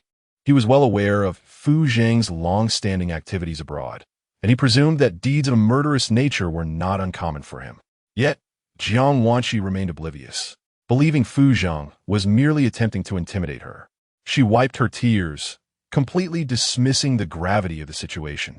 Jiang Dingyuan continued, "President Fu, Wanqi has made some mistakes, but it is not to such an extent. I have stated before, Jiang, that you do not discipline your daughter. I shall do it for you. You shall do it. How exactly? By tossing her into the sea to feed the fish? Jiang Wanqi was subjected to her family's discipline. Jiang Dingyuan, taken aback, quickly interjected. Mr. Fu, this matter need not trouble you. I will ensure Wan'er is properly disciplined. With that, his gaze fell upon Jiang Wanqi. Wan'er, apologize to your sister at once. His voice was laced with anger. Jiang Wanqi, obstinate, refused to comply, standing her ground. She bit her lip, tears cascading uncontrollably from her eyes, embodying both stubbornness and grievance. Zhao Qin, witnessing her distress, felt her heart ache. This was her cherished daughter. How could she endure such humiliation? With a stern expression, she thought back to the time when Jiang Li and Mr. Fu were indeed quite close, attracting gossip. Who could assert that the rumors originated from Wan'er? Present your evidence. You cannot merely utter baseless accusations and burden Wan'er with such an unfounded crime. Silence. Jiang Dingyuan barked in fury. Is such talk permissible? Do you not fear invoking Mr. Fu's ire, leading him to truly cast Jiang Wanqi into the sea to feed the fish? These individuals truly displayed a woeful ignorance of their circumstances. In truth, both Zhao Qin and Jiang Wanqi shared the sentiment that Fu Zheng's words were mere intimidation. In this era of legal governance, who could genuinely be thrown into the sea? That would be a crime. Zhao Qin attempted to voice her thoughts, but Jiang Dingyuan's stern gaze silenced her. The living room fell into a heavy silence, the atmosphere laden with tension. Jiang Dingyuan's eyes shifted to Fu Zheng, forcing a smile. Mr. Fu, my wife is merely lacking in eloquence. This is not her intent. Please forgive her. Wan'er has erred, and we accept the punishment. Rest assured, I will discipline her appropriately. This still implied that Jiang Wanqi must apologize to Jiang Li. Jiang Wanqi's expression shifted dramatically, her heart brimming with resentment as she gazed at Jiang Dingyuan. Apologize to Jiang Li? In her dreams, just as she opened her mouth to protest, Jiang Dingyuan's voice resonated. Apologize to your sister. The command was unmistakable.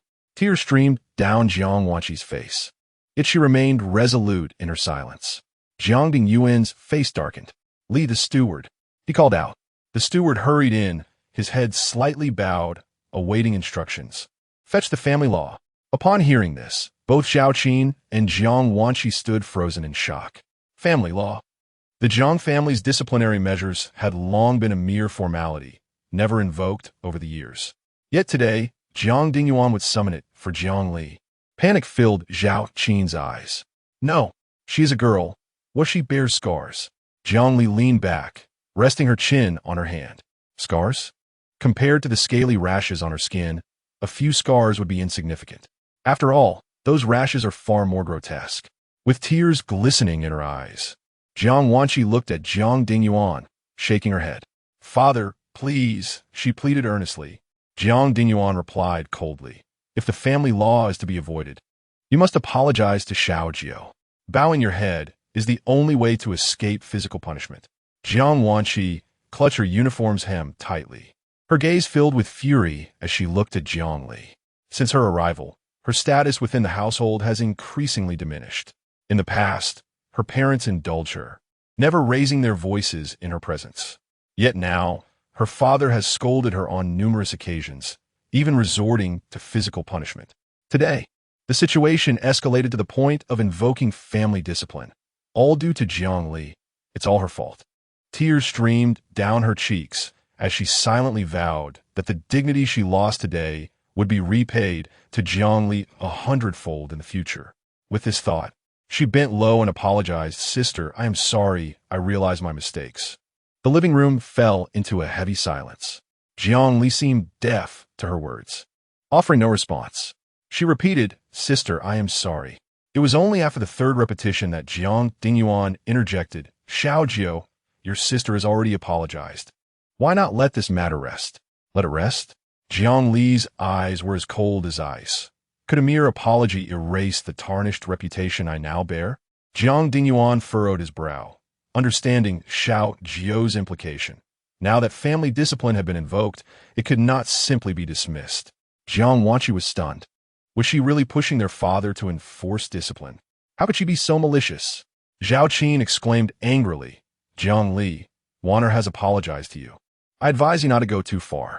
Jiang Li dismissed her entirely, turning her gaze to Jiang Dingyuan. Those who err must face consequences.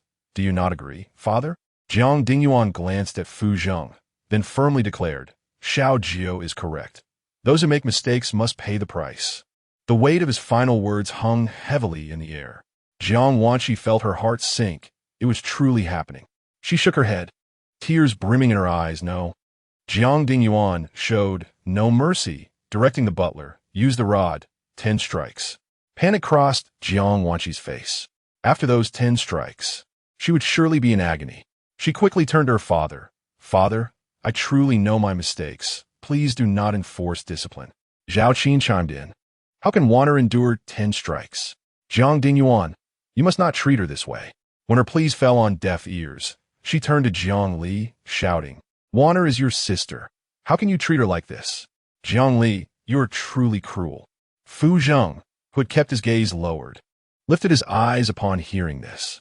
He looked at Zhao Qin, his eyes cold as a frigid pond, exuding a chilling intensity. Zhao Qin, who had been so vociferous moments ago, fell silent, feeling an unsettling chill envelop her. Fu Zheng's gaze was terrifying. Jiang Dingyuan sensed the urgency. Enforcing discipline on Jiang Wanqi had become a pressing matter. He feared that if he hesitated, Fu Zheng's ire would not be limited to Jiang Wanqi, but might also extend to Zhao Qin. He turned to the butler once more, commanding, proceed. The butler bowed his head, yes. He then addressed Jiang Wanqi, second miss, please. Jiang Wanqi's face twisted in defiance as she attempted to seek refuge in Zhao Qin's embrace. The butler raised his hand, signaling the two maids behind him to step forward. They seized Jiang Wanqi, dragging her away, and then brought forth a long bench. Jiang Wanqi was forcefully pinned to the bench, her hands and feet tightly restrained. The steward wielded a mahogany stick, striking relentlessly upon Jiang Wanqi's posterior. Soon, a pool of blood began to seep from her wounds, revealing the steward's unyielding ferocity with each blow. Jiang Li observed this scene as though it were mere entertainment. Calculating the days, she anticipated Lan Yin's imminent return, and soon enough, she would receive a delightful surprise. This, indeed, was the consequence of offending her. Zhao Qin, with tears glistening in her eyes, could no longer bear to witness the brutality and rushed forward to shield Jiang Wanqi, enduring a blow in her stead. The steward halted, exclaiming, Sir, this. I shall take the remaining 3 blows for Wanner. Zhao Qin cried out. Jiang Dingyuan glanced towards Fu Zheng. Mr. Fu, this. I do not meddle in Zhang's family affairs. Jiang Dingyuan silently scoffed, pondering the inconsistency of such claims. Why refrain from intervening now? What about the moments prior? In the dim light of the room, Fu Zheng's gaze fell upon the butler, whom he nodded to in tacit agreement. This was to allow Zhao Qin to bear the punishment meant for Wan Er. If all the burden fell upon Wan Er, it was feared she would not withstand it. The butler summoned a long bench, instructing Zhao Qin to lie upon it.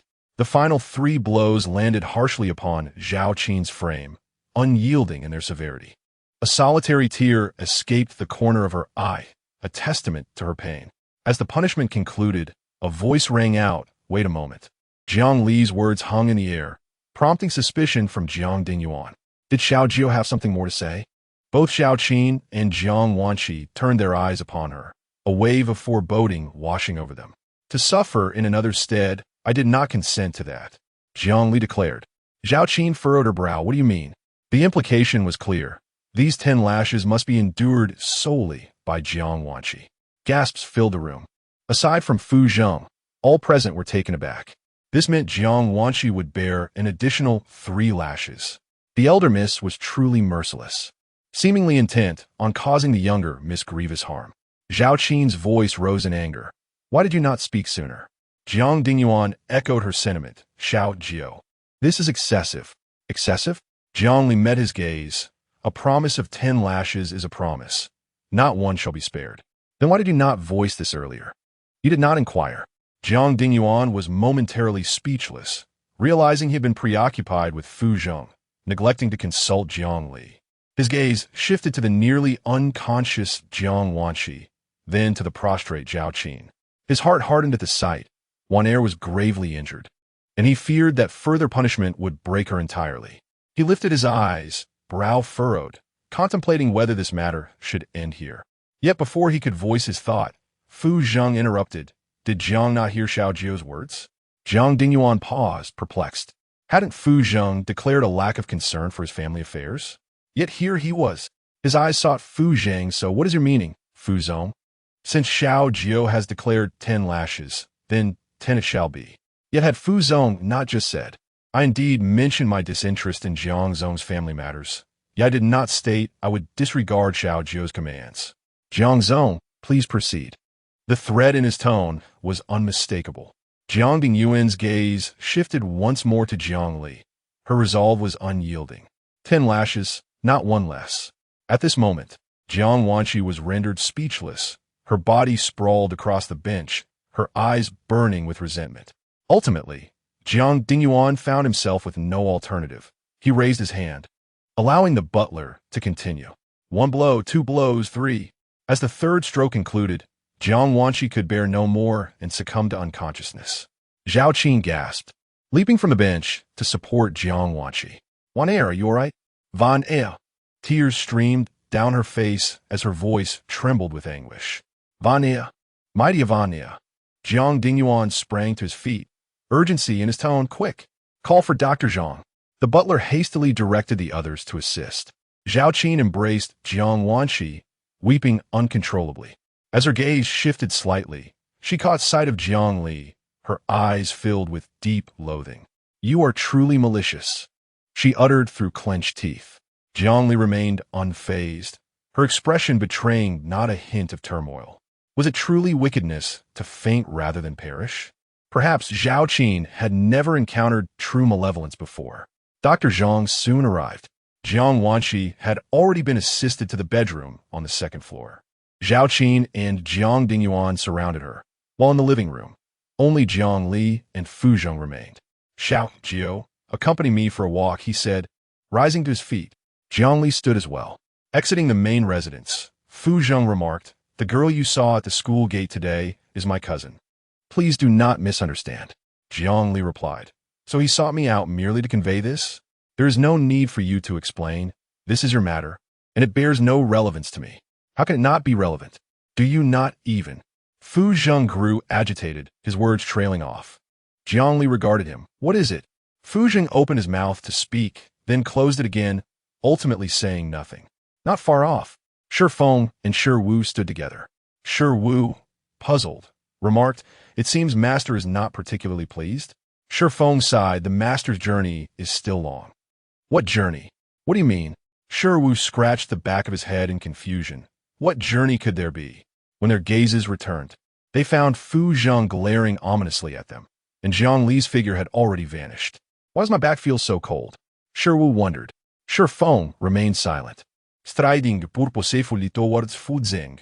As he approached, he addressed him, Master. Shi Wu followed, tentatively inquiring, Master, you and Miss Jiu. Shi Feng shot him a sidelong glance. Must you bring up such matters? Fu Zheng's gaze grew increasingly frigid, causing Shi Wu to feel a chill down his spine. Realizing he had misspoken, he quickly covered his mouth, suppressing any further utterance. Return to the manor, Fu Zheng instructed in a low voice. Shi Feng hastily opened the car door. Once everyone was seated, he started the vehicle and departed from the Jiang family villa. On the way, Fu Zheng was absorbed in his phone, his brow furrowed and his expression serious. The screen displayed a browser with the search query. What does it mean if a girl you like is indifferent to your relationships with the opposite sex? Shi Wu, seated in the passenger seat, stole several glances at him, wanting to inquire but ultimately refraining. Upon arriving at the Buyue Manor, Fu Zheng emerged from the car, burdened by his thoughts, still clutching his phone. Why does this information seem so unreliable? What does it mean that she doesn't like you and has no feelings? It's merely unrequited love. She has already given her heart to another. What nonsense is this? He fumed, dismissing it entirely. He tucked his phone into his pocket, choosing to ignore it. Ascending to the 3rd-floor attic, he pushed the door open. The slanted attic space was cramped, with 4 computers mounted on customized metal stands, their screens casting a cold blue glow. Fu Zheng approached and pulled out a chair, taking a seat at the desk. With fingers distinctly articulated, he deftly maneuvered across the keyboard. Upon striking the Enter key, he successfully summoned the intrusion records of Yuta Middle School's forum. At the pinnacle of the list was the ID Jiuchunfang Hao, and just below it, L9, Lanzhi. A smile crept upon his lips, as he had anticipated. It was indeed Xiao Jiao who had posted the apology using Jiang Wanxi's account. As for Jiang Wanxi, she lay prone upon her bedroom bed, her backside already bruised and bloodied, with crimson pooling around her. Beads of sweat dotted her forehead, her complexion as pale as death. Zhao Qin sat at the edge of the bed, her eyes glistening with tears, her heart aching as if it were bleeding. Volnat, my Volnat, she wept. Jiang Wanxi clutched her hand tightly. The pain was excruciating, especially during the application of medicine, which left her in agonizing despair. Her cries echoed throughout the Jiang household. A haunting lament. Zhao Qin wept as well, her sorrow palpable. Jiang Dingyuan entered after the medication had been administered, casting his gaze upon the pale figure of Jiang Wanxi, his eyes dark and inscrutable as ink. In the midst of a heated exchange, Qin Fang mockingly ridiculed Jiang Wanxi, while Zhao Qin clutched Jiang Dingyuan's garment, vociferously blaming him. It's all your fault. You had to resort to corporal punishment against Wanner. Otherwise, how could she have come to this state? I simply cannot fathom it. Wanner is a child we have watched grow up. Your actions are truly excessive. Tears cascaded from her eyes, her sorrow rendering her vision blurred. Jiang Dingyuan remained unmoved, allowing her to shake him without a word, his countenance dark and his brows furrowed deeply. Jiang Wanxi lay prostrate on the bed, her tears flowing incessantly. She felt utterly drained, her backside ablaze with pain. All of this was due to Jiang Li. Were it not for her, she would not have faced such familial discipline. At that moment, she was consumed by a raging fury. Jiang Wanxi took a 2-day leave from school, and on the 3rd day, the driver, Xiao Li, escorted her to the school gate. As she descended from the vehicle, she carried a soft cushion in her hand.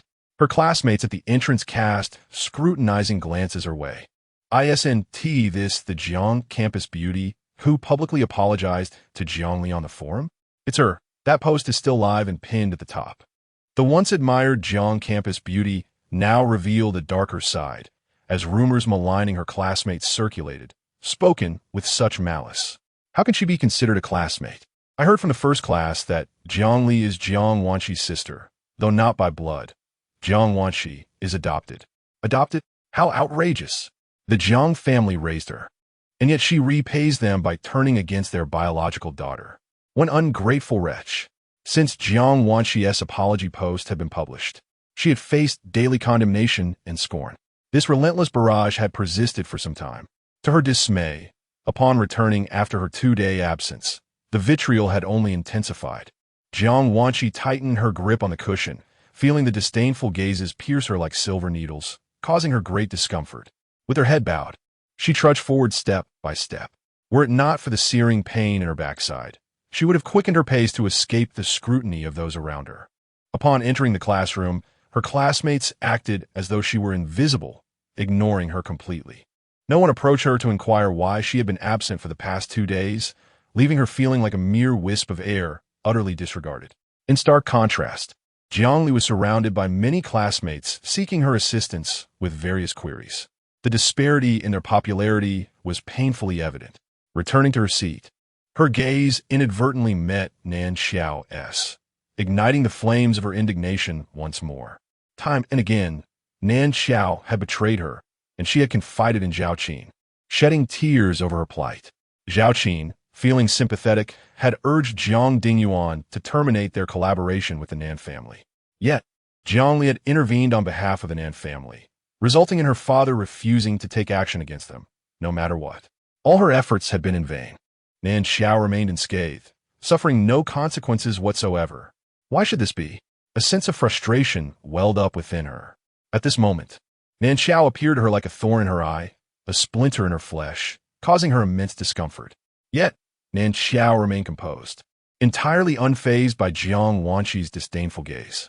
Jiang Wanshi was now akin to a rat scurrying through the streets, hardly worthy of concern. Moreover, she had Jiang Li as her support, who was far more reliable than Jiang Wanshi. Being with Jiang Li was infinitely more liberating than being tethered to Jiang Wanshi. In the past, being with Jiang Wanshi required constant flattery, and even the most flattering words might yield no benefit. However, with Jiang Li, their relationship was one of mutual benefit, each fulfilling the other's needs, and Jiang Li had no need for her adoration. After the first class concluded, Jiang Wanshi headed to the restroom. As she passed by class 9, she noticed a few girls standing in the corridor, leaning against the railing. They looked at Jiang Wanshi with contempt. Wasn't she the once exalted campus belle? What a joke she had become. One girl spoke loudly, seemingly intending for Jiang Wanshi to hear. Another girl chimed in. Jiang is quite famous now, isn't she? A notorious villain who tarnishes others' reputations in such a unique manner. Jiang Wanshi halted, feeling the disdainful glances cast her way. Throughout her walk, many had regarded her with scorn, but these girls were the first to be so brazen. She met their gaze, and they returned it casually, as though she were entirely insignificant. Just as they anticipated her retaliation, her eyes suddenly glistened with tears, her expression one of profound victimhood. I don't understand what I did wrong for you to speak of me like this. I am unaware of the posts on the forum. They were not made by me. Why do you persistently target me? Her voice trembled, tinged with a sob. The commotion drew the attention of nearby classmates, and as Jiang Wanshi felt the pressure mount, she began to weep openly, as though she had suffered the greatest injustice. The two girls remained unfazed. Hianbid, no. Jiang joked. We're not dogs. Why would we bite you? To keep secrets, one must not act dishonorably. If you did it, just admit it. You dare to act, but shy away from the consequences. Exactly. You lack the courage to own up to your actions. Jiang Wanshi shook her head vehemently. No, it's not true. I never did anything. It was Jiang Li who set me up. She just wants to see me suffer, so. Her words came out in fits and starts, each statement heavily choked with emotion. Behind her, Qin Fanghao leaned against the wall, hands in his pockets. A lollipop perched between his lips. You claim Jiang Li is framing you, but have you forgotten? Jiang Li is your sister. Jiang Wanshi turned to see the speaker, a girl with striking red hair, holding a lollipop in her hand. Her gaze was sharp like a blade. Qin Fanghao straightened up, stepping closer to Jiang Wanshi, prompting those around them to retreat a step. Locking eyes with Jiang Wanshi, he asked pointedly, when you vehemently call her name, have you ever considered that she is, in fact, your sister? A girl adopted by the Jiang family, rather than expressing gratitude for her upbringing, has gone so far as to frame her foster sister. Jiang sneered. What exemplary upbringing you possess. Each word dripped with derision, provoking laughter from those around. Jiang Wanshi felt her face flush with embarrassment. Being publicly ridiculed in front of so many had trampled her dignity into the ground. A tumult of emotions swirled within her, meeting the gaze of the red-haired girl. Her lips trembled with indignation. Who did she think she was, daring to speak to her in such a manner? Did she believe that her vibrant hair granted her superiority? Very well, just wait. She would not let this matter rest easily. Qin Fang, noticing her silence, curled her lips into a scornful smirk. With a renewed determination, she popped the lollipop back in her mouth and turned to head back to the classroom. As the crowd dispersed, only Jiang Wanshi remained. Clenching her fists, she took a moment before retrieving her phone and dialing a number. Soon, the call connected, and a male voice resonated through the earpiece. Miss Jiang, what wind has blown you to call me today? In the afternoon, upon leaving school, Qin Fanghao encountered a group of boys sporting bleached hair gathered at the school gate. They were clad in flamboyant shirts, exuding an air of unruliness. As soon as they spotted Qin Fanghao, they approached her. The leader, with his hands tucked into his pockets, inquired, "Are you Qin Fanghao?" With a nonchalant demeanor, her bag slung across her shoulder and her jacket draped casually, she responded, "Yes, that's me. What's the matter? Come with us for a bit." The boys anticipated her refusal, yet to their surprise, she readily agreed. "All right, let's go." Her gaze swept over them, a cryptic smile gracing her lips. The gang exchanged bewildered glances, one of them murmuring, "Is this girl foolish? Does she really not know who we are? Is she not afraid we might be trouble?" Confused yet intrigued, the leader beckoned. Let us go. Qin Fanghao stepped forward, walking alongside the gang leader while the others trailed behind. Meanwhile, Jiang Wanshi, having just exited the school, observed the scene with a triumphant smile. She had specifically instructed those delinquents to tear Qin Fanghao's clothes for photographs.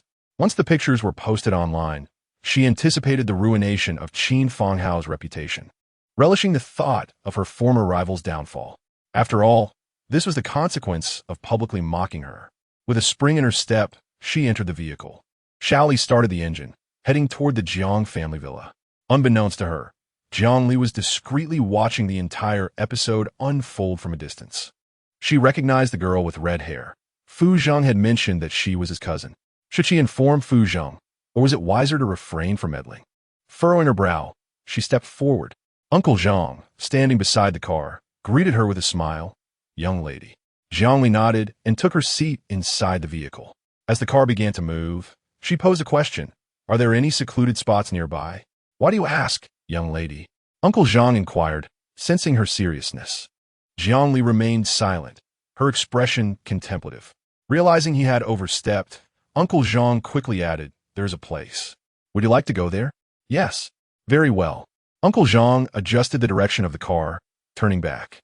Meanwhile, Qin Fanghao had already been led into a narrow alley, a locale seldom frequented by others. Ideal for their intentions. Standing there with her hands in her pockets, she exuded confidence, unperturbed by the situation. The gang leader, cigarette in mouth, taunted, listen, little sister. If you beg for mercy now, I might just go easy on you. I'm not your sister, she retorted defiantly. This little sister has quite the fiery spirit. I like that. He rubbed his hands together, advancing with a lewd grin. Qin Fanghao leaned against the wall, lifting her leg to press against his chest.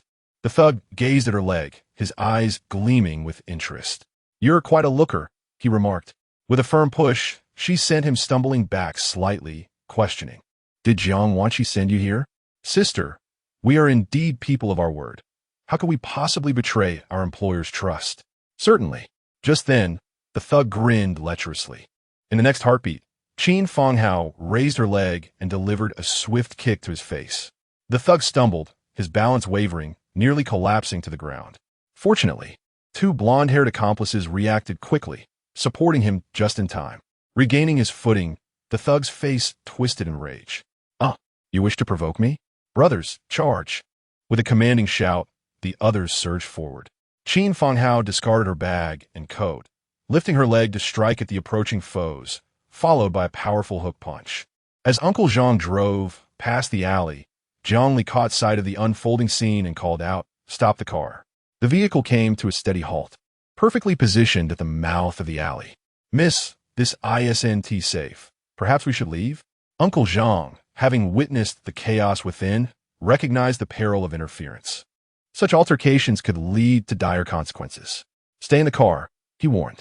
However, before he could finish, Jiang Li had already exited the vehicle. Yet she did not rush forward. The situation at hand required no intervention from her. It must be said, this cousin of Fu Zhang was remarkably formidable. Each punch she threw was exhilarating. The thugs were left sprawling, some attempting to flee towards the alley's entrance, only to be sent back by Jiang Li's swift kick. Bewildered, the thug wondered who this newcomer was. They hadn't crossed paths with her before. It was utterly unfortunate. Noticing Jiang Li, Qin Fanghao smiled. Care to join the fray? Sure. The thugs exchanged bitter glances. Join the fray? Before they could prepare themselves, Jiang Li seized two of them, dragging them back into the fray, their behinds skimming the ground, nearly scraping off the skin. One thug dashed towards them, seemingly intent on escape, only to be toppled by Jiang Li's swift kick, blood spilling from his mouth in an instant. The gang stood in stunned silence. What is happening? Why is he bleeding? Had they known it would be this perilous, they would have never accepted this job. This was a matter of life and death. Several among them were so frightened that they lost control of their bladders, falling to their knees in supplication. Heroine, please spare us. We shall never dare again. Indeed, I can tell you who is behind this. They clamored, just let us go. Qin Fanghao crouched down, inquiring, who? She. She is the young lady of the Jiang family. I believe her name is She, the one you just mentioned. She instructed us to bring you to a secluded place, to beat you, and then to tear your clothes, taking those kinds of photos. She also mentioned that whoever could tarnish your reputation would be handsomely rewarded. Qin Fanghao raised an eyebrow and inquired, "How much are you offering them?" Just 100,000 yuan? Such a meager sum? Qin Fanghao's frown deepened. How could she possibly be worth so little? Or perhaps, was Jiang Wanxi simply impoverished? The ruffians, sensing her demeanor, felt a sudden chill of trepidation. Surely, she did not intend to keep them from leaving? Their fear intensified, and they pleaded, "My lady, we have revealed all we know. Please let us go." Qin Fanghao stood up and commanded, "Get out." The group of ruffians hurriedly fled, not forgetting to take along the bloodied, yellow-haired one. Yet, as they dashed out of the alley, they collided head-on with a group of middle-aged men clad in jackets, teachers from the school. They pointed at the yellow-haired ruffians and shouted, "What are you doing?" As they moved to intercept them. In room 072, Jiang Li and Qin Fanghao were summoned to the principal's office for tea. The ruffians, increasingly apprehensive, hastily fled in all directions. A vigilant teacher swiftly seized the arms of two of the troublemakers. To their surprise, the ruffians, in a burst of strength, knocked the teacher to the ground. Witnessing this, the other teachers rushed to assist, rendering them unable to pursue the remaining miscreants. In mere moments, the ruffians had vanished without a trace. The teacher, rubbing his backside, rose to his feet, realizing the fall had been quite substantial. At the alley's mouth, as Jiang Li turned around, she spotted Uncle Zhang standing beside the vehicle, his face a mask of astonishment. He had descended from the car when a young lady delivered a swift kick, sending the yellow-haired thug sprawling. He had intended to offer assistance, but, after observing for a while, it became increasingly apparent that these individuals were no match for the young lady. With just a gentle kick, she had them begging for mercy. What was he to do? He certainly couldn't become a burden to her. It was far better for him to stand at the side, cheering her on. As Jiang Li approached, ready to speak, several teachers hurried over, one of whom was limping and clutching his backside. Qin Fanghao noticed them as well. Upon their arrival, the leading male teacher, clad in a dark blue jacket, inquired, "Are you all right? Did those ruffians harm you?" His gaze flitted past Qin Fanghao and settled on Jiang Li, momentarily stunned. Jiang classmate. Jiang Li recognized him as Director Wang Mingqiong, who had proctored her during the entrance examination. She maintained her composure, assuring him that she was unscathed. Qin Fanghao, with her hands in her pockets and an air of indifference, remarked, "They were utterly incompetent. They couldn't possibly hurt us." The teachers present were taken aback. Wang Mingqiong, frowning, retorted, "Did you just call them incompetent? Are you unaware of how dangerous such behavior can be? What if they had knives? What if they had malicious intent? As girls, you should be even more vigilant in protecting yourselves. To recklessly confront them without a second thought. Has all this safety education at school been in vain?" Qin Fanghao muttered, "It's not like I couldn't handle them." Wang Mingqiong furrowed his brow at her, but then softened his tone, stating, "Safety must always come first. This time you were fortunate, but what about next time? What if something goes awry? You are still children. In such situations, you should seek help from a teacher or the police, not confront it on your own. We were only made aware of this incident because a classmate informed us. Otherwise, we would have remained oblivious." When Qin Fanghao was taken away from the school gate, a fellow student who recognized her hurried to inform them. But the student only mentioned Qin Fanghao and not Jiang Li's presence. Wang Mingqiong's gaze shifted back to Jiang Li, questioning how she came to be there. "Passing by," she replied. "Passing by?" Qin Fanghao turned to her, noting that this was not the direction toward the Jiang family villa. Director Wang Mingqiong raised an eyebrow. "Did you intervene as well? Were you injured?" "I'm fine," she reassured him. "You too, Qin Fanghao, are utterly oblivious to the situation, are you not? In such circumstances, why not to consult a teacher? How could you possibly handle this on your own? Fortunately, no one was injured this time, but had you been harmed, how would I account for it to your parents?" His gaze shifted, and he caught sight of Uncle Zhang standing nearby, his expression growing increasingly grave. "And you are?" "I am the driver for the Jiang family," came the reply. Wang Mingqiong cast a glance at Jiang Li beside him before retracting his gaze to focus on the driver. "You, at least, are an adult. How can you permit these children to misbehave? They were unaware of the necessity to call the police, and you were not?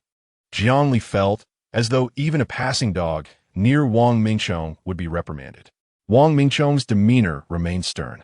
You two, accompany me back to the school. Upon uttering this command, he strode forward with his hands clasped behind his back, the other teachers hurriedly following in his wake. In the principal's office, Jiang Li and Qin Fanghao stood side by side before the desk. Zhang Guoli surveyed the room, utterly perplexed by how these two had found themselves entangled. One was a top student from Class 1, excelling in every subject, while the other was the lowest performer in Class 9, notorious for fighting and smoking. These two were worlds apart. He turned to Jiang Li. You merely happened to pass by? His skepticism was evident. Such a statement reeked of insincerity. Where could Jiang Li possibly traverse to encounter such a secluded alley, only to fortuitously stumble upon Qin Fanghao being cornered by thugs? Was such serendipity conceivable?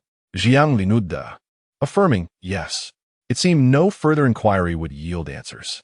Zhang Guoli furrowed his brow, irrespective of whether she was merely passing through. The prerequisite for aiding others is to first ensure one's own safety. Upon hearing this, Qin Fanghao could scarcely contain her laughter. What had she just heard? The principal suggesting Jiang Li ensure her safety before assisting others? He had evidently never witnessed Jiang Li in a brawl. With a single punch, she was far fiercer than any adversary. Those thugs would be left groveling at her feet. With her prowess, what foe could possibly intimidate her? Zhang Guoli's expression darkened. What are you laughing at? In nothing. Qin Fanghao stammered, striving to suppress her amusement. Zhang Guoli's gaze returned to Jiang Li. Fortunately, no harm came this time. But what if it had? With less than 6 months until the college entrance examination, do you comprehend the severity of the consequences if something were to occur at this critical juncture? Jiang Li is a key student. We cannot afford to be careless. Naturally, even apart from the examination, one must prioritize self-protection. Personal safety is paramount. Jiang Li maintained a calm demeanor. I am confident in my abilities. Confidence alone does not justify such actions. Should you encounter a similar situation again, call the police first, then seek out a teacher. Principal Zhang is correct.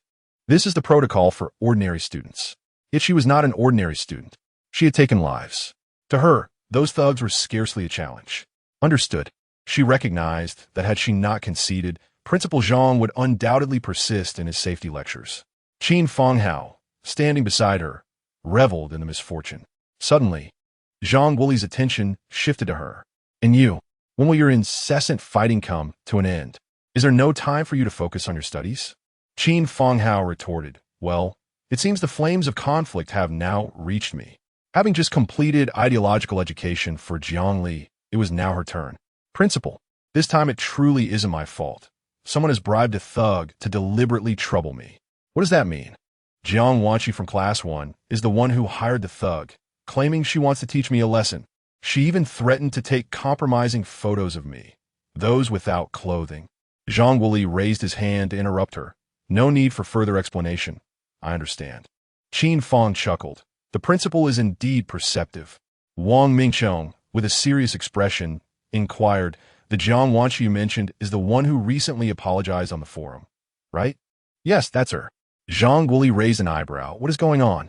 Wang Mingqiong then recounted how Jiang Wanqi had slandered Jiang Li's reputation, causing Zhang Guoli's expression to darken further. How could a villainous character resort to such malicious deeds? All those years of education, where have they led? He frowned at Qin Fanghao. Are you certain it was she who incited those ruffians? What evidence do we have? Evidence? Isn't it obvious? Qin Fanghao replied. If you doubt me, I could bring those thugs back for you to interrogate. Zhang Guoli was taken aback. Didn't we just tell her not to get into fights? Now she is suggesting we bring the thugs before me? She certainly has a way with words.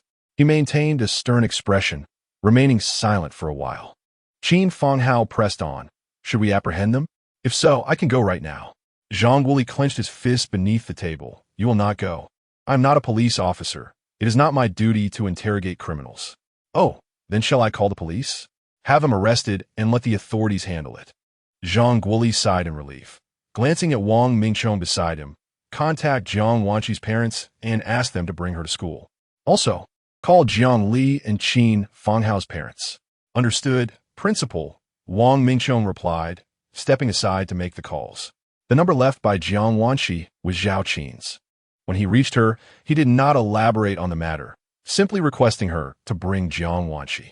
Zhao Qin readily agreed. As for Jiang Li, the number was that of Jiang Dingyuan. He was at the company when he received the call and paused momentarily. Jiang Li's school? Could she have gotten into trouble? He quickly inquired, but Wang Mingchong did not reveal the truth, merely asking him to come over. We came to Qin Fanghao. Just as Wang Mingchong was about to dial, she interjected, "Wait, my parents are on a business trip and not home. Can I have my brother come instead?" "Brother?" Jiang Li raised an eyebrow. "You're not referring to Fu Zhang, are you?" Wang Mingchong nodded. "All right, please provide the number." Qin Fanghao approached and entered a string of digits into his phone. Meanwhile, at the Haisher branch office, Fu Zhang sat at his desk perusing documents. Although his mind was elsewhere, he muttered to himself, "What if I donate some money to Yuda Experimental Middle School? Perhaps for a new building or an educational fund?" Standing beside him, Shi Wu was taken aback. "Sir, why would you want to donate money to them?" It seemed he had too much money to spend. Fu Zhang replied, "What do you know? Xiao Jiu is at that school. What does donating have to do with her being there?" "Of course it does. If I donate, I could frequently visit the school and see Xiao Jiu." While his reasoning was sound, Shi Wu pointed out, "If you wish to see Miss Jiu, why not just go to the school entrance? Why go through the trouble of donating? The cost of seeing Miss Jiu seems rather high." He trailed off, his voice growing softer. Fu Zhang shot him a cold glance. "Xiao Jiu has said not to come to the school." "You are exceptionally obedient," Shi Wu murmured. It was curious how he disregarded the elders' and gentlemen's words, yet treated Miss Jiu's as gospel. One might say he was quite the dutiful son. Fu Zhang's eyes were as sharp as blades. "No wonder you remain single. It is not without reason." As his words fell, the phone rang, displaying an unfamiliar number. Fu Zhang promptly disconnected the call. On the other end, Wang Mingchong was taken aback and continued to dial. Once again, the call was terminated. Qin Fanghao observed this exchange, mentally cursing Fu Zhang with an array of unflattering remarks. She then turned to Zhang Wuli. "Principal, may I visit the restroom?" Zhang Wuli nodded. She swiftly exited, hastily extracting her phone to message Fu Zhang. "Answer the call. I am at school. Our principal wishes to see you. You must come. Hurry." Fu Zhang glanced at the flurry of messages, furrowing his brow. His fingers lightly tapped the keyboard, composing a brief response. "Not going." Just as he was about to send it, Qin Fanghao's next message arrived. "Oh, right. Classmate Jiang is here, too, Xiao Jiu." The frown on Fu Zhang's forehead instantly eased. He deleted his previous message and replaced it with, "On my way." As he dispatched the message, Wang Mingda's call came through once more. This time, he chose not to hang up. Wang Mingchong spoke briefly, and without even asking, Fu Zhang readily agreed. His response remarkably swift. At the school, Zhao Qin, along with her daughter and Jiang Dingyuan, encountered one another at the entrance. Upon inquiry, they discovered they were all headed to the principal's office, one for Jiang Wanqi and the other for Jiang Li. The three proceeded to the principal's office, where they immediately spotted Jiang Li and Qin Fanghao inside. Zhao Qin frowned. "Jiang Li, have you done something wrong?" Wang Mingchong was taken aback. Was this not Jiang Wanqi's parent? Why was she questioning Jiang Li upon arrival? He had seen Zhao Qin a few times at previous parent meetings and could confidently identify her. His gaze shifted, and he noticed a middle-aged man who was presumably Jiang Li's parent. Yet this man looked somewhat familiar. Oh, right. He had also attended a parent meeting for Jiang Wanqi. His name was Jiang Dingyuan. Yes, that was it. Wait a moment. Jiang Dingyuan, Jiang Li, Jiang Wanqi, they all share the surname Jiang. No wonder he felt the number was familiar when he called. They're indeed a family. Wang Mingchong finally grasped their relationship. No one usually mentioned this connection. So how could he have suspected Jiang Li and Jiang Wanqi were related? Wait, if they are related, then Jiang Wanqi's slander against Jiang Li. Wang Mingchong couldn't help but doubt his own assumptions. What if he was mistaken? He pondered, then inquired, "You are?" Jiang Dingyuan replied, "I am Jiang Li's father, and Jiang Wanqi is also my daughter." Wang Mingchong exclaimed, "Confirmed. They are indeed family." According to Jiang Dingyuan, Jiang Li and Jiang Wanqi are sisters. Viewed from this perspective, Jiang Wanqi's actions to tarnish Jiang Li's reputation are utterly despicable. After all, they are sisters. How could she harm Jiang Li like this? Zhang Guoli, however, was not the least bit surprised. He had previously examined Jiang Li's academic records and was aware of her background. Jiang Wanqi was her half-sister. Their parents are the same. He had simply been too enraged moments ago to mention this matter to Wang Mingqiong. How utterly disgraceful is Jiang Wanqi? How could she spread rumors about Jiang Li? Though this incident has yet to be further verified, he has unwavering faith in Jiang Li's character. She could never stoop to such despicable acts. The more he contemplates this, the stronger his disdain for Jiang Wanqi grows. Though educators ought to treat all students equally and refrain from viewing them through a biased lens, Jiang Wanqi truly infuriates him. He has encountered numerous students, yet none resemble her in such a manner. This is indeed a shame for those in the field of education. Raising his gaze, he looked at the girl standing beside Zhao Qin. Are you Jiang Wanqi? He had seen her a few times, but his impression was not particularly deep. Jiang Wanqi did not respond. She was lost in thought at that moment. She had spotted Qin Fanghao, the girl who should have been stripped of her clothing by thugs. Yet here she stood, unharmed. This meant those ruffians had failed. Damn it!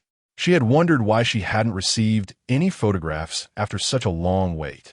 Her hands, previously resting at her sides, clenched into fists, she bit down on her back molars, her complexion turning a shade of furious indigo. Zhang Guoli grew increasingly impatient, his brows furrowing ever deeper. Noticing this, Zhao Qin hurriedly nudged her. Principal Zhang is asking you a question. Jiang Wanqi finally snapped back to reality. What? Jiang Dingyuan, standing nearby, wore a grim expression. This was none other than the esteemed Zhang Guoli, a titan in the field of education and a prominent figure in the literary world.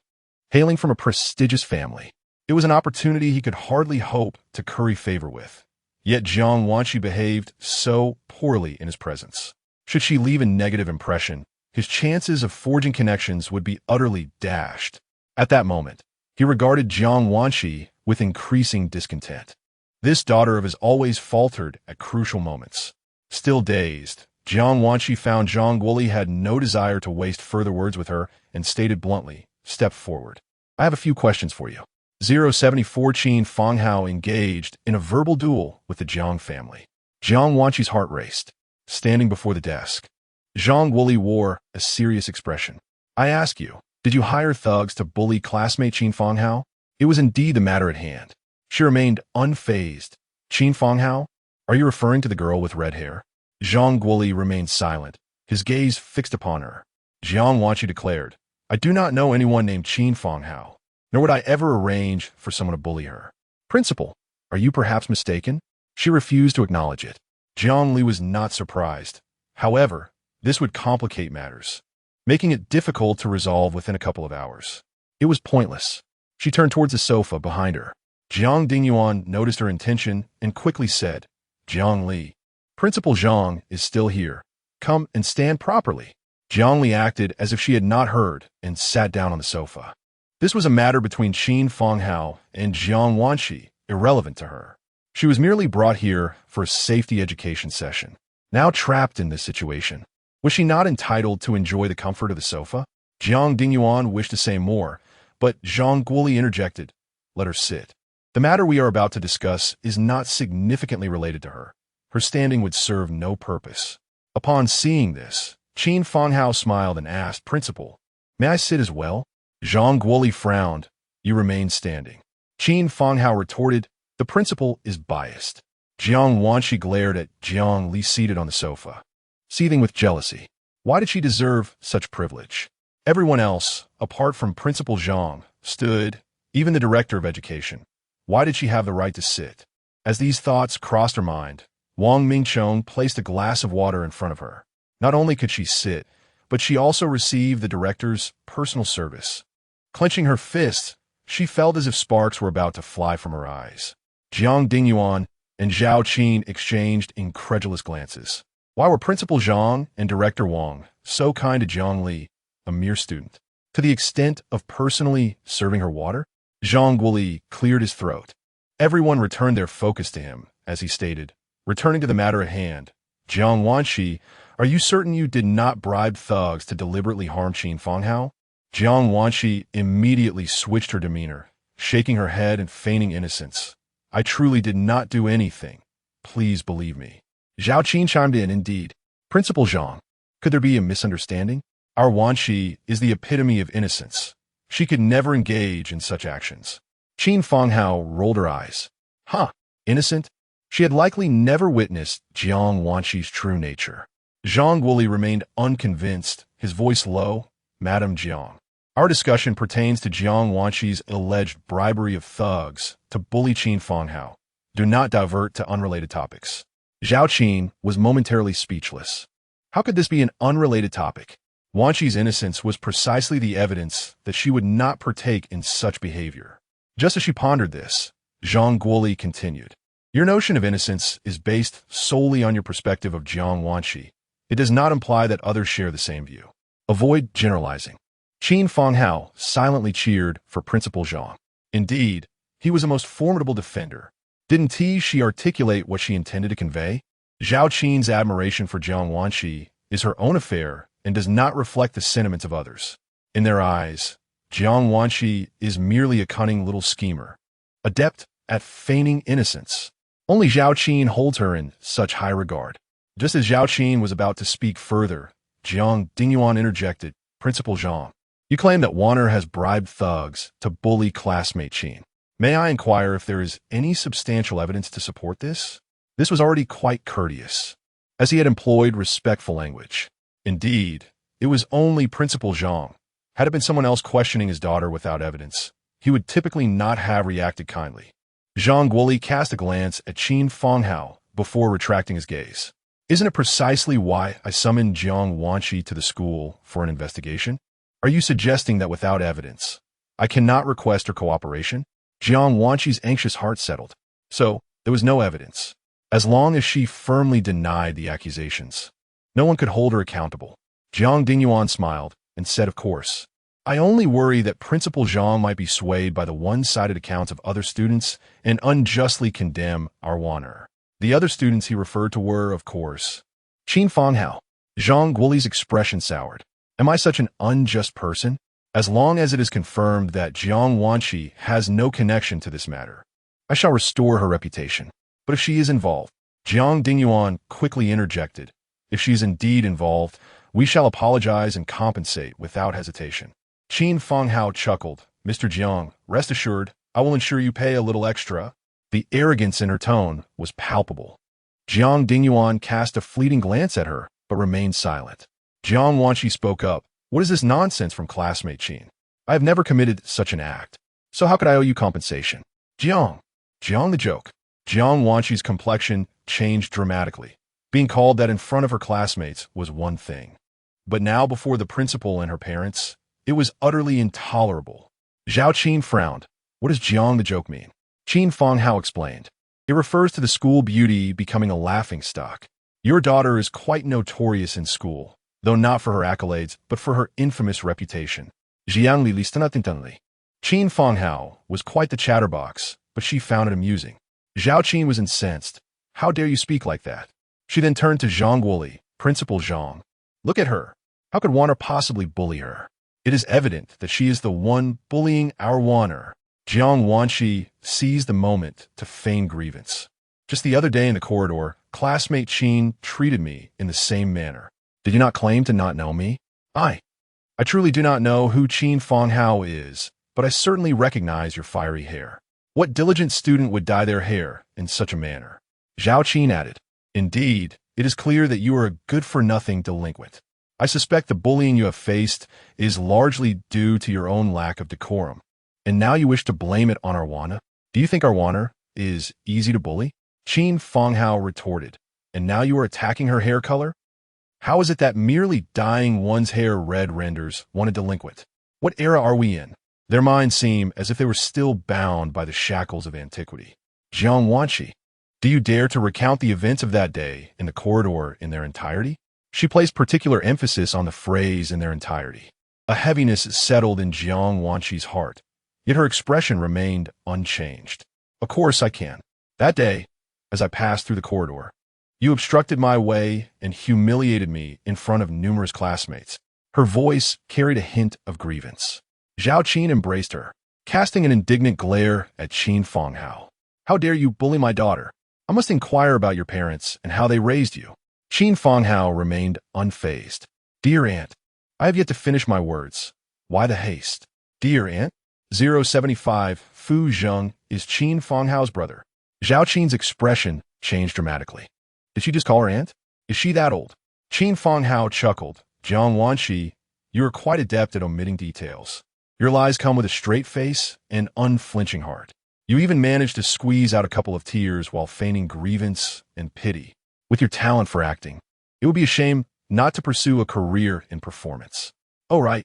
Your future college aspirations aren't to attend a third-rate school to become an actress, are they? It seems she is wishing Jiang Wanxi failure in her college entrance examination. Qin Fanhao's words are indeed sharp and cutting. Jiang Wanxi pretended not to understand Qin. Classmate Qin, what do you mean? I don't comprehend. The implication was clear. You are quite the pretender. Each word dripped with mockery and contempt. Jiang Wanxi's eyes brimmed with tears, feeling deeply wronged. Qin Fanghao gazed at her. Jiang Wanxi, there were so many people in the corridor that day. I could easily find a couple of witnesses to reconstruct the events. What do you say? Should I call them right now? Her tone carried an air of intimidation. Jiang Wanxi's heart tightened. Although she did not initiate the conflict that day, her subsequent explanations were merely to protect herself while tarnishing Jiang Li's reputation. If her father and Principal Zhang were to discover this, what would they think of her? Classmate Qin, why must he do this? She pleaded. Qin Fanghao replied, Oh, almost forgot. It's not just this incident. There is also the matter of being besieged by thugs today. Should I report it to the police now and have them apprehend those ruffians? They are quite loose-lipped, and without interrogation, they would likely divulge everything. Once the mastermind behind it all is revealed, what effort are we expending in search of evidence? Would you not agree, Jiang Wanxi? Jiang Wanxi's heart sank. Zhao Qin exclaimed, Do not threaten our Wanxi. If you wish to report it, go ahead. Who is afraid of whom? As her words fell, there was a knock at the office door. Everyone turned to see a tall figure standing at the entrance. It was Fu Zheng. Jiang Dingyuan, perplexed, asked, Mr. Fu, what brings you here? Fu Zheng ignored him and entered the office. His gaze briefly passed over Jiang Li before settling on Principal Zhang. Principal Zhang, I am Qin Fanghao's brother. Jiang Li remarked, as expected, a cousin is indeed a brother. Zhao Qin and Jiang Dingyuan were both taken aback. What did they just hear? Fu Zheng is Qin Fanghao's brother. Suddenly, a cold sweat broke on Jiang Dingyuan's back. If Jiang Wanxi had indeed attempted to bribe the thugs, then had he not offended Fu Zheng? And considering their earlier attitude towards Qin Fanghao, if she were to express even a hint of dissatisfaction, Fu Zheng, in his quest for retribution, might very well directly antagonize the Jiang family. They had inadvertently offended Fu Zheng. Jiang Dingyuan's heart raced. Mr. Fu, the earlier incident was all a misunderstanding. He chuckled awkwardly. Observing this, Jiang Wanxi interjected, Father, how can you turn against us at such a critical moment? Yet, the words she wished to say were swallowed under the piercing gaze of Jiang Dingyuan. She felt a deep sense of injustice. It is truly perplexing how Qin Fanghao could possibly be President Fu's sister. Now, it seems that father, wary of President Fu's influence, will undoubtedly no longer side with her. Qin Fanghao wore a smug expression, relishing the feeling of wielding power through association. She turned to Fu Zheng and remarked, You have no idea, cousin, just a moment ago. Madame Jiang accused me of lacking proper upbringing. Zhao Qin's heart sank. The implication that Qin Fanghao lacked refinement inevitably reflected upon President Fu himself. This was intolerable. She understood all too well that Fu Zheng was not someone they could afford to offend. In a flurry, she attempted to clarify, No, Qin classmate, you misunderstand. I did not mean to imply you lack proper upbringing. I merely wish to inquire about your parents. She smiled, though the expression was more akin to a grimace than a genuine smile. Qin Fanghao raised an eyebrow. You may not have phrased it that way, but I distinctly recall the latter part of your statement. You were questioning how my parents raised their daughter. Wasn't he that tantamount to insinuating I lack proper upbringing? Fauin estamerit. No. I meant to ask how your parents managed to raise such an obedient and sensible daughter. Was that truly Madame Zhang's intent? Certainly. Zhao Qin uttered insincere words. Qin Fanghao chuckled, noting how Madame Zhang's acting prowess mirrored that of Jiang Wanqi, both exhibiting remarkable skill in their craft. The subtle sarcasm was palpable. Zhao Qin, rendered speechless, found herself at a loss for words. Qin Fanghao continued, "By the way, cousin, they also remarked that my hair dyed red signifies a lack of education and a penchant for delinquency." The Jiang family members gasped in shock. It was Jiang Wanqi and Zhao Qin who had made this remark. Jiang Dingyuan's expression darkened. "You ought to apologize to Qin classmate at once." Zhang Guoli observed the scene, witnessing what it meant for pride to shift faster than a page in a book. Just moments ago, the Jiang family had strutted about with arrogance. Now, they were hastily offering apologies to Qin Fanghao. Indeed, the nature of business revealed itself, cold-hearted yet profit-driven. Zhao Qin, surprisingly forthright, quickly offered her apologies to Qin Fanghao. Yet Jiang Wanqi remained resolute, unwilling to utter a word. Previously, she had underestimated Qin Fanghao's status, but now that she was aware, she could not bear the thought of losing face. How could she bow to someone who had once humiliated her? Jiang Dingyuan, sensing her silence, cast a cold glance her way, urging her to speak. Left with no choice, Jiang Wanqi timidly uttered an apology.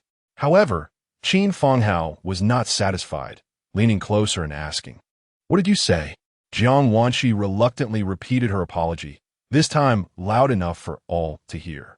One would think Qin Fanghao would be content, yet she crossed her arms defiantly. "You should not only apologize to me, but also to another." Another? The onlookers exchanged puzzled glances. Who else had Jiang Wanqi wronged? Qin Fanghao directed her gaze towards Jiang Li. "That day in the corridor, you repeatedly slandered Jiang Li. Shouldn't an apology be in order?" Jiang Wanqi clenched her fists. Just days prior, she had been compelled by President Fu to apologize to Jiang Li, and now she was being coerced into another apology by Qin Fanghao. Did these siblings truly harbor such disdain for her? She clenched her fist, gazing at Jiang Li, yet remained silent. Jiang Li observed her with an air of leisure. Was Qin Fanghao a pawn in Jiang Wanqi's schemes, or was it her own doing? Viewed from this perspective, visiting the alley today proved fortuitous, for it yielded a personal favor. Fu Zheng's cold gaze fell upon her as he uttered a mere apology. Just those two words. Yet they carried an undeniable weight of intimidation. At last, Jiang Wanqi spoke. "I am sorry." Her voice was neither too low nor too high. Fu Zheng frowned. Was this truly the demeanor of the second Miss Jiang in her apology? Did she deem her attitude unsatisfactory? Jiang Wanqi recalled the day at the Jiang residence, where she had bowed to Jiang Li at a full 90 degrees. Was she expected to? Jiang Dingyuan, realizing the situation, quickly signaled her. Ultimately, Jiang Wanqi bowed at a 90-degree angle, earnestly apologizing to Jiang Li. Qin Fanghao noted that when Jiang Wanqi had previously apologized to her, Fu Zheng did not demand such formality. Why was it that for Jiang Li, one had to bow and exhibit sincerity? Fu Zheng was indeed a true dog. Jiang Li, what is the use of an apology when one's nature remains unchanged? She had afforded him such a significant opportunity, yet he did not utter even a few words on her behalf. Jiang Dingyuan, with a forced smile, addressed Mr. Fu.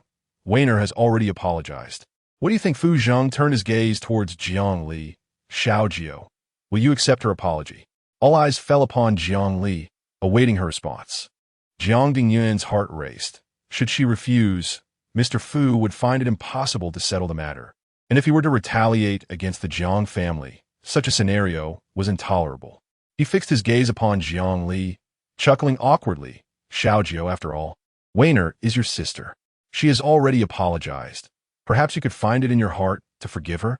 Jiang Wanqi stared at Jiang Li, her expression frozen. She was merely relying on Fu Zheng's support.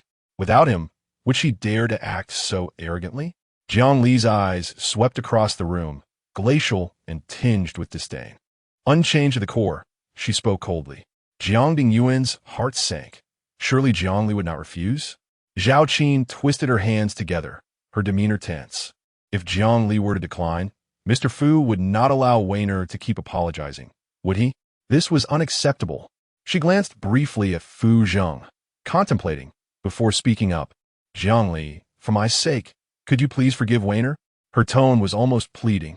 This was the first time in months that Zhao Qin had spoken to her in such a manner. Listening to it was utterly repulsive. Jiang Li's gaze turned even frostier, as if to say, your face, is it truly of such great value? Qin Fang exclaimed, wow, this is incredibly cool. At that moment, her eyes sparkled as she regarded Jiang Li. She had never encountered someone so to her liking. Zhang Guoli subtly furrowed his brow, glancing at Jiang Li and then at Zhao Qin. Surely, the Zhang family had not treated Jiang Li poorly, otherwise. Her attitude towards them would not be his judgment of character was seldom mistaken. Jiang Li was not the type to disrespect her elders unless they were unworthy of such reverence. For instance, Jiang Dingyuan and his wife.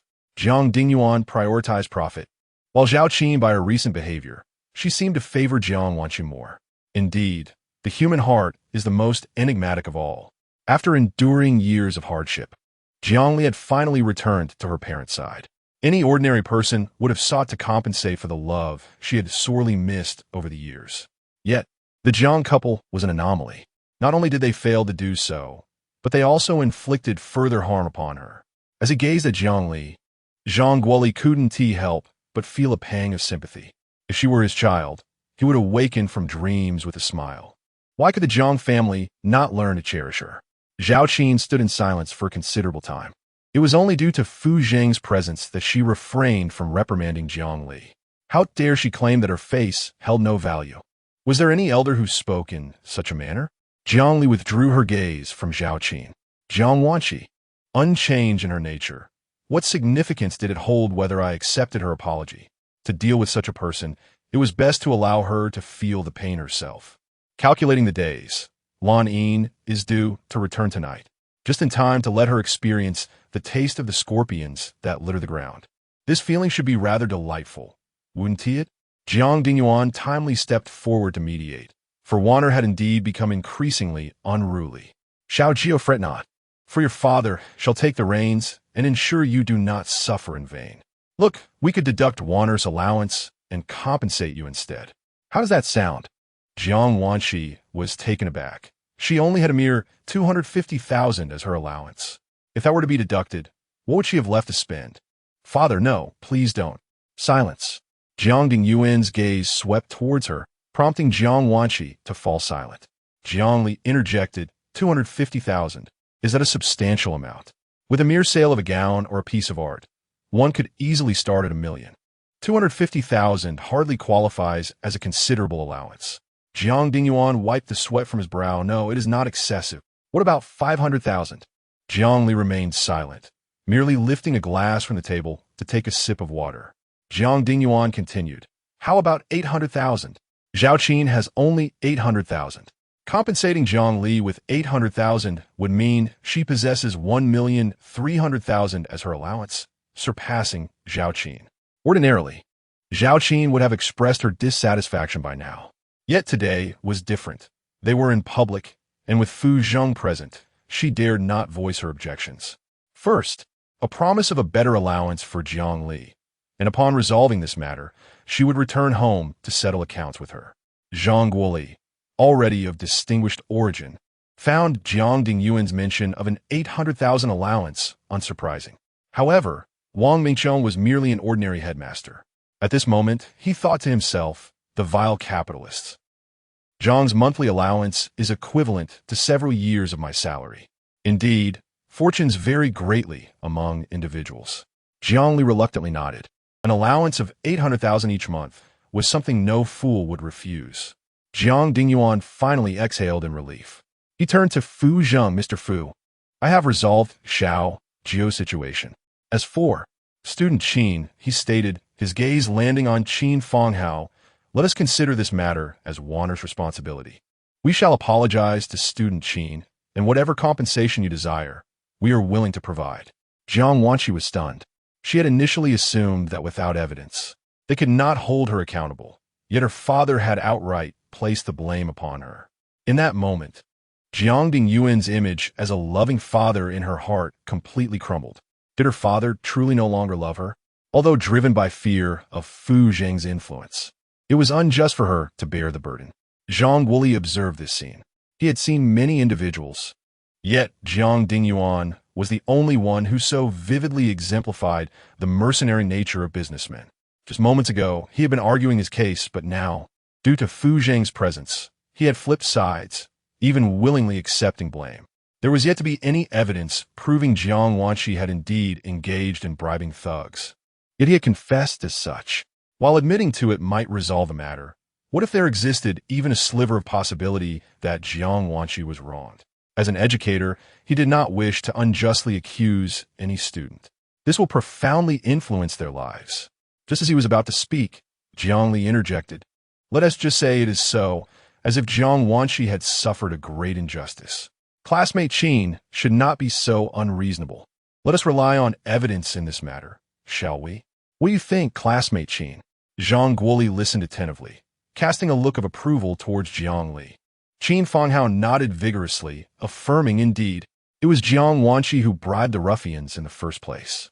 You two are merely exchanging words, declaring it as such.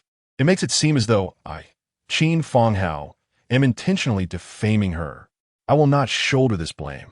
Let's rely on evidence. Jiang Dingyuan felt a heaviness in his heart. Was Jiang Li truly seeking trouble? Zhao Qin remarked, since you insist on relying on evidence, very well. Then do present your proof. This time, it was not her being unreasonable. It was Jiang Li who sought this confrontation. To speak so boldly without any evidence. Be careful not to strain yourself.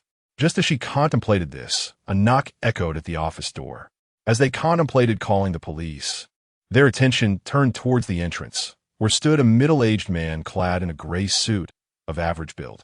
Zhang Guoli, perplexed, inquired about his purpose. The man remained silent, extending his hand to drag in a bound individual with disheveled yellow hair. The onlookers were taken aback.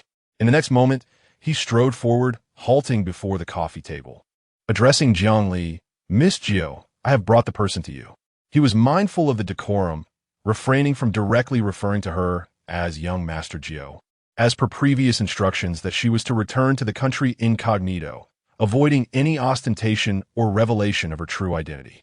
Thus, in the presence of outsiders, it was most fitting to refer to her as Miss Jiu, given that the notoriety of young Master Jiu could arouse suspicion. Jiang Dingyuan scrutinized the man, finally recalling his identity. Fu Huazhang of Baitai paper industry, a titan in the papermaking sector, was someone he had long aspired to befriend, but deemed himself unworthy of such association. Yet, here he stood before Jiang Li, respectfully addressing her as Miss Jiu. This was perplexing. He raised an eyebrow, feeling that something was amiss. How could Jiang Li possibly know Fu Huazhang? Not only he, but Zhang Guoli also appeared momentarily stunned. He recognized Fu Huazhang, a renowned industrialist frequently featured in newspapers and magazines. How could this be? What was the relationship between Jiang Li and Fu Huazhang? Jiang Li coolly acknowledged the situation. Fu Huazhang nodded and exited the office. The bound individual, trembling in fear, surveyed the room, his gaze landing on Jiang Li. Miss Heroine, I've already pleaded for mercy. Why have you brought me here again? I ask you, who instructed you to harm Qin Fanghao? She demanded, her cold eyes fixed upon him. The yellow-haired man grimaced. Miss Heroine, Haven Tea, we already told you? It was the Jiang family's young lady, the one named Jiang something she? Hearing this, Jiang Wanshi instinctively sought refuge behind Zhao Qin. The yellow-haired man accurately pinpointed her, exclaiming, yes, it's her. This girl bribed us. Are you certain? Jiang Li Pruat. Could there be a mistake? If you don't believe me, I have photos and recordings. Would you like them? Though they were ruffians, they were not foolish. Should their actions be exposed, they faced significant prison time. Retaining evidence could shift them from principal offenders to accomplices, possibly earning leniency. Jiang Wanshi, flustered, thought, how could this happen? Jiang Li turned to Zhang Guoli, rising, Principal Zhang, would you like to see the photos and recordings? Yes, he replied. Jiang Li's gaze swept over the ruffians. Did you hear that? Miss Heroine, I heard. The phone is in my pocket. You can take it, the yellow-haired man stammered. Fu Huazhang, Jiang Li called out. Fu Huazhang hurriedly entered. Retrieving the phone from the yellow-haired man's pocket, and unlocking it. He located the photos and recordings, placing them on the table. Zhang Guoli opened the first photo, which was evidently taken clandestinely, time-stamped around noon. Switching pages, he activated the audio recording, revealing the exchange between Jiang Wanqi and the yellow-haired man. Similar to what Qin Fanghao recounted, there was merely an additional detail. In the recording, Jiang Wanqi also mentioned that anyone who could tarnish Qin Fanghao's reputation would receive extra compensation. Zhang Guoli's face turned ashen with fury. How could there be such a scoundrel among the students? How could her heart be so wicked as to inflict such harm upon a high school student? Fu Zheng wore a stern expression. Is this truly the upbringing of General Jiang? Jiang Dingyuan, trembling with shock, struck Jiang Wanqi across the face, exclaiming in outrage that she dared to commit such an act against Fu Zheng's sister. Did she wish for her own demise? Zhao Qin hurriedly shielded Jiang Wanqi, suggesting that there might be a misunderstanding. Zhang Guoli began to comprehend the situation. It was no wonder Jiang Wanqi had devolved into this state. Her mother, clearly unable to discern right from wrong, refused to believe the evident proof before her. Such a mother could only bring ruin to her child. Jiang Dingyuan glared at Zhao Qin, commanding her to be silent. Zhao Qin, unable to utter a word, held back tears. Wang Mingqiu was equally incensed. In his many years of work, he had never encountered such a vile incident. He turned to Zhang Guoli, stating that this matter must be addressed with utmost seriousness. Zhang Guoli nodded, deciding that Jiang Wanqi would receive a disciplinary record, a 1-month suspension, and be sent home for reflection. Were it not for the impending college entrance examination, such a student would undoubtedly face expulsion. This was the school's course of action. Fu Zheng had no objections. However, the matter of Jiang Wanqi bribing Huang Mao to humiliate Qin Fanghao could not simply be brushed aside. Although he and Qin Fanghao were at odds, she was still his cousin. They had been thoroughly disrespected. Fu Zheng was not one to tolerate such insolence. General Jiang, how do you intend to resolve this? Rest assured, Mr. Fu, I will ensure adequate compensation is provided. Whatever amount Qin Fanghao requires is acceptable. Wasn't he? It just stated that additional compensation would be demanded. Surely, this response would suffice. Who could have anticipated Fu Zheng's darkened gaze, questioning whether the Qin family was in want of such a trifling sum? Qin Fanghao lifted her chin defiantly, asserting that the Qin family was quite affluent and had no need for such paltry offerings. With Fu Zheng unexpectedly backing her, she could not afford to falter. So, Mr. Fu, what shall be done regarding Qin Fanghao?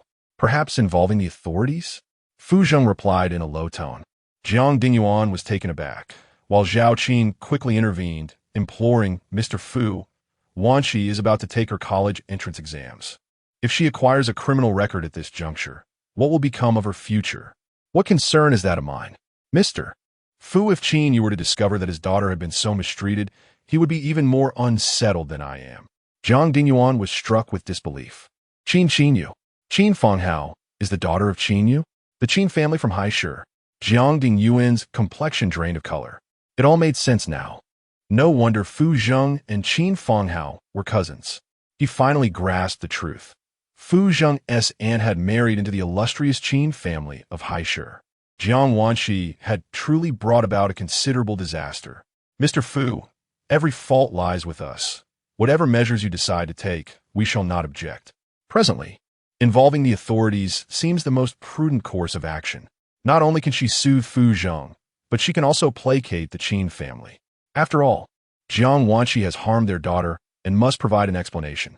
Zhao Qin grasped Jiang Dingyuan's hand, exclaiming, How can you do this? Wanner is still so young. How can she be sent to such a place?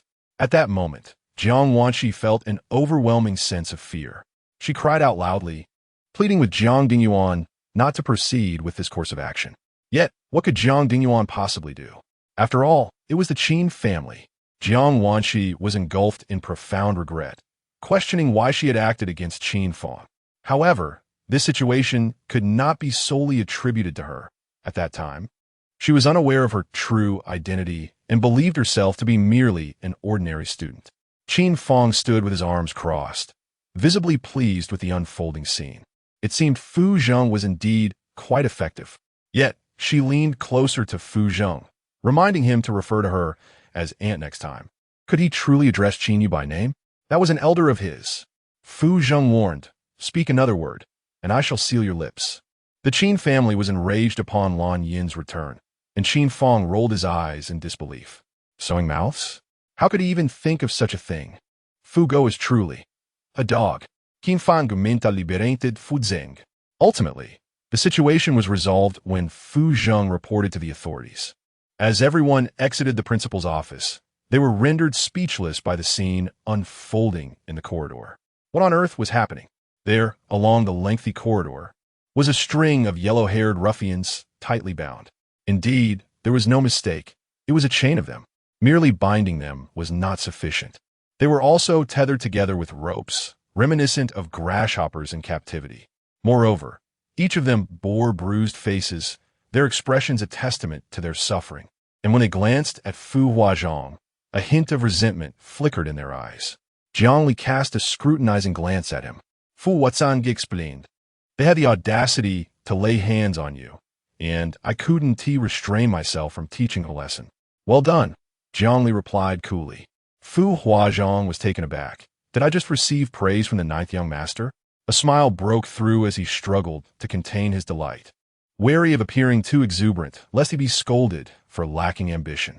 The ruffians, meanwhile, seemed to feel a dark cloud passing overhead. Fu Zheng was filled with discontent. Had he known earlier, he would have shown them far worse than Fu Huazhong had. Ideally, he would have wanted to crack open their skulls and turn their brains into mush. If the ruffians were aware of Fu Zheng's thoughts, they would surely exclaim, "How ruthless!" The group emerged from the school just as several police cars sped towards them. The blaring sirens abruptly ceased, and the doors swung open, revealing several figures clad in navy blue uniforms. They were the officers whom Fu Zheng had summoned from the principal's office. They took Jiang Wanxi and dozens of ruffians into custody. Jiang Dingyuan and Zhao Qin accompanied them to the police station, while Shi Wu went to assist with the investigation. What had initially been a bustling crowd was now reduced to just a handful of individuals. Fu Huazhong lowered his head. "Ninth miss, I will take my leave." Jiang Li nodded, and he turned to depart. Qin Fang addressed him. "Thank you for today. You have helped me as well, so we are even. I will see you home," Fu Zheng offered. "No need, Uncle Zhang is here." Uncle Zhang, standing by the vehicle, waved at Fu Zheng with a bright smile. Yet, Fu Zheng could not muster a smile in return. His gaze fell upon Jiang Li, wishing to say a few more words. But he noticed her turning towards the Jiang family's car. Watching her retreating figure, his eyes were glued to her. Little Nine was aware of his amicable relationship with Qin Fang. Perhaps her assistance was due to that. If Qin Fang knew of Fu Zheng's current thoughts, she would surely scoff. "Fu Go, can we refrain from embellishing our own image?"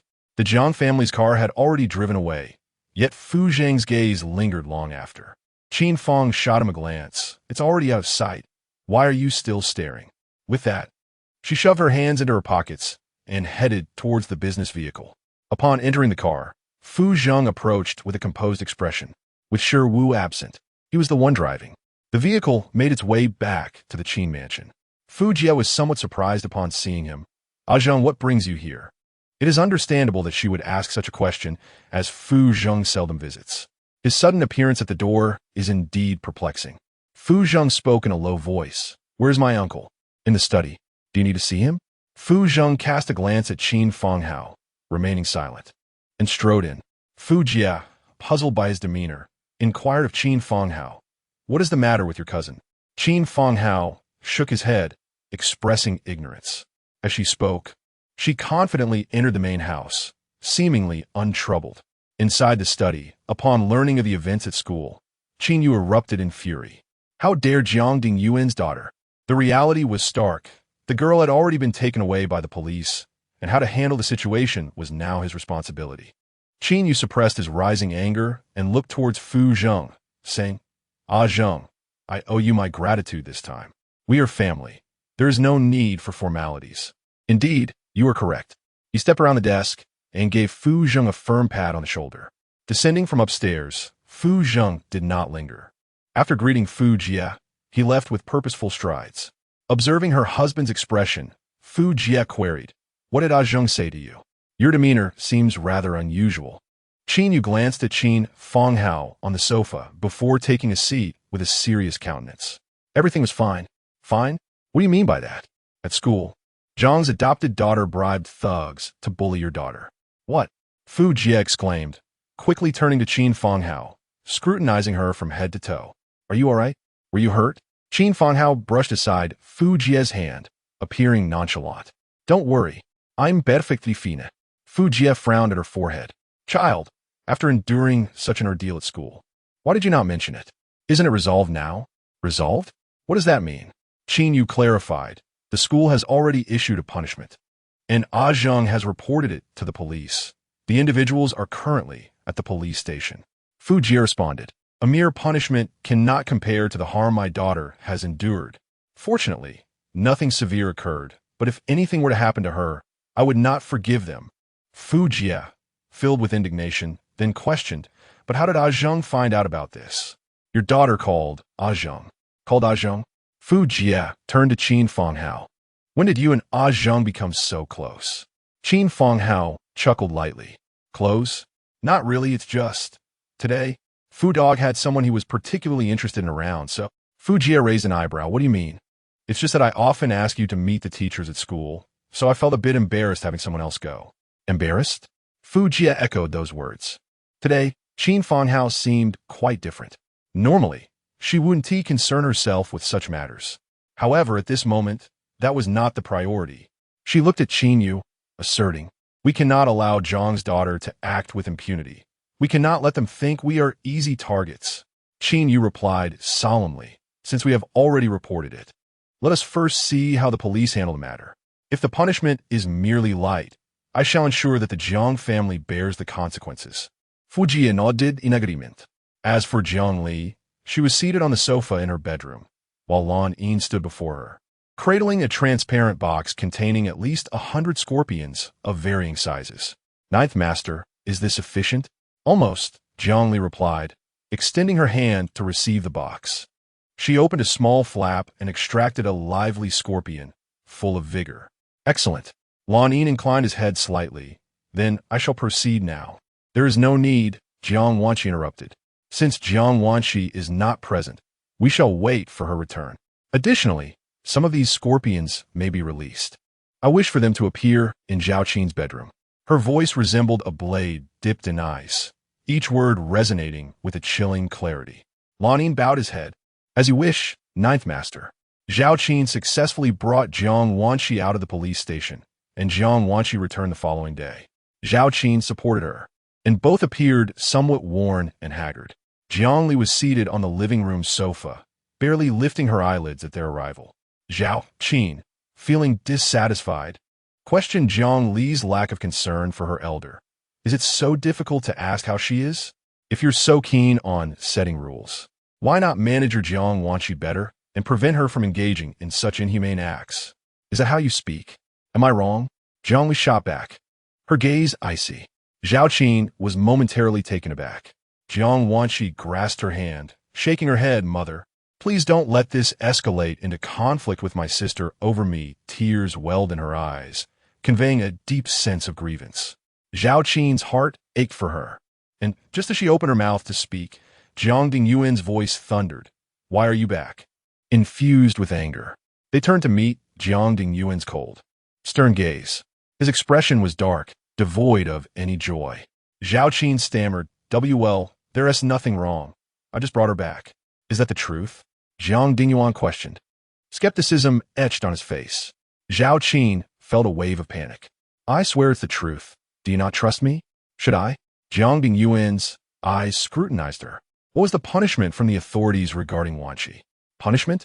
They only imposed a fine and allowed us to take her back for proper guidance. Is that all? Yes. Of course, what else could it be? Zhao Qin's face darkened. Jiang Dingyuan remarked, it's good that it's resolved. Wanqi must learn from this lesson. If she continues to be so reckless, she will face severe consequences. Why, yes, father, Jiang Wanqi nodded. I'll go wash up and change my clothes to shake off the bad luck. Jiang Dingyuan strode past them into the living room. Zhao Qin, glancing at Jiang Li on the sofa, suddenly turned cold. There is another matter. What is it? Jiang Dingyuan, now seated and frowning at her, inquired. Zhao Qin stated, "The compensation of 800,000 promised to Jiang Li should be revoked." Jiang Li lifted her gaze. "Is this a case of killing the donkey after the grinding is done? Though I don't particularly need the money, if Zhao Qin dares to act, I might be compelled to retaliate even more harshly than before." Jiang Dingyuan's brow furrowed deeply, displaying his displeasure. It was agreed upon as compensation. How can it be cancelled? Isn't this a temporary measure? A temporary measure? So, you imply that the promised compensation was merely a means to pacify her from pursuing the matter against Jiang Wanqi? Now that everything has settled, you intend to retract the promise of 800,000? The clinking of the abacus was distinctly audible. Jiang Li contemplated what lesson would be appropriate for Zhao Qin. Perhaps severing a hand would suffice? Zhao Qin gazed at Jiang Dingyuan eagerly, oblivious to the way Jiang Li regarded her, as if she were a specter. Fortunately, Zhao Qin's foolishness was matched by Jiang Dingyuan's clarity. He spoke firmly. "What temporary measure? Once a promise is made, it cannot be rescinded. 800,000, every single penny, belongs to Xiao Jiao. I am not foolish." Had Fu Zhang been aware that they were merely painting a rosy picture for Jiang Li, he would undoubtedly have been unforgiving. 800,000. Consider it a financial misfortune that must be endured. Zhao Qin's face was a portrait of fury. She possessed merely 800,000, while Jiang Li earned a staggering 1,300,000 monthly. How could she reconcile such disparity within her heart? Yet, she still yearned to negotiate. But Jiang Dingyuan rose and ascended the stairs, granting her no opportunity to voice her thoughts. Zhao Qin's countenance grew increasingly grim. Upon catching sight of Jiang Li on the sofa, her disdain intensified. Jiang Wanqi supported her as they climbed the stairs, soothing her with gentle words of comfort, which provided some relief. Upon returning to her bedroom, Jiang Wanqi reclined on the sofa, feeling utterly exhausted in both body and spirit. The tumultuous events of the past 2 days had left her reeling. Had it not been for Zhao Qin finding someone to take the blame, she might have faced imprisonment. Just as these thoughts crossed her mind, the telephone rang. It was Qi Songyan. Surely, he was calling to express concern for her. Her eyes sparkled with hope as she pressed the answer button. Qi Songyan's voice emerged from the receiver. "Wanner, how have you been lately?" Indeed, he was concerned for her. Jiang Wanqi felt a surge of delight as she replied, "Qi Ji, I'm doing well." It was best to keep the unpleasantness from him. It would tarnish her image in his eyes. However, as soon as this thought crossed her mind, she heard Qi Songyan inquire, "And what about your sister?" Jiang Wanqi's eyes widened momentarily, surprised that he was asking about Jiang Li. Thus, Qi Songyan's call was not solely for her sake, but rather to inquire about Jiang Li. How futile it was for her to speak ill of Jiang Li before him if it bore no fruit. Was he genuinely concerned for her? No, that could not be. Qi Songyan was her childhood friend, and she could not allow Jiang Li to steal him away. After a long pause to gather her emotions, she responded, "Sister, she's doing well." Her voice trembled, laced with a hint of suppressed tears. Qi Songyan's brow furrowed slightly. "What's the matter, Wanner?" "It's nothing," she replied, but tears began to flow uncontrollably. "Your voice clearly indicates something has occurred. Wanner, do not be afraid. You can share anything with me." "Really? Is that true?" "Of course. We have grown up together. Am I not trustworthy?" "No, Qi Ji, it's... She stammered, struggling to articulate her thoughts. "What is it?" "It's about my sister." "What happened to your sister?" Qi Songyan's heart tightened at the thought of that cold yet stunning visage. Jiang Wanqi's tears fell in torrents as she choked out, "My sister is being bullied by the female bully at our school." Indeed, Qin Fong was notorious as a school tyrant, so Jiang Wanqi's claim of her being a female bully was not entirely unfounded. Yet, when taken as a whole, her statement was significantly embellished. What do they call this? The villain crying out first. Unfortunately, Qi Songyan could not see through this ruse. Upon hearing that Jiang Li had bullied Jiang Wanqi, his anger surged. Jiang Li was indeed beautiful, but if she dared to bully Wanner, that was an entirely different matter. After all, Wanner was the one who had grown up alongside him. He spoke in a grave tone. "I'm coming over now." He is determined to visit the Jiang family to inquire about Jiang Li thoroughly. Jiang Wanqi, witnessing her scheme come to fruition, permitted a faint smile to grace her lips. She was not without her own support. 20 minutes after the phone call was terminated, Qi Songyin arrived. Jiang Wanqi had been waiting at the door for quite some time. Still clad in the same attire she wore yesterday. She had not changed. Her appearance seemed somewhat haggard, lacking the usual refinement she possessed. This was a deliberate choice, for she understood that Qi Songyin would feel even more sympathetic upon seeing her in such a state. Indeed, as soon as Qi Songyin laid eyes on her, an involuntary expression of concern flickered in his gaze. In just a few short days apart, she had transformed so drastically. Jiang Wanqi approached and linked her arm with his. Greeting him with a smile, "Brother Qi, you have come." Yet, Qi Songyin furrowed his brow, questioning, "Has she been bullying you all this time? Otherwise, how could you have become so worn?" Jiang Wanqi lowered her gaze, remaining silent, which served as an implicit acknowledgement. Instantly, Qi Songyin's anger intensified. "Where is she?" "Brother Qi, please do not let my troubles with my sister cause you distress. I'm fine. Wanner, your kindness is what allows her to." Qs Angni and observed the rash on Jiuchunfang's skin, his heart aching even more. WNR had endured so much hardship. Jiuchunfang shook her head, insisting she was fine. Yet, her tear-filled eyes contradicted her words, revealing her true distress. Qs Angni felt an even deeper pang of sympathy. He raised his hand and gently stroked the top of Jiuchunfang's head. With a smile, she took his arm and led him into the main residence. Just as they encountered Jiuchunfang descending from the staircase, they halted in their tracks. Qs Angni questioned, "Jiuchunfang, why do you torment WNR?" His inquiry was direct and accusatory. Jiuchunfang disregarded him entirely, walking past without a glance. When Qs Angni reached out to grasp her wrist, she deftly evaded him. Before he could react, Jiuchunfang delivered a forceful blow to his chest, propelling him several steps backward. Fortunately, Jiuchunfang caught him just in time, allowing him to regain his balance. Jiuchunfang cast a disdainful glance at him, clearly unimpressed, so weak. Concern etched on her face. Jiuchunfang supported Qs Angni, asking softly, "Are you all right, QG?" Upon seeing him nod, she turned her attention to Jiuchunfang. "How could you push QG? If you were to be injured, would you take responsibility? Isn't this just what he deserves?" Jiuchunfang retorted with contempt. "You should get your head examined." With that, she pivoted and strode toward the liquor cabinet. Qs Angni clutched his chest, still reeling from the force of the blow. Was Jiuchunfang truly a girl? Her strength surpassed that of most men. He furrowed his brow, rubbing his chest as he approached the liquor cabinet, with Jiuchunfang hurrying to follow. As they neared, he addressed Jiuchunfang, who stood at the bar, his voice low and firm. "WNR is your sister. How can you bully her? You are a most unworthy sister." Jiuchunfang lifted a glass from the table, murmuring, "Bullying?" Fixating on the crimson liquid, she suddenly seized Jiuchunfang by her collar, yanking her forward. Jiuchunfang found herself pressed against the bar, her eyes wide with terror, clearly frightened. Qs Angni gasped, "What are you doing?" Jiuchunfang's dark pupils glimmered with a chilling intensity, resembling a bottomless abyss. "If you enjoy tarnishing my reputation, then allow me to solidify it. Let me show you what true bullying looks like." Jiuchunfang trembled in fear. "Sister, I understand my mistake. Please don't." "Still pretending?" Qs Angni was alarmed.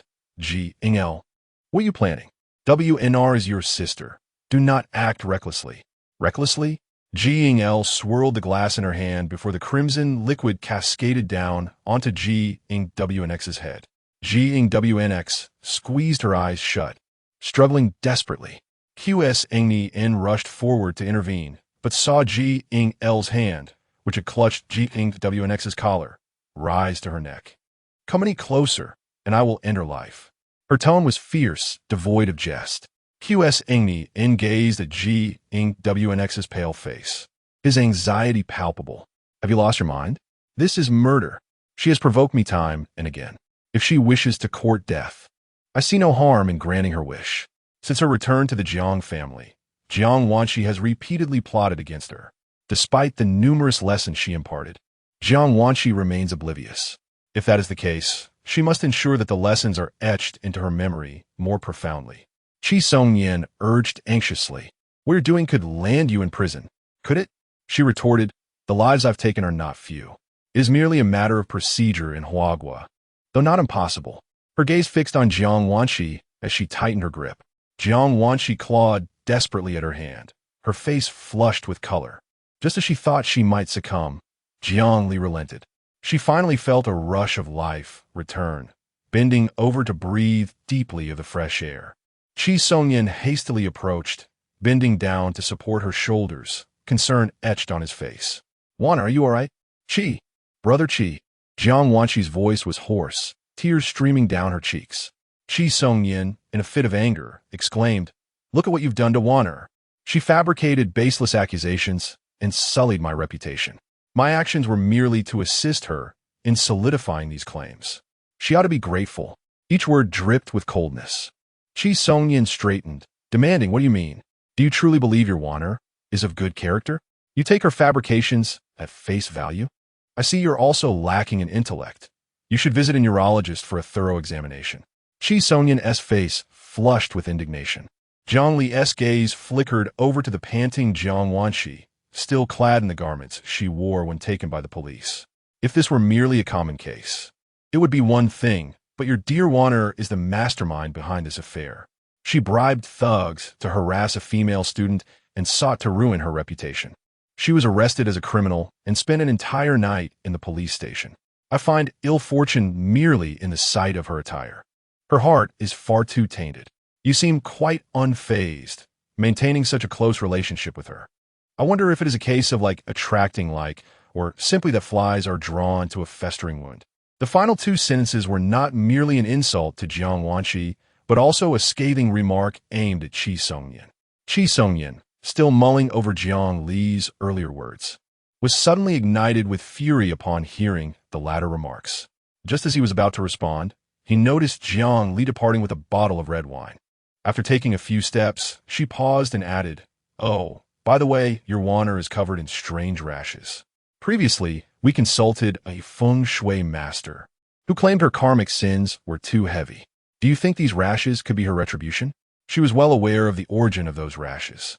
Yet, since Jiang Wanqi had defamed her, her actions were merely a tit-for-tat response. Qi Songyan stood frozen in place. What did she just say? Rashes?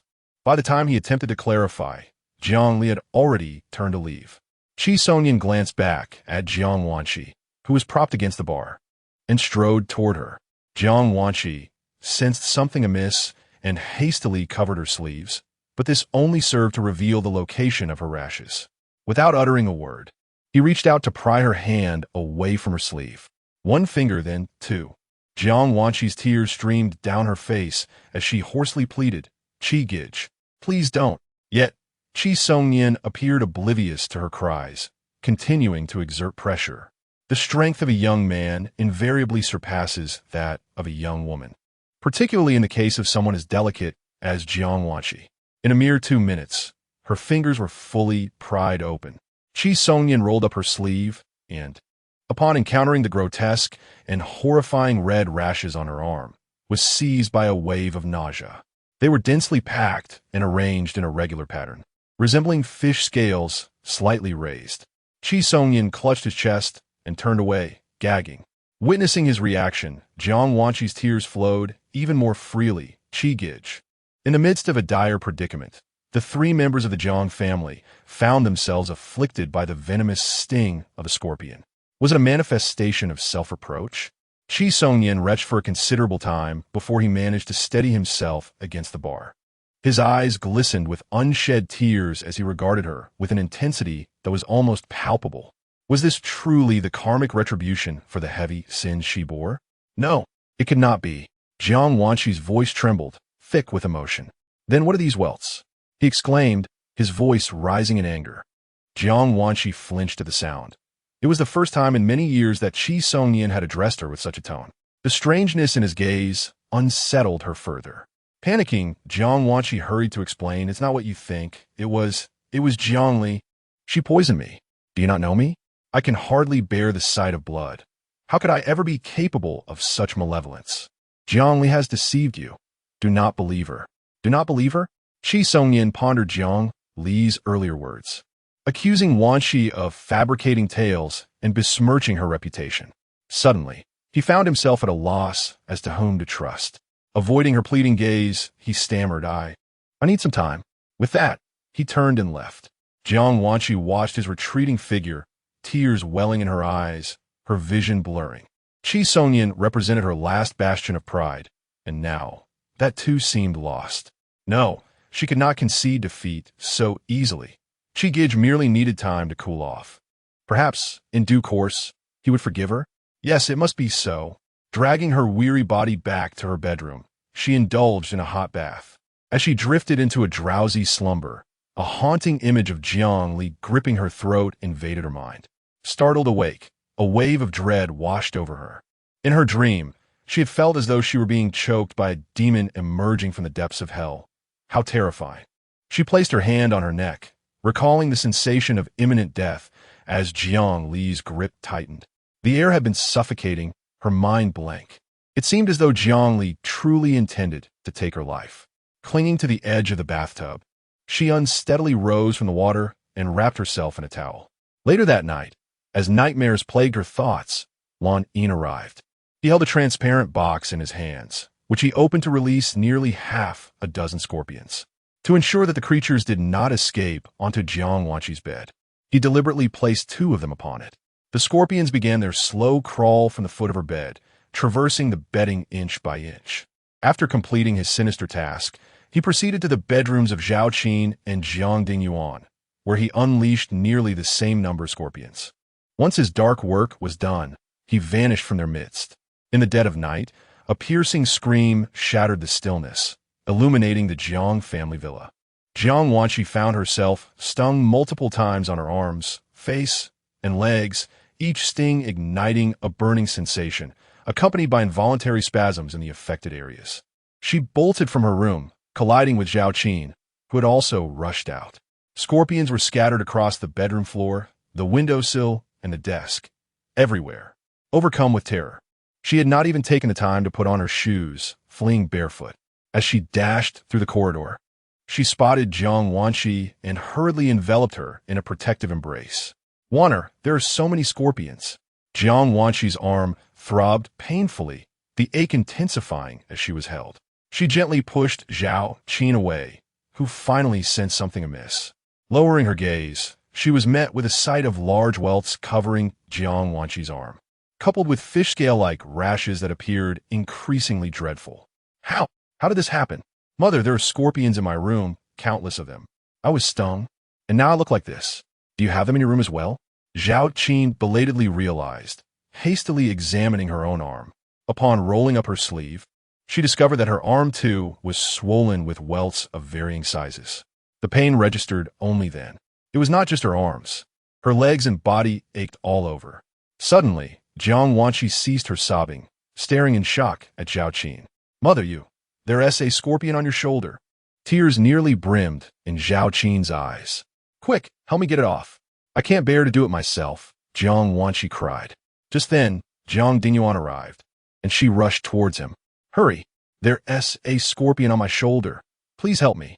Furrowing his brow, Jiang Dingyuan swatted at it with his sleeve. Zhao Qin finally breathed a sigh of relief. Realizing something, she turned to Jiang Dingyuan. By the way, have you been stung? Jiang Dingyuan snorted coldly and strode forward. In her panic, Zhao Qin had only thought of herself, entirely neglecting him. He understood the meaning of the saying, birds of a feather flock together. In times of peril, they flee separately. Zhao Qin, perplexed by Jiang Dingyuan's anger, hurried to catch up with him. Are you all right? Jiang Wanshi followed closely behind. In the living room, the butler stood before the coffee table, his expression grave. Sir, I have contacted Dr. Zhang. He is on his way. Jiang Dingyuan nodded solemnly. How could there be scorpions in the bedroom? The specific circumstances require investigation. Investigation? What have you been doing all this time? How could you not notice so many scorpions entering the house? What use are you? The butler bowed his head. Sir, please calm your anger. The sudden appearance of so many scorpions is likely not a coincidence. What do you mean by that? Jiang Dingyuan inquired, his frown deepening. The servants usually clean with great care. There hasn't been a trace of scorpions until now. It's strange that so many have appeared all at once. At that moment, Dr. Zhang entered with his medical bag. He hurried in, slightly out of breath. What? What happened? Jiang Dingyuan rolled up his sleeve to reveal the stings. I was stung by a scorpion. Can you treat it? Dr. Zhang examined the wounds. What kind of scorpion stung you? Li Butler, go catch one from my bedroom. Yes, sir. Dr. Zhang was taken aback. Catch? Do you mean there are many scorpions in your room? The butler was efficient, soon returning with a scorpion in a teacup. Dr. Zhang glanced at it. A yellow scorpion. It's venomous, but it won't be fatal. The three members of the Zhang family felt somewhat reassured. Dr. Zhang retrieved iodine to disinfect the wounds and extracted the residual venom and impurities. He then administered an anti-venom serum. After a flurry of activity, an hour had passed.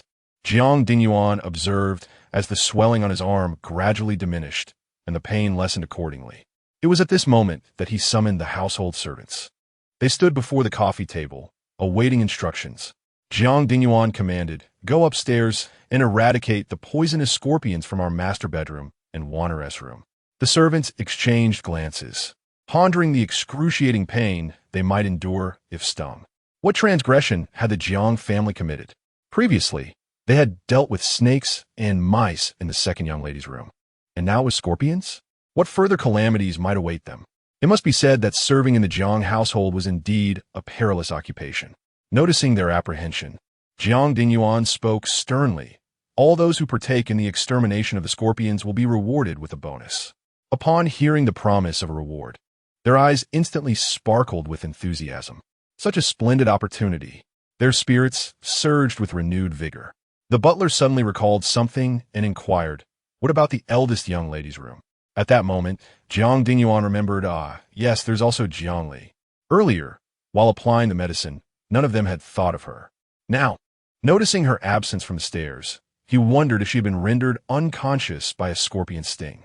The Jiang family enterprise has suffered a devastating blow, leaving Jiang Dingyuan feeling a sense of unease. If anything were to happen to Jiang Li, Fu Zheng would not let him off easily. Overwhelmed by anxiety, he rose abruptly and strode upstairs, with Zhao Qin hastily following suit. Jiang Wanshi, unable to remain seated, would not miss the opportunity to witness Jiang Li's predicament. They reached the bedroom on the second floor. Jiang Dingyuan knocked on the door, yet no response came for a long while. A foreboding sense of dread intensified within him. He glanced at Zhao Qin, urgency etched on his face. "Could you please go inside and check the situation?" Zhao Qin shook her head. I cannot go in. What if there are scorpions inside and they sting me again? I'm still haunted by the memory. Just the sight of those scorpions makes me feel uneasy. With no other option, Jiang Dingyuan turned to a nearby maid. "You, go in and see how the young lady is doing." The maid hurried forward, placing her hand on the doorknob. She pressed down, but it would not budge. The door was locked. Jiang Dingyuan, in a state of distress, turned to the butler. "Go, fetch the key to the door." "Yes, sir," the butler replied, swiftly running to retrieve the key. In a short while, he returned with a set of keys, rummaging through them when, suddenly, the door swung open. Jiang Li appeared, donned in a white nightgown, clearly just awakened, yet her gaze was remarkably clear. "What brings you here?"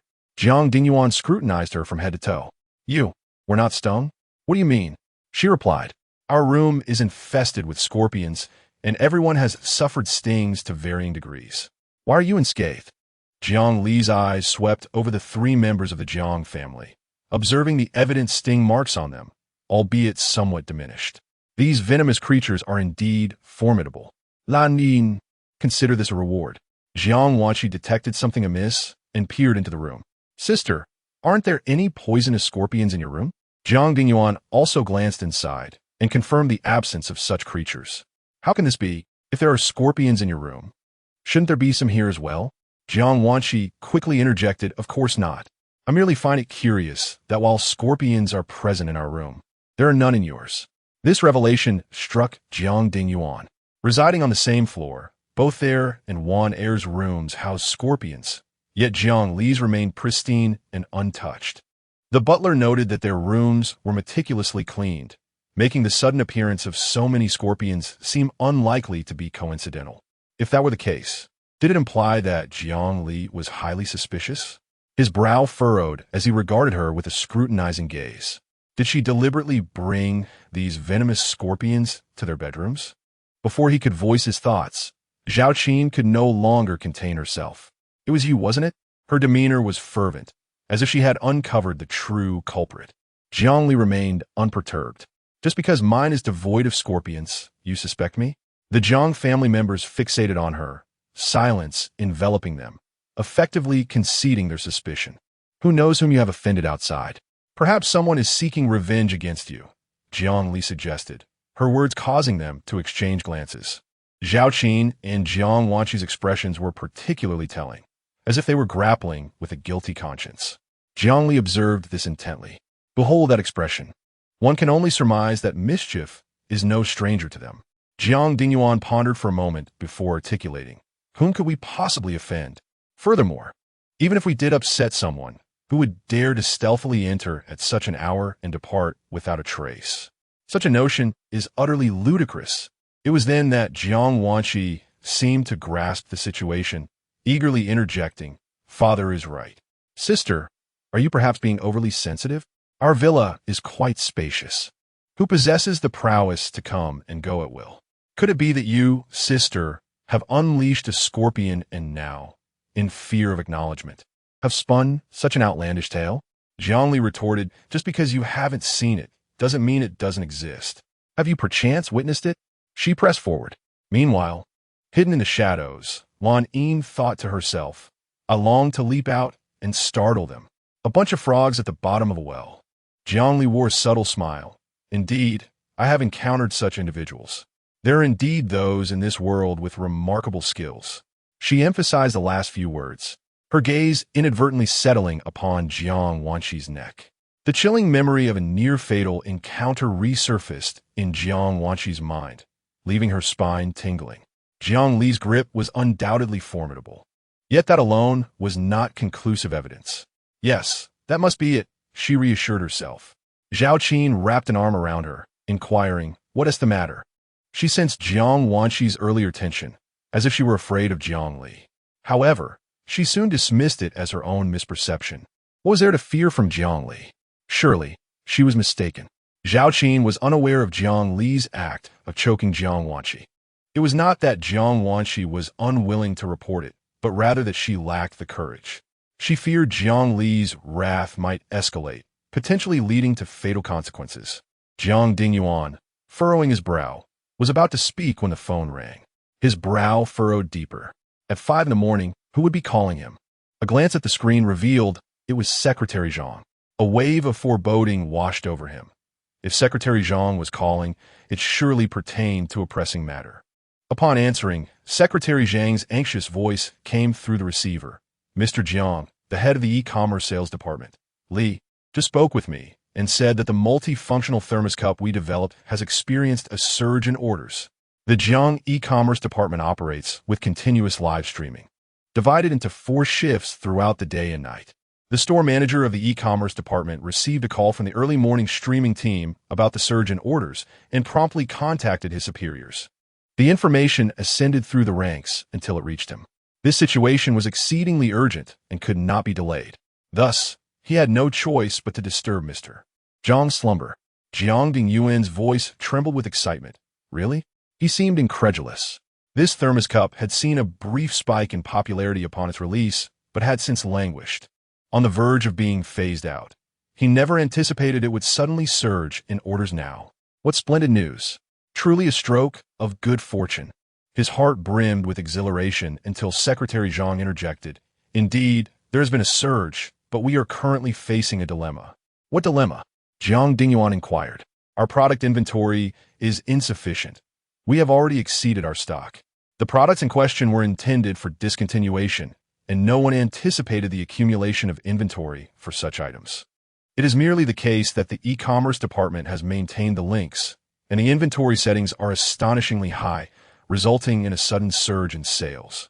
This is a common issue within the Jiang e-commerce department. No one has considered establishing a reasonable inventory. Prior to the product's launch, Sales forecasts appeared promising, and it experienced a brief surge post-launch, leading to an even larger inventory setting. However, subsequent sales have stagnated, and they have not contemplated reverting to a more sensible approach.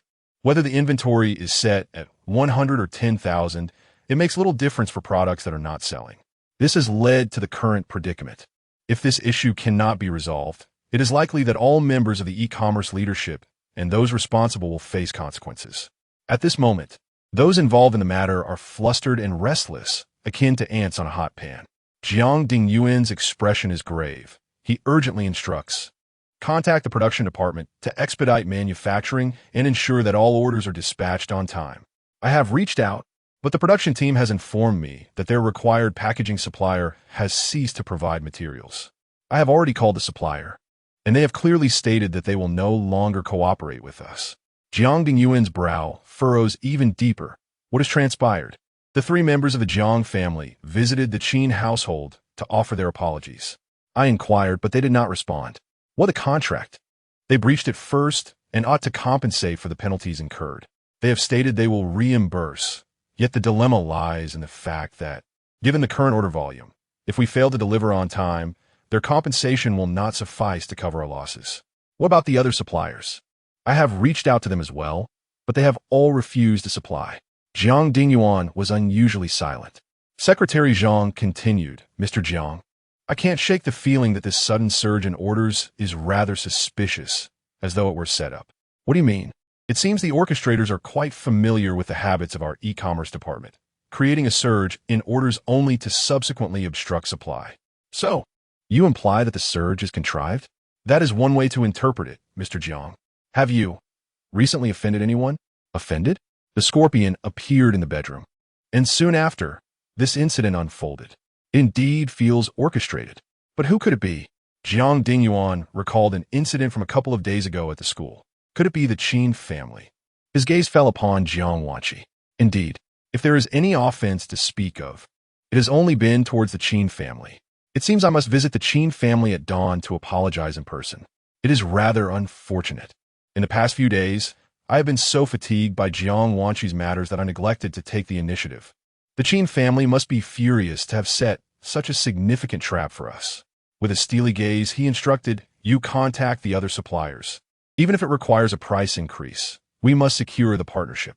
I will handle the remaining matters. Secretary Zhang replied, understood, Mr. Jiang, and hung up the phone. Zhao Qin wore a worried expression. What has transpired? Jiang Dingyuan cast a glance at Jiang Wanqi. What else could it be? Your daughter has caused trouble, and now the Qin family is retaliating against us. You will accompany me to the Qin family tomorrow and sincerely apologize to their young lady. Must we go to the Qin family? Jiang Wanqi asked, somewhat apprehensive. It was not the act of apologizing that frightened her, but the possibility that the Qin family might uncover the truth about their attempts to shift blame. Her father remained oblivious. If he were to discover this matter, she would certainly face severe consequences. What should she do? Sensing her anxiety, Zhao Qin quickly embraced her, seeking to soothe her distress. Jiang Dingyuan averted his gaze, glanced at Jiang Li without uttering a word, and strode away. With the matter concerning the Qin family at hand, the scorpion's presence may not necessarily be Jiang Li's doing. It could also be the Qin family's machination. While it may seem far-fetched, it is not outside the realm of possibility. The world is vast and full of enigmas. Unable to return to his bedroom, Jiang Dingyuan could only retreat to a guest room to endure for a couple of hours. Zhao Qin and Jiang Wanqi also found a guest room to settle into. Morning broke as the first light of dawn appeared, and the servants finally cleared away the scorpions. Placing them in a large box, they had thoroughly disinfected the villa inside and out, leaving them exhausted and bent over.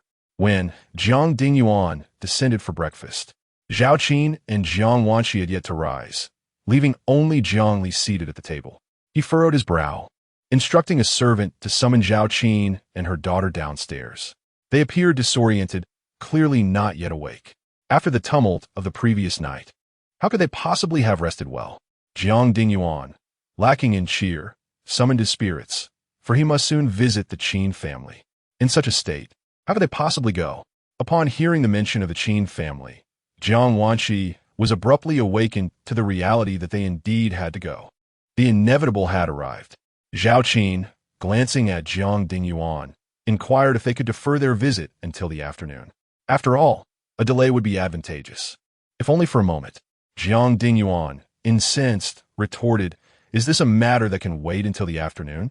The company is in dire straits. A minute's delay could expose you to tremendous risks." Startled, Zhao Qin murmured her understanding and acquiesced to the impending visit. Jiang Dingyuan, wishing to avoid further discourse with her, turned his attention to Jiang Li. "Xiaojiu, you must accompany us as well. It was you who saved the Qin family's daughter that day. It is evident that your relationship is amicable. Your presence may facilitate the proceedings." However, to his surprise, Jiang Li flatly refused, stating, "Whoever caused the trouble should resolve it. It is no concern of mine." Jiang Dingyuan furrowed his brow, exclaiming, "How can it not concern you? Honor as your sister is that of any significance? Moreover, I have never acknowledged her as such." Her voice carried a chilling resonance, as if penetrating the very soul. Jiang Dingyuan longed to slam his fist upon the table, to unleash the fury festering within him. Yet this was Jiang Li. To express anger towards her could result in her reporting to Fu Zheng, bringing ruin upon the Jiang family once more. They were not to be trifled with. He could only suppress the rage simmering beneath the surface. After breakfast, Jiang Dingyuan set forth with Zhao Qin and Jiang Wanqi towards the Qin residence. Their vehicle halted before the grand entrance of the Qin mansion, whereupon the doorman, upon recognizing them, hurried inside to report. Yet they were left waiting for over an hour before he finally appeared, clearly intending to assert his authority. The gatekeeper opened the door, permitting the Jiang family's vehicle to enter. The car wound its way around a circular garden and came to a stop before the main residence. The butler guided them inside.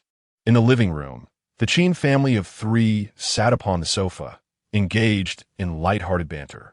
Upon catching sight of their visitors, their demeanor soured immediately. Fu Jie remarked, "I was wondering who it might be. It is Jiang Zong. Pray tell, what brings you and your wife and daughter to my Qin family?" Jiang Dingyuan, awkwardly smiling, replied, "I can offer my apologies." "Apologies?" Fu Jie's gaze flicked to the gift box he held. "Is this the extent of your offering? The Jiang family has truly fallen on hard times to present such meager gifts." She showed no courtesy, directly criticizing the gift Jiang Dingyuan had brought. He discerned the intent behind her words, but could not retort. This visit was indeed meant for an apology, and he ought to humble himself. "Then, Mrs. Qin, please tell me what sort of gift you desire. I shall procure it for you." "A gift? My Qin family is far from impoverished. We do not covet the offerings of the Jiang family. Moreover, would I dare accept your gifts? I would not wish to find myself besieged by ruffians. Should you attempt to bribe them to obstruct my daughter on her path?" As she spoke, her gaze swept over Jiang Wanqi, whom the city heralded as a wise and talented daughter of the Jiang family. Yet, today, she appeared to be nothing remarkable. Furthermore, with such a heart as hers, no amount of education would suffice. She would only become a source of calamity. Her words were merciless. Jiuchunfang sat nearby, observing the exchange. For the first time, she realized how sharp her mother's tongue could be. Look at how this family is left unable to hold their heads high. What a thrill! Zhao Qin's expression faltered. This was the daughter she had nurtured with care, yet to see her so ridiculed was unbearable. She lifted her gaze, meeting Fu Jie's eyes. "Madam Qin, your words are rather harsh." "Oh, are they harsh? I am merely stating the truth. If you find it hard to accept, that is your own issue. It can only be said that you are unwilling to confront reality. Deep down, you know your daughter is quite wicked." The Qin family demanded that Jiang Wanqi surrender herself. It was rare for her to resort to such malicious attacks against another woman. However, Jiang Wanqi was different. She had plotted against her daughter, which crossed a line she could not tolerate. Yet, Jiang Wanqi was also the cherished daughter of Zhao Qin. With a stern expression, she cast a displeased glance at Fu Jie. Mrs. Qin, hailing from an esteemed lineage, was indeed. Silence. Jiang Dingyuan's sharp reprimand interrupted her words. "Have you forgotten our purpose for being here?" Zhao Qin had not forgotten. They were here to apologize. However, Mrs. Qin's humiliating treatment of Wanner left her utterly incensed. Fu Jie observed them with amusement, If Madame Jiang has something to say, feel free to speak. What can I do? Jiang Dingyuan quickly interjected, imploring Mrs. Qin not to misunderstand, asserting that his wife bore no ill will. His demeanor was humble and conciliatory. Oh, Mr. Jiang seems to have a profound understanding of your wife. Knowing precisely what resides in her heart, Fu Jie remarked, her gaze shifting to her husband. You ought to learn from Mr. Jiang. Look how well he understands his wife. The moment Madame Jiang opens her mouth, he knows what she intends to say. The sarcasm was palpable. Qin Yu's expression soured. He recognized the derision in his wife's words directed at the Jiang family. Yet, even in mockery, she had still complimented Jiang Dingyuan. He frowned, questioning whether Madame Jiang was incapable of speaking for herself, implying that it was unnecessary for him to intervene. Jiang Dingyuan quickly responded, "You are right, Mr. Qin." He then discreetly signaled to Zhao Qin. Zhao Qin finally spoke. What my husband just said is precisely what I wish to convey. I truly bear no malice towards Mrs. Qin. She articulated this last sentence with particular emphasis. Mrs. Qin, raised in a prestigious family, embodied grace and decorum in every gesture. Jiang Wanqi observed this scene with a heart full of resentment. The Qin family was exceedingly overbearing. What was so remarkable about having a bit of power? They treated others with such disdain, trampling upon their dignity without fear of retribution. Lost in thought, she began to blame Jiang Dingyuan. The Jiang family had languished at the bottom for years. If only he had exerted more effort, perhaps they could have avoided the humiliation inflicted by the Qin family today. With a smile, Fu Jie remarked, Mr. Jiang and Madame Jiang truly are a united couple, but can one still uphold the virtue of refinement after speaking so harshly about your daughter? Zhao Qin lowered her head, acknowledging Mrs. Qin's critique as valid. Wan indeed had been willful. What I meant was not mere willfulness. She shot a piercing glance at Zhao Qin, her tone heavy. Zhao Qin quickly revised her statement. It is Wanner's intentions that are misguided. This sentiment did not genuinely reflect her heart, but under the circumstances, she had no choice. To avoid offending the Qin family, she could only sacrifice Wanner's dignity for the moment. Once they returned home, she would make amends. At last, Fu Jie withdrew her gaze and sat down. Finally, they could take a seat. The three members of the Jiang family stepped forward towards the sofa. Once seated, Jiang Dingyuan offered an awkward smile. Mr. Qin, we are here today primarily to apologize to Miss Qin for what transpired the other day. Apologize? I fear Mr. Jiang's words of contrition are beyond our capacity to accept. Qin Yu replied, his voice grave. Jiang Dingyuan was taken aback. What do you mean, Mr. Qin? How could you find it unacceptable? Is Mr. Jiang truly oblivious? Qin Yu pressed. Do you not understand why Miss Jiang was released from the police station so swiftly? Jiang Dingyuan remained bewildered. Did they not say everything was fine? Which is why Zhao Qin and Jiang Wanqi felt their hearts leap into their throats. It was over. The Qin family had indeed discovered the truth. Qin Yu continued. Miss Jiang was involved in hiring someone to inflict harm, yet she was released from the police station after just one night. Is Mr. Jiang not curious about this? Or do you perhaps have a hand in this matter, feigning ignorance? Jiang Dingyuan was increasingly confused. What do you mean by that? Are you implying I engaged in some covert dealings? That would be a grave injustice against me. I have not intervened at any point. Wanqi was released by the police. They said there was no issue, so... No, that's incorrect. A sudden realization struck him, and he turned to Zhao Qin. It was you who said the police required a fine to be paid for Wanqi's release. How could you have been so gullible? Reflecting on it now, everything seemed amiss. Speak the truth. How did Wanqi return? Zhao Qin appeared anxious. Of course, the police instructed me to bring her back, she stammered. Still lying. I swear I am not. It was the police who said Wanqi was fine, which is why I... Fu Jie interjected coldly. Rather than speculate on why Miss Jiang was unharmed, perhaps Mrs. Jiang could elaborate? Elaborate? Zhao Qin quivered. Jiang Dingyuan's voice rose in anger. Speak. Jiang Wanqi, frightened, edged closer to Zhao Qin, her hands twisting her sleeves. After a prolonged silence, Zhao Qin hesitantly confessed. It was I who found someone to take the blame for Wanqi. Rather than wait for the Qin family to expose the truth, it was better for her to admit it herself. Jiang Dingyuan's expression changed dramatically. What? Zhao Qin, you have truly become increasingly audacious. No wonder the Qin family has suddenly targeted the Jiang family's business. It is all because of you. Did she not realize that only by holding Jiang Wanqi accountable could they truly appease the Qin family? Instead, she took it upon herself to extricate Jiang Wanqi, causing irreparable damage to their family's enterprise. If this led to a rupture in their financial stability, he would never forgive her.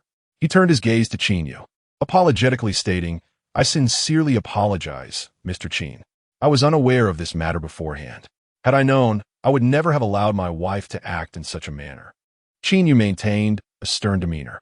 And how does Mr. Jiang intend to resolve this? You mean to suggest that Jiang Wanqi should turn herself in? Their objective was not the Jiang family's business, but rather Jiang Wanqi, the true instigator of the harm inflicted upon their daughter. Jiang Wanqi gasped in shock. Turn myself in? How could that be? What if I end up imprisoned? What will happen to me afterward?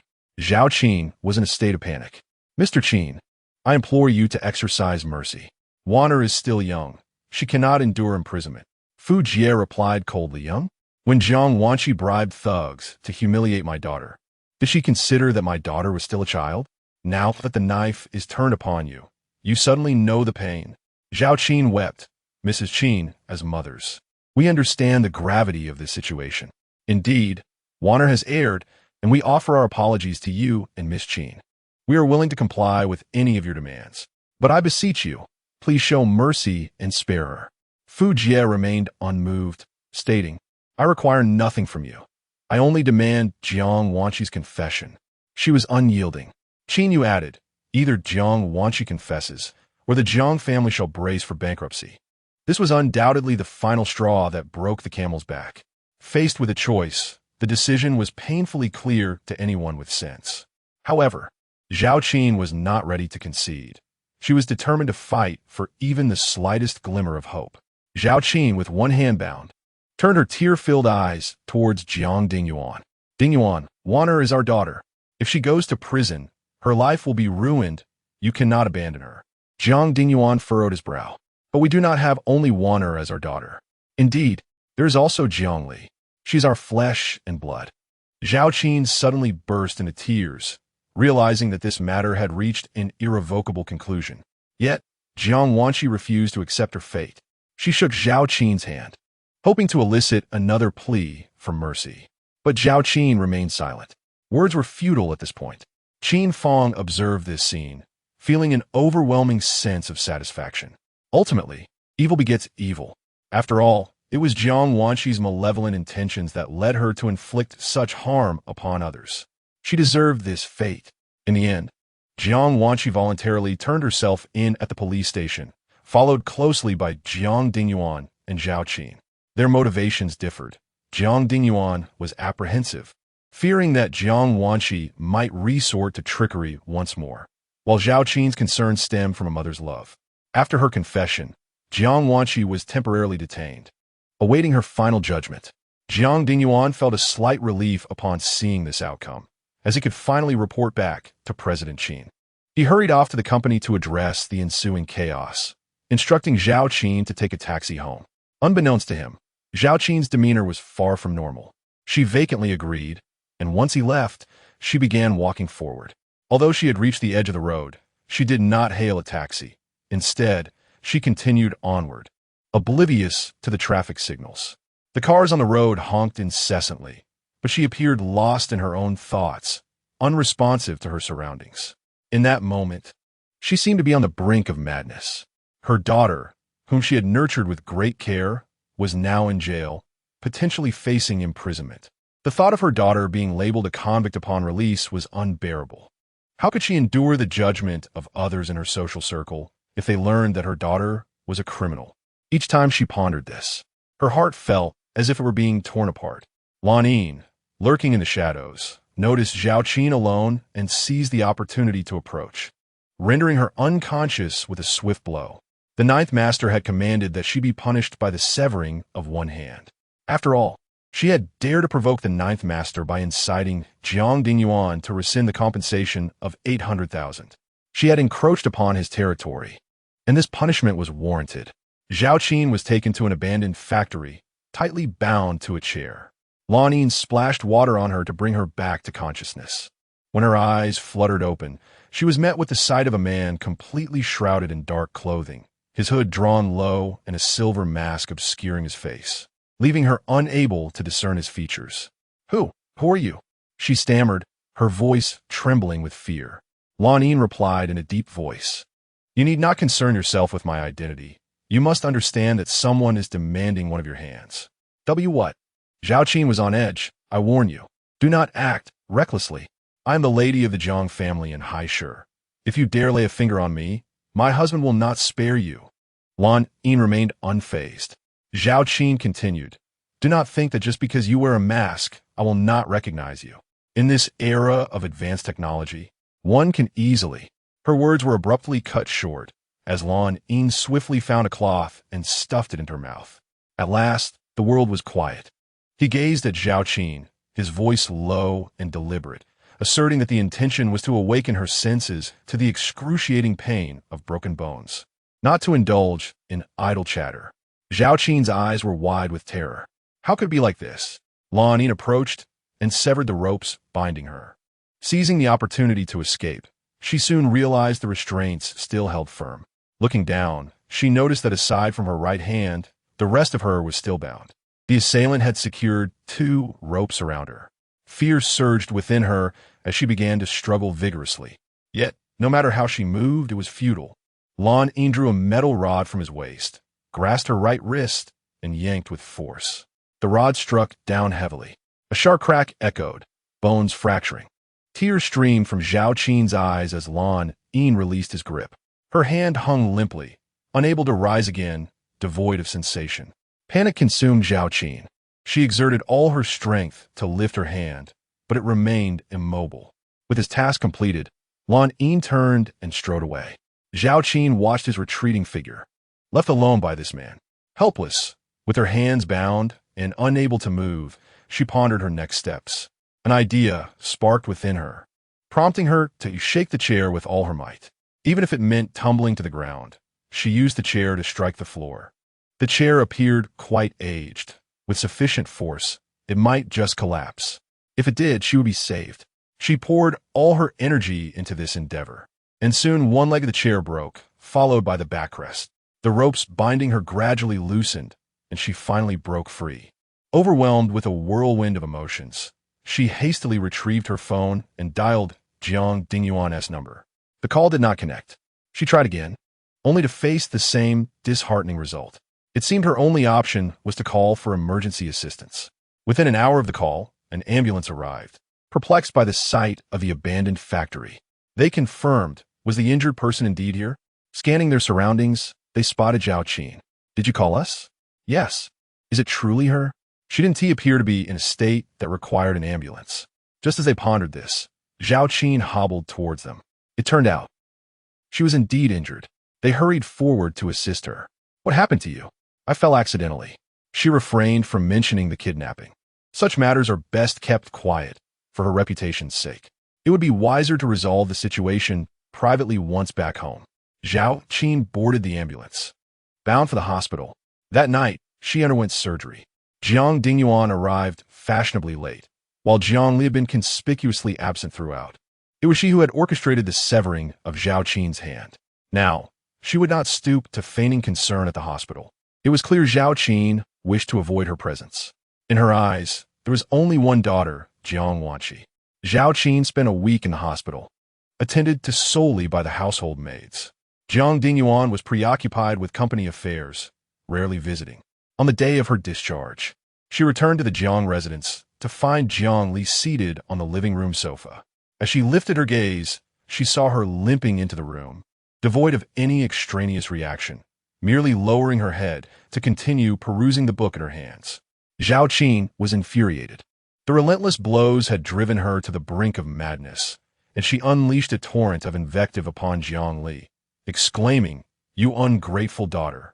Do you not even acknowledge your own mother? Upon seeing me, you exhibit no reaction whatsoever." Jiang Li raised her eyes once more, her gaze as frigid as ice. "What kind of reaction do you desire? I am your mother, and I have been hospitalized. Should you not come to visit me? Why should I?" She retorted, "If I go, Will that ensure your recovery? Zhao Qin was momentarily at a loss for words. Will it help? No. Jiangli was not some miraculous elixir that could effect a cure simply by her presence. On the contrary, one might argue that her visit could provoke further distress. After all, this daughter had a knack for inciting her ire. During her days in the hospital, she secretly hoped Jiangli would not come. Yet, the thought of her absence left a void in her heart. After all, Jiangli was her own flesh and blood. How could she remain indifferent to such a significant event as her injury and hospitalization? If Wanner were here, this would never have been the case. 086 Jiang Wanshi has been imprisoned, and the Qin family bears the burden once again. The mere thought of Jiang Wanshi brings a pang of sorrow to Zhao Qin. Just a few days ago, Jiang Dingyuan visited her, informing her that Wanner has been sentenced for 6 months. Upon hearing this verdict, she was overcome with tears, and her heart was left in turmoil for a long time.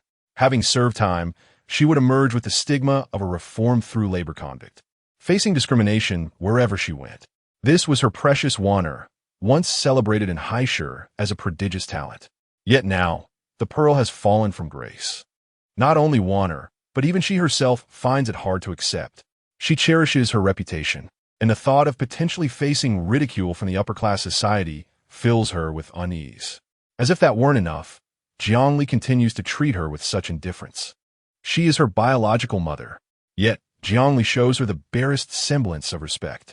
Jiangli is truly unfilial. The more she pondered, the angrier she became, especially upon seeing Jiangli, whose mere presence ignited a tempest of fury within her.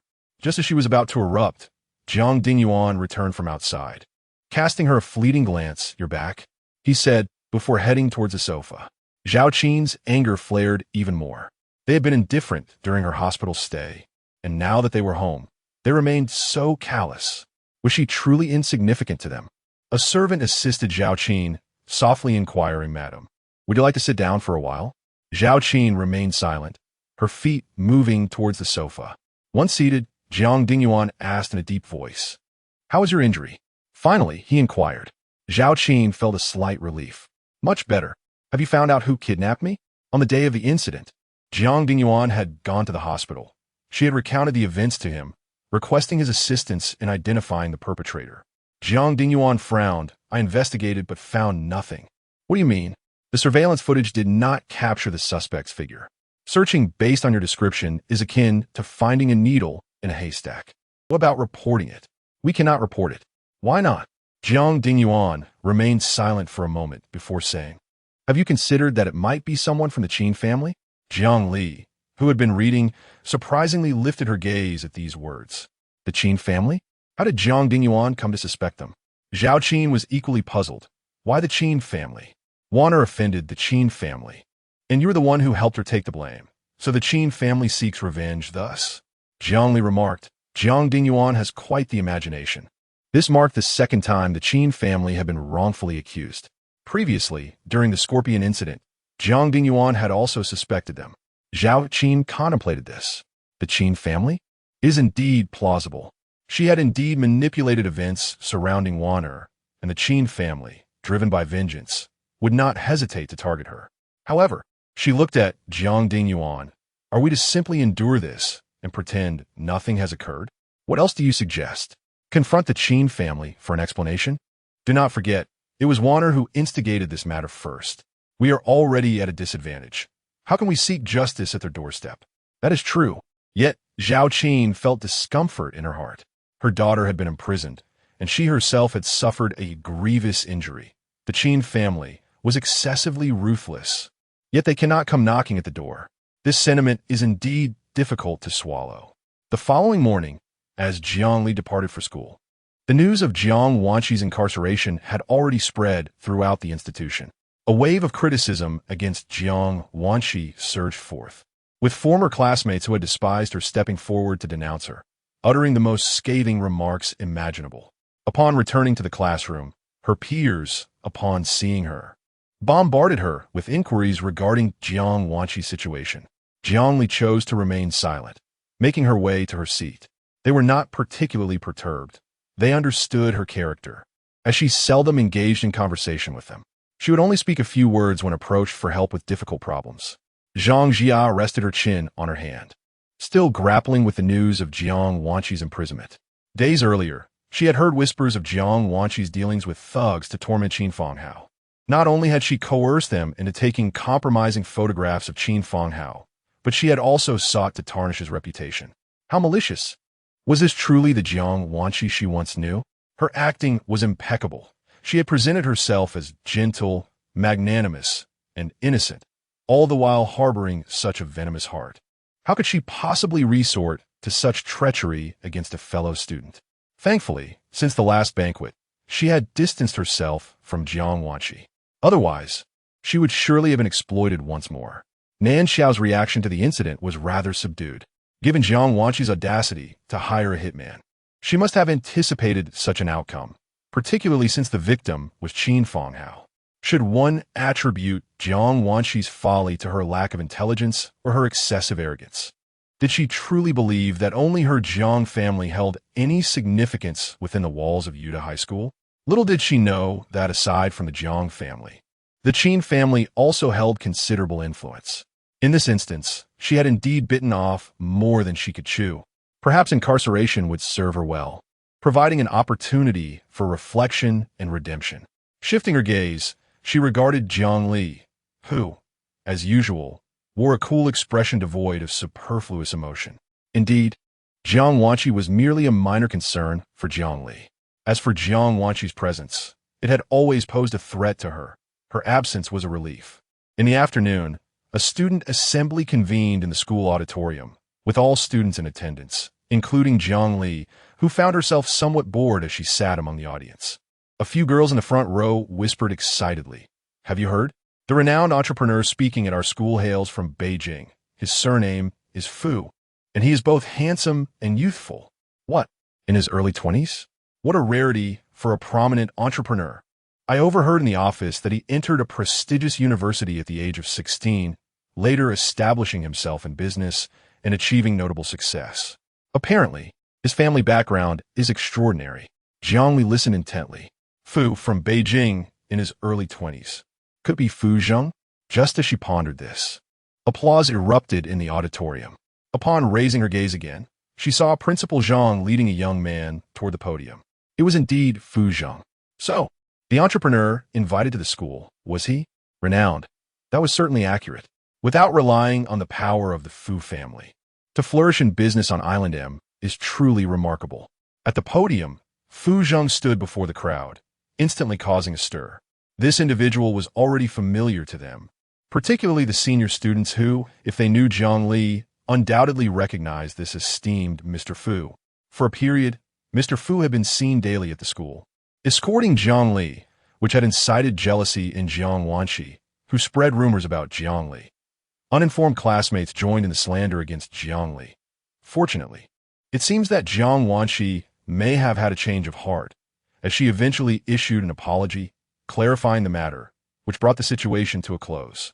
Now, looking at the person on stage, radiating such brilliance, they felt that the previous gossip was utterly absurd.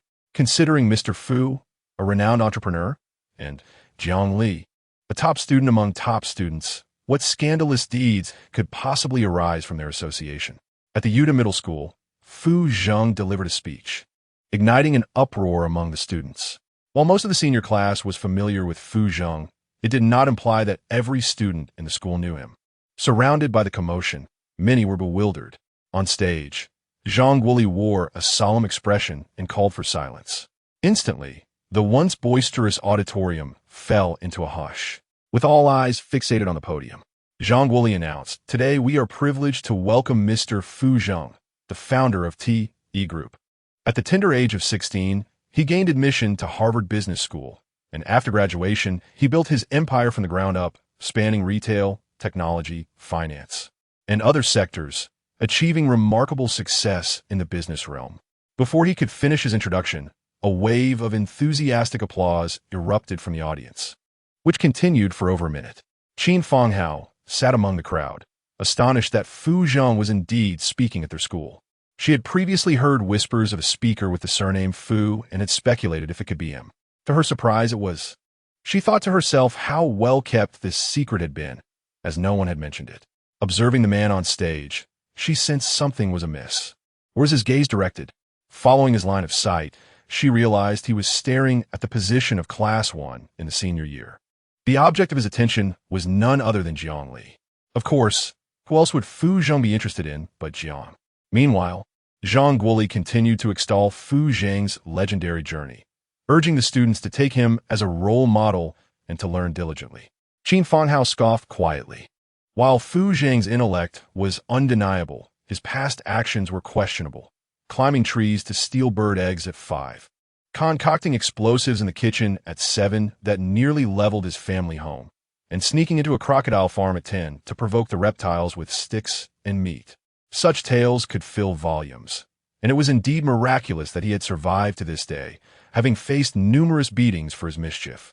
On stage, Fu Zheng began his address, microphone in hand, standing tall and composed. The audience's gaze was riveted on him, yet his own eyes remained fixed in one direction. When Jiang Li lifted her gaze, their eyes met.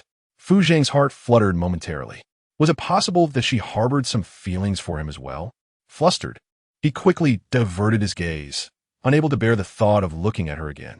Meanwhile, Xie Ziyi, seated in the audience, pondered if this was the so-called partner of Jiang Li. Their first encounter had been at a family gathering at the Jiang residence, where he had invited Jiang Li to dance, only to be declined. Even then, he sensed an unusual connection between them. Subsequently, he had witnessed Fu Zheng dropping Jiang Li off at school several times, further solidifying his belief in their closeness. Now, as Fu Zheng spoke at the school, Xie Zi couldn't help but wonder if his presence was also for Jiang Li. He turned his head to glance back, finding Jiang Li seated just behind him, her attention fixed on the speaker. A weight settled in Xie Zi's heart. Fu Zheng had entered university at 16 and had become a renowned entrepreneur in his 20s.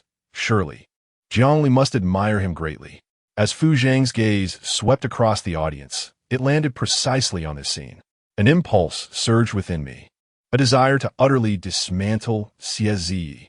Look, keep staring, and I shall gouge your eyes out. Shi Wu stood at the side of the podium, witnessing this scene and clicking his tongue in disbelief. How could he be so? Had he forgotten that he was there to deliver a speech? Could he not exhibit a modicum of professionalism? It is worth noting that the prestigious institutions that regularly invite him for speeches are numerous, yet he consistently declines, offering them no courtesy whatsoever. Yet, upon arriving at Yuda High School, the moment Principal Zhang casually mentioned it, he immediately acquiesced. To make matters more absurd, he even generously donated funds to the school, claiming it was for the educational fund. Truly, he would go to any lengths just to meet Miss Jiu. As Fu Zheng concluded his speech, a wave of enthusiastic applause erupted from the audience, resounding for an impressive 2 minutes. Their eyes sparkled with admiration as they gazed upon Fu Zheng. His oration was nothing short of magnificent, leaving them profoundly enlightened. Following the speech, the question-and-answer session commenced. Audience members eagerly raised their hands, and Fu Zheng began selecting individuals to pose their queries. He randomly pointed to a girl situated toward the back of the auditorium.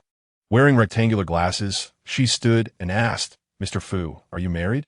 Fu Zheng was momentarily taken aback, instinctively glancing at Jiang Li in the audience before responding gravely. "I cannot answer that." The young lady reluctantly took her seat, visibly disappointed. He then called upon another student, this time a boy, who inquired, "Mr. Fu, how can I become as outstanding as you?" "Read more," Fu Zheng replied succinctly. "Is that all?" The male student appeared perplexed for a brief moment before nodding, convinced that there was profound meaning behind Mr. Fu's words. After all, did not the adage state that there are treasures within books? As long as he diligently pursued his studies, even if he could not reach Mr. Fu's level, he should not fall too far behind.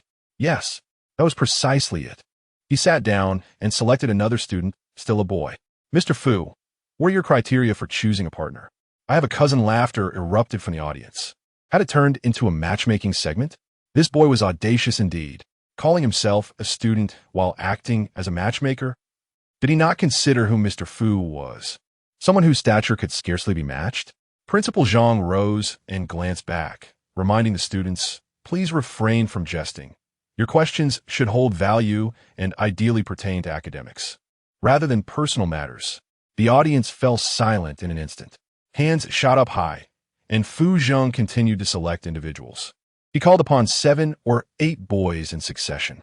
The question and answer segment concluded, and Fu Zheng descended from the stage to take a seat in the front row among the leadership. His gaze drifted toward the back, where Jiangli rested her chin on her hand, her eyes slightly lowered. Principal Zhang took the stage to announce that the TE group would be donating an educational fund to the school, emphasizing that the funds would be allocated for scholarships.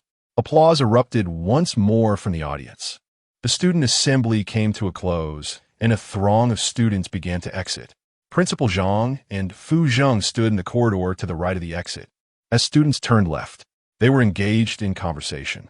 As Jiangli exited the classroom, intending to leave directly, she was halted by Fu Zheng's call, Xiao Jiao. She paused her steps and turned to look at him.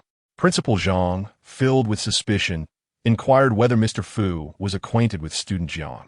Indeed, we are. Close friends. Close friends? Principal Zhang glanced at Fu Zheng and then at Jiang Li, seemingly grasping the reason behind the rumors of the elusive Fu Zheng, who effortlessly accepted the invitation to give a speech at the school. It appeared he had a friend here. Recalling the last encounter in the principal's office, it seemed Mr. Fu had defended student Jiang. This revelation rendered everything comprehensible. As Qin Fanghao emerged from the classroom, her hands tucked into her pockets, she did not believe that Fu Zheng would acknowledge their relationship in such a setting. Striding confidently, she was about to blend into the crowd when Fu Zheng called out again, Qin Fanghao. Her pace faltered. Had she imagined it? How could she possibly hear Fu Zheng calling her?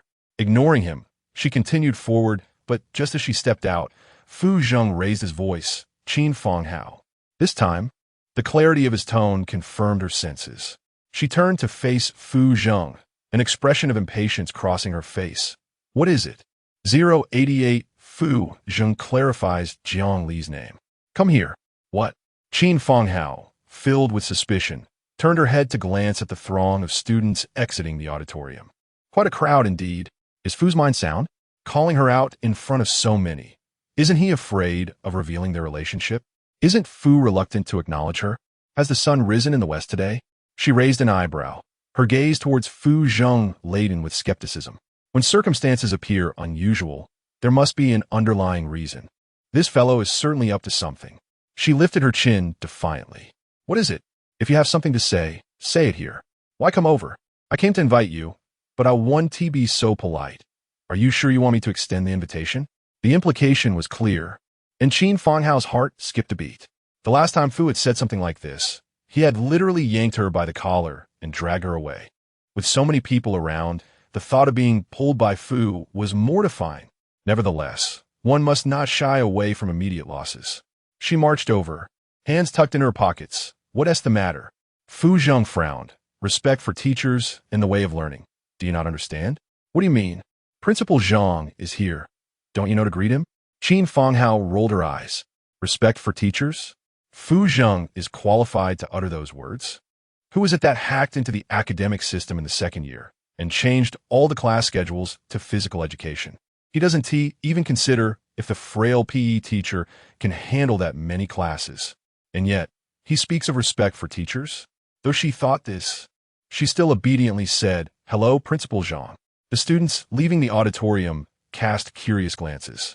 Is this Qin Fanghao from Class 9? How is she standing with the principal and Fu Zheng? Not only Qin Fanghao, but also Jiang Li from Class 1 is present. What kind of relationship do they have with Fu Zheng? They seem quite familiar. I know. Fu Zheng came to the school gate to pick up Jiang Li before. They seem to be friends. Then what about Qin Fanghao? She can't possibly be Fu Zheng's friend too. Can she? Qin Fanghao is Fu Zheng's cousin. This revelation caused a stir among the crowd. All eyes turned to Qin Fanghao. Fu Zheng and Qin Fanghao are relatives. Goodness, the Qin family is truly a top-tier powerhouse. Even Fu Zheng is their relative. Such strength is indeed extraordinary. What's the big deal? They might just be distant relatives with little connection. Someone in the crowd sneered. The one who had just exposed Fu Zheng and Qin Fanghao's relationship stepped forward. Qin Fanghao's mother is Fu Zheng's aunt. Can you call that a distant relative? His voice was loud enough for those nearby to hear. The girl was momentarily speechless. How do you know? The boy turned to look at Fu Zheng, a subtle smile playing on his lips. I'm in the same class as Qin Fanghao. I know just as much as you do. Some in the crowd recognized the boy and immediately chimed in, yes. He is from class 9, named Zhang Shuren. Zhang Wuli glanced at Fu Zheng off to the side. If I'm not mistaken, that young man just now was indeed him, right? Do they know each other? Qin Fanghao furrowed her brows. Hey, how does that fellow know about her relationship with Fu Zheng? She rolled up her sleeves, preparing to step forward, only to be halted by Fu Zheng, who grasped the back of her collar. Where do you think you're going? Stay put. Qin Fanghao shot an angry glare at Fu Zheng. Jiangli cast a sidelong glance at Zhang Xian and then at Fu Zheng. Do you know each other? She inquired calmly. Qin Fanghao was momentarily taken aback. What? Fu Zheng replied, not exactly. Qin Fanghao turned her head to look at the figure in the crowd, and then, as if realizing something, she began to swing her fist at Fu Zheng. She wondered why Fu Zheng would call out to her in public. It must have been intentional. Zhang Xian must have been bribed by him. Was it to vindicate Jiangli? She looked towards Jiangli. Clearly, Jiangli had arrived at the same conclusion. Whispers began to circulate among the crowd. It turns out that President Fu and Qin Fanghao are cousins. No wonder when Qin Fanghao was bullied by thugs, Jiangli came to her rescue. All for President Fu's sake? I have a bold hypothesis. Is it possible that Jiangli knew Qin Fanghao first, before meeting President Fu? Regardless of who knew whom first, the relationship among the three remains innocent. One wonders who spread such malicious rumors in the first place. Just because President Fu and Jiangli are close, it has turned into something scandalous? Honestly, what age are we living in? Such feudalistic thinking still persists. By the way, let me interject. That gossiping fool is currently doing hard time in prison. At this moment, Jiang Wanqi, cleaning the toilets in prison, sneezed. She rubbed her nose and continued scrubbing the latrine. Meanwhile, Jiang Li observed this scene and remarked softly, this matter has already been resolved. Isn't your action redundant? Preventive measures. Fu Zheng replied, turning to look at her. Besides, this situation arose because of me, so it should be resolved by me. From now on, no one will dare utter a not about you. This was the effect he desired. They spread rumors because they did not know him. Now that he has made an appearance in the auditorium, and with Qin Fanghao as connection backing him, no matter how they fabricate stories, they can no longer claim he and Xiao Jiu are not innocent.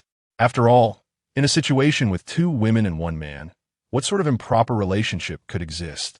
Moreover, one of them is his blood relative cousin. If Qin Fanghao were aware of Fu Zheng's intentions, she would surely exclaim, Fu dog, you truly are a dog. You brazenly exploit me, don't you?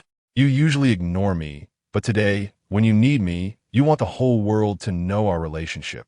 Is that why you're called Fu dog? No one can compete with you in that regard.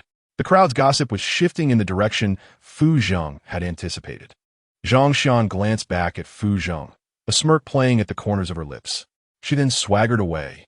Qin Fanghao frowned, pondering just how much Zhang Xian had gained from Fu Zheng to be so loyal in assisting him. As the crowd in the auditorium gradually dispersed, Zhang Guoli escorted Fu Zheng to the school gate. Jiang Li and Qin Fanghao returned to their classroom, where a serene atmosphere prevailed. Not only had they